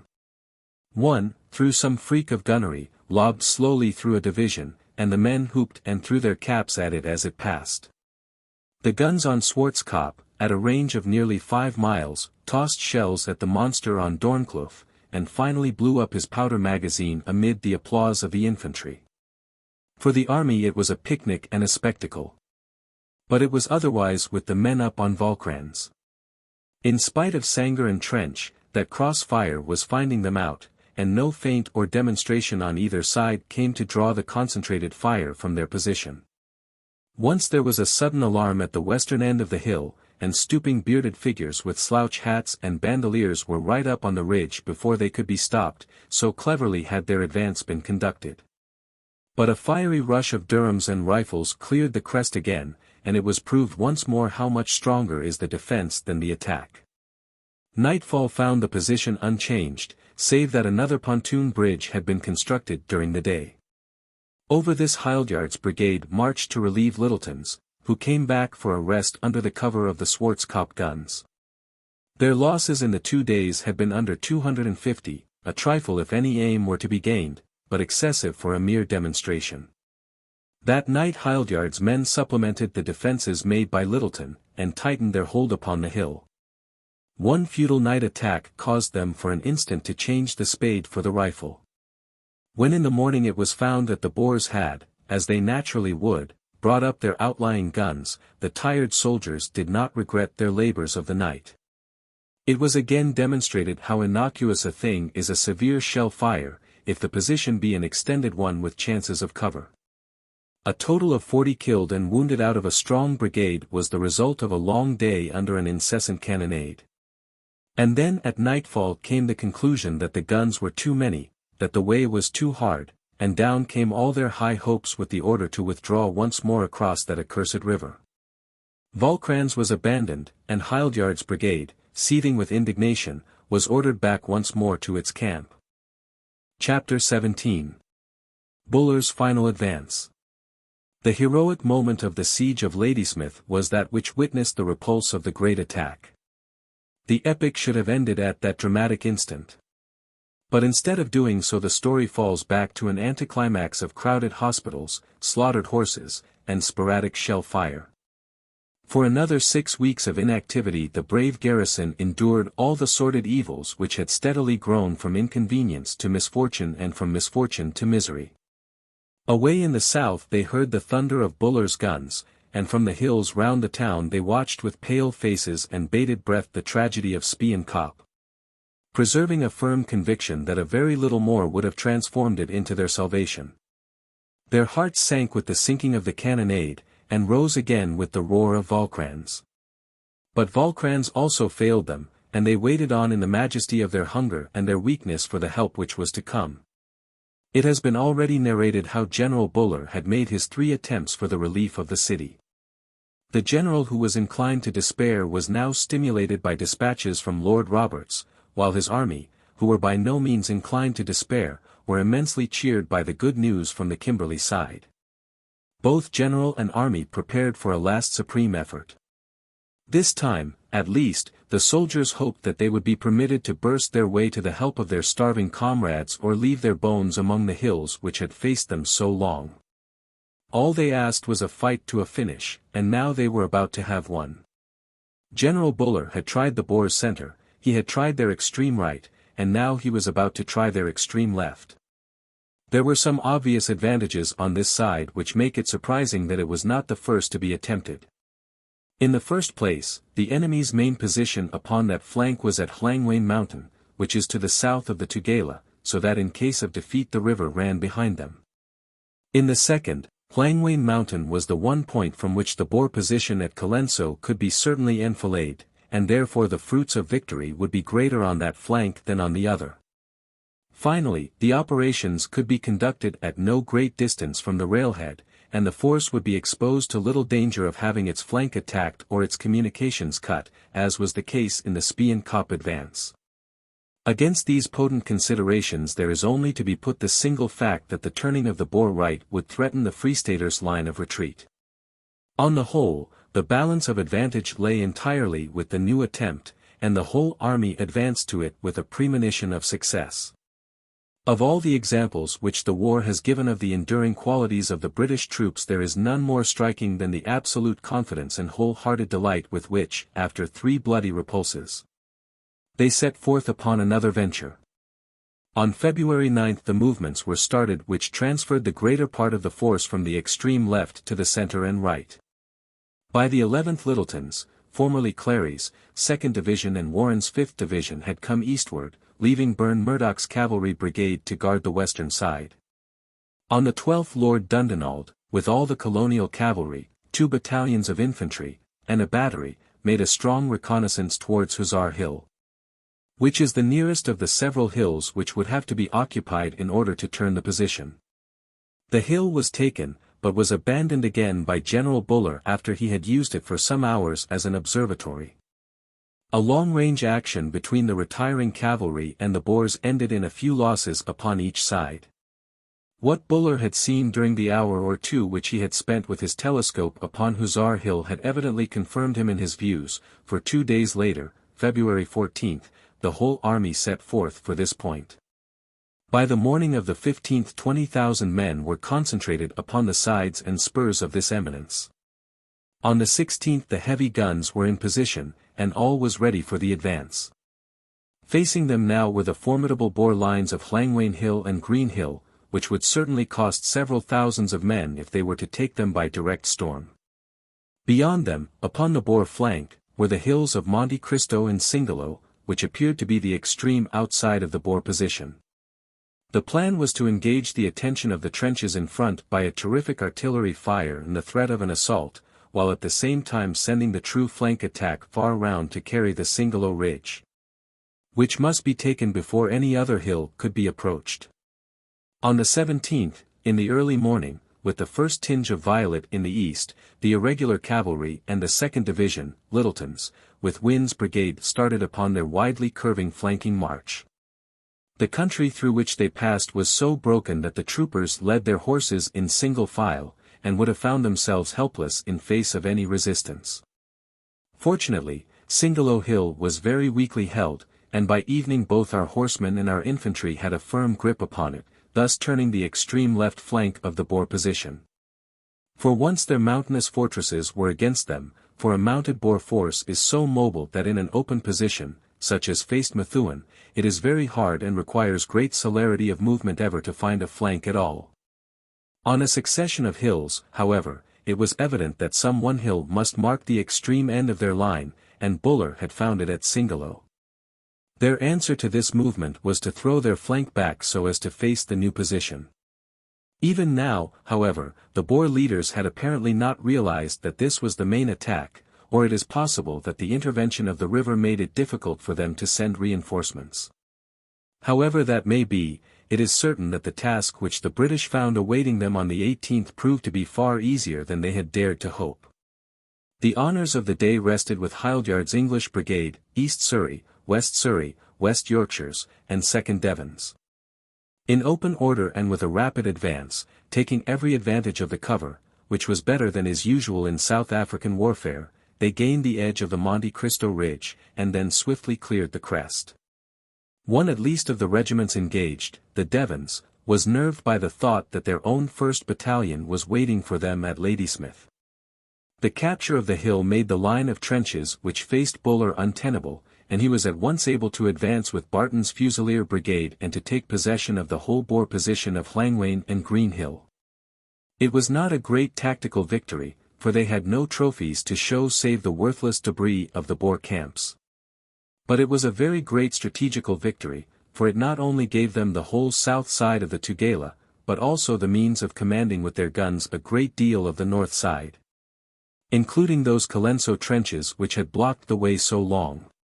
170 killed and wounded, of whom only 14 were killed, was a trivial price for such a result. At last from the captured ridges the exultant troops could see far away the haze which lay over the roofs of Ladysmith, and the besieged, with hearts beating high with hope, turned their glasses upon the distant mottled patches which told them that their comrades were approaching. By February 20th the British had firmly established themselves along the whole south bank of the river. Hart's brigade had occupied Colenso, and the heavy guns had been pushed up to more advanced positions. The crossing of the river was the next operation, and the question arose where it should be crossed. The wisdom which comes with experience shows us now that it would have been infinitely better to have crossed on their extreme left flank, as by an advance upon this line we should have turned their strong Peter's position just as we had already turned their Colenso one. With an absolutely master card in our hand we refused to play it, and won the game by a more tedious and perilous process. The assumption seems to have been made, on no other hypothesis can one understand the facts, that the enemy were demoralized and that the positions would not be strongly held. Our flanking advantage was abandoned and a direct advance was ordered from Colenso, involving a frontal attack upon the Peters position. On February 21 Buller threw his pontoon bridge over the river near Colenso, and the same evening his army began to cross. It was at once evident that the Boer resistance had by no means collapsed. Wynn's Lancashire Brigade were the first to cross, and found themselves hotly engaged before nightfall. The low koppies in front of them were blazing with musketry fire. The brigade held its own, but lost the brigadier, the second in a month, and 150 rank and file. Next morning the main body of the infantry was passed across, and the army was absolutely committed to the formidable and unnecessary enterprise of fighting its way straight to Ladysmith. The force in front had weakened, however, both in numbers and in morale. Some thousands of the Free Staters had left in order to defend their own country from the advance of Roberts, while the rest were depressed by as much of the news as was allowed by their leaders to reach them. But the Boer is a tenacious fighter, and many a brave man was still to fall before Buller and White should shake hands in the high street of Ladysmith. The first obstacle which faced the army, after crossing the river, was a belt of low rolling ground, which was gradually cleared by the advance of our infantry. As night closed in, the advance lines of Boers and British were so close to each other that incessant rifle fire was maintained until morning. And at more than one point small bodies of desperate riflemen charged right up to the bayonets of our infantry. The morning found us still holding our positions all along the line, and as more and more of our infantry came up and gun after gun roared into action, we began to push our stubborn enemy northwards. On the 21st the Dorsets, Middlesex, and Somersets had borne the heat of the day. On the 22nd it was the Royal Lancasters, followed by the South Lancashires, who took up the running. It would take the patience and also the space of a Kinglake in this scrambling broken fight to trace the doings of those groups of men who strove and struggled through the rifle fire. All day a steady advance was maintained over the low koppies, until by evening we were faced by the more serious line of the Peters Hills. The operations had been carried out with a monotony of gallantry. Always the same extended advance, always the same rattle of Mausers and clatter of pom-poms from a ridge, always the same victorious soldiers on the barren crest, with a few crippled Boers before them and many crippled comrades behind. They were expensive triumphs, and yet every one brought them nearer to their goal. And now, like an advancing tide, they lapped along the base of Peters Hill. Could they gather volume enough to carry themselves over? The issue of the long-drawn battle and the fate of Ladysmith hung upon the question. Brigadier Fitzroy Hart, to whom the assault was entrusted, is in some ways as singular and picturesque a type as has been evolved in the war. A dandy soldier, always the picture of neatness from the top of his helmet to the heels of his well-polished brown boots, he brings to military matters the same precision which he affects in dress. Pedantic in his accuracy, he actually at the Battle of Colenso drilled the Irish brigade for half an hour before leading them into action. And threw out markers under a deadly fire in order that his change from close to extended formation might be academically correct. The heavy loss of the brigade at this action was to some extent ascribed to him and affected his popularity, but as his men came to know him better, his romantic bravery, his whimsical soldierly humor, their dislike changed into admiration. His personal disregard for danger was notorious and reprehensible. "Where is General Hart?" asked someone in action. "I have not seen him, but I know where you will find him. Go ahead of the skirmish line and you will see him standing on a rock," was the answer. He bore a charmed life. It was a danger to be near him. "Whom are you going to?" "General Hart," said the aide-de-camp. "Then goodbye," cried his fellows. A grim humor ran through his nature. It is gravely recorded and widely believed that he lined up a regiment on a hilltop in order to teach them not to shrink from fire. Amid the laughter of his Irishmen, he walked through the open files of his firing line holding a laggard by the ear. This was the man who had put such a spirit into the Irish brigade that amid that army of valiant men there were none who held such a record. Their rushes were the quickest, their rushes were the longest, and they stayed the shortest time under cover, said a shrewd military observer. To Hart and his brigade was given the task of clearing the way to Ladysmith. The regiments which he took with him on his perilous enterprise were the 1st Inniskilling Fusiliers, the 2nd Dublin Fusiliers, the 1st Connaught Rangers, and the Imperial Light Infantry, the whole forming the famous 5th Brigade. They were already in the extreme British advance, and now, as they moved forwards, the Durham Light Infantry and the 1st Rifle Brigade from Littleton's brigade came up to take their place.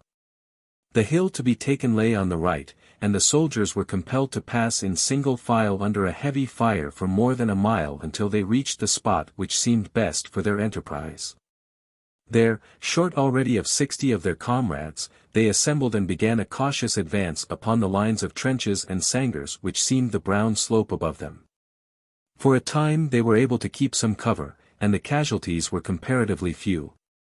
But now at last, as the evening sun threw a long shadow from the hills, the leading regiment, the Inniskillings, found themselves at the utmost fringe of boulders with a clear slope between them and the main trench of the enemy.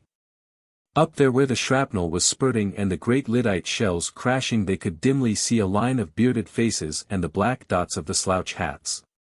With a yell the Inniskillings sprang out, carried with a rush the first trench, and charged desperately onwards for the second one. It was a supremely dashing attack against a supremely steady resistance, for among all their gallant deeds the Boers have never fought better than on that February evening. Amid such a smashing shell fire as living mortals have never yet endured they stood doggedly, these hardy men of the veldt, and fired fast and true into the fiery ranks of the Irishmen. The yell of the stormers was answered by the remorseless roar of the Mausers and the deep-chested shouts of the farmers. Up and up surged the infantry, falling, rising, dashing bull-headed at the crackling line of the trench. But still the bearded faces glared at them over the edge, and still the sheet of lead pelted through their ranks. The regiment staggered, came on, staggered again, was overtaken by supporting companies of the Dublins and the Connaughts, came on, staggered once more, and finally dissolved into shreds, who ran swiftly back for cover, threading their way among their stricken comrades. Never on this earth was there a retreat of which the survivors had less reason to be ashamed. They had held on to the utmost capacity of human endurance. Their colonel, 10 officers, and more than half the regiment were lying on the fatal hill. Honor to them, and honor also to the gallant Dutchmen who, rooted in the trenches, had faced the rush and fury of such an onslaught. Today to them, tomorrow to us, but it is for a soldier to thank the God of battles for worthy foes. It is one thing, however, to repulse the British soldier and it is another to rout him. Within a few hundred yards of their horrible ordeal at Magersfontein the Highlanders reformed into a military body. So now the Irishmen fell back no further than the nearest cover, and there held grimly on to the ground which they had won. If you would know the advantage which the defence has over the attack, then do you come and assault this line of tenacious men, now in your hour of victory and exultation, friend Boer. Friend Boer did attempt it, and skillfully too, moving a flanking party to sweep the position with their fire. But the brigade, though sorely hurt, held them off without difficulty, and was found on the morning of the 24th to be still lying upon the ground which they had won. Our losses have been very heavy, Colonel Thackeray of the Inniskillings, Colonel Sitwell of the Dublins, 3 majors, 20 officers, and a total of about 600 out of 1,200 actually engaged. To take such punishment and to remain undemoralized is the supreme test to which troops can be put. Could the loss have been avoided? By following the original line of advance from Monte Cristo, perhaps, when we should have turned the enemy's left. But otherwise no. The hill was in the way and had to be taken.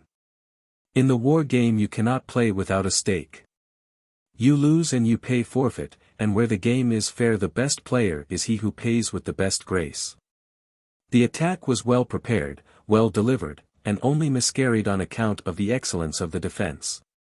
We proved once more what we had proved so often before, that all valor and all discipline will not avail in a frontal attack against brave cool-headed men armed with quick-firing rifles. While the Irish brigade assaulted Railway Hill an attack had been made upon the left, which was probably meant as a demonstration to keep the Boers from reinforcing their comrades rather than as an actual attempt upon their lines. Such as it was, however, it cost the life of at least one brave soldier, for Colonel Thorold, of the Welsh Fusiliers, was among the fallen. Thorold, Thackeray, and Sitwell in one evening. Who can say that British colonels have not given their men a lead? The army was now at a deadlock.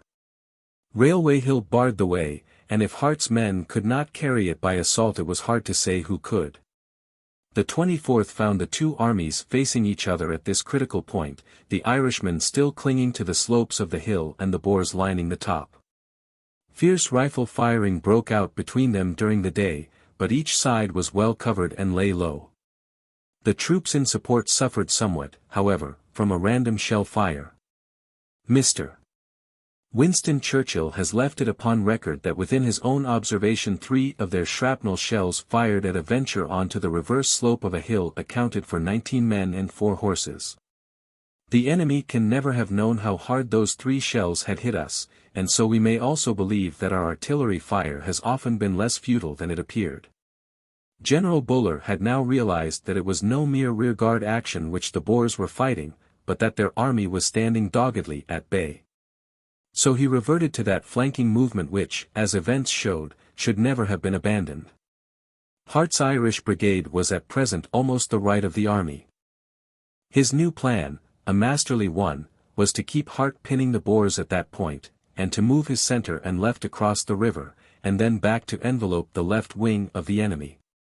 By this maneuver Hart became the extreme left instead of the extreme right, and the Irish Brigade would be the hinge upon which the whole army should turn. It was a large conception, finely carried out. The 24th was a day of futile shell fire, and of plans for the future. The heavy guns were got across once more to the Monte Cristo Ridge and to Llangwain, and preparations made to throw the army from the west to the east.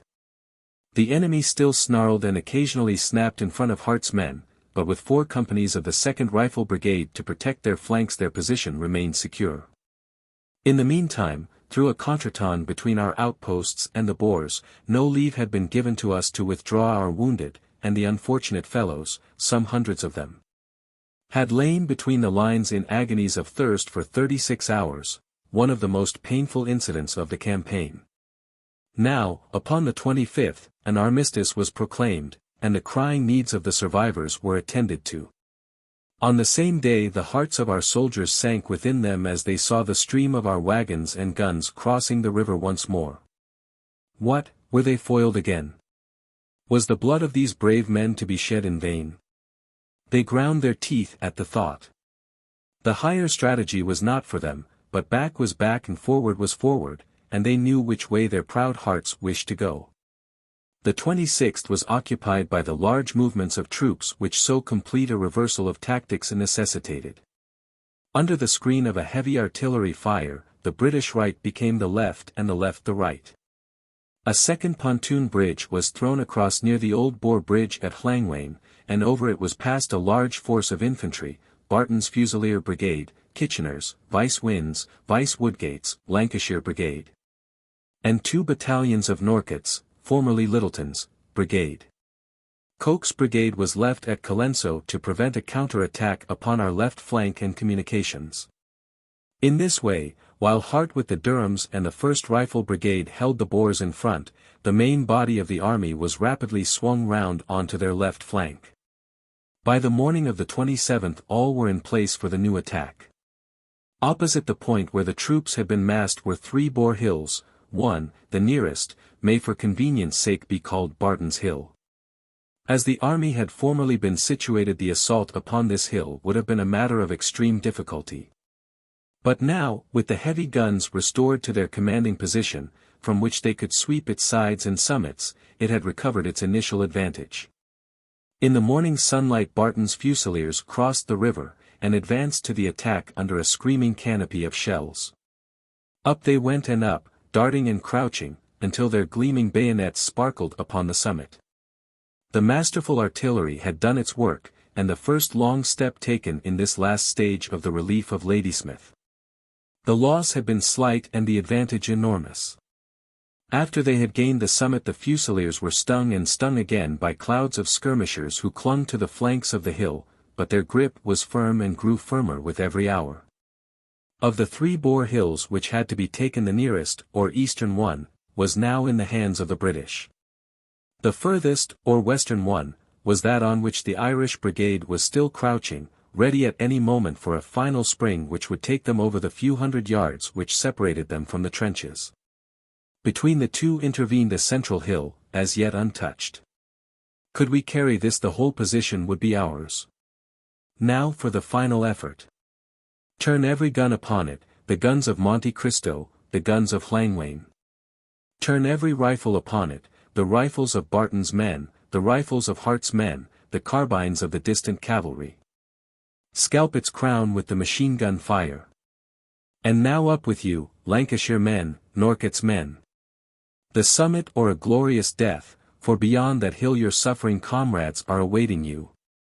Put every bullet and every man and all of fire and spirit that you are worth into this last hour.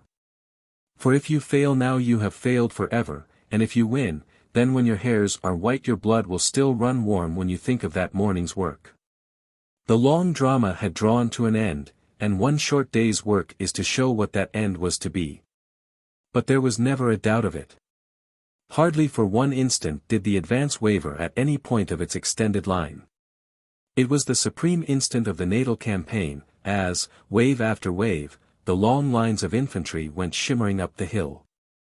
On the left the Lancasters, the Lancashire Fusiliers, the South Lancashires, the York and Lancasters, with a burr of North Country oaths, went racing for the summit.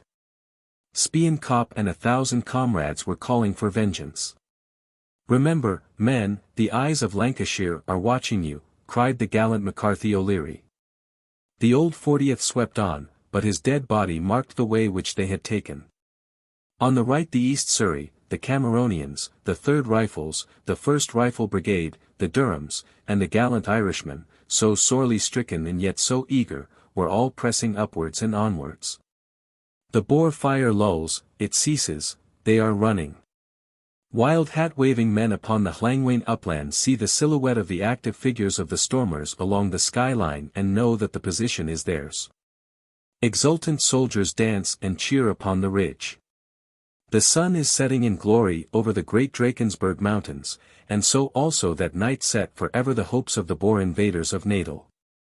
Out of doubt and chaos, blood and labor, had come at last the judgment that the lower should not swallow the higher, that the world is for the man of the 20th and not of the 17th century. After a fortnight of fighting the weary troops threw themselves down that night with the assurance that at last the door was ajar and the light breaking through. One more effort and it would be open before them. Behind the line of hills which had been taken there extended a great plain as far as Bulwana, that evil neighbour who had wrought such harm upon Ladysmith. More than half of the Peters position had fallen into Buller's hands on the 27th, and the remainder had become untenable. The Boers had lost some 500 in killed, wounded, and prisoners. 5 it seemed to the British general and his men that one more action would bring them safely into Ladysmith. But here they miscalculated, and so often have we miscalculated on the optimistic side in this campaign that it is pleasing to find for once that our hopes were less than the reality. The Boers had been beaten, fairly beaten and disheartened.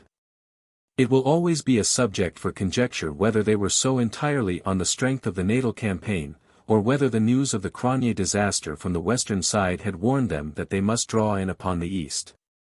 For my own part one believe that the honour lies with the gallant men of Natal, and that, moving on these lines, they would, Cronje or no Cronje, have forced their way in triumph to Ladysmith. And now the long-drawn story draws to a swift close. Cautiously feeling their way with a fringe of horse, the British pushed over the great plain, delayed here and there by the crackle of musketry, but finding always that the obstacle gave way and vanished as they approached it. At last it seemed clear to Dundonald that there really was no barrier between his horsemen and the beleaguered city. With a squadron of Imperial Light Horse and a squadron of Natal Carabineers he rode on until, in the gathering twilight, the Ladysmith picket challenged the approaching cavalry, and the gallant town was saved. It is hard to say which had shown the greater endurance, the rescued or their rescuers.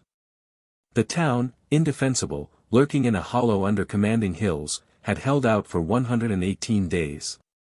They had endured 2 assaults and an incessant bombardment, to which, towards the end, owing to the failure of heavy ammunition, they were unable to make any adequate reply.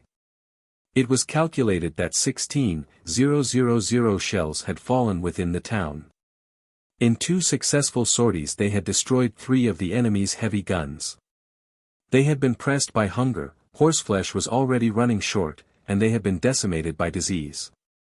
More than 2,000 cases of enteric and dysentery had been in hospital at one time, and the total number of admissions had been nearly as great as the total number of the garrison. 1/10 of the men had actually died of wounds or disease. Ragged, bootless, and emaciated, there still lurked in the gaunt soldiers the martial spirit of warriors. On the day after their relief 2,000 of them set forth to pursue the Boers. One who helped to lead them has left it on record that the most piteous sight that he has ever seen was these wasted men, stooping under their rifles and gasping with the pressure of their accoutrements, as they staggered after their retreating enemy. A Verestchagin might find a subject these 2,000 indomitable men with their emaciated horses pursuing a formidable foe. It is God's mercy they failed to overtake them. If the record of the besieged force was great, that of the relieving army was no less so. Through the blackest depths of despondency and failure they had struggled to absolute success. At Colenso they had lost 1,200 men, at Spion Kop 1,700, at Vaalkranz 400, and now, in this last long-drawn effort, 1,600 more. Their total losses were over 5,000 men, more than 20% of the whole army. Some particular regiments had suffered horribly. The Dublin and Inniskilling Fusiliers headed the roll of honor with only 5 officers and 40% of the men left standing. Next to them the Lancashire Fusiliers and the Royal Lancasters had been the hardest hit. It speaks well for Buller's power of winning and holding the confidence of his men that in the face of repulse after repulse the soldiers still went into battle as steadily as ever under his command.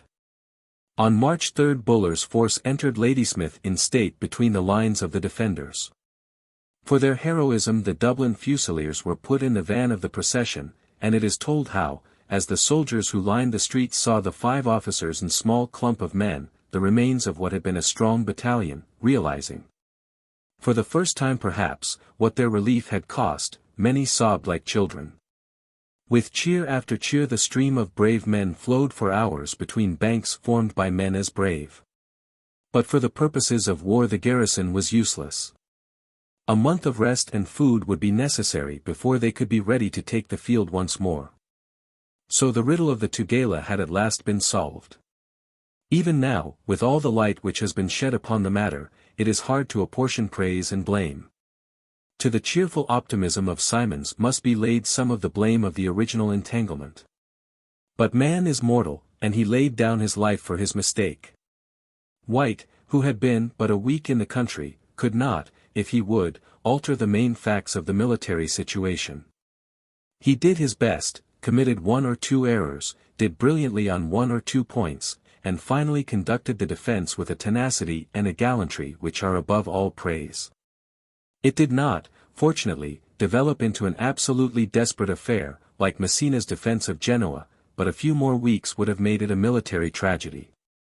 He was fortunate in the troops whom he commanded, half of them old soldiers from India 6, and exceedingly fortunate in his officers, French, in the operations before the siege Archibald Hunter, Ian Hamilton, Hedworth Lambton, Dick Cunningham, Knox, de Courcy Hamilton, and all the other good men and true who stood, as long as they could stand, by his side. Above all, he was fortunate in his commissariat officers, and it was in the offices of Colonels Ward and Stoneman as much as in the trenches and sangars of Caesar's camp that the siege was won. Buller, like White, had to take the situation as he found it. It is well known that his own belief was that the line of the Tugela was the true defense of Natal. When he reached Africa, Ladysmith was already beleaguered, and he, with his troops, had to abandon the scheme of direct invasion and to hurry to extricate White's division. Whether they might not have been more rapidly extricated by keeping to the original plan is a question which will long furnish an excellent subject for military debate. Had Buller in November known that Ladysmith was capable of holding out until March, is it conceivable that he, with his whole army corps and as many more troops as he cared to summon from England, would not have made such an advance in 4 months through the Free State as would necessitate the abandonment of the sieges both of Kimberley and of Ladysmith? If the Boers persisted in these sieges they could not possibly place more than 20,000 men on the Orange River to face 60,000 whom Buller could have had there by the first week in December. Methewen's force, French's force, Gataker's force, and the Natal force, with the exception of garrisons for Pietermaritzburg and Durban, would have assembled. with a reserve of another 60,000 men in the colony or on the sea ready to fill the gaps in his advance.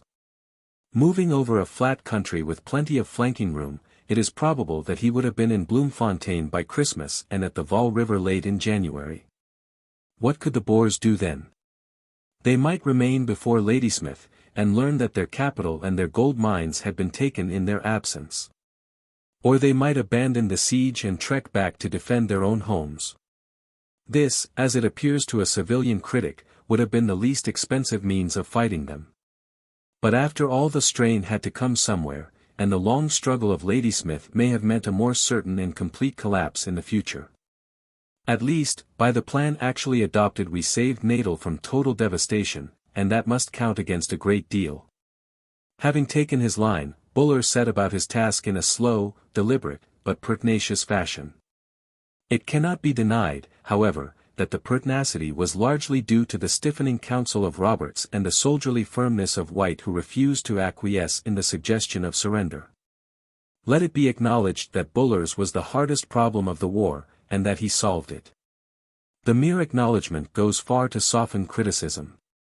But the singular thing is that in his proceedings he showed qualities which had not been generally attributed to him, and was wanting in those very points which the public had imagined to be characteristic of him.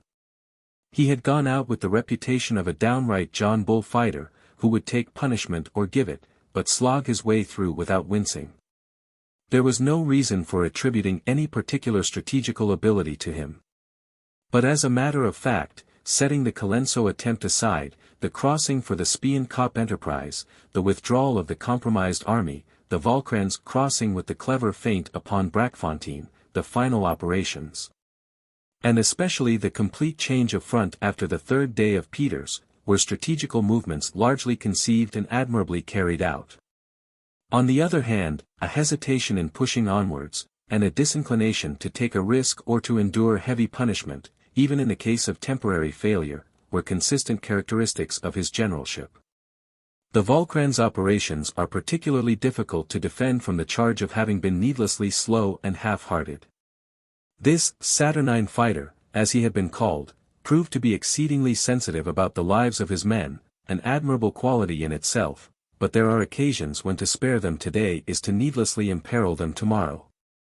The victory was his, and yet in the very moment of it he displayed the qualities which marred him. With 2 cavalry brigades in hand he did not push the pursuit of the routed Boers with their guns and endless streams of wagons. It is true that he might have lost heavily, but it is true also that a success might have ended the Boer invasion of Natal, and the lives of our troopers would be well spent in such a venture. If cavalry is not to be used in pursuing a retiring enemy encumbered with much baggage, then its day is indeed past. The relief of Ladysmith stirred the people of the Empire as nothing, save perhaps the subsequent relief of Mafeking, has done during our generation. Even sober unemotional London found its soul for once and fluttered with joy. Men, women, and children, rich and poor, clubmen and cabmen, joined in the universal delight. The thought of our garrison, of their privations, of our impotence to relieve them, of the impending humiliation to them and to us, had lain dark for many months across our spirits. It had weighed upon us, until the subject, though ever present in our thoughts, was too painful for general talk. And now, in an instant, the shadow was lifted. The outburst of rejoicing was not a triumph over the gallant Boers. But it was our own escape from humiliation, the knowledge that the blood of our sons had not been shed in vain. Above all, the conviction that the darkest hour had now passed and that the light of peace was dimly breaking far away, that was why London rang with joy bells that March morning, and why those bells echoed back from every town and hamlet. In tropical sun and in Arctic snow, over which the flag of Britain waved. Chapter 18. The Siege and Relief of Kimberley. It has already been narrated how, upon the arrival of the Army Corps from England, the greater part was drafted to Natal, while some went to the western side, and started under Lord Methuen upon the perilous enterprise of the relief of Kimberley. It has also been shown how, after 3 expensive victories, Lord Methuen's force met with a paralyzing reverse, and was compelled to remain inactive within 20 miles of the town which they had come to succor. Before I describe how that succor did eventually arrive, some attention must be paid to the incidents which had occurred within the city. I am directed to assure you that there is no reason for apprehending that Kimberley or any part of the colony either is, or in any contemplated event will be, in danger of attack. Mr. Schreiner is of opinion that your fears are groundless and your anticipations in the matter entirely without foundation. Such is the official reply to the remonstrance of the inhabitants, when, with the shadow of war dark upon them, they appealed for help. It is fortunate, however, that a progressive British town has usually the capacity for doing things for itself without the intervention of officials. Kimberley was particularly lucky in being the center of the wealthy and alert De Beers Company, which had laid in sufficient ammunition and supplies to prevent the town from being helpless in the presence of the enemy. But the cannon were popguns, firing a 7-pound shell for a short range, and the garrison contained only 700 regulars, while the remainder were mostly untrained miners and artisans. Among them, however, there was a sprinkling of dangerous men from the northern wars, and all were nerved by a knowledge that the ground which they defended was essential to the empire. Ladysmith was no more than any other strategic position, but Kimberley was unique, the center of the richest tract of ground for its size in the whole world. Its loss would have been a heavy blow to the British cause, and an enormous encouragement to the Boers. On October 12, several hours after the expiration of Kruger's ultimatum, Cecil Rhodes threw himself into Kimberley. This remarkable man, who stood for the future of South Africa as clearly as the Dopper Boer stood for its past, had, both in features and in character, some traits which may, without extravagance, be called Napoleonic. The restless energy, the fertility of resource, the attention to detail, the wide sweep of mind, the power of terse comment, all these recall the great emperor. So did the simplicity of private life in the midst of excessive wealth. And so finally did a want of scruple where an ambition was to be furthered, shown, for example, in that enormous donation to the Irish party by which he made a bid for their parliamentary support, and in the story of the Jameson raid. A certain cynicism of mind and a grim humor complete the parallel. But Rhodes was a Napoleon of peace. The consolidation of South Africa under the freest and most progressive form of government was the large object on which he had expended his energies and his fortune, but the development of the country in every conceivable respect, from the building of a railway to the importation of a pedigree bull, engaged his unremitting attention. It was on October 15 that the 50,000 inhabitants of Kimberley first heard the voice of war. It rose and fell in a succession of horrible screams and groans which travelled far over the veldt, and the outlying farmers marvelled at the dreadful clamour from the sirens and the hooters of the great mines. Those who have endured all, the rifle, the cannon, and the hunger, have said that those wild whoops from the sirens were what had tried their nerve the most. The Boers in scattered bands of horsemen were thick around the town, and had blocked the railroad. They raided cattle upon the outskirts, but made no attempt to rush the defense. The garrison, who, civilian and military, approached 4,000 in number, lay close in rifle pit and redoubt waiting for an attack which never came. The perimeter to be defended was about 8 miles, but the heaps of tailings made admirable fortifications, and the town had none of those inconvenient heights around it which had been such bad neighbors to Ladysmith. Picturesque surroundings are not favorable to defense. On October 24 the garrison, finding that no attack was made, determined upon a reconnaissance. The mounted force, upon which most of the work and of the loss fell, consisted of the Diamond Fields Horse, a small number of Cape Police, a company of mounted infantry, and a body called the Kimberley Light Horse.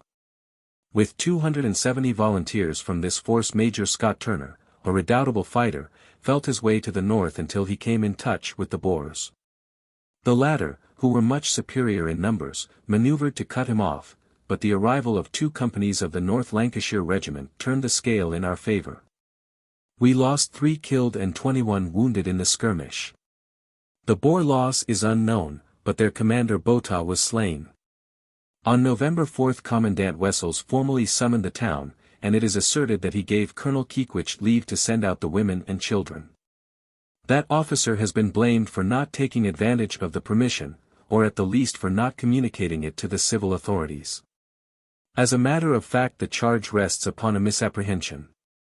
In Wessel's letter a distinction is made between Afrikander and English women, the former being offered an asylum in his camp. This offer was made known, and half a dozen persons took advantage of it. The suggestion, however, in the case of the English carried with it no promise that they would be conveyed to Orange River, and a compliance with it would have put them as helpless hostages into the hands of the enemy. As to not publishing the message, it is not usual to publish such official documents, but the offer was shown to Mr. Rhodes, who concurred in the impossibility of accepting it. It is difficult to allude to this subject without touching upon the painful but notorious fact that there existed during the siege considerable friction between the military authorities and a section of the civilians, of whom Mr. Rhodes was chief. Among other characteristics, Rhodes bore any form of restraint very badly, and chafed mightily when unable to do a thing in the exact way which he considered best. He may have been a Napoleon of peace, but his warmest friends could never describe him as a Napoleon of war, for his military forecasts have been erroneous. And the management of the Jameson fiasco certainly inspired no confidence in the judgment of any one concerned.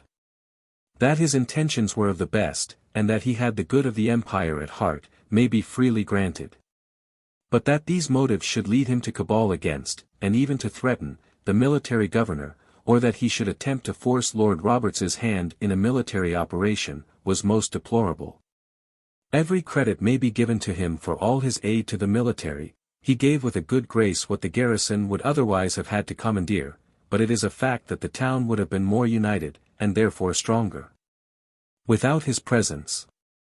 Colonel Keekwich and his chief staff officer, Major O'Mara, were as much plagued by intrigue within as by the Boers without. On November 7 the bombardment of the town commenced from 9 9-pounder guns to which the artillery of the garrison could give no adequate reply. The result, however, of a fortnight's fire, during which 700 shells were discharged, was the loss of 2 non-combatants.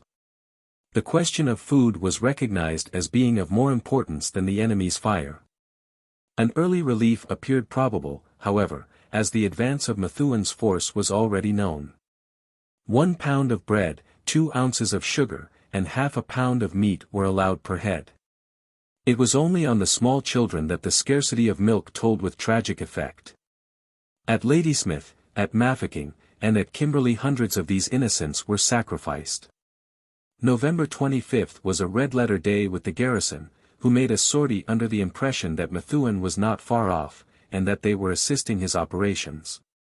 The attack was made upon one of the Boer positions by a force consisting of a detachment of the Light Horse and of the Cape Police, and their work was brilliantly successful.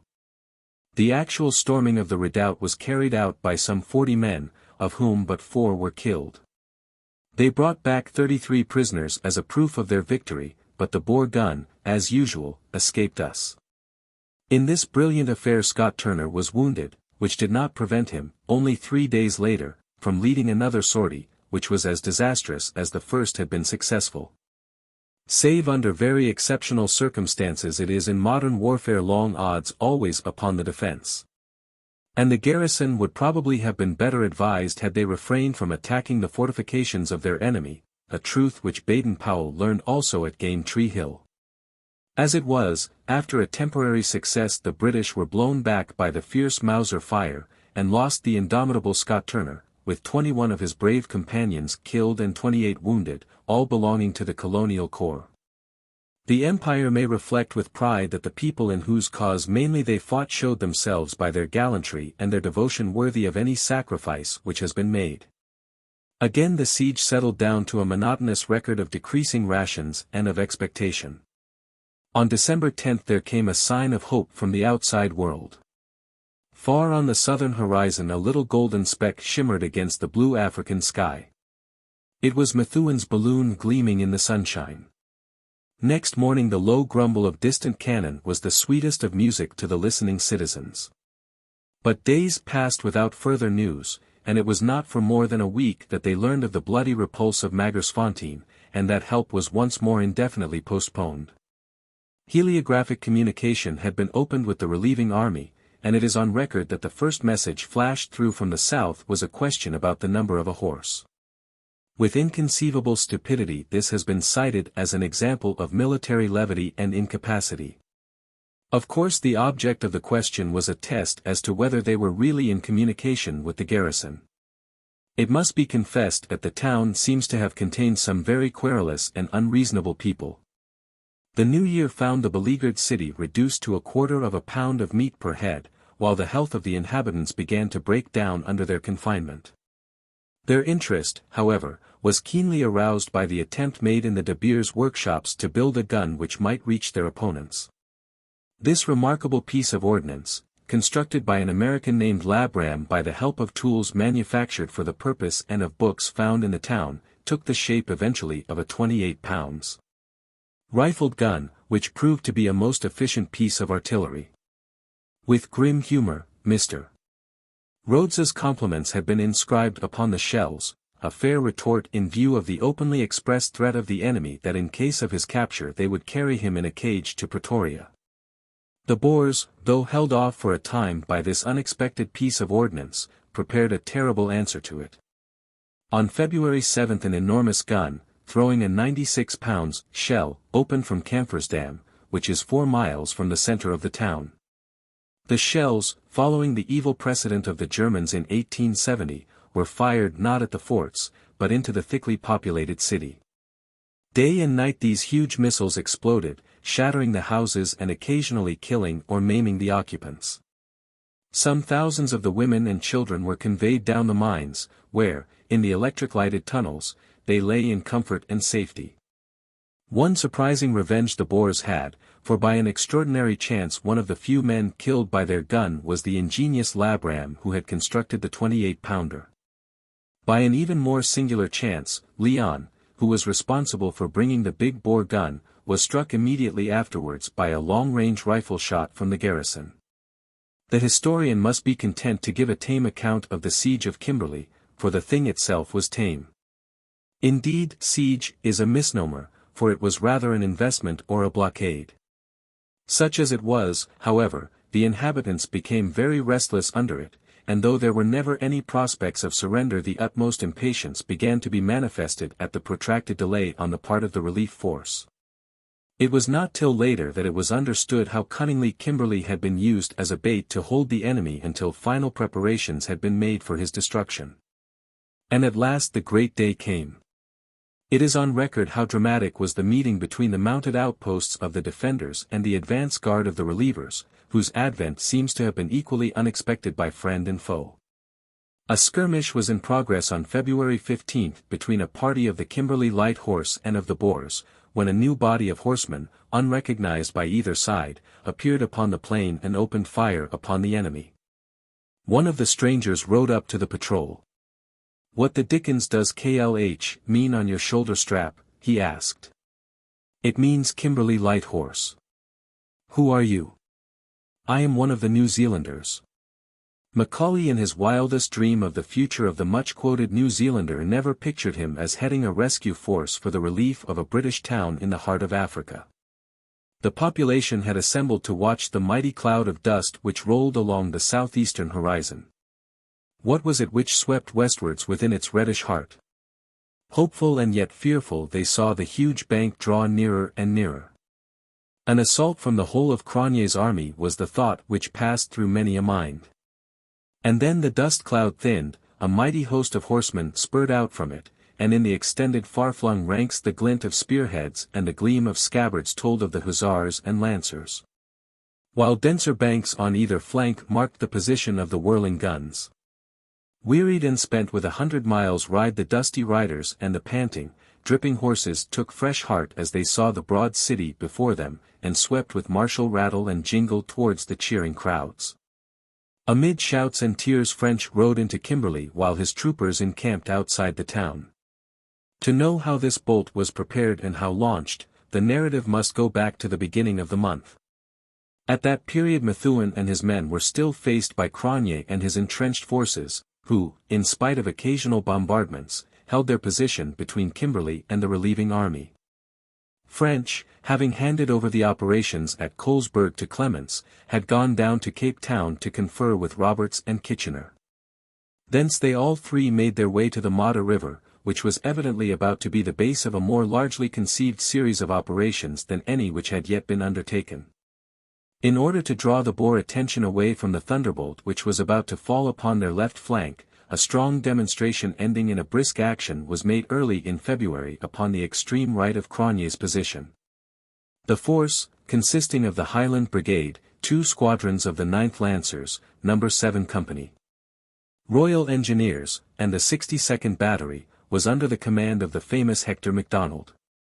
Fighting Mac, as he was called by his men, had joined his regiment as a private, and had worked through the grades of corporal, sergeant, captain, major, and colonel, until now, still in the prime of his manhood. He found himself riding at the head of a brigade. A bony, craggy Scotsman, with a square fighting head and a bulldog jaw, he had conquered the exclusiveness and routine of the British service by the same dogged qualities which made him formidable to Dervish and to Boer. With a cool brain, a steady nerve, and a proud heart, he is an ideal leader of infantry. And those who saw him maneuver his brigade in the crisis of the Battle of Omdurman speak of it as the one great memory which they carried back from the engagement. On the field of battle he turns to the speech of his childhood, the jagged, rasping, homely words which braced the nerves of the northern soldier. This was the man who had come from India to take the place of poor Wauchope, and to put fresh heart into the gallant but sorely stricken brigade. The 4 regiments which composed the infantry of the force, the Black Watch, the Argyll and Sutherlands, the Seaforths, and the Highland Light Infantry, left Lord Methuen's camp on Saturday, February 3, and halted at Fraser's Drift, passing on next day to Colesberg. The day was very hot, and the going very heavy, and many men fell out, some never to return. The drift, or ford, was found, however, to be undefended, and was seized by MacDonald, who, after pitching camp on the south side of the river, sent out strong parties across the drift to seize and entrench the Colesberg and some adjacent koppies which, lying some 3/4 of a mile to the northwest of the drift, formed the key of the position. A few Boer scouts were seen hurrying with the news of his coming to the head logger. The effect of these messages was evident by Tuesday, February 6, when the Boers were seen to be assembling upon the north bank. By next morning they were there in considerable numbers, and began an attack upon a crest held by the Seaforths. MacDonald threw 2 companies of the Black Watch and 2 of the Highland Light Infantry into the fight. The Boers made excellent practice with a 7-pounder mountain gun, and their rifle fire, considering the good cover which our men had, was very deadly. Poor Tate, of the Black Watch, good sportsman and gallant soldier, with 1 wound hardly healed upon his person, was hit again. "They've got me this time," were his dying words. Blair, of the Seaforths, had his carotid cut by a shrapnel bullet, and lay for hours while the men of his company took turns to squeeze the artery. But our artillery silenced the Boer gun, and our infantry easily held their riflemen. Babington with the cavalry brigade arrived from the camp about 1:30, moving along the north bank of the river. In spite of the fact that men and horses were weary from a tiring march, it was hoped by MacDonald's force that they would work round the Boers and make an attempt to capture either them or their gun. But the horsemen seem not to have realized the position of the parties, or that possibility of bringing off a considerable coup, so the action came to a tame conclusion, the Boers retiring unpursued from their attack. On Thursday, February 8, they were found to have withdrawn, and on the same evening our own force was recalled, to the surprise and disappointment of the public at home, who had not realized that in directing their attention to their right flank the column had already produced the effect upon the enemy for which they had been sent. They could not be left there, as they were needed for those great operations which were pending. It was on the 9th that the brigade returned, on the 10th they were congratulated by Lord Roberts in person. And on the 11th those new dispositions were made which were destined not only to relieve Kimberley, but to inflict a blow upon the Boer cause from which it was never able to recover. Small, brown, and wrinkled, with puckered eyes and alert manner, Lord Roberts in spite of his 67 years preserves the figure and energy of youth. The active open-air life of India keeps men fit for the saddle when in England they would only sit their club armchairs. And it is hard for anyone who sees the wiry figure and brisk step of Lord Roberts to realize that he has spent 41 years of soldiering in what used to be regarded as an unhealthy climate. He had carried into late life the habit of martial exercise.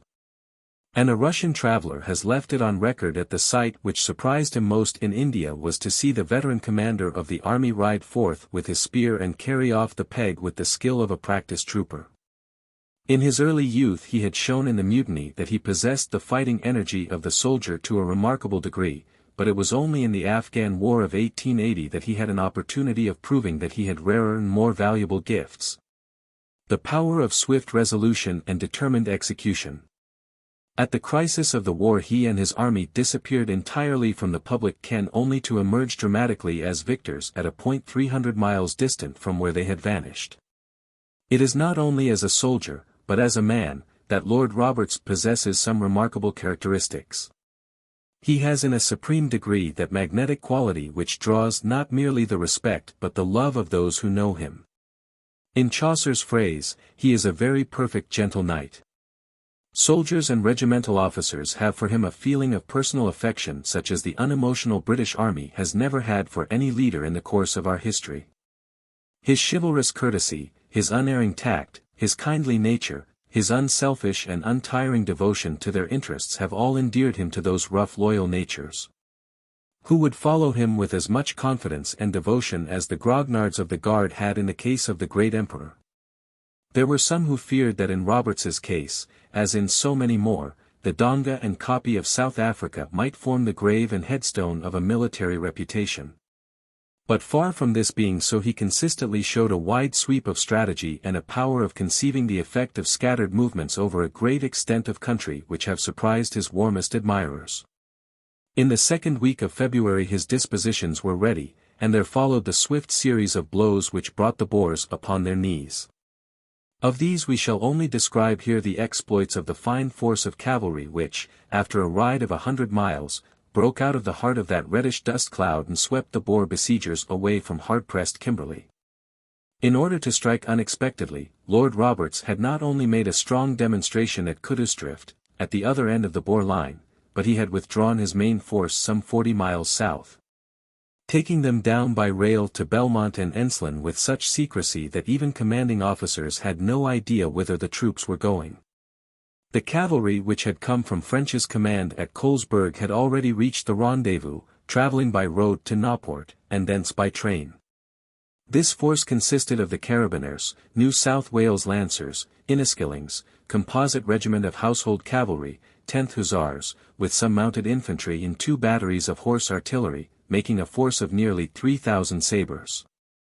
To this were added the 9th and 12th Lancers from Modder River, the 16th Lancers from India, the Scots Greys, which had been patrolling Orange River from the beginning of the war, Remington Scouts, and 2 brigades of mounted infantry under Colonels Ridley and Hannay. The force under this latter officer had a severe skirmish on its way to the rendezvous and lost 50 or 60 in killed, wounded, and missing. 5 other batteries of horse artillery were added to the force, making 7 in all, with a pontoon section of Royal Engineers.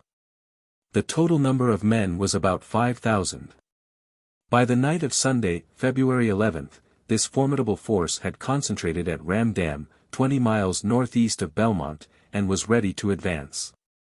At 2 in the morning of Monday, February 12th, the start was made, and the long sinuous line of night riders moved off over the shadowy veldt, the beat of 20,000 hoofs, the clank of steel, and the rumble of gunwheels and tumbrils swelling into a deep low roar like the surge upon the shingle. 2 rivers, the Riet and the Modder, intervened between French and Kimberley. By daylight on the 12th the head of his force had reached Waterval Drift, which was found to be defended by a body of Boers with a gun. Leaving a small detachment to hold them, French passed his men over Dekiel's Drift, higher up the stream, and swept the enemy out of his position. This considerable force of Boers had come from Jacobsdal, and were just too late to get into position to resist the crossing. Had we been 10 minutes later, the matter would have been much more serious. At the cost of a very small loss he held both sides of the ford, but it was not until midnight that the whole long column was brought across, and bivouacked upon the northern bank. In the morning the strength of the force was enormously increased by the arrival of one more horseman. It was Roberts himself, who had ridden over to give the men a send-off, and the sight of his wiry erect figure and mahogany face sent them full of fire and confidence upon their way. But the march of this second day, February 13th, was a military operation of some difficulty. 30 long waterless miles had to be done before they could reach the Modder, and it was possible that even then they might have to fight an action before winning the drift. The weather was very hot, and through the long day the sun beat down from an unclouded sky, while the soldiers were only shaded by the dust bank in which they rode. A broad arid plain, swelling into stony hills, surrounded them on every side. Here and there in the extreme distance, mounted figures moved over the vast expanse, Boer scouts who marked in amazement the advance of this great array. Once or twice these men gathered together, and a sputter of rifle fire broke out upon our left flank, but the great tide swept on and carried them with it. Often in this desolate land the herds of mottled springbok and of grey rekbok could be seen sweeping over the plain, or stopping with that curiosity upon which the hunter trades, to stare at the unwonted spectacle. So all day they rode, hussars, dragoons, and lancers, over the withered veldt, until men and horses drooped with the heat and the exertion. A front of nearly 2 miles was kept, the regiments moving 2 abreast in open order. And the sight of this magnificent cloud of horsemen sweeping over the great barren plain was a glorious one. The veldt had caught fire upon the right, and a black cloud of smoke with a lurid heart to it covered the flank. The beat of the sun from above and the swelter of dust from below were overpowering. Gun horses fell in the traces and died of pure exhaustion. The men, parched and silent, but cheerful, strained their eyes to pierce the continual mirage which played over the horizon, and to catch the first glimpse of the Modder.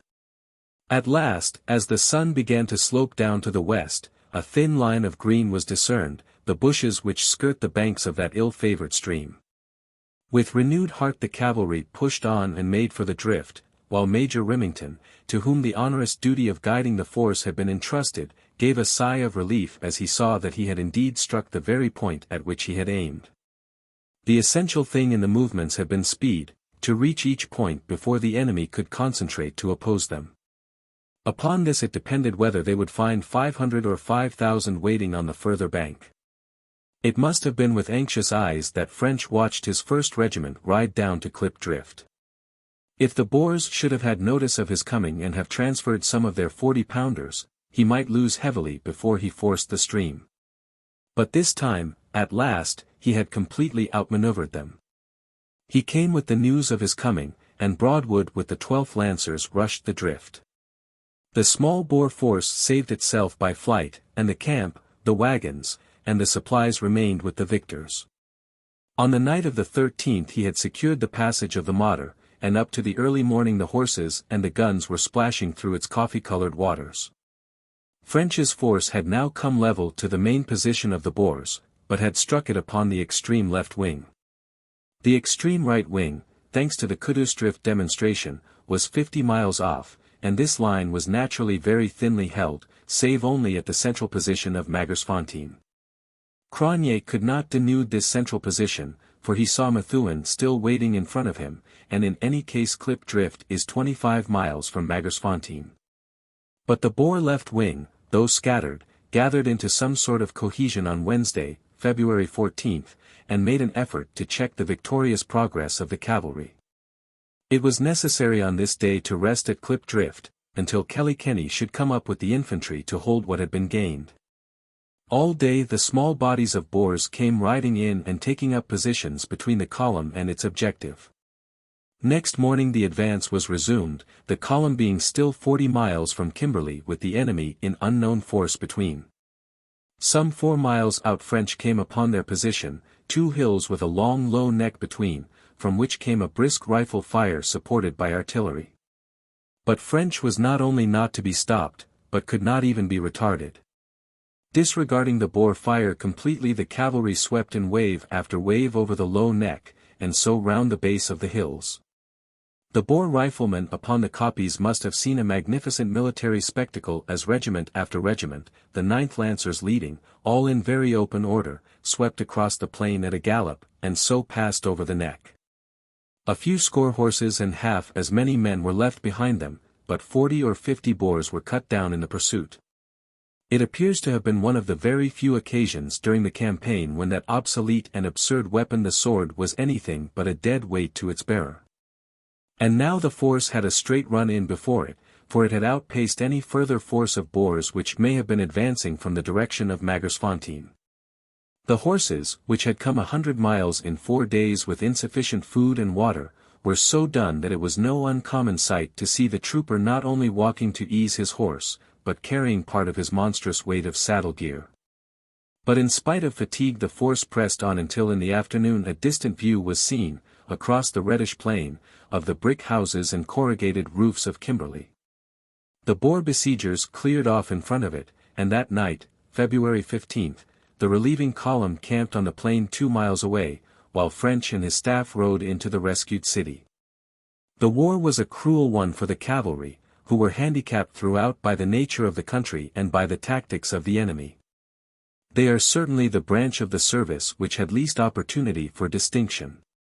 The work of scouting and patrolling is the most dangerous which a soldier can undertake, and yet from its very nature it can find no chronicler.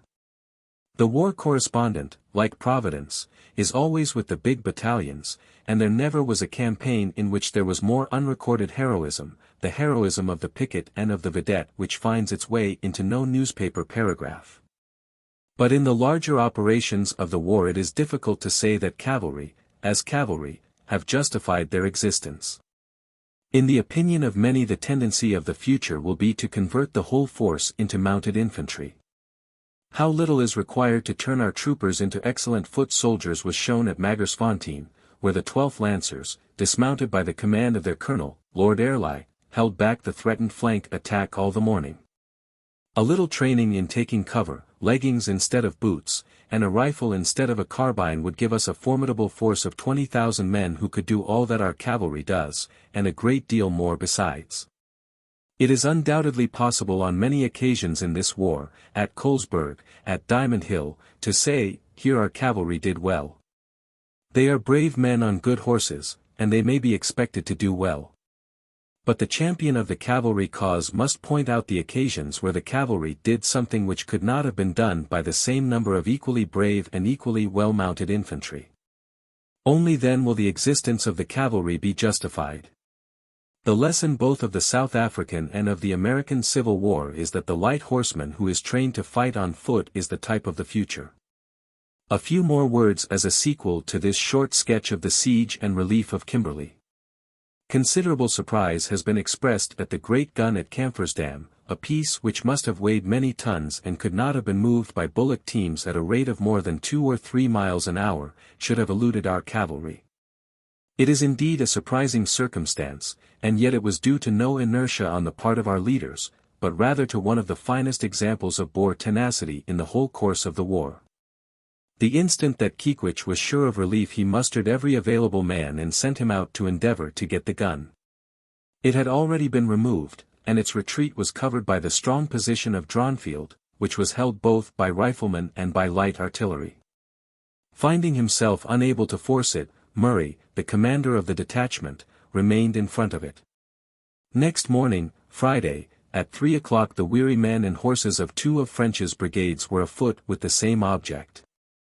But still the Boers were obstinately holding on to Dronfield, and still their position was too strong to force, and too extended to get round with exhausted horses.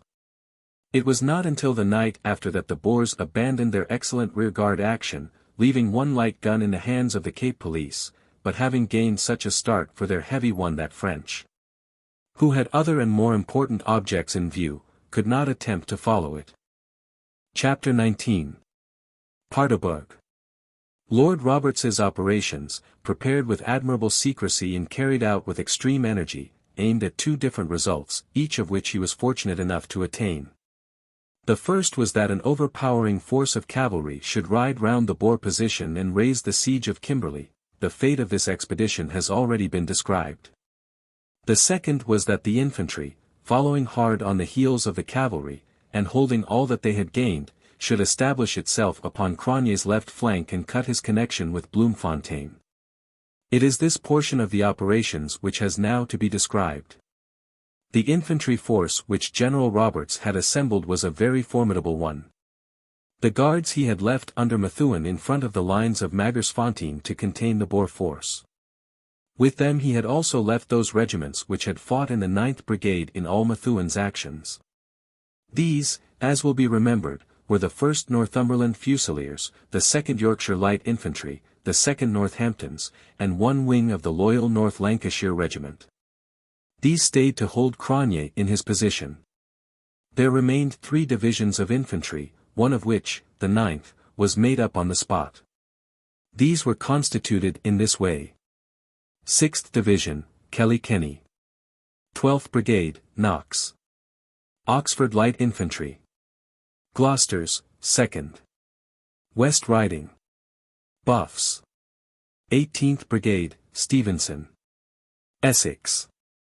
Welsh. Warwicks. York 7th Division, Tucker. 14th Brigade, Chermside. Scots Borderers. Lincolns. Hampshires. Norfolks. 15th Brigade, Wavell. North Staffords. Cheshires. Wales Borderers. East Lancashire's 9th Division, Colville. Highland Brigade, MacDonald. Black Watch.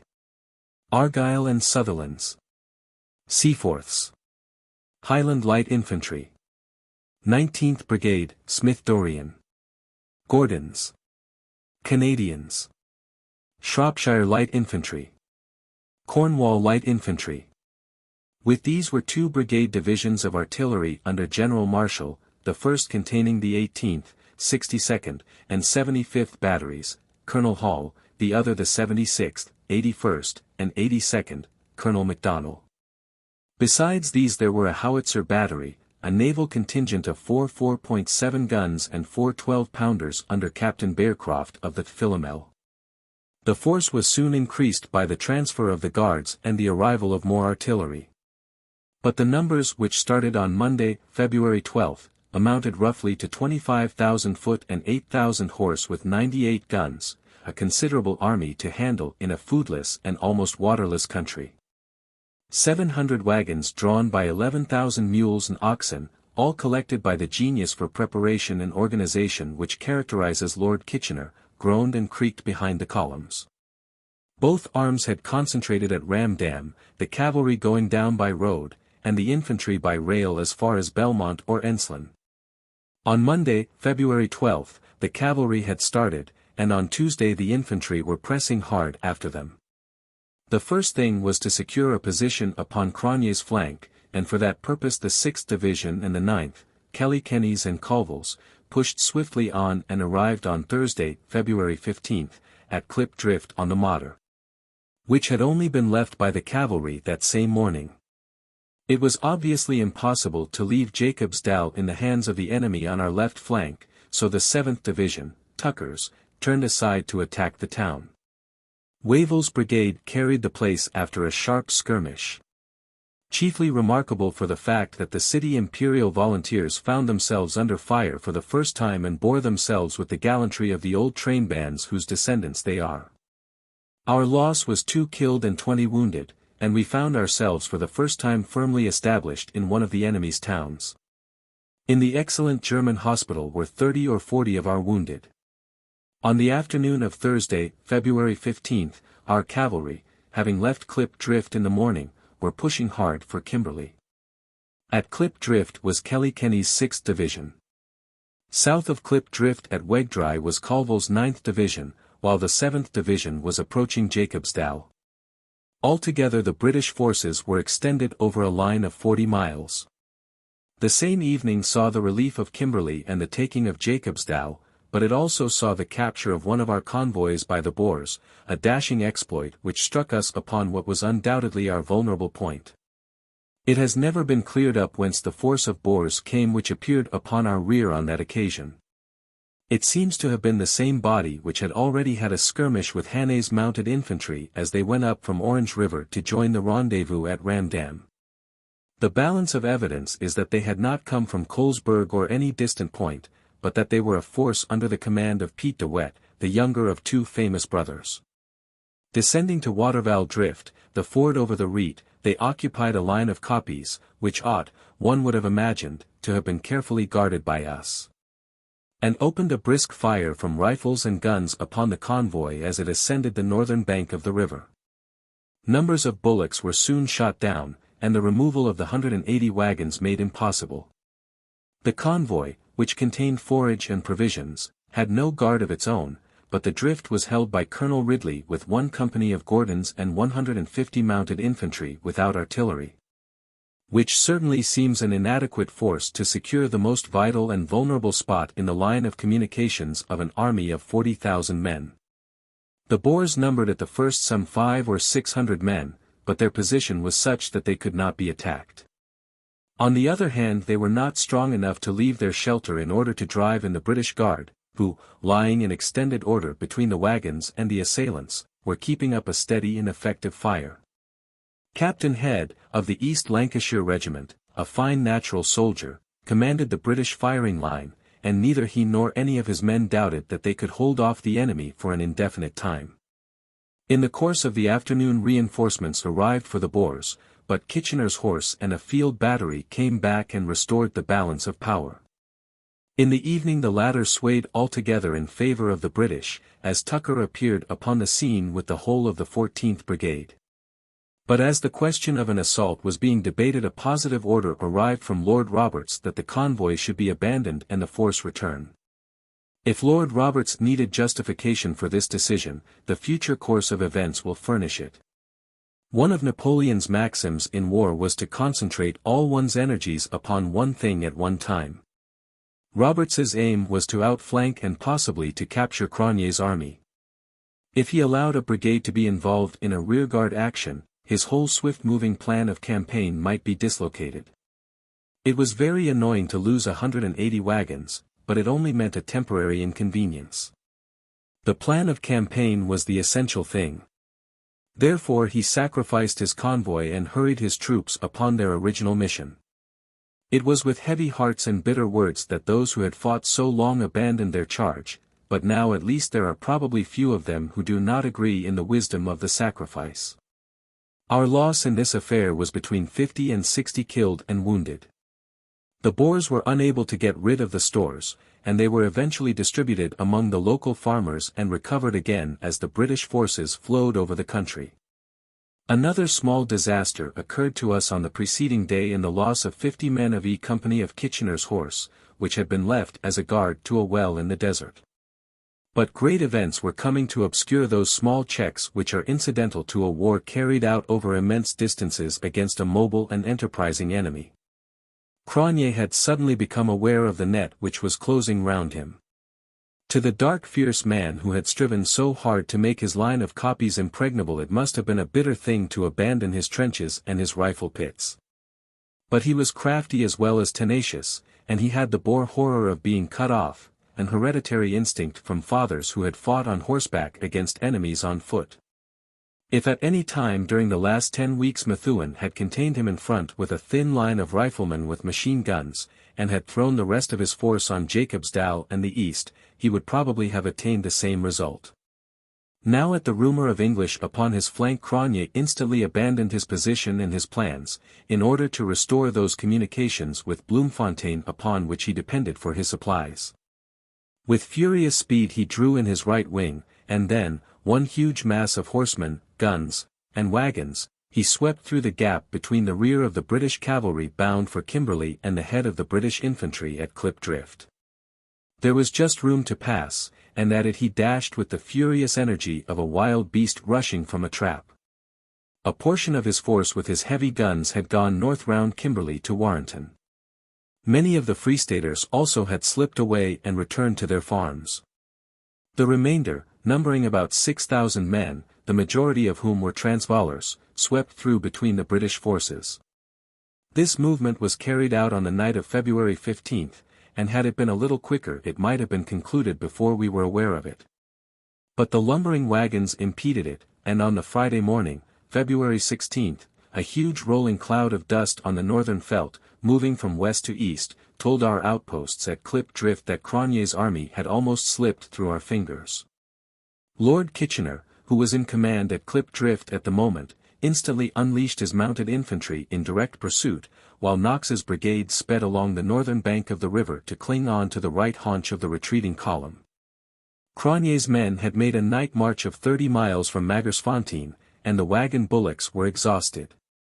It was impossible, without an absolute abandonment of his guns and stores, for him to get away from his pursuers. This was no deer which they were chasing, however, but rather a grim old Transvaal wolf, with his teeth flashing ever over his shoulder. The sight of those distant white-tilted wagons fired the blood of every mounted infantryman, and sent the Oxfords, the Buffs, the West Ridings, and the Gloucesters racing along the river bank in the glorious virile air of an African morning. But there were koppies ahead, sown with fierce Dopperboers, and those tempting wagons were only to be reached over their bodies. The broad plain across which the English were hurrying was suddenly swept with a storm of bullets. The long infantry line extended yet further and lapped round the flank of the Boer position. And once more the terrible duet of the Mauser and the Lee Metford was sung while the 81st Field Battery hurried up in time to add its deep roar to their higher chorus. With fine judgment Cronje held on to the last moment of safety, and then with a swift movement to the rear seized a further line 2 miles off, and again snapped back at his eager pursuers. All day the grim and weary rearguard stalled off the fiery advance of the infantry, and at nightfall the wagons were still untaken. The pursuing force to the north of the river was, it must be remembered, numerically inferior to the pursued, so that in simply retarding the advance of the enemy and in giving other British troops time to come up, Knox's brigade was doing splendid work. Had Cronje been well advised or well informed, he would have left his guns and wagons in the hope that by a swift dash over the Modder he might still bring his army away in safety. He seems to have underrated both the British numbers and the British activity. On the night then of Friday, February 16, Cronje lay upon the northern bank of the Modder, with his stores and guns still intact, and no enemy in front of him, though Knox's brigade and Hanne's mounted infantry were behind. It was necessary for Cronje to cross the river in order to be on the line for Bloemfontein. As the river tended to the north the sooner he could cross the better. On the south side of the river, however, were considerable British forces, and the obvious strategy was to hurry them forward and to block every drift at which he could get over. The river runs between very deep banks, so steep that one might almost describe them as small cliffs, and there was no chance of a horseman, far less a wagon, crossing at any point save those where the convenience of traffic and the use of years had worn sloping paths down to the shallows. The British knew exactly therefore what the places were which had to be blocked. On the use made of the next few hours the success or failure of the whole operation must depend. The nearest drift to Cronje was only a mile or two distant, Klipkraal the name, next to that the Paardeberg drift, next to that the Wolveskrol drift, each about 7 miles from the other. Had Cronje pushed on instantly after the action, he might have got across at Klipkraal. But men, horses, and bullocks were equally exhausted after a long 24 hours marching and fighting.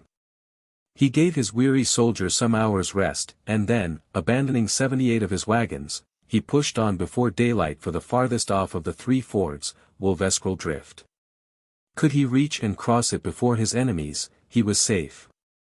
The Klipkraal drift had in the meanwhile been secured by the Buffs, the West Ridings, and the Oxfordshire light infantry after a spirited little action which, in the rapid rush of events, attracted less attention than it deserved.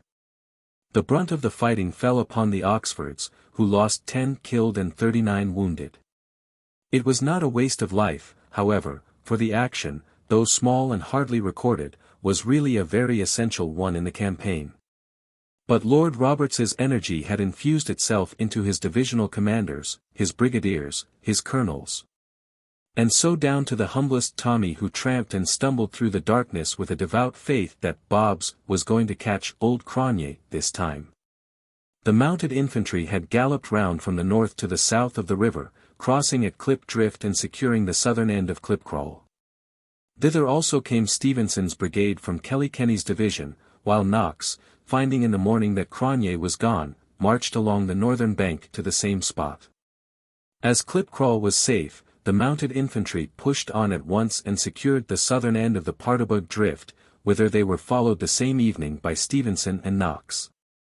There remained only the Wolveskrol Drift to block, and this had already been done by as smart a piece of work as any in the war. Wherever French has gone he has done well, but his crowning glory was the movement from Kimberley to head off Cronje's retreat. The exertions which the mounted men had made in the relief of Kimberley have been already recorded. They arrived there on Thursday with their horses dead beat. They were afoot at 3 o'clock on Friday morning, and 2 brigades out of 3 were hard at work all day in an endeavour to capture the Dronfield position. Yet when on the same evening an order came that French should start again instantly from Kimberley and endeavour to head Cronje's army off, he did not plead inability, as many a commander might. But taking every man whose horse was still fit to carry him, something under 2,000 out of a column which had been at least 5,000 strong, he started within a few hours and pushed on through the whole night. Horses died under their riders, but still the column marched over the shadowy veldt under the brilliant stars. By happy chance or splendid calculation they were heading straight for the one drift which was still open to Cronje. It was a close thing. At midday on Saturday the Boer advance guard was already near to the koppies which command it. But French's men, still full of fight after their march of 30 miles, threw themselves in front and seized the position before their very eyes. The last of the drifts was closed. If Cronje was to get across now, he must crawl out of his trench and fight under Roberts's conditions, or he might remain under his own conditions until Roberts's forces closed round him. With him lay the alternative. In the meantime, still ignorant of the forces about him, but finding himself headed off by French, he made his way down to the river and occupied a long stretch of it between Paardeberg Drift and Wolveskrol Drift, hoping to force his way across. This was the situation on the night of Saturday, February 17. In the course of that night the British brigades, staggering with fatigue but indomitably resolute to crush their evasive enemy, were converging upon Paardeberg. The Highland Brigade, exhausted by a heavy march over soft sand from Jacobsdal to Klip Drift, were nerved to fresh exertions by the word Magersfontein, which flew from lip to lip along the ranks, and pushed on for another 12 miles to Paardeberg. Close at their heels came Smith Dorrien's 19th Brigade, comprising the Shropshires, the Cornwalls, the Gordons, and the Canadians, probably the very finest brigade in the whole army.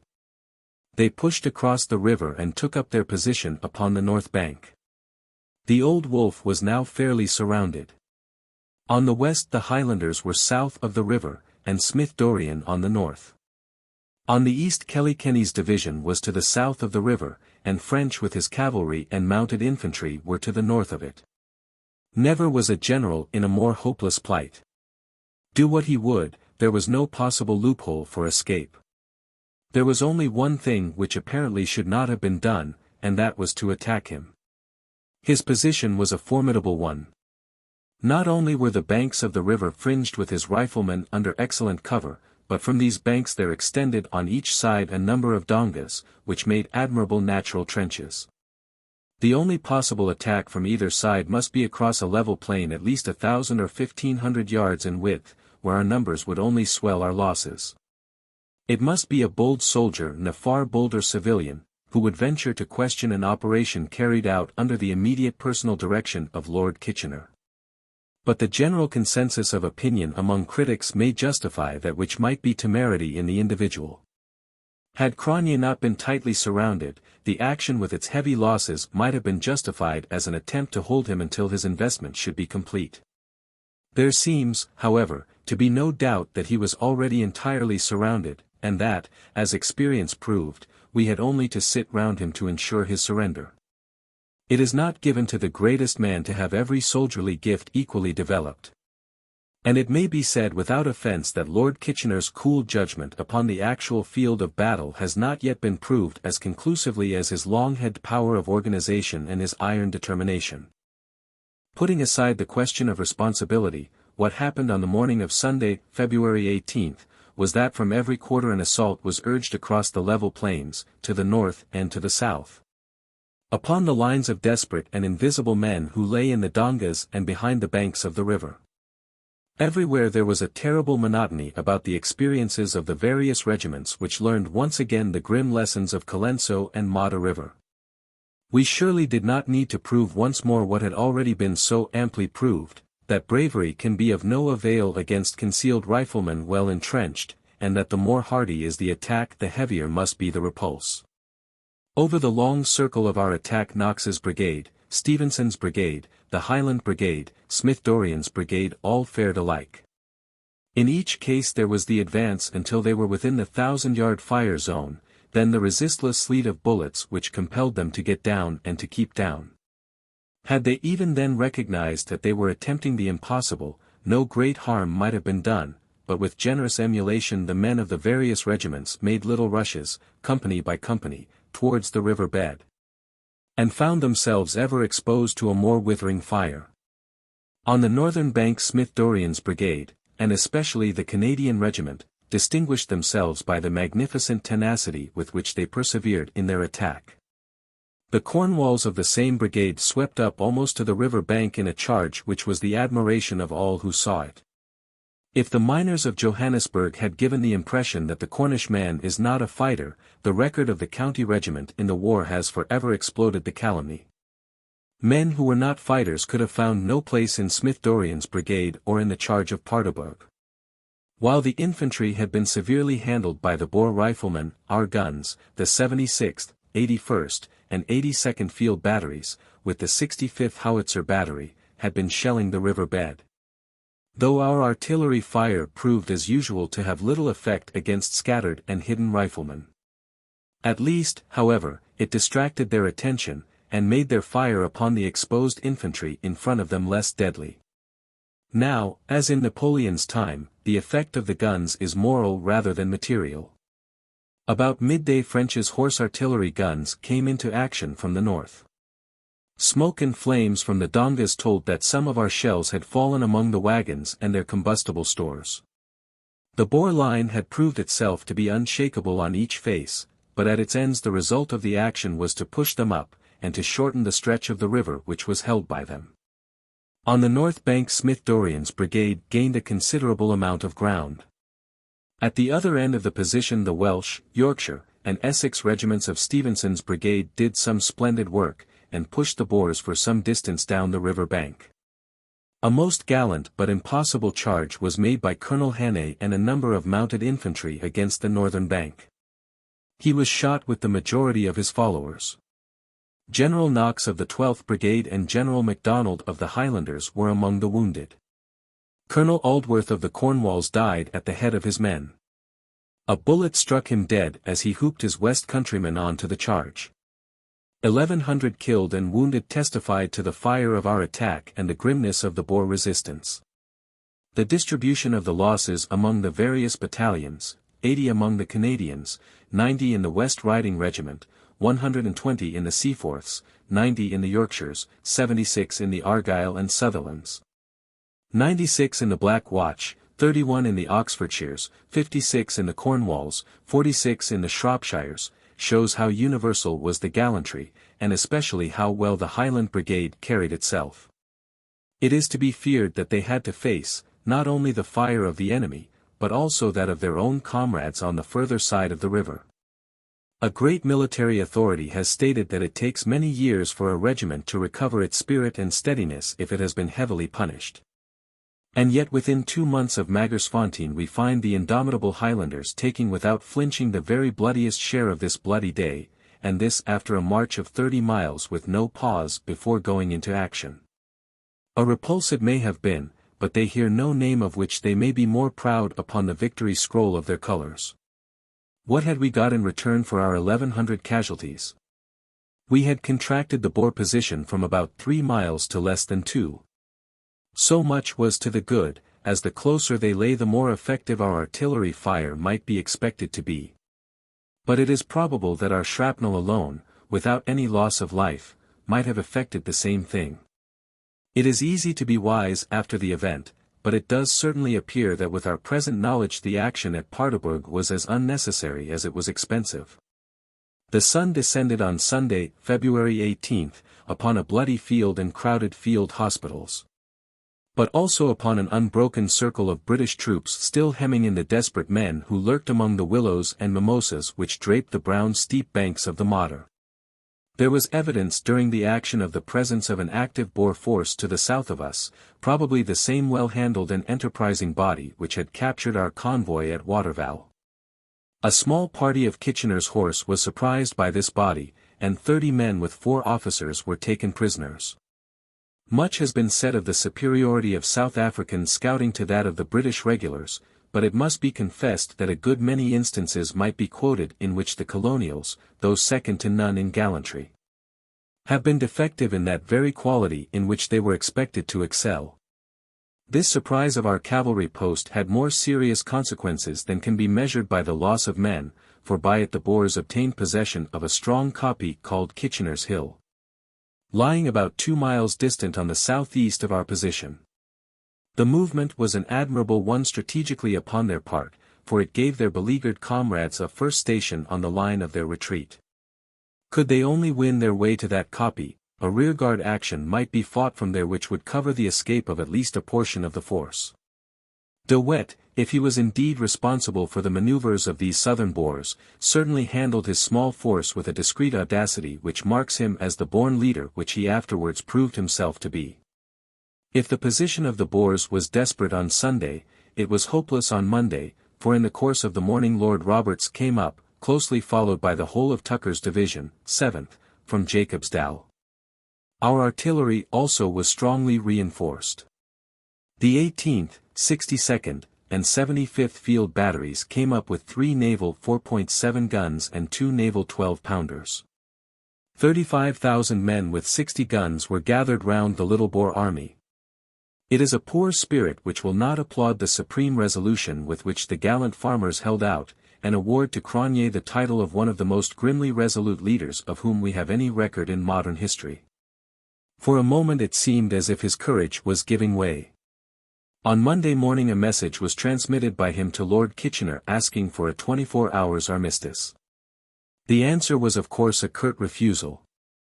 To this he replied that if we were so inhuman as to prevent him from burying his dead there was nothing for him save surrender.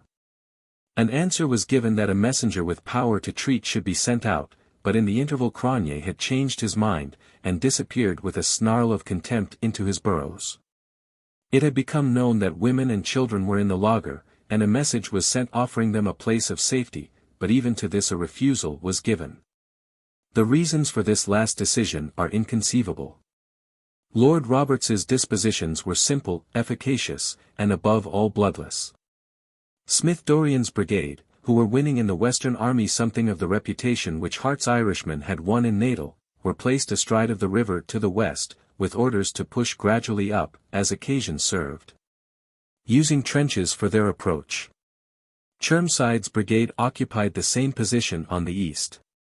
2 other divisions and the cavalry stood round, alert and eager, like terriers round a rat hole, while all day the pitiless guns crashed their common shell, their shrapnel, and their lyddite into the riverbed. Already down there, amid slaughtered oxen and dead horses under a burning sun, a horrible pest hole had been formed which sent its mephitic vapors over the countryside. Occasionally the sentries down the river saw amid the brown eddies of the rushing water the floating body of a Boer which had been washed away from the Golgotha above. Dark Cronje, betrayer of Potchefstroom, iron-handed ruler of natives, reviler of the British, stern victor of Magersfontein, at last there has come a day of reckoning for you.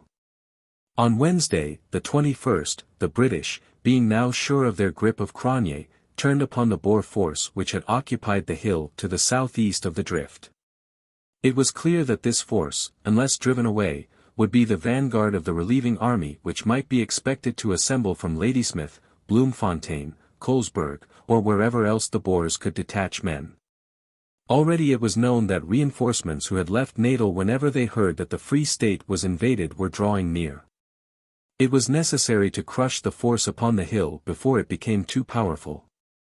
For this purpose the cavalry set forth, Broadwood with the 10th Hussars, 12th Lancers, and 2 batteries going round on one side, while French with the 9th and 16th Lancers, the household cavalry, and 2 other batteries skirted the other.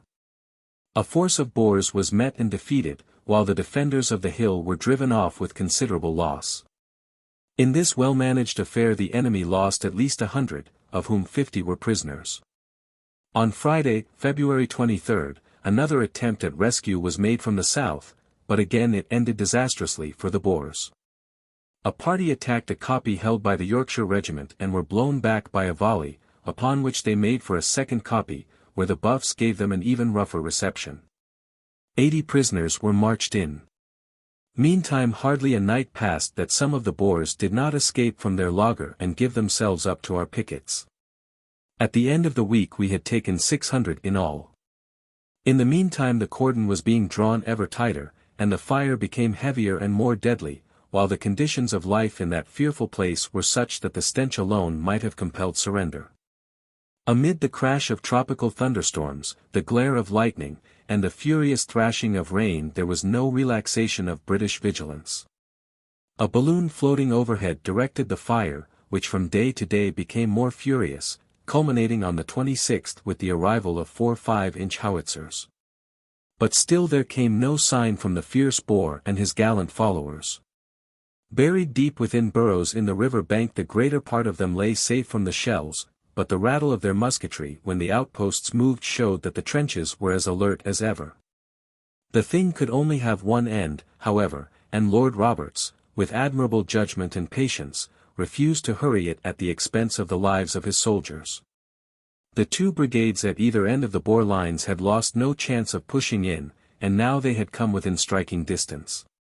On the night of February 26 it was determined that Smith Dorrien's men should try their luck. The front trenches of the British were at that time 700 yards from the Boer lines. They were held by the Gordons and by the Canadians, the latter being the nearer to the river. It is worth while entering into details as to the arrangement of the attack, as the success of the campaign was at least accelerated by it. The orders were that the Canadians were to advance, the Gordons to support, and the Shropshires to take such a position on the left as would outflank any counter-attack upon the part of the Boers. The Canadians advanced in the darkness of the early morning before the rise of the moon. The front rank held their rifles in the left hand and each extended right hand grasped the sleeve of the man next it. The rear rank had their rifles slung and carried spades. Nearest the river bank were 2 companies, G and H, who were followed by the 7th Company of Royal Engineers carrying picks and empty sand bags. The long line stole through a pitchy darkness, knowing that at any instant a blaze of fire such as flamed before the Highlanders at Magersfontein might crash out in front of them. 100, 2, 3, 4, 500 paces were taken. They knew that they must be close upon the trenches. If they could only creep silently enough, they might spring upon the defenders unannounced. On and on they stole, step by step, praying for silence. Would the gentle shuffle of feet be heard by the men who lay within stone throw of them? Their hopes had begun to rise when there broke upon the silence of the night a resonant metallic rattle, the thud of a falling man, an empty clatter. They had walked into a line of meat cans slung upon a wire. By measurement it was only 90 yards from the trench. At that instant a single rifle sounded, and the Canadians hurled themselves down upon the ground.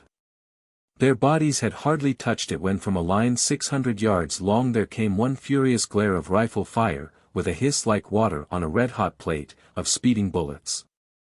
In that terrible red light the men as they lay and scraped desperately for cover could see the heads of the Boers pop up and down, and the fringe of rifle barrels quiver and gleam. How the regiment, lying helpless under this fire, escaped destruction is extraordinary. To rush the trench in the face of such a continuous blast of lead seemed impossible, and it was equally impossible to remain where they were. In a short time the moon would be up, and they would be picked off to a man. The outer companies upon the plain were ordered to retire. Breaking up into loose order, they made their way back with surprisingly little loss. But a strange contretemps occurred, for, leaping suddenly into a trench held by the Gordons, they transfixed themselves upon the bayonets of the men. A subaltern and 12 men received bayonet thrusts, none of them fortunately of a very serious nature. While these events had been taking place upon the left of the line, the right was hardly in better plight. All firing had ceased for the moment, the Boers being evidently under the impression that the whole attack had recoiled. Uncertain whether the front of the small party on the right of the second line, now consisting of some 65 sappers and Canadians lying in one mingled line, was clear for firing should the Boers leave their trenches, Captain Boileau, of the sappers, crawled forward along the bank of the river, and discovered Captain Stairs and 10 men of the Canadians, the survivors of the firing line, firmly ensconced in a crevice of the river bank overlooking the laager. Quite happy on being reassured as to the proximity of support. This brought the total number of the daring band up to 75 rifles. Meanwhile, the Gordons, somewhat perplexed by the flying phantoms who had been flitting into and over their trenches for the past few minutes, sent a messenger along the river bank to ascertain, in their turn, if their own front was clear to fire. And if not, what state the survivors were in. To this message Colonel Kincaid, R.E., now in command of the remains of the assaulting party, replied that his men would be well entrenched by daylight. The little party had been distributed for digging as well as the darkness and their ignorance of their exact position to the Boers would permit. Twice the sound of the picks brought angry volleys from the darkness, but the work was never stopped, and in the early dawn the workers found not only that they were secure themselves, but that they were in a position to enfilade over half a mile of Boer trenches. Before daybreak the British crouched low in their shelter, so that with the morning light the Boers did not realize the change which the night had wrought. It was only when a burgher was shot as he filled his pannikin at the river that they understood how their position was overlooked.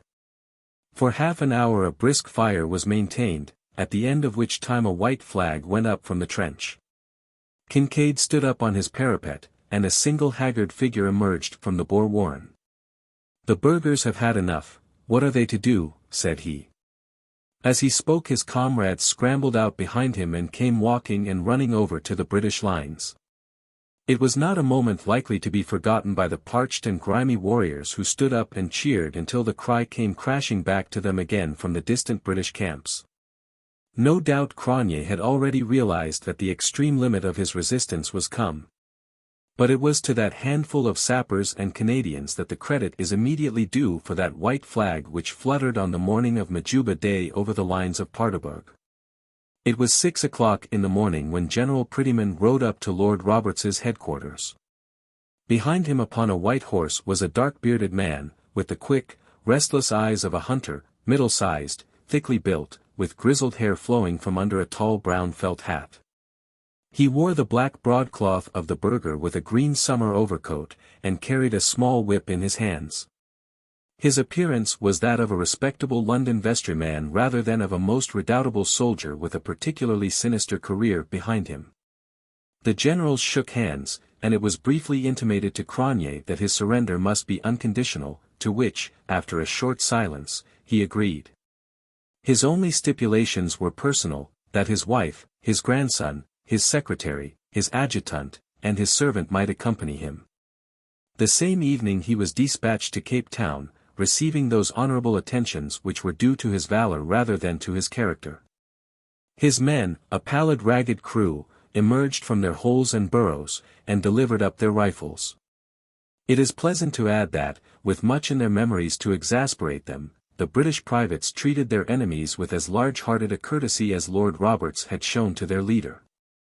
Our total capture numbered some 3,000 of the Transvaal and 1,100 of the Free State. That the latter were not far more numerous was due to the fact that many had already shredded off to their farms.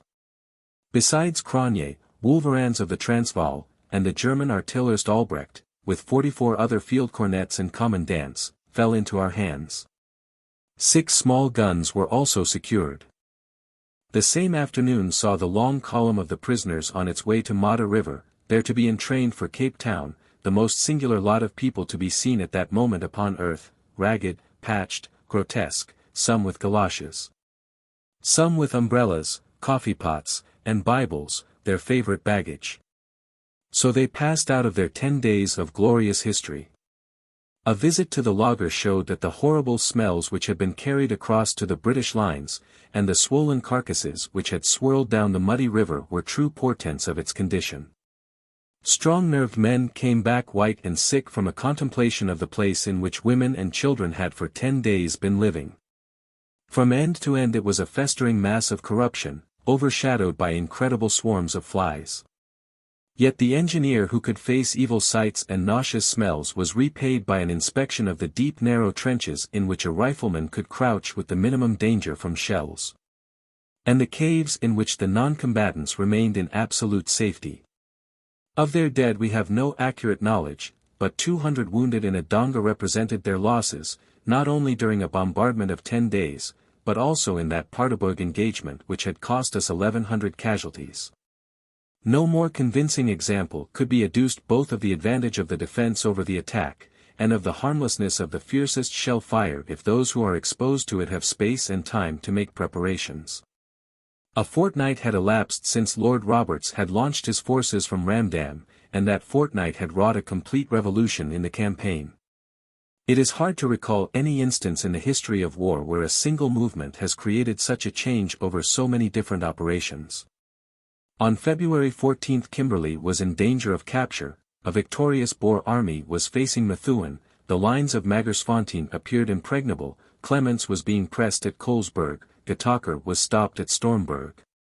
Buller could not pass the Tugela, and Ladysmith was in a perilous condition. On the 28th Kimberley had been relieved, the Boer army was scattered or taken, the lines of Magersfontein were in our possession, Clements found his assailants retiring before him, Getacher was able to advance at Stormberg. Buller had a weakening army in front of him, and Ladysmith was on the eve of relief. And all this had been done at the cost of a very moderate loss of life, for most of which Lord Roberts was in no sense answerable. Here at last was a reputation so well founded that even South African warfare could only confirm and increase it. A single master hand had in an instant turned England's night to day, and had brought us out of that nightmare of miscalculation and disaster which had weighed so long upon our spirits. His was the master hand, but there were others at his side without whom that hand might have been paralyzed, Kitchener the organizer, French the cavalry leader. To these two men, second only to their chief, are the results of the operations due. Henderson, the most capable head of intelligence, and Richardson, who under all difficulties fed the army, may each claim his share in the success. Chapter 20. Roberts's advance on Bloemfontein. The surrender of Cronje had taken place on February 27, obliterating forever the triumphant memories which the Boers had for 20 years associated with that date. A halt was necessary to provide food for the hungry troops, and above all to enable the cavalry horses to pick up. The supply of forage had been most inadequate, and the beasts had not yet learned to find a living from the dry withered herbage of the veldt. In addition to this, they had been worked most desperately during the fortnight which had elapsed. Lord Roberts waited therefore at Rietfontein, which is a farmhouse close to Paardeberg, until his cavalry were fit for an advance. On March 6 he began his march for Bloemfontein. The force which had been hovering to the south and east of him during the Paardeberg operations had meanwhile been reinforced from Colesberg and from Ladysmith until it had attained considerable proportions. This army, under the leadership of De Wet, had taken up a strong position a few miles to the east, covering a considerable range of kopjes. On March 3 a reconnaissance was made of it, in which some of our guns were engaged. But it was not until 3 days later that the army advanced with the intention of turning or forcing it. In the meantime reinforcements had been arriving in the British camp, derived partly from the regiments which had been employed at other points during these operations, and partly from newcomers from the outer empire. The guards came up from Klip Drift, the City Imperial Volunteers, the Australian Mounted Infantry. The Burmese Mounted Infantry and a detachment of light horse from Ceylon helped to form this strange invading army which was drawn from 5 continents and yet had no alien in its ranks. The position which the enemy had taken up at Poplar's Grove, so called from a group of poplars round a farmhouse in the center of their position, extended across the Modder River and was buttressed on either side by well-marked hills, with intermittent kopjes between. With guns, trenches, rifle pits, and barbed wire a bull-headed general might have found at another Magersfontein. But it is only just to Lord Roberts's predecessors in command to say that it is easy to do things with 3 cavalry brigades which it is difficult to do with 2 regiments.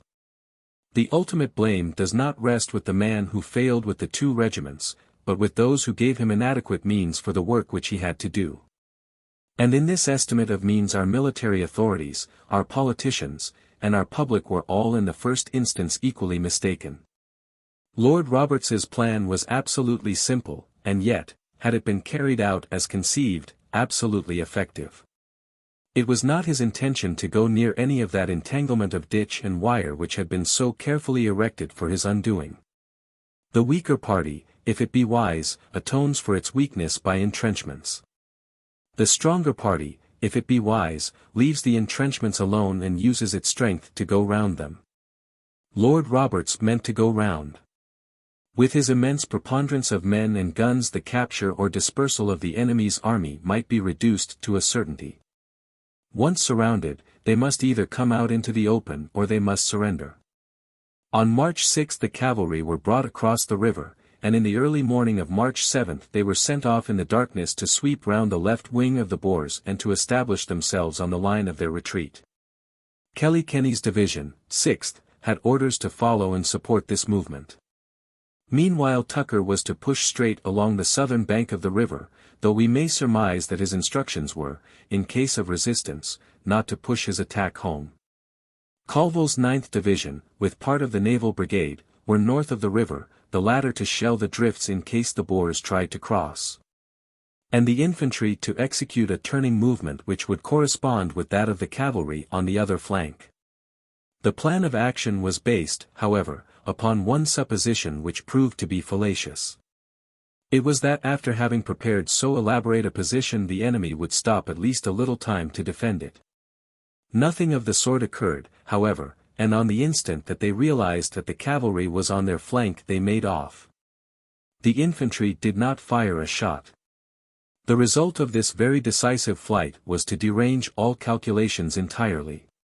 The cavalry was not yet in its place when the Boer army streamed off between the koppies.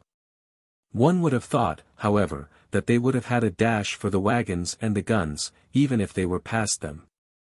It is unfair to criticize a movement until one is certain as to the positive orders which the leader may have received. But on the face of it is clear that the sweep of our cavalry was not wide enough, and that they erred by edging to the left instead of to the right, so leaving the flying enemies always to the outside of them. As it was, however, there seemed every possibility of their getting the guns, but De Wet very cleverly covered them by his skirmishers. Taking possession of a farmhouse on the right flank they kept up a spirited fire upon the 16th Lancers and upon P Battery RHA. When at last the latter drove them out of their shelter, they again formed upon a low kopje and poured so galling a fire upon the right wing that the whole movement was interrupted until we had driven this little body of 50 men from their position. When, after a delay of an hour, the cavalry at last succeeded in dislodging them, or possibly it may be fairer to say when, having accomplished their purpose, they retired, the guns and wagons were out of reach, and, what is more important, the 2 presidents, both Stein and Kruger, who had come to stiffen the resistance of the burghers, had escaped.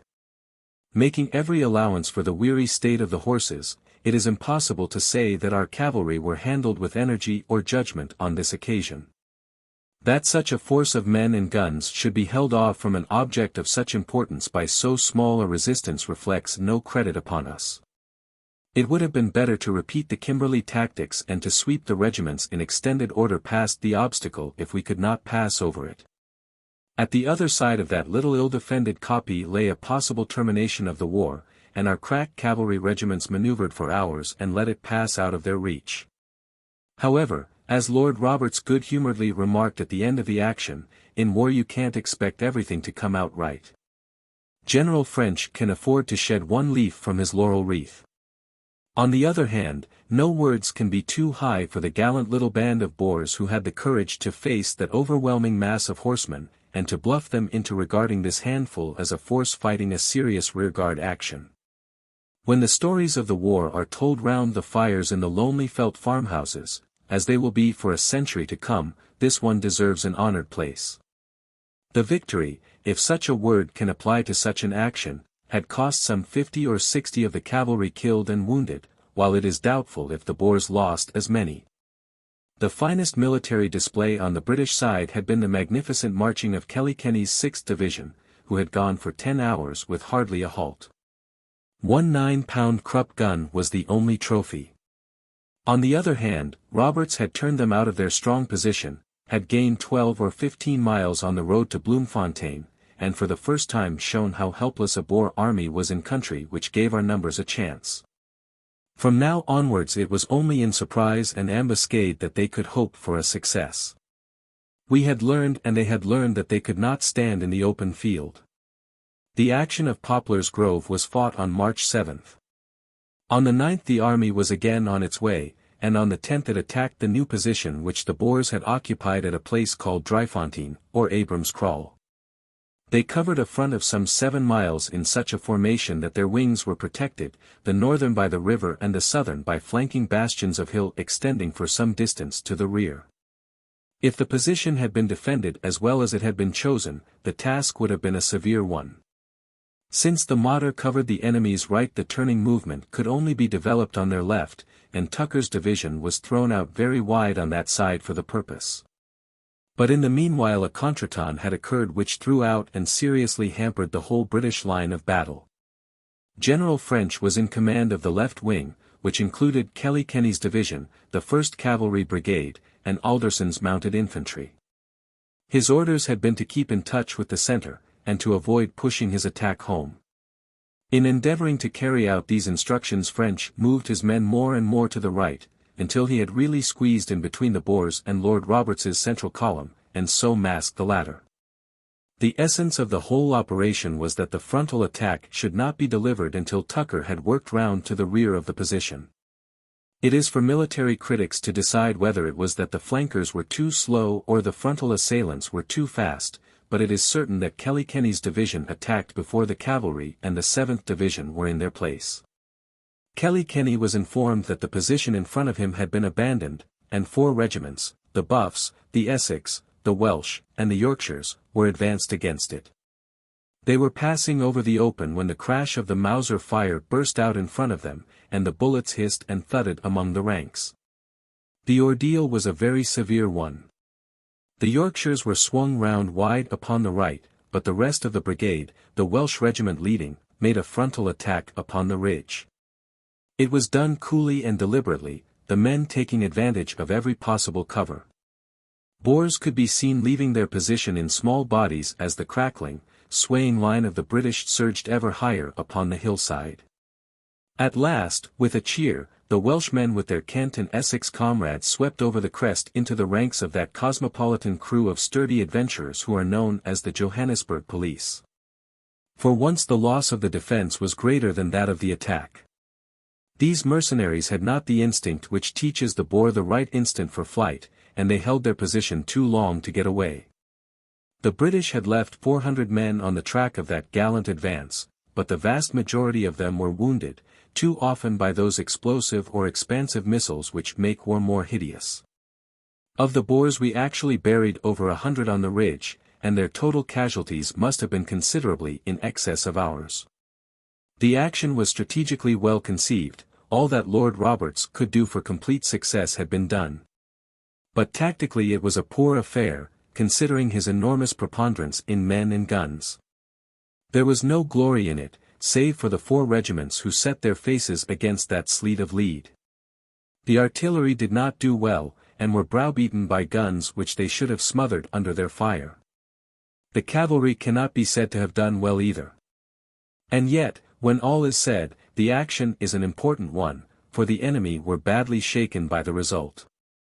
The Johannesburg Police, who had been among their corps d'élite, had been badly mauled, and the burghers were impressed by one more example of the impossibility of standing in anything approaching to open country against disciplined troops. Roberts had not captured the guns, but the road had been cleared for him to Bloemfontein and, what is more singular, to Pretoria. For though hundreds of miles intervened between the field of Driefontein and the Transvaal capital, he never again met a force which was willing to look his infantry in the eyes in a pitched battle. Surprises and skirmishes were many, but it was the last time, save only at Doornkop, that a chosen position was ever held for an effective rifle fire, to say nothing of the push of bayonet. And now the army flowed swiftly onwards to the capital. The indefatigable 6th Division, which had done march after march, one more brilliant than another, since they had crossed the Riet River, reached Spion Kop on the evening of Sunday, March 11th, the day after the battle. On Monday the army was still pressing onwards, disregarding all else and striking straight for the heart as Blücher struck at Paris in 1814. At midday they halted at the farm of Gregorowski, he who had tried the reform prisoners after the raid. The cavalry pushed on down Colesberg, and in the evening crossed the southern railway line which connects Bloemfontein with the colony, cutting it at a point some 5 miles from the town. In spite of some not very strenuous opposition from a Boer force, a hill was seized by a squadron of Greys with some mounted infantry and Remington's guides, aided by U Battery RHA, and was held by them all that night. On the same evening Major Hunter Weston, an officer who had already performed at least one brilliant feat in the war, was sent with Lieutenant Charles and a handful of mounted sappers and hussars to cut the line to the north. After a difficult journey on a very dark night he reached his object and succeeded in finding and blowing up a culvert. There is a Victoria Cross gallantry which leads to nothing save personal decoration, and there is another and far higher gallantry of calculation, which springs from a cool brain as well as a hot heart. And it is from the men who possess this rare quality that great warriors arise.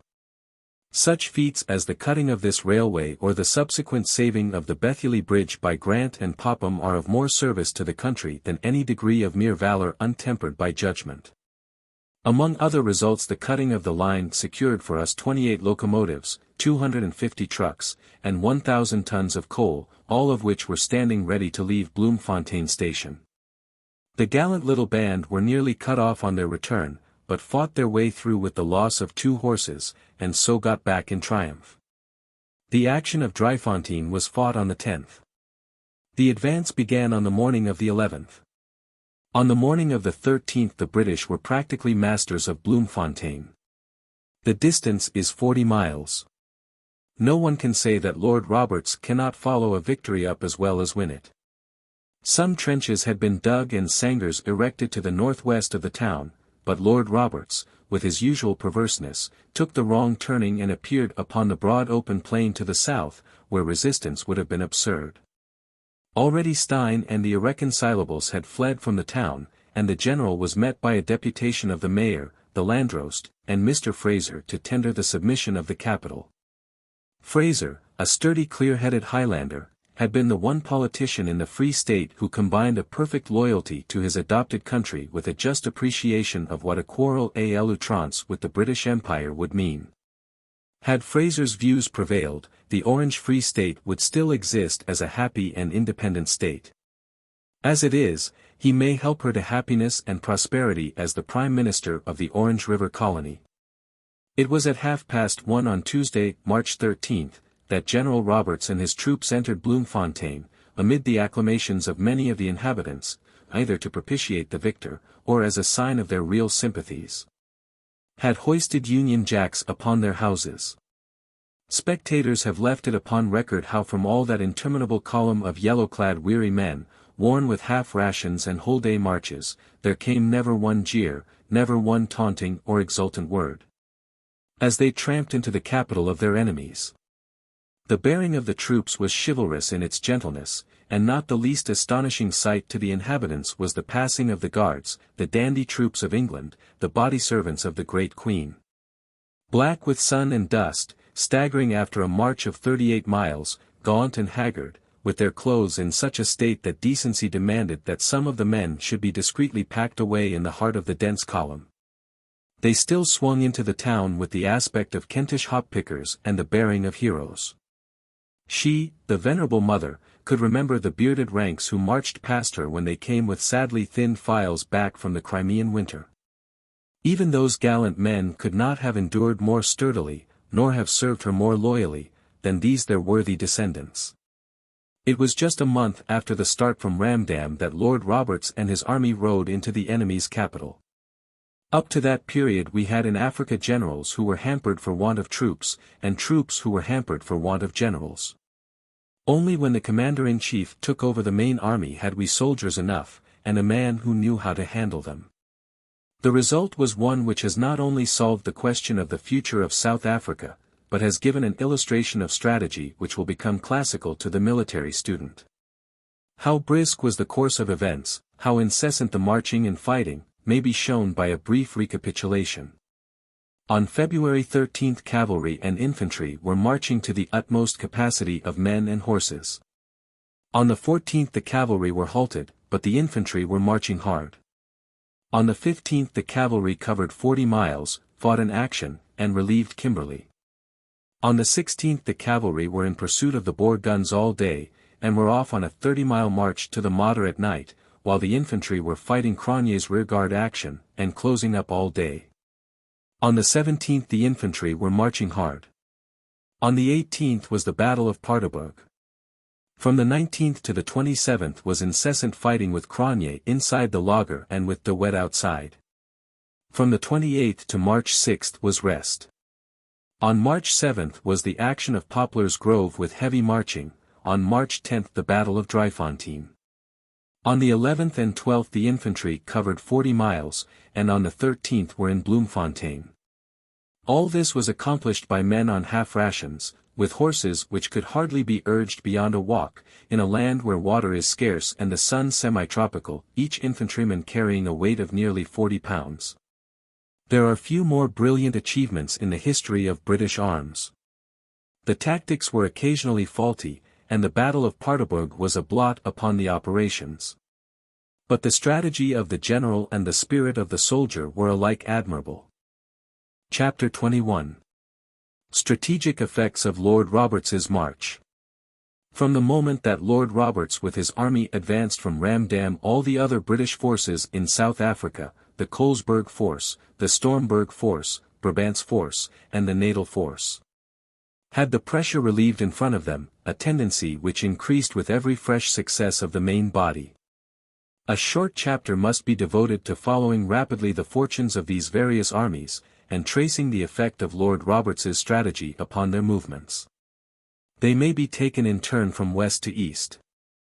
The force under General Clements, formerly French's, had, as has already been told, been denuded of nearly all its cavalry and horse artillery, and so left in the presence of a very superior body of the enemy.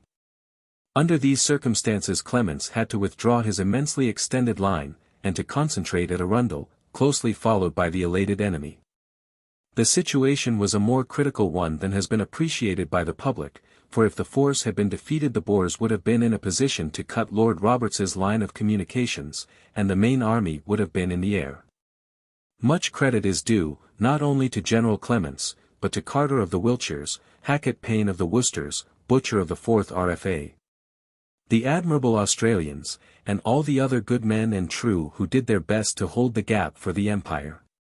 The Boer idea of a strong attack upon this point was strategically admirable, but tactically there was not sufficient energy in pushing home the advance. The British wings succeeded in withdrawing, and the concentrated force at Arundel was too strong for attack. Yet there was a time of suspense, a time when every man had become of such importance that even 50 Indian Sikhs were for the first and last time in the war, to their own supreme gratification, permitted for 24 hours to play their natural part as soldiers. 8 But then with the rapid strokes in front the hour of danger passed, and the Boer advance became first a halt and then a retreat. On February 27, Major Butcher, supported by the Inniskillings and Australians, attacked Rensburg and shelled the enemy out of it. Next morning Clements's whole force had advanced from Arundel and took up its old position. The same afternoon it was clear that the Boers were retiring, and the British, following them up, marched into Colesberg, around which they had maneuvered so long. A telegram from Stein to De Wet found in the town told the whole story of the retirement. As long as you are able to hold the positions you are in with the men you have, do so. If not, come here as quickly as circumstances will allow, as matters here are taking a serious turn.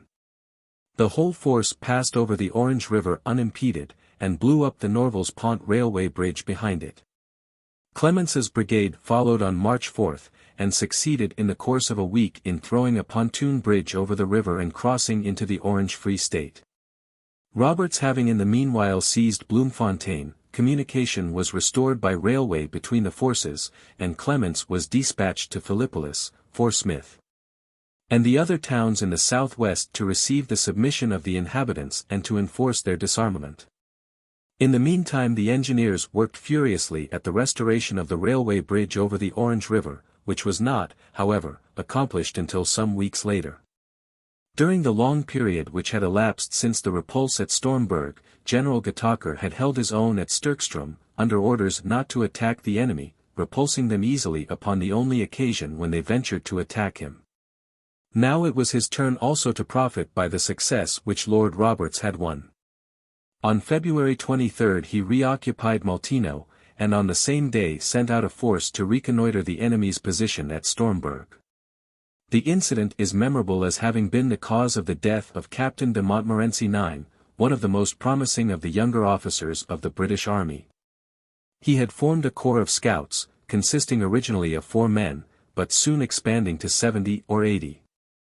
At the head of these men he confirmed the reputation for desperate valor which he had won in the Soudan, and added to it proofs of the enterprise and judgment which go to make a leader of light cavalry.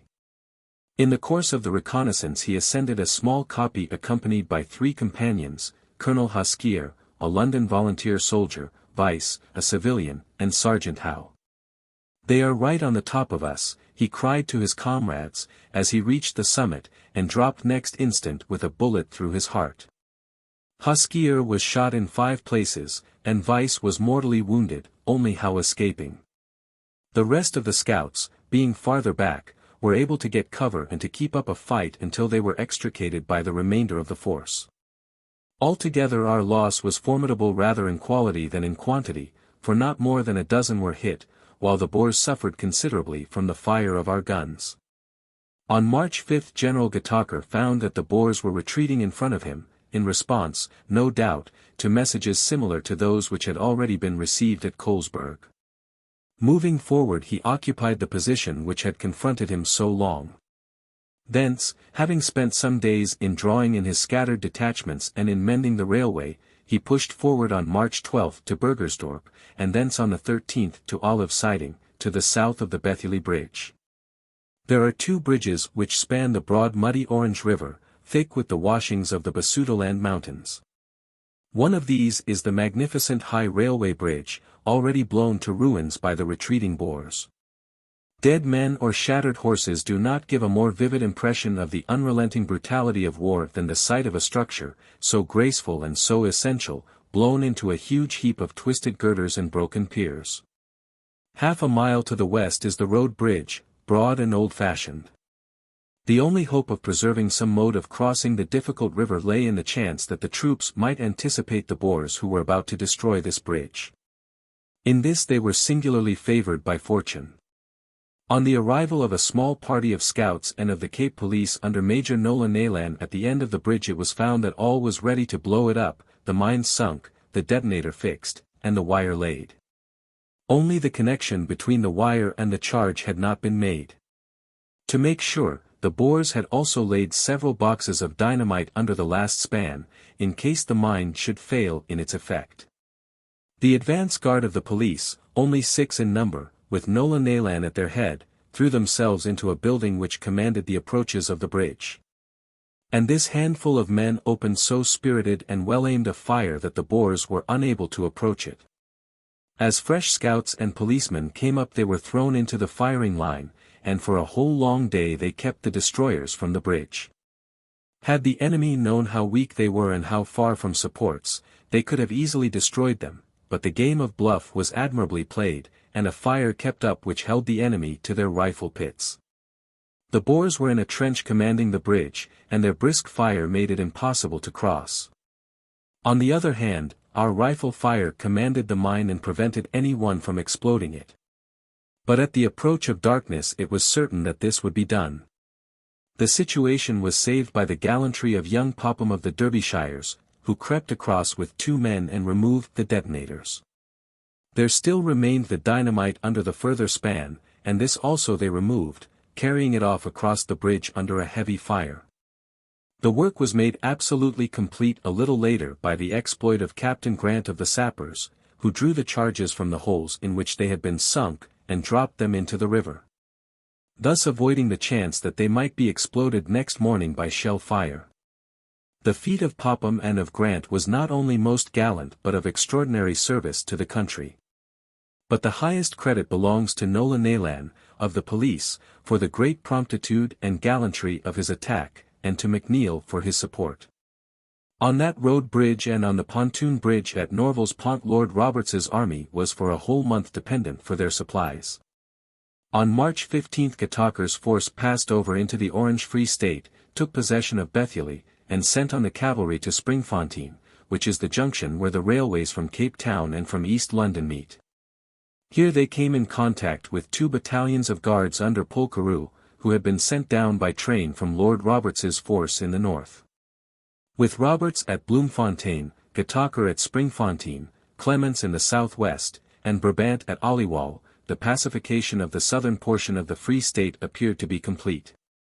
Warlike operations seemed for the moment to be at an end, and scattered parties traversed the country, bill sticking, as the troops called it, that is, carrying Lord Roberts's proclamation to the lonely farmhouses and outlying villages. In the meantime the colonial division of that fine old African fighter, General Brabant, had begun to play its part in the campaign. Among the many judicious arrangements which Lord Roberts made immediately after his arrival at the Cape was the assembling of the greater part of the scattered colonial bands into one division, and placing over it a general of their own. A man who had defended the cause of the empire both in the legislative assembly and the field. To this force was entrusted the defence of the country lying to the east of Gataker's position, and on February 15 they advanced from Penhoek upon Dordrecht.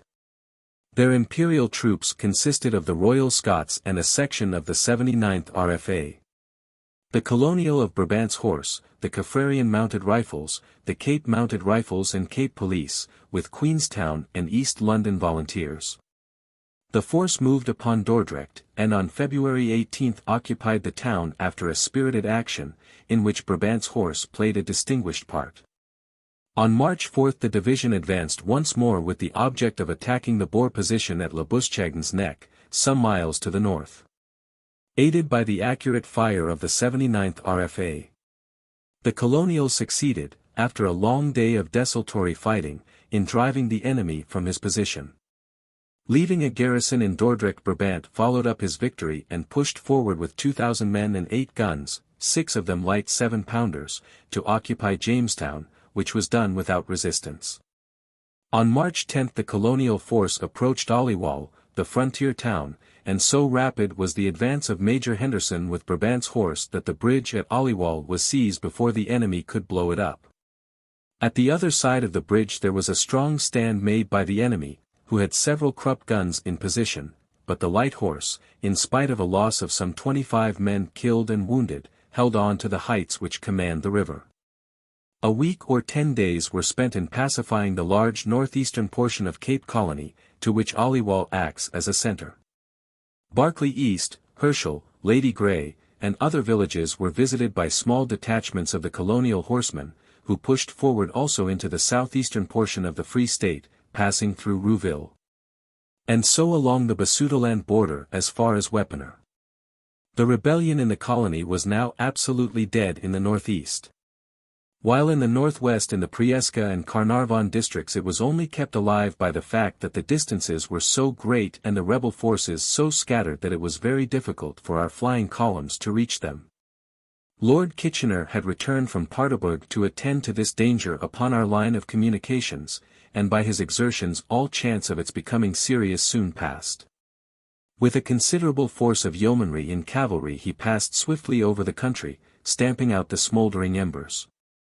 So much for the movements into the Free State of Clements, of Gataker, and of Brabant. It only remains to trace the not very eventful history of the natal campaign after the relief of Ladysmith. General Buller made no attempt to harass the retreat of the Boers, although in 2 days no fewer than 2,000 wagons were counted upon the roads to Newcastle and Dundee. The guns had been removed by train, the railway being afterwards destroyed. Across the north of Natal lies the chain of the Biggersberg Mountains, and to this the Transvaal Boers had retired. While the Free Staters had hurried through the passes of the Drakensberg in time to make the fruitless opposition to Roberts's march upon their capital. No accurate information had come in as to the strength of the Transvaalers, the estimates ranging from 5 to 10,000. But it was known that their position was formidable and their guns mounted in such a way as to command the Dundee and Newcastle roads. General Littleton's division had camped as far out as Elandslaagte with Burn Murdoch's cavalry, while Dundonald's brigade covered the space between Burn Murdoch's western outposts and the Drakensberg passes. Few Boers were seen, but it was known that the passes were held in some strength. Meanwhile the line was being restored in the rear, and on March 9 the gallant White was enabled to take train for Durban, though it was not until 10 days later that the Colenso bridge was restored. The Ladysmith garrison had been sent down to Colenso to recruit their health. There they were formed into a new division, the 4th, the brigades being given to Howard and Knox, and the command to Littleton, who had returned his former division, the 2nd, to Clary. The 5th and 6th brigades were also formed into one division, the 10th, which was placed under the capable command of Hunter, who had confirmed in the south the reputation which he had won in the north of Africa. In the first week of April Hunter's division was sent down to Durban and transferred to the western side, where they were moved up to Kimberley, whence they advanced northwards. The man on the horse has had in this war an immense advantage over the man on foot, but there have been times when the man on the ship has restored the balance. Captain Mahan might find some fresh texts in the transference of Hunter's division, or in the subsequent expedition to Beira. On April 10 the Boers descended from their mountains and woke up our sleepy army corps by a brisk artillery fire. Our own guns silenced it, and the troops instantly relapsed into their slumber. There was no movement for a fortnight afterwards upon either side, save that of Sir Charles Warren, who left the army in order to take up the governorship of British Bechuanaland, a district which was still in a disturbed state, and in which his presence had a peculiar significance, since he had rescued portions of it from Boer domination in the early days of the Transvaal Republic. Hildyard took over the command of the 5th Division. In this state of inertia the Natal force remained until Lord Roberts, after a 6 weeks' halt in Bloemfontein, necessitated by the insecurity of his railway communication and his want of every sort of military supply, more especially horses for his cavalry and boots for his infantry, was at last able on May 2 to start upon his famous march to Pretoria. Before accompanying him, however, upon this victorious progress, it is necessary to devote a chapter to the series of incidents and operations which had taken place to the east and southeast of Bloemfontein during this period of compulsory inactivity. One incident must be recorded in this place, though it was political rather than military. This was the interchange of notes concerning peace between Paul Kruger and Lord Salisbury. There is an old English jingle about the fault of the Dutch, giving too little and asking too much, but surely there was never a more singular example of it than this. The United Presidents prepare for war for years, spring an insulting ultimatum upon us, invade our unfortunate colonies, solemnly annex all the portions invaded, and then, when at last driven back, propose a peace which shall secure for them the whole point originally at issue. It is difficult to believe that the proposals could have been seriously meant, but more probable that the plan may have been to strengthen the hands of the peace deputation who were being sent to endeavour to secure European intervention. Could they point to a proposal from the Transvaal and a refusal from England, it might, if not too curiously examined, excite the sympathy of those who follow emotions rather than facts. The documents were as follow. The Presidents of the Orange Free State and of the South African Republic to the Marquis of Salisbury. Bloemfontein, March 5, 1900. The blood and the tears of the thousands who have suffered by this war, and the prospect of all the moral and economic ruin with which South Africa is now threatened, make it necessary for both belligerents to ask themselves dispassionately and as in the sight of the triune God for what they are fighting and whether the aim of each justifies all this appalling misery and devastation. With this object, and in view of the assertions of various British statesmen to the effect that this war was begun and is carried on with the set purpose of undermining Her Majesty's authority in South Africa, and of setting up an administration over all South Africa independent of Her Majesty's government, we consider it our duty to solemnly declare that this war was undertaken solely as a defensive measure to safeguard the threatened independence of the South African Republic, and is only continued in order to secure and safeguard the incontestable independence of both republics as sovereign international states, and to obtain the assurance that those of Her Majesty's subjects who have taken part with us in this war shall suffer no harm whatsoever in person or property. On these conditions, but on these conditions alone, are we now as in the past desirous of seeing peace re-established in South Africa, and of putting an end to the evils now reigning over South Africa. While, if Her Majesty's government is determined to destroy the independence of the republics, there is nothing left to us and to our people but to persevere to the end in the course already begun. In spite of the overwhelming preeminence of the British Empire, conscious that God who lighted the inextinguishable fire of the love of freedom in our hearts and those of our fathers will not forsake us, but will accomplish his work in us and in our descendants. We hesitated to make this declaration earlier to your Excellency as we feared that, as long as the advantage was always on our side, and as long as our forces held defensive positions far in Her Majesty's colonies, such a declaration might hurt the feelings of honor of the British people. But now that the prestige of the British Empire may be considered to be assured by the capture of one of our forces, and that we are thereby forced to evacuate other positions which we had occupied, that difficulty is over and we can no longer hesitate to inform your government and people in the sight of the whole civilized world why we are fighting and on what conditions we are ready to restore peace. Such was the message, deep in its simplicity and cunning in its candor, which was sent by the old president, for it is Kruger's style which we read in every line of it. One has to get back to facts after reading it, to the enormous war preparations of the republics, to the unprepared state of the British colonies, to the ultimatum, to the annexations, to the stirring up of rebellion, to the silence about peace in the days of success, to the fact that by inextinguishable love of freedom is meant inextinguishable determination to hold other white men as helots. Only then can we form a just opinion of the worth of his message. One must remember also, behind the homely and pious phraseology, that one is dealing with a man who has been too cunning for us again and again, a man who is as wily as the savages with whom he has treated and fought. This Paul Kruger with the simple words of peace is the same Paul Kruger who with gentle sayings ensured the disarmament of Johannesburg, and then instantly arrested his enemies, the man whose name was a byword for slimness, craftiness, throughout South Africa. With such a man the best weapon is absolute naked truth with which Lord Salisbury confronted him in his reply. Foreign Office, March 11th. I have the honor to acknowledge your honor's telegram dated March 5th from Bloemfontein, of which the purport was principally to demand that Her Majesty's government shall recognize the incontestable independence of the South African Republic and Orange Free State as sovereign international states, and to offer on those terms to bring the war to a conclusion. In the beginning of October last peace existed between Her Majesty and the two republics under the conventions which then were in existence. A discussion had been proceeding for some months between Her Majesty's government and the South African Republic, of which the object was to obtain redress for certain very serious grievances under which British residents in the Republic were suffering.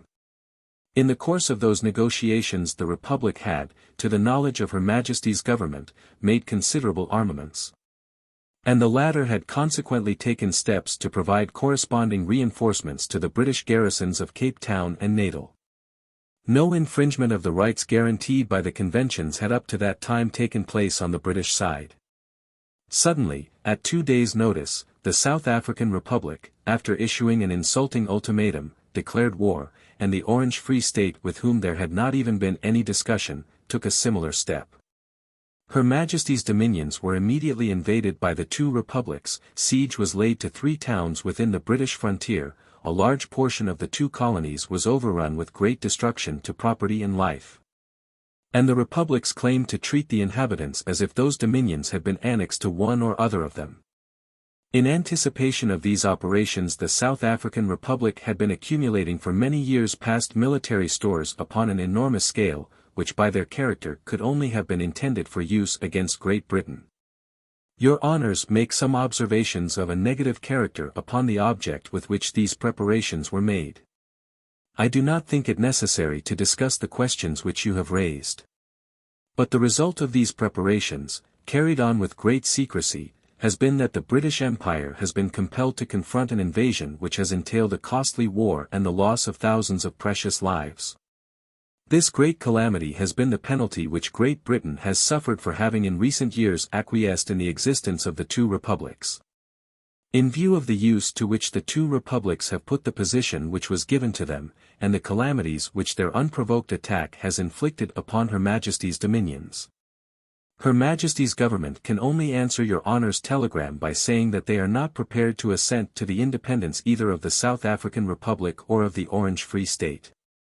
With this frank and uncompromising reply the Empire, with the exception of a small party of dupes and doctrinaires, heartily agreed.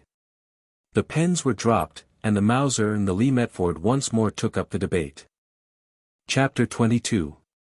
The Halt at Bloemfontein. On March 13 Lord Roberts occupied the capital of the Orange Free State.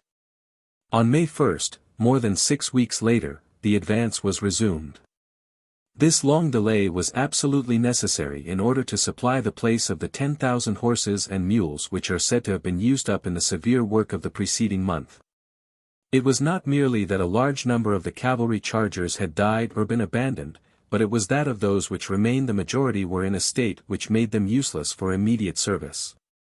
How far this might have been avoided is open to question, for it is notorious that General French's reputation as a horsemaster does not stand so high as his fame as a cavalry leader. But besides the horses there was urgent need of every sort of supply, from boots to hospitals, and the only way by which they could come was by 2 single-line railways which unite into one single-line railway. With the alternative of passing over a precarious pontoon bridge at Norval's Pont, or truck by truck over the road bridge at Bethely. To support an army of 50,000 men under these circumstances, 800 miles from a base, is no light matter, and a premature advance which could not be thrust home would be the greatest of misfortunes. The public at home and the army in Africa became restless under the inaction, but it was one more example of the absolute soundness of Lord Roberts's judgment and the quiet resolution with which he adheres to it. He issued a proclamation to the inhabitants of the Free State promising protection to all who should bring in their arms and settle down upon their farms. The most stringent orders were issued against looting or personal violence, but nothing could exceed the gentleness and good humor of the troops. Indeed, there seemed more need for an order which should protect them against the extortion of their conquered enemies. It is strange to think that we are separated by only 90 years from the savage soldiery of Badajoz and San Sebastian. The streets of the little Dutch town formed during this interval a curious object lesson in the resources of the empire. All the scattered Anglo-Celtic races had sent their best blood to fight for the common cause. Peace is the great solvent, as war is the powerful unifier. For the British as for the German Empire much virtue had come from the stress and strain of battle. To stand in the market square of Bloemfontein and to see the warrior types around you was to be assured of the future of the race. The middle-sized, square-set, weather-tanned, straw-bearded British regulars crowded the footpaths. There also one might see the hard-faced Canadians, the loose-limbed dashing Australians, fire-blooded and keen, the dark New Zealanders, with a Maori touch here and there in their features, the gallant men of Tasmania. The gentlemen troopers of India and Ceylon, and everywhere the wild South African irregulars with their bandoliers and unkempt wiry horses, Remington's men with the raccoon bands, Roberts's horse with the black plumes, some with pink puggarees. Some with bird's eye, but all of the same type, hard, rugged, and alert. The man who could look at these splendid soldiers, and, remembering the sacrifices of time, money, and comfort which most of them had made before they found themselves fighting in the heart of Africa, doubt that the spirit of the race burned now as brightly as ever, must be devoid of judgment and sympathy. The real glories of the British race lie in the future, not in the past. The Empire walks, and may still walk, with an uncertain step, but with every year its tread will be firmer, for its weakness is that of waxing youth and not of waning age. The greatest misfortune of the campaign, one which it was obviously impolitic to insist upon at the time, began with the occupation of Bloemfontein. This was the great outbreak of enteric among the troops. For more than 2 months the hospitals were choked with sick. One general hospital with 500 beds held 1,700 sick, nearly all enterics. A half-field hospital with 50 beds held 370 cases. The total number of cases could not have been less than 6,000 or 7,000, and this not of an evanescent and easily treated complaint, but of the most persistent and debilitating of continued fevers. The one too which requires the most assiduous attention and careful nursing. How great was the strain only those who had to meet it can tell. The exertions of the military hospitals and of those others which were fitted out by private benevolence sufficed, after a long struggle, to meet the crisis. At Bloemfontein alone, as many as 50 men died in one day, and more than 1,000 new graves in the cemetery testify to the severity of the epidemic. No men in the campaign served their country more truly than the officers and men of the medical service. Nor can anyone who went through the epidemic forget the bravery and unselfishness of those admirable nursing sisters who set the men around them a higher standard of devotion to duty. Enteric fever is always endemic in the country, and especially at Bloemfontein, but there can be no doubt that this severe outbreak had its origin in the Paardeberg water. All through the campaign, while the machinery for curing disease was excellent, that for preventing it was elementary or absent. If bad water can cost us more than all the bullets of the enemy, then surely it is worth our while to make the drinking of unboiled water a stringent military offense. And to attach to every company and squadron the most rapid and efficient means for boiling it, for filtering alone is useless. An incessant trouble it would be, but it would have saved a division for the army. It is heartrending for the medical man who has emerged from a hospital full of waterborne pestilence to see a regimental water cart being filled, without protest, at some polluted wayside pool. With precautions and with inoculation all those lives might have been saved. The fever died down with the advance of the troops and the coming of the colder weather. To return to the military operations, these, although they were stagnant so far as the main army was concerned, were exceedingly and inconveniently active in other quarters. 3 small actions, 2 of which were disastrous to our arms, and 1 successful defense marked the period of the pause at Bloemfontein. To the north of the town, some 12 miles distant lies the ubiquitous Modder River, which is crossed by a railway bridge at a place named Glen. The saving of the bridge was of considerable importance, and might by the universal testimony of the farmers of that district have been effected any time within the first few days of our occupation. We appear, however, to have imperfectly appreciated how great was the demoralization of the Boers. In a week or so they took heart, returned, and blew up the bridge. Roving parties of the enemy, composed mainly of the redoubtable Johannesburg police, reappeared even to the south of the river. Young Ligon was killed, and Colonels Crabbe and Codrington with Captain Trotter, all of the guards, were severely wounded by such a body, whom they gallantly but injudiciously attempted to arrest when armed only with revolvers. These wandering patrols who kept the country unsettled, and harassed the farmers who had taken advantage of Lord Roberts's proclamation, were found to have their centre at a point some 6 miles to the north of Glen, named Carey. At Carey a formidable line of hills cut the British advance, and these had been occupied by a strong body of the enemy with guns.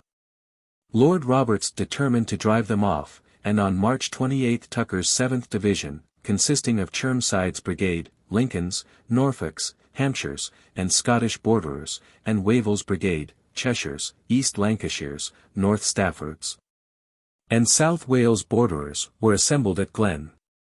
The artillery consisted of the veteran 18th, 62nd, and 75th RFA. 3 attenuated cavalry brigades with some mounted infantry completed the force. The movement was to be upon the old model, and in result it proved to be only too truly so. French's cavalry were to get round one flank, Le Galli's mounted infantry round the other, and Tucker's division to attack in front. Nothing could be more perfect in theory and nothing apparently more defective in practice. Since on this as on other occasions the mere fact that the cavalry were demonstrating in the rear caused the complete abandonment of the position, it is difficult to see what the object of the infantry attack could be. The ground was irregular and unexplored, and it was late before the horsemen on their weary steeds found themselves behind the flank of the enemy. Some of them, Le Galli's mounted infantry and Davidson's guns, had come from Bloemfontein during the night, and the horses were exhausted by the long march, and by the absurd weight which the British troop horse is asked to carry. Tucker advanced his infantry exactly as Kilkenny had done at Rietfontein, and with a precisely similar result. The 8 regiments going forward in echelon of battalions imagined from the silence of the enemy that the position had been abandoned.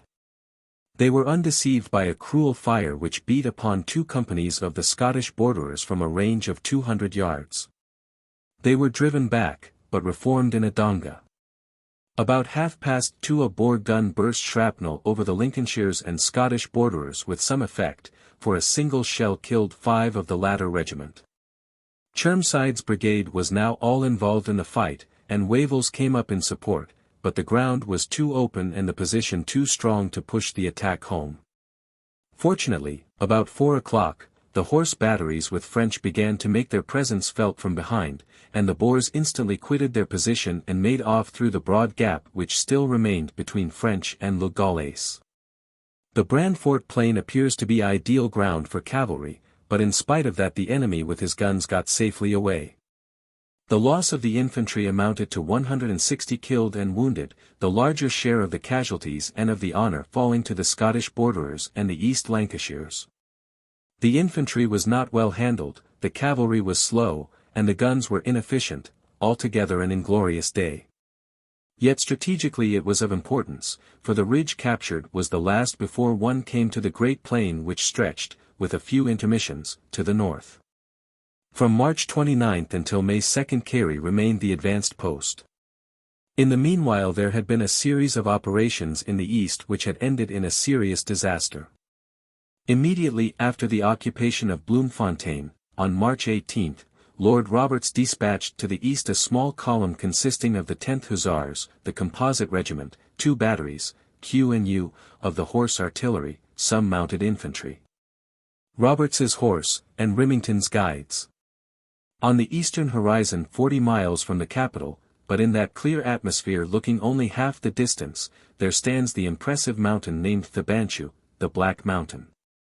To all Boers it is an historical spot, for it was at its base that the wagons of the Voortrekkers, coming by devious ways from various parts, assembled. On the further side of Thebanchu, to the north and east of it, lies the richest grain-growing portion of the Free State, the centre of which is Ladybrand. The 40 miles which intervene between Bloemfontein and Thebanchu are intersected midway by the Modder River. At this point are the waterworks, erected recently with modern machinery, to take the place of the insanitary wells on which the town had been dependent. The force met with no resistance, and the small town of Thebanchu was occupied. Colonel Pilcher, the leader of the Douglas raid, was inclined to explore a little further, and with 3 squadrons of mounted men he rode on to the eastward. 2 commandos, supposed to be Groblers and Oliviers, were seen by them, moving on a line which suggested that they were going to join Stein, who was known to be rallying his forces at Kroonstad, his new seat of government in the north of the Free State. Pilcher, with great daring, pushed onwards until with his little band on their tired horses he found himself in Ladybrand, 30 miles from his nearest supports. Entering the town he seized the Landrost and the field cornet, but found that strong bodies of the enemy were moving upon him and that it was impossible for him to hold the place. He retired, therefore, holding grimly on to his prisoners, and got back with small loss to the place from which he started. It was a dashing piece of bluff, and, when taken with the Douglas exploit, leads one to hope that Pilcher may have a chance of showing what he can do with larger means at his disposal. Finding that the enemy was following him in force, he pushed on the same night for Thebanchu. His horsemen must have covered between 50 and 60 miles in the 24 hours. Apparently the effect of Pilcher's exploit was to halt the march of those commandos which had been seen trekking to the northwest, and to cause them to swing round upon Thabanchu. Broadwood, a young cavalry commander who had won a name in Egypt, considered that his position was unnecessarily exposed and fell back upon Bloemfontein. He halted on the first night near the waterworks, halfway upon his journey. The Boers are great masters in the ambuscade. Never has any race shown such aptitude for this form of warfare, a legacy from a long succession of contests with cunning savages. But never also have they done anything so clever and so audacious as De Wet's dispositions in this action. One cannot go over the ground without being amazed at the ingenuity of their attack, and also at the luck which favored them, for the trap which they had laid for others might easily have proved an absolutely fatal one for themselves. The position beside the Modder at which the British camped had numerous broken hills to the north and east of it. A force of Boers, supposed to number about 2,000 men, came down in the night, bringing with them several heavy guns, and with the early morning opened a brisk fire upon the camp. The surprise was complete. But the refinement of the Boer tactics lay in the fact that they had a surprise within a surprise, and it was the second which was the more deadly. The force which Broadwood had with him consisted of the 10th Hussars and the Composite Regiment, Remington Scouts, Roberts's horse, the New Zealand and Burma mounted infantry, with Q and U batteries of horse artillery. With such a force, consisting entirely of mounted men, he could not storm the hills upon which the Boer guns were placed, and his 12-pounders were unable to reach the heavier cannon of the enemy. His best game was obviously to continue his march to Bloemfontein. He sent on the considerable convoy of wagons and the guns, while he with the cavalry covered the rear, upon which the long-range pieces of the enemy kept up the usual well-directed but harmless fire. Broadwood's retreating column now found itself on a huge plain which stretches all the way to Bloemfontein, broken only by 2 hills, both of which were known to be in our possession. The plain was one which was continually traversed from end to end by our troops and convoys, so that once out upon its surface all danger seemed at an end. Broadwood had additional reasons for feeling secure, for he knew that, in answer to his own wise request, Colville's division had been sent out before daybreak that morning from Bloemfontein to meet him. In a very few miles their vanguard and his must come together. There were obviously no Boers upon the plain, but if there were they would find themselves between 2 fires. He gave no thought to his front therefore, but rode behind, where the Boer guns were roaring, and whence the Boer riflemen might ride. But in spite of the obvious there were Boers upon the plain, so placed that they must either bring off a remarkable surprise or be themselves cut off to a man. Across the veldt, some miles from the waterworks, there runs a deep donga or watercourse, one of many, but the largest. It cuts the rough road at right angles. Its depth and breadth are such that a wagon would dip down the incline, and disappear for about 2 minutes before it would become visible again at the crown of the other side. In appearance it was a huge curving ditch with a stagnant stream at the bottom. The sloping sides of the ditch were fringed with Boers, who had ridden thither before dawn and were now waiting for the unsuspecting column. There were not more than 300 of them, and 4 times their number were approaching, but no odds can represent the difference between the concealed man with the magazine rifle and the man upon the plain. There were 2 dangers, however, which the Boers ran, and, skilful as their dispositions were, their luck was equally great, for the risks were enormous. One was that a force coming the other way, Colville's was only a few miles off, would arrive, and that they would be ground between the upper and the lower millstone. The other was that for once the British scouts might give the alarm and that Broadwood's mounted men would wheel swiftly to right and left and secure the ends of the long donga. Should that happen, not a man of them could possibly escape. But they took their chances like brave men, and fortune was their friend. The wagons came on without any scouts. Behind them was U battery, then Q, with Roberts's horse abreast of them and the rest of the cavalry behind. As the wagons, occupied for the most part only by unarmed 6 soldiers and black transport drivers, came down into the drift, the Boers quickly but quietly took possession of them, and drove them on up the further slope. Thus the troops behind saw their wagons dip down, reappear, and continue on their course. The idea of an ambush could not suggest itself.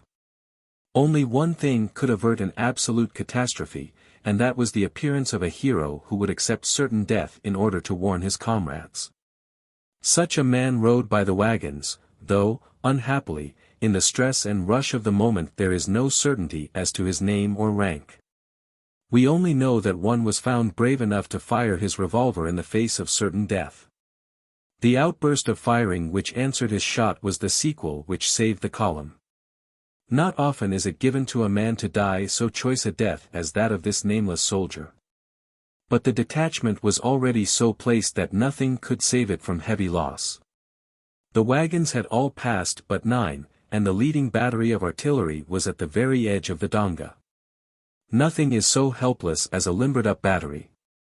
In an instant the teams were shot down and the gunners were made prisoners. A terrific fire burst at the same instant upon Roberts's horse, who were abreast of the guns. "Files about! Gallop!" yelled Colonel Dawson, and by his exertions and those of Major Beresford the corps was extricated and reformed some hundreds of yards further off. But the loss of horses and men was heavy. Major Beresford and other officers were shot down, and every unhorsed man remained necessarily as a prisoner under the very muzzles of the riflemen in the donga. As Roberts's horse turned and galloped for dear life across the flat, for out of the 6 guns 10 of Q battery and 1 gun, the rearmost, of U battery swung round and dashed frantically for a place of safety.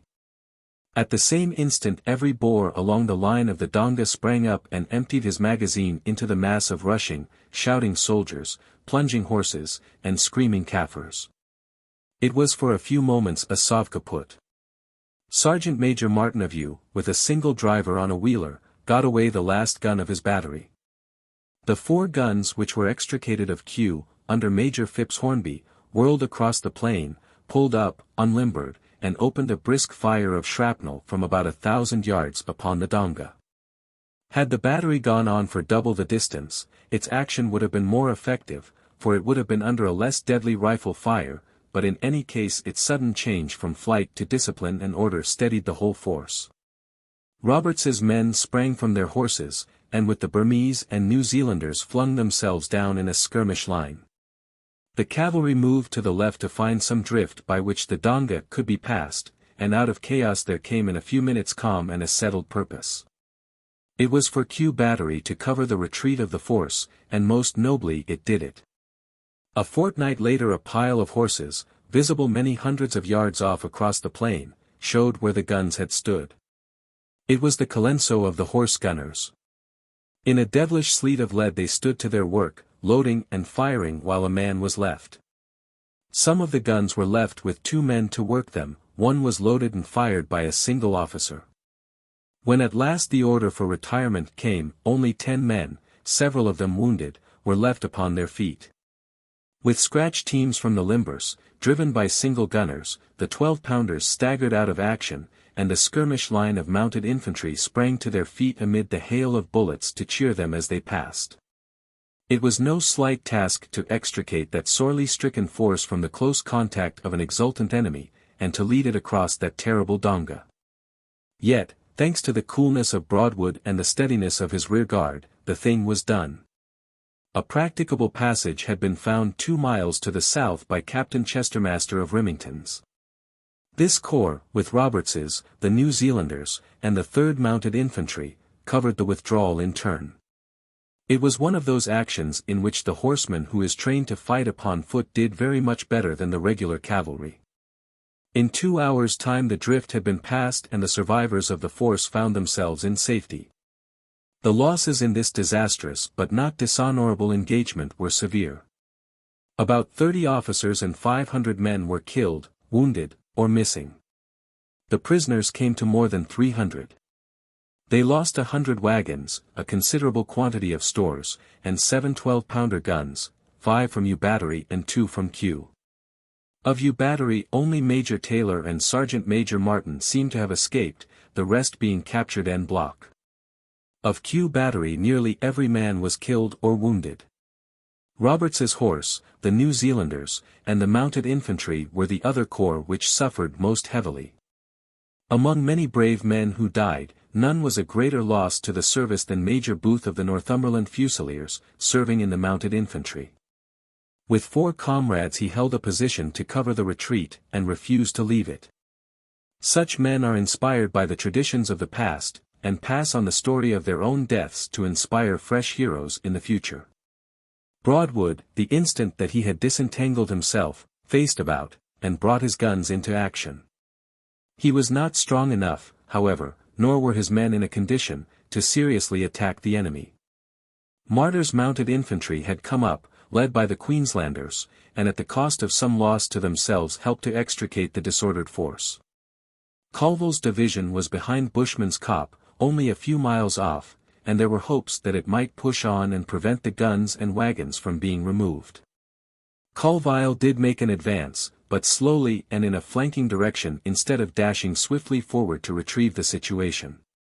It must be acknowledged, however, that the problem which faced this general was one of great difficulty.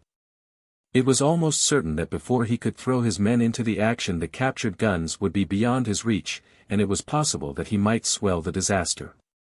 With all charity, however, one cannot but feel that his return next morning, after a reinforcement during the night, without any attempt to force the Boer position, was lacking in enterprise. 11 The victory left the Boers in possession of the waterworks, and Bloemfontein had to fall back upon her wells, a change which reacted most disastrously upon the enteric which was already decimating the troops.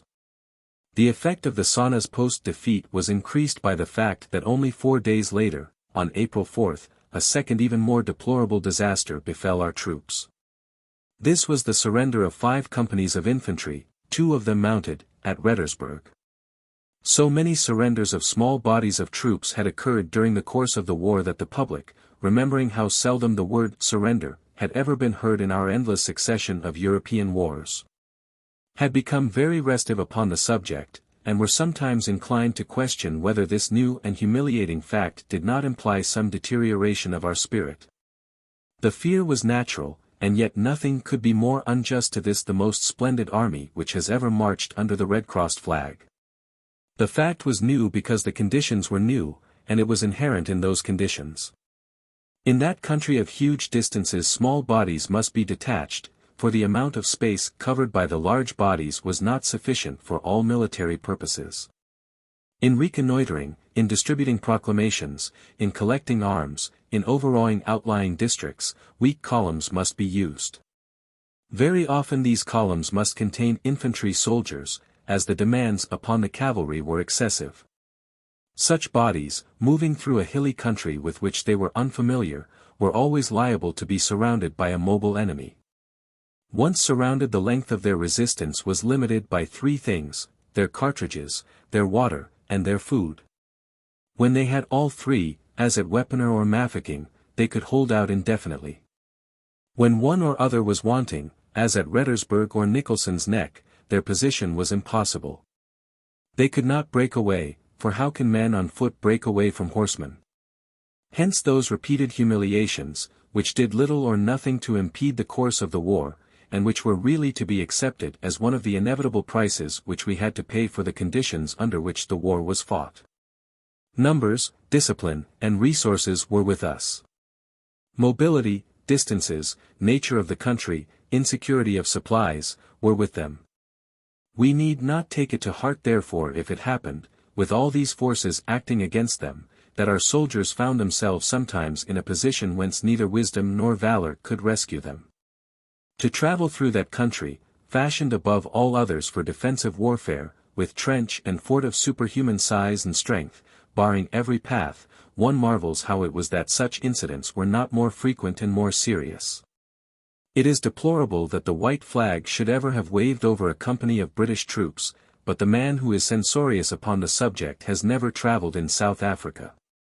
In the disaster at Reddersburg 3 of the companies were of the Irish Rifles, and 2 of the 2nd Northumberland Fusiliers, the same unfortunate regiments which had already been cut up at Stormberg.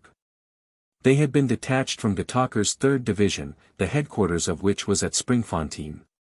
On the abandonment of Thabanchu and the disaster of Sauna's Post, it was obvious that we should draw in our detached parties to the east. So the 5 companies were ordered to leave Duitsdorp, which they were garrisoning, and to get back to the railway line. Either the order was issued too late, or they were too slow in obeying it, for they were only halfway upon their journey, near the town of Rettersburg, when the enemy came down upon them with 5 guns. Without artillery they were powerless, but, having seized a copy, they took such shelter as they could find, and waited in the hope of succor. Their assailants seem to have been detached from De Wet's force in the north, and contained among them many of the victors of Sanna's post. The attack began at 11 a.m. of April 3rd, and all day the men lay among the stones, subjected to the pelt of shell and bullet. The cover was good, however, and the casualties were not heavy. The total losses were under 50 killed and wounded. More serious than the enemy's fire was the absence of water, save a very limited supply in a cart. A message was passed through of the dire straits in which they found themselves, and by the late afternoon the news had reached headquarters. Lord Roberts instantly dispatched the Camerons, just arrived from Egypt, to Bethany, which is the nearest point upon the line, and telegraphed to Getacher at Springfontein to take measures to save his compromised detachment. The telegram should have reached Getacher early on the evening of the 3rd, and he had collected a force of 1,500 men, entrained it, journeyed 40 miles up the line, detrained it, and reached Rettersburg, which is 10 or 12 miles from the line, by 10:30 next morning. Already, however, it was too late, and the besieged force, unable to face a second day without water under that burning sun, had laid down their arms. No doubt the stress of thirst was dreadful, and yet one cannot say that the defense rose to the highest point of resolution. Knowing that help could not be far off, the garrison should have held on while they could lift a rifle. If the ammunition was running low, it was bad management which caused it to be shot away too fast. Captain McQuinney, who was in command, behaved with the utmost personal gallantry. Not only the troops but General Getacher also was involved in the disaster. Blame may have attached to him for leaving a detachment at Duitsdorp, and not having a supporting body at Rettersburg upon which it might fall back. But it must be remembered that his total force was small and that he had to cover a long stretch of the lines of communication. As to General Getacher's energy and gallantry, it is a byword in the army. But coming after the Stormberg disaster, this fresh mishap to his force made the continuance of his command impossible. Much sympathy was felt with him in the army, where he was universally liked and respected by officers and men. He returned to England, and his division was taken over by General Chermside. In a single week, at a time when the back of the war had seemed to be broken, we had lost nearly 1,200 men with 7 guns. The men of the Free State, for the fighting was mainly done by commandos from the Ladybrand, Winburg, Bethlehem, and Harrismith districts, deserve great credit for this fine effort. And their leader De Wet confirmed the reputation which he had already gained as a dashing and indefatigable leader. His force was so weak that when Lord Roberts was able to really direct his own against it, he brushed it away before him. But the manner in which De Wet took advantage of Roberts's enforced immobility, and dared to get behind so mighty an enemy, was a fine exhibition of courage and enterprise. The public at home chafed at this sudden and unexpected turn of affairs. But the general, constant to his own fixed purpose, did not permit his strength to be wasted, and his cavalry to be again disorganized, by flying excursions, but waited grimly until he should be strong enough to strike straight at Pretoria. In this short period of depression there came one gleam of light from the west. This was the capture of a commando of 60 Boers, or rather of 60 foreigners fighting for the Boers, and the death of the gallant Frenchman, de Villebois-Meruel, who appears to have had the ambition of playing Lafayette in South Africa to Kruger's Washington. From the time that Kimberley had been reoccupied, the British had been accumulating their force there so as to make a strong movement which should coincide with that of Roberts from Bloemfontein. Hunter's division from Natal was being moved round to Kimberley, and Methuen already commanded a considerable body of troops, which included a number of the newly arrived Imperial Yeomanry.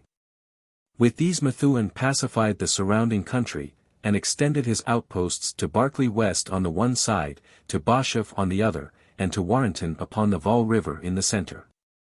On April 4 news reached Boshoff that a Boer commando had been seen some 10 miles to the east of the town, and a force, consisting of yeomanry, Kimberley light horse, and half of Butcher's veteran 4th Battery, was sent to attack them. They were found to have taken up their position upon a kopje which, contrary to all Boer custom, had no other kopjes to support it. French generalship was certainly not so astute as Boer cunning. The kopje was instantly surrounded, and the small force upon the summit being without artillery in the face of our guns found itself in exactly the same position which our men had been in 24 hours before at Reddersburg. Again was shown the advantage which the mounted rifleman has over the cavalry, for the yeomanry and light horsemen left their horses and ascended the hill with the bayonet. In 3 hours all was over and the Boers had laid down their arms. Villebois was shot with 7 of his companions, and there were nearly 60 prisoners. It speaks well for the skirmishing of the yeomanry and the way in which they were handled by Lord Chesham that though they worked their way up the hill under fire they only lost 4 killed and a few wounded. The affair was a small one, but it was complete, and it came at a time when a success was very welcome. One bustling week had seen the expensive victory of Carey, the disasters of Sonna's Post and Reddersburg, and the successful skirmish of Boshoff. Another chapter must be devoted to the movement towards the south of the Boer forces and the dispositions which Lord Roberts made to meet it. Chapter 23. The clearing of the southeast. Lord Roberts never showed his self-command and fixed purpose more clearly than during his 6 weeks' halt at Bloemfontein. De Wet, the most enterprising and aggressive of the Boer commanders, was attacking his eastern posts and menacing his line of communications. A fussy or nervous general would have harassed his men and worn out his horses by endeavoring to pursue a number of will-o'-the-wisp commandos. Roberts contented himself by building up his strength at the capital, and by spreading nearly 20,000 men along his line of rail from Bloemfontein to Bethely. When the time came he would strike, but until then he rested. His army was not only being rehearsed and reshod, but in some respects was being reorganized. One powerful weapon which was forged during those weeks was the collection of the mounted infantry of the Central Army into one division, which was placed under the command of Ian Hamilton, with Hutton and Ridley as brigadiers. Hutton's brigade contained the Canadians, New South Wales men, West Australians, Queenslanders, New Zealanders, Victorians, South Australians, and Tasmanians, with 4 battalions of Imperial Mounted Infantry, and several light batteries. Ridley's brigade contained the South African irregular regiments of cavalry, with some Imperial troops. The strength of the whole division came to over 10,000 rifles, and in its ranks there rode the hardiest and best from every corner of the earth over which the old flag is flying. A word as to the general distribution of the troops at this instant while Roberts was gathering himself for his spring. 11 divisions of infantry were in the field. Of these the 1st, Methuen's, and half the 10th, Hunters, were at Kimberley, forming really the 100-mile distant left wing of Lord Roberts's army. On that side also was a considerable force of yeomanry, as General Villebois discovered. In the centre with Roberts was the 6th Division, Kelly Kenny's, at Bloemfontein, the 7th, Tucker's, at Carey, 20 miles north, the 9th, Colville's, and the 11th, Polkeroe's, near Bloemfontein. French's cavalry division was also in the centre. As one descended the line towards the Cape one came on the 3rd Division, Chermside's, Late Getackers, which had now moved up to Reddersburg, and then, further south, the 8th, Rundle's, near Rouville. To the south and east was the other half of Hunter's division, Hart's brigade, and Brabant's colonial division, half of which was shut up in Wepener and the rest at Aliwal. These were the troops operating in the Free State, with the addition of the division of mounted infantry in process of formation. There remained the 3 divisions in Natal, the 2nd, Clary's, the 4th, Littleton's, and the 5th, Hildyard's, Late Warren's, with the cavalry brigades of Burnmurdoch, Dundonald, and Brocklehurst. These, with numerous militia and unbrigaded regiments along the lines of communication, formed the British Army in South Africa. At Mafeking some 900 irregulars stood at bay, with another force about as large under Plumer a little to the north, endeavouring to relieve them. At Beira, a Portuguese port through which we have treaty rights by which we may pass troops, a curious mixed force of Australians, New Zealanders and others was being disembarked and pushed through to Rhodesia, so as to cut off any trek which the Boers might make in that direction. Carrington, a fierce old soldier with a large experience of South African warfare, was in command of this picturesque force, which moved amid tropical forests over crocodile-haunted streams, while their comrades were shivering in the cold southerly winds of a Cape winter. Neither our government, our people, nor the world understood at the beginning of this campaign how grave was the task which we had undertaken, but, having once realized it, it must be acknowledged that it was carried through in no half-hearted way. So vast was the scene of operations that the Canadian might almost find his native climate at one end of it and the Queenslander at the other.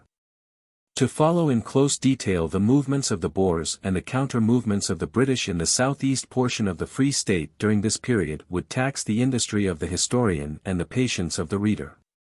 Let it be told with as much general truth and as little geographical detail as possible. The narrative which is interrupted by an eternal reference to the map is a narrative spoiled. The main force of the Free Staters had assembled in the northeastern corner of their state, and from this they made their sally southwards, attacking or avoiding at their pleasure the eastern line of British outposts. Their first engagement, that of Sanna's Post, was a great and deserved success. 3 days later they secured the 5 companies at Reddersburg. Warned in time, the other small British bodies closed in upon their supports, and the railway line, that nourishing artery which was necessary for the very existence of the army, was held too strongly for attack.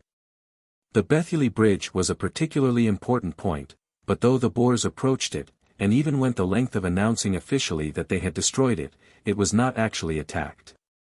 At Wepener, however, on the Basutoland border, they found an isolated force, and proceeded at once, according to their custom, to hem it in and to bombard it, until one of their 3 great allies, want of food, want of water, or want of cartridges, should compel a surrender. On this occasion, however, the Boers had undertaken a task which was beyond their strength. The troops at Wepener were 1,700 in number, and formidable in quality. The place had been occupied by part of Brabant's colonial division, consisting of hardy irregulars, men of the stuff of the defenders of Mafeking. Such men are too shrewd to be herded into an untenable position and too valiant to surrender a tenable one. The force was commanded by a dashing soldier, Colonel Dalgety, of the Cape Mounted Rifles, as tough a fighter as his famous namesake. There were with him nearly 1,000 men of Brabant's horse, 400 of the Cape Mounted Rifles, 400 Kaffrarian horse, with some scouts, and 100 regulars, including 20 invaluable sappers. They were strong in guns, 2 7-pounders, 2 naval 12-pounders, 2 15-pounders and several machine guns. The position which they had taken up, Jammersburg, 3 miles north of Wepener, was a very strong one, and it would have taken a larger force than De Wet had at his disposal to turn them out of it. The defense had been arranged by Major Cedric Maxwell, of the sappers, and though the huge perimeter, nearly 8 miles, made its defense by so small a force a most difficult matter, the result proved how good his dispositions were. At the same time, the Boers came on with every confidence of victory, for they had a superiority in guns and an immense superiority in men. But after a day or 2 of fierce struggle their attack dwindled down into a mere blockade. On April 9 they attacked furiously, both by day and by night, and on the 10th the pressure was equally severe. In these 2 days occurred the vast majority of the casualties. But the defenders took cover in a way to which British regulars have not yet attained, and they outshot their opponents both with their rifles and their cannon. Captain Lucan's management of the artillery was particularly skillful. The weather was vile and the hastily dug trenches turned into ditches half full of water, but neither discomfort nor danger shook the courage of the gallant colonials. Assault after assault was repulsed, and the scourging of the cannon was met with stolid endurance. The Boers excelled all their previous feats in the handling of artillery by dragging 2 guns up to the summit of the lofty Jammersburg, whence they fired down upon the camp. Nearly all the horses were killed and 300 of the troopers were hit, a number which is double that of the official return. For the simple reason that the spirit of the force was so high that only those who were very severely wounded reported themselves as wounded at all. None but the serious cases ever reached the hands of Dr. Fascally, who did admirable work with very slender resources. How many the enemy lost can never be certainly known, but as they pushed home several attacks it is impossible to imagine that their losses were less than those of the victorious defenders. At the end of 17 days of mud and blood the brave irregulars saw an empty laager and abandoned trenches. Their own resistance and the advance of Brabant to their rescue had caused a hasty retreat of the enemy. Wepener, Mafeking, Kimberley, the taking of the first guns at Ladysmith, the deeds of the Imperial Light Horse, it cannot be denied that our irregular South African forces have a brilliant record for the war. They are associated with many successes and with few disasters. Their fine record cannot, I think, be fairly ascribed to any greater hardihood which one portion of our race has when compared with another. For a South African must admit that in the best colonial corps at least half the men were Britons of Britain. In the Imperial Light Horse the proportion was very much higher. But what may fairly be argued is that their exploits have proved, what the American war proved long ago, that the German conception of discipline is an obsolete fetish, and that the spirit of free men, whose individualism has been encouraged rather than crushed, is equal to any feat of arms. The clerks and miners and engineers who went up Elandslaagte hill without bayonets, shoulder to shoulder with the Gordons, and who, according to Sir George White, saved Ladysmith on January 6, have shown forever that with men of our race it is the spirit within, and not the drill or the discipline, that makes a formidable soldier. An intelligent appreciation of the fact might in the course of the next few years save us as much money as would go far to pay for the war. It may well be asked how for so long a period as 17 days the British could tolerate a force to the rear of them when with their great superiority of numbers they could have readily sent an army to drive it away. The answer must be that Lord Roberts had dispatched his trusty lieutenant, Kitchener, to Aliwal, whence he had been in heliographic communication with Wepener, that he was sure that the place could hold out, and that he was using it, as he did Kimberley, to hold the enemy while he was making his plans for their destruction. This was the bait to tempt them to their ruin. Had the trap not been a little slow in closing, the war in the Free State might have ended then and there. From the 9th to the 25th the Boers were held in front of Wepener. Let us trace the movements of the other British detachments during that time. Brabant's force, with Hart's brigade, which had been diverted on its way to Kimberley, where it was to form part of Hunter's division, was moving on the south towards Wepener, advancing through Rouville, but going slowly for fear of scaring the Boers away before they were sufficiently compromised. Chermside's 3rd Division approached from the northwest, moving out from the railway at Bethany, and passing through Reddersburg towards Duitsdorp, from which it would directly threaten the Boer line of retreat. The movement was made with reassuring slowness and gentleness, as when the curved hand approaches the unconscious fly. And then suddenly, on April 21, Lord Roberts let everything go. Had the action of the agents been as swift and as energetic as the mind of the planner, De Wet could not have escaped us. What held Lord Roberts's hand for some few days after he was ready to strike was the abominable weather.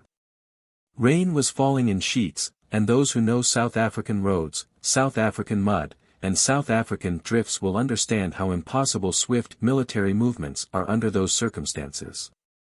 But with the first clearing of the clouds the hills to the south and east of Bloemfontein were dotted with our scouts. Rundle with his 8th Division was brought swiftly up from the south, united with Chermside to the east of Reddersburg, and the whole force, numbering 13,000 rifles with 30 guns, advanced upon Duitsdorp, Rundle, as senior officer, being in command. As they marched the blue hills of Wepener lined the sky some 20 miles to the south, eloquent to every man of the aim and object of their march. On April 20, Rundle as he advanced found a force with artillery across his path to Duitsdorp. It is always difficult to calculate the number of hidden men and lurking guns which go to make up a Boer army, but with some knowledge of their total at Wepener it was certain that the force opposed to him must be very inferior to his own. At Constantia Farm, where he found them in position, it is difficult to imagine that there were more than 3,000 men. Their left flank was their weak point, as a movement on that side would cut them off from Wepener and drive them up towards our main force in the north. One would have thought that a containing force of 3,000 men, and a flanking movement from 8,000, would have turned them out, as it has turned them out so often before and since. Yet a long-range action began on Friday, April 20th, and lasted the whole of the 21st, the 22nd, and the 23rd, in which we sustained few losses, but made no impression upon the enemy. 30 of the 1st Worcesters wandered at night into the wrong line, and were made prisoners, but with this exception the 4 days of noisy fighting does not appear to have cost either side 50 casualties. It is probable that the deliberation with which the operations were conducted was due to Rundle's instructions to wait until the other forces were in position. His subsequent movements showed that he was not a general who feared to strike. On Sunday night, April 22, Polkaroo sallied out from Bloemfontein on a line which would take him round the right flank of the Boers who were facing Rundle. The Boers had, however, occupied a strong position at Kop, which barred his path, so that the Duitsdorp Boers were covering the Wepener Boers, and being in turn covered by the Boers of Kop. Before anything could be done, they must be swept out of the way. Polkaroo is one of those finds which helped to compensate us for the war. Handsome, dashing, debonair, he approaches a field of battle as a light-hearted schoolboy approaches a football field. On this occasion he acted with energy and discretion. His cavalry threatened the flanks of the enemy, and Stevenson's brigade carried the position in front at a small cost. On the same evening General French arrived and took over the force, which consisted now of Stevenson's and the Guards brigades, making up the 11th Division, with 2 brigades of cavalry and 1 corps of mounted infantry. The next day, the 23rd, the advance was resumed, the cavalry bearing the brunt of the fighting. That gallant corps, Roberts's horse, whose behavior at Sauna's post had been admirable, again distinguished itself, losing among others its colonel, Brazier Cray. On the 24th again it was to the horsemen that the honor and the casualties fell. The 9th Lancers, the regular cavalry regiment which bears away the honors of the war, lost several men and officers, and the 8th Hussars also suffered, but the Boers were driven from their position, and lost more heavily in this skirmish than in some of the larger battles of the campaign. The pom-poms, which had been supplied to us by the belated energy of the Ordnance Department, were used with some effect in this engagement. And the Boers learned for the first time how unnerving are those noisy but not particularly deadly fireworks which they had so often crackled round the ears of our gunners. On the Wednesday morning Rundle, with the addition of Polkaroo's division, was strong enough for any attack, while French was in a position upon the flank. Every requisite for a great victory was there except the presence of an enemy. The Wepener siege had been raised and the force in front of Rundle had disappeared as only Boer armies can disappear. The combined movement was an admirable piece of work on the part of the enemy.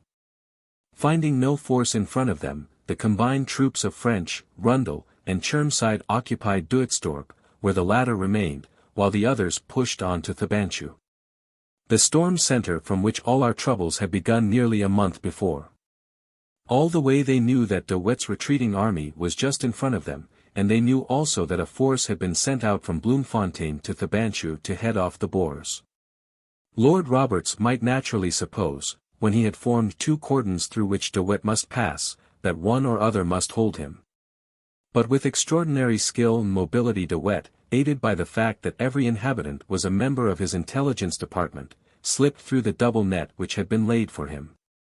The first net was not in its place in time, and the second was too small to hold him.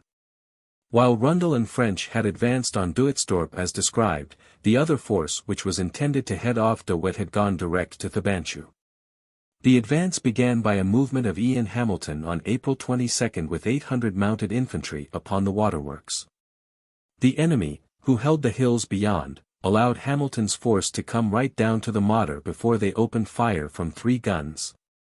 The mounted infantry fell back, and encamped for the night out of range. 12 before morning they were reinforced by Smith-Dorrien's brigade, Gordon's, Canadians, and Shropshire's.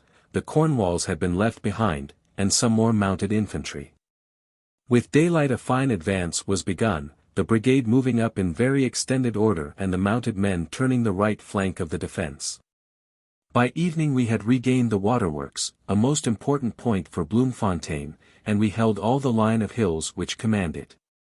This strong position would not have been gained so easily if it had not been for Polkeroe's and French's actions 2 days before, on their way to join Rundle, which enabled them to turn it from the south. Ian Hamilton, who had already done good service in the war, having commanded the infantry at Elandslaagte, and been one of the most prominent leaders in the defense of Ladysmith, takes from this time onwards a more important and a more independent position. A thin, aquiline man, of soft voice and gentle manners, he had already proved more than once during his adventurous career that he not only possessed in a high degree the courage of the soldier, but also the equanimity and decision of the born leader. A languid elegance in his bearing covered a shrewd brain and a soul of fire. A distorted and half-paralyzed hand reminded the observer that Hamilton, as a young lieutenant, had known at Majuba what it was to face the Boer rifles. Now, in his 47th year, he had returned, matured and formidable, to reverse the results of that first deplorable campaign. This was the man to whom Lord Roberts had entrusted the command of that powerful flanking column which was eventually to form the right wing of his main advance. Being reinforced upon the morning after the capture of the waterworks by the Highland Brigade, the Cornwalls, and 2 heavy naval guns, his whole force amounted to not less than 7,000 men. From these he detached a garrison for the waterworks, and with the rest he continued his march over the hilly country which lies between them and Thebanchu. One position, Israel's Port, a neck between 2 hills, was held against them on April 25, but was gained without much trouble, the Canadians losing 1 killed and 2 wounded. Colonel Otter, their gallant leader, was one of the latter, while Marshall's Horse, a colonial corps raised in Grahamstown, had no fewer than 7 of their officers and several men killed or wounded. Next morning the town of Thebanchu was seized, and Hamilton found himself upon the direct line of the Boer retreat. He seized the pass which commands the road, and all next day he waited eagerly, and the hearts of his men beat high when at last they saw a long trail of dust winding up to them from the south. At last the wily de Wet had been headed off. Deep in earnest were the curses when out of the dust there emerged a khaki column of horsemen, and it was realized that this was French's pursuing force, closely followed by Rundle's infantry from Duitsdorp. The Boers had slipped round and were already to the north of us. It is impossible to withhold our admiration for the way in which the Boer force was maneuvered throughout this portion of the campaign. The mixture of circumspection and audacity, the way in which French and Rundle were hindered until the weaponer force had disengaged itself, the manner in which these covering forces were then withdrawn, and finally the clever way in which they all slipped past Hamilton, make a brilliant bit of strategy. Louis Botha, the generalissimo, held all the strings in his hand, and the way in which he pulled them showed that his countrymen had chosen the right man for that high office, and that his was a master spirit even among those fine natural warriors who led the separate commandos. Having got to the north of the British forces, Botha made no effort to get away, and refused to be hustled by a reconnaissance developing into an attack, which French made upon April 27. In a skirmish the night before, Kitchener's Horse had lost 14 men, and the action of the 27th cost us about as many casualties. It served to show that the Boer force was a compact body some 6,000 or 7,000 strong, which withdrew in a leisurely fashion, and took up a defensive position at Houtneck, some miles further on. French remained at Thebanchu, from which he afterwards joined Lord Roberts' advance, while Hamilton now assumed complete command of the flanking column, with which he proceeded to march north upon Wynberg. The Houtneck position is dominated upon the left of the advancing British force by Thoba Mountain, and it was this point which was the center of Hamilton's attack. It was most gallantly seized by Kitchener's Horse, who were quickly supported by Smith Dorrien's men. The mountain became the scene of a brisk action, and night fell before the crest was cleared. At dawn upon May 1 the fighting was resumed, and the position was carried by a determined advance of the Shropshires, the Canadians, and the Gordons. The Boers escaping down the reverse slope of the hill came under a heavy fire of our infantry, and 50 of them were wounded or taken. It was in this action, during the fighting on the hill, that Captain Taus, of the Gordons, though shot through the eyes and totally blind, encouraged his men to charge through a group of the enemy who had gathered round them. After this victory Hamilton's men, who had fought for 7 days out of 10, halted for a rest at Jacob's Rust, where they were joined by Broadwood's cavalry and Bruce Hamilton's infantry brigade. Ian Hamilton's column now contained 2 infantry brigades, Smith Dorrien's and Bruce Hamilton's, Ridley's mounted infantry, Broadwood's cavalry brigade, 5 batteries of artillery, 2 heavy guns, altogether 13,000 men. With this force in constant touch with Botha's rearguard, Ian Hamilton pushed on once more on May 4.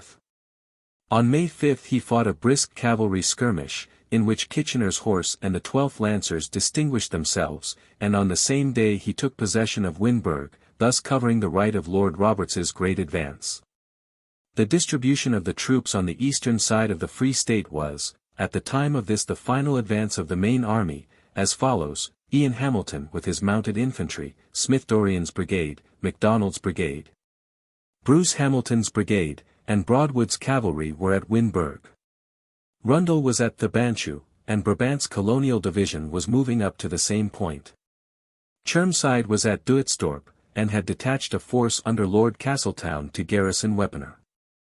Hart occupied Smithfield, whence he and his brigade were shortly to be transferred to the Kimberley force.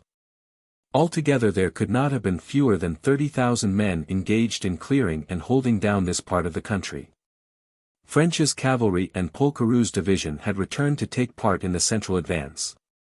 Before entering upon a description of that great and decisive movement, one small action calls for comment. This was the cutting off of 20 men of Lumsden's horse in a reconnaissance at Carey. The small post under Lieutenant Crane found themselves by some misunderstanding isolated in the midst of the enemy. Refusing to hoist the flag of shame, they fought their way out, losing half their number, while of the other half it is said that there was not one who could not show bullet marks upon his clothes or person. The men of this corps, volunteer Anglo-Indians, had abandoned the ease and even luxury of Eastern life for the hard fare and rough fighting of this most trying campaign. In coming they had set the whole empire an abject lesson in spirit, and now on their first field they set the army an example of military virtue. The proud traditions of Outram's volunteers have been upheld by the men of Lumsden's horse. Another minor action which cannot be ignored is the defence of a convoy on April 29 by the Derbyshire Yeomanry, Major Dugdale, and a company of the Scots Guards. The wagons were on their way to Rundle when they were attacked at a point about 10 miles west of the Banchu. The small guard beat off their assailants in the most gallant fashion, and held their own until relieved by Brabazon upon the following morning. This phase of the war was marked by a certain change in the temper of the British. Nothing could have been milder than the original intentions and proclamations of Lord Roberts, and he was most ably seconded in his attempts at conciliation by General Prettyman, who had been made civil administrator of the state. There was evidence, however, that this kindness had been construed as weakness by some of the burghers. And during the Boer incursion to Wepener many who had surrendered a worthless firearm reappeared with the Mauser which had been concealed in some crafty hiding place. Troops were fired at from farmhouses which flew the white flag, and the good housewife remained behind to charge the Rouenek extortionate prices for milk and fodder while her husband shot at him from the hills. It was felt that the burghers might have peace or might have war, but could not have both simultaneously. Some examples were made therefore of offending farmhouses, and stock was confiscated where there was evidence of double dealing upon the part of the owner. In a country where property is a more serious thing than life, these measures, together with more stringent rules about the possession of horses and arms, did much to stamp out the chances of an insurrection in our rear. The worst sort of peace is an enforced peace, but if that can be established time and justice may do the rest. The operations which have been here described may be finally summed up in one short paragraph. A Boer army came south of the British line and besieged a British garrison. 3 British forces, those of French, Rundle, and Ian Hamilton, were dispatched to cut it off. It successfully threaded its way among them and escaped. It was followed to the northward as far as the town of Winburg, which remained in the British possession. Lord Roberts had failed in his plan of cutting off De Wet's army, but, at the expense of many marches and skirmishes, the southeast of the state was cleared of the enemy.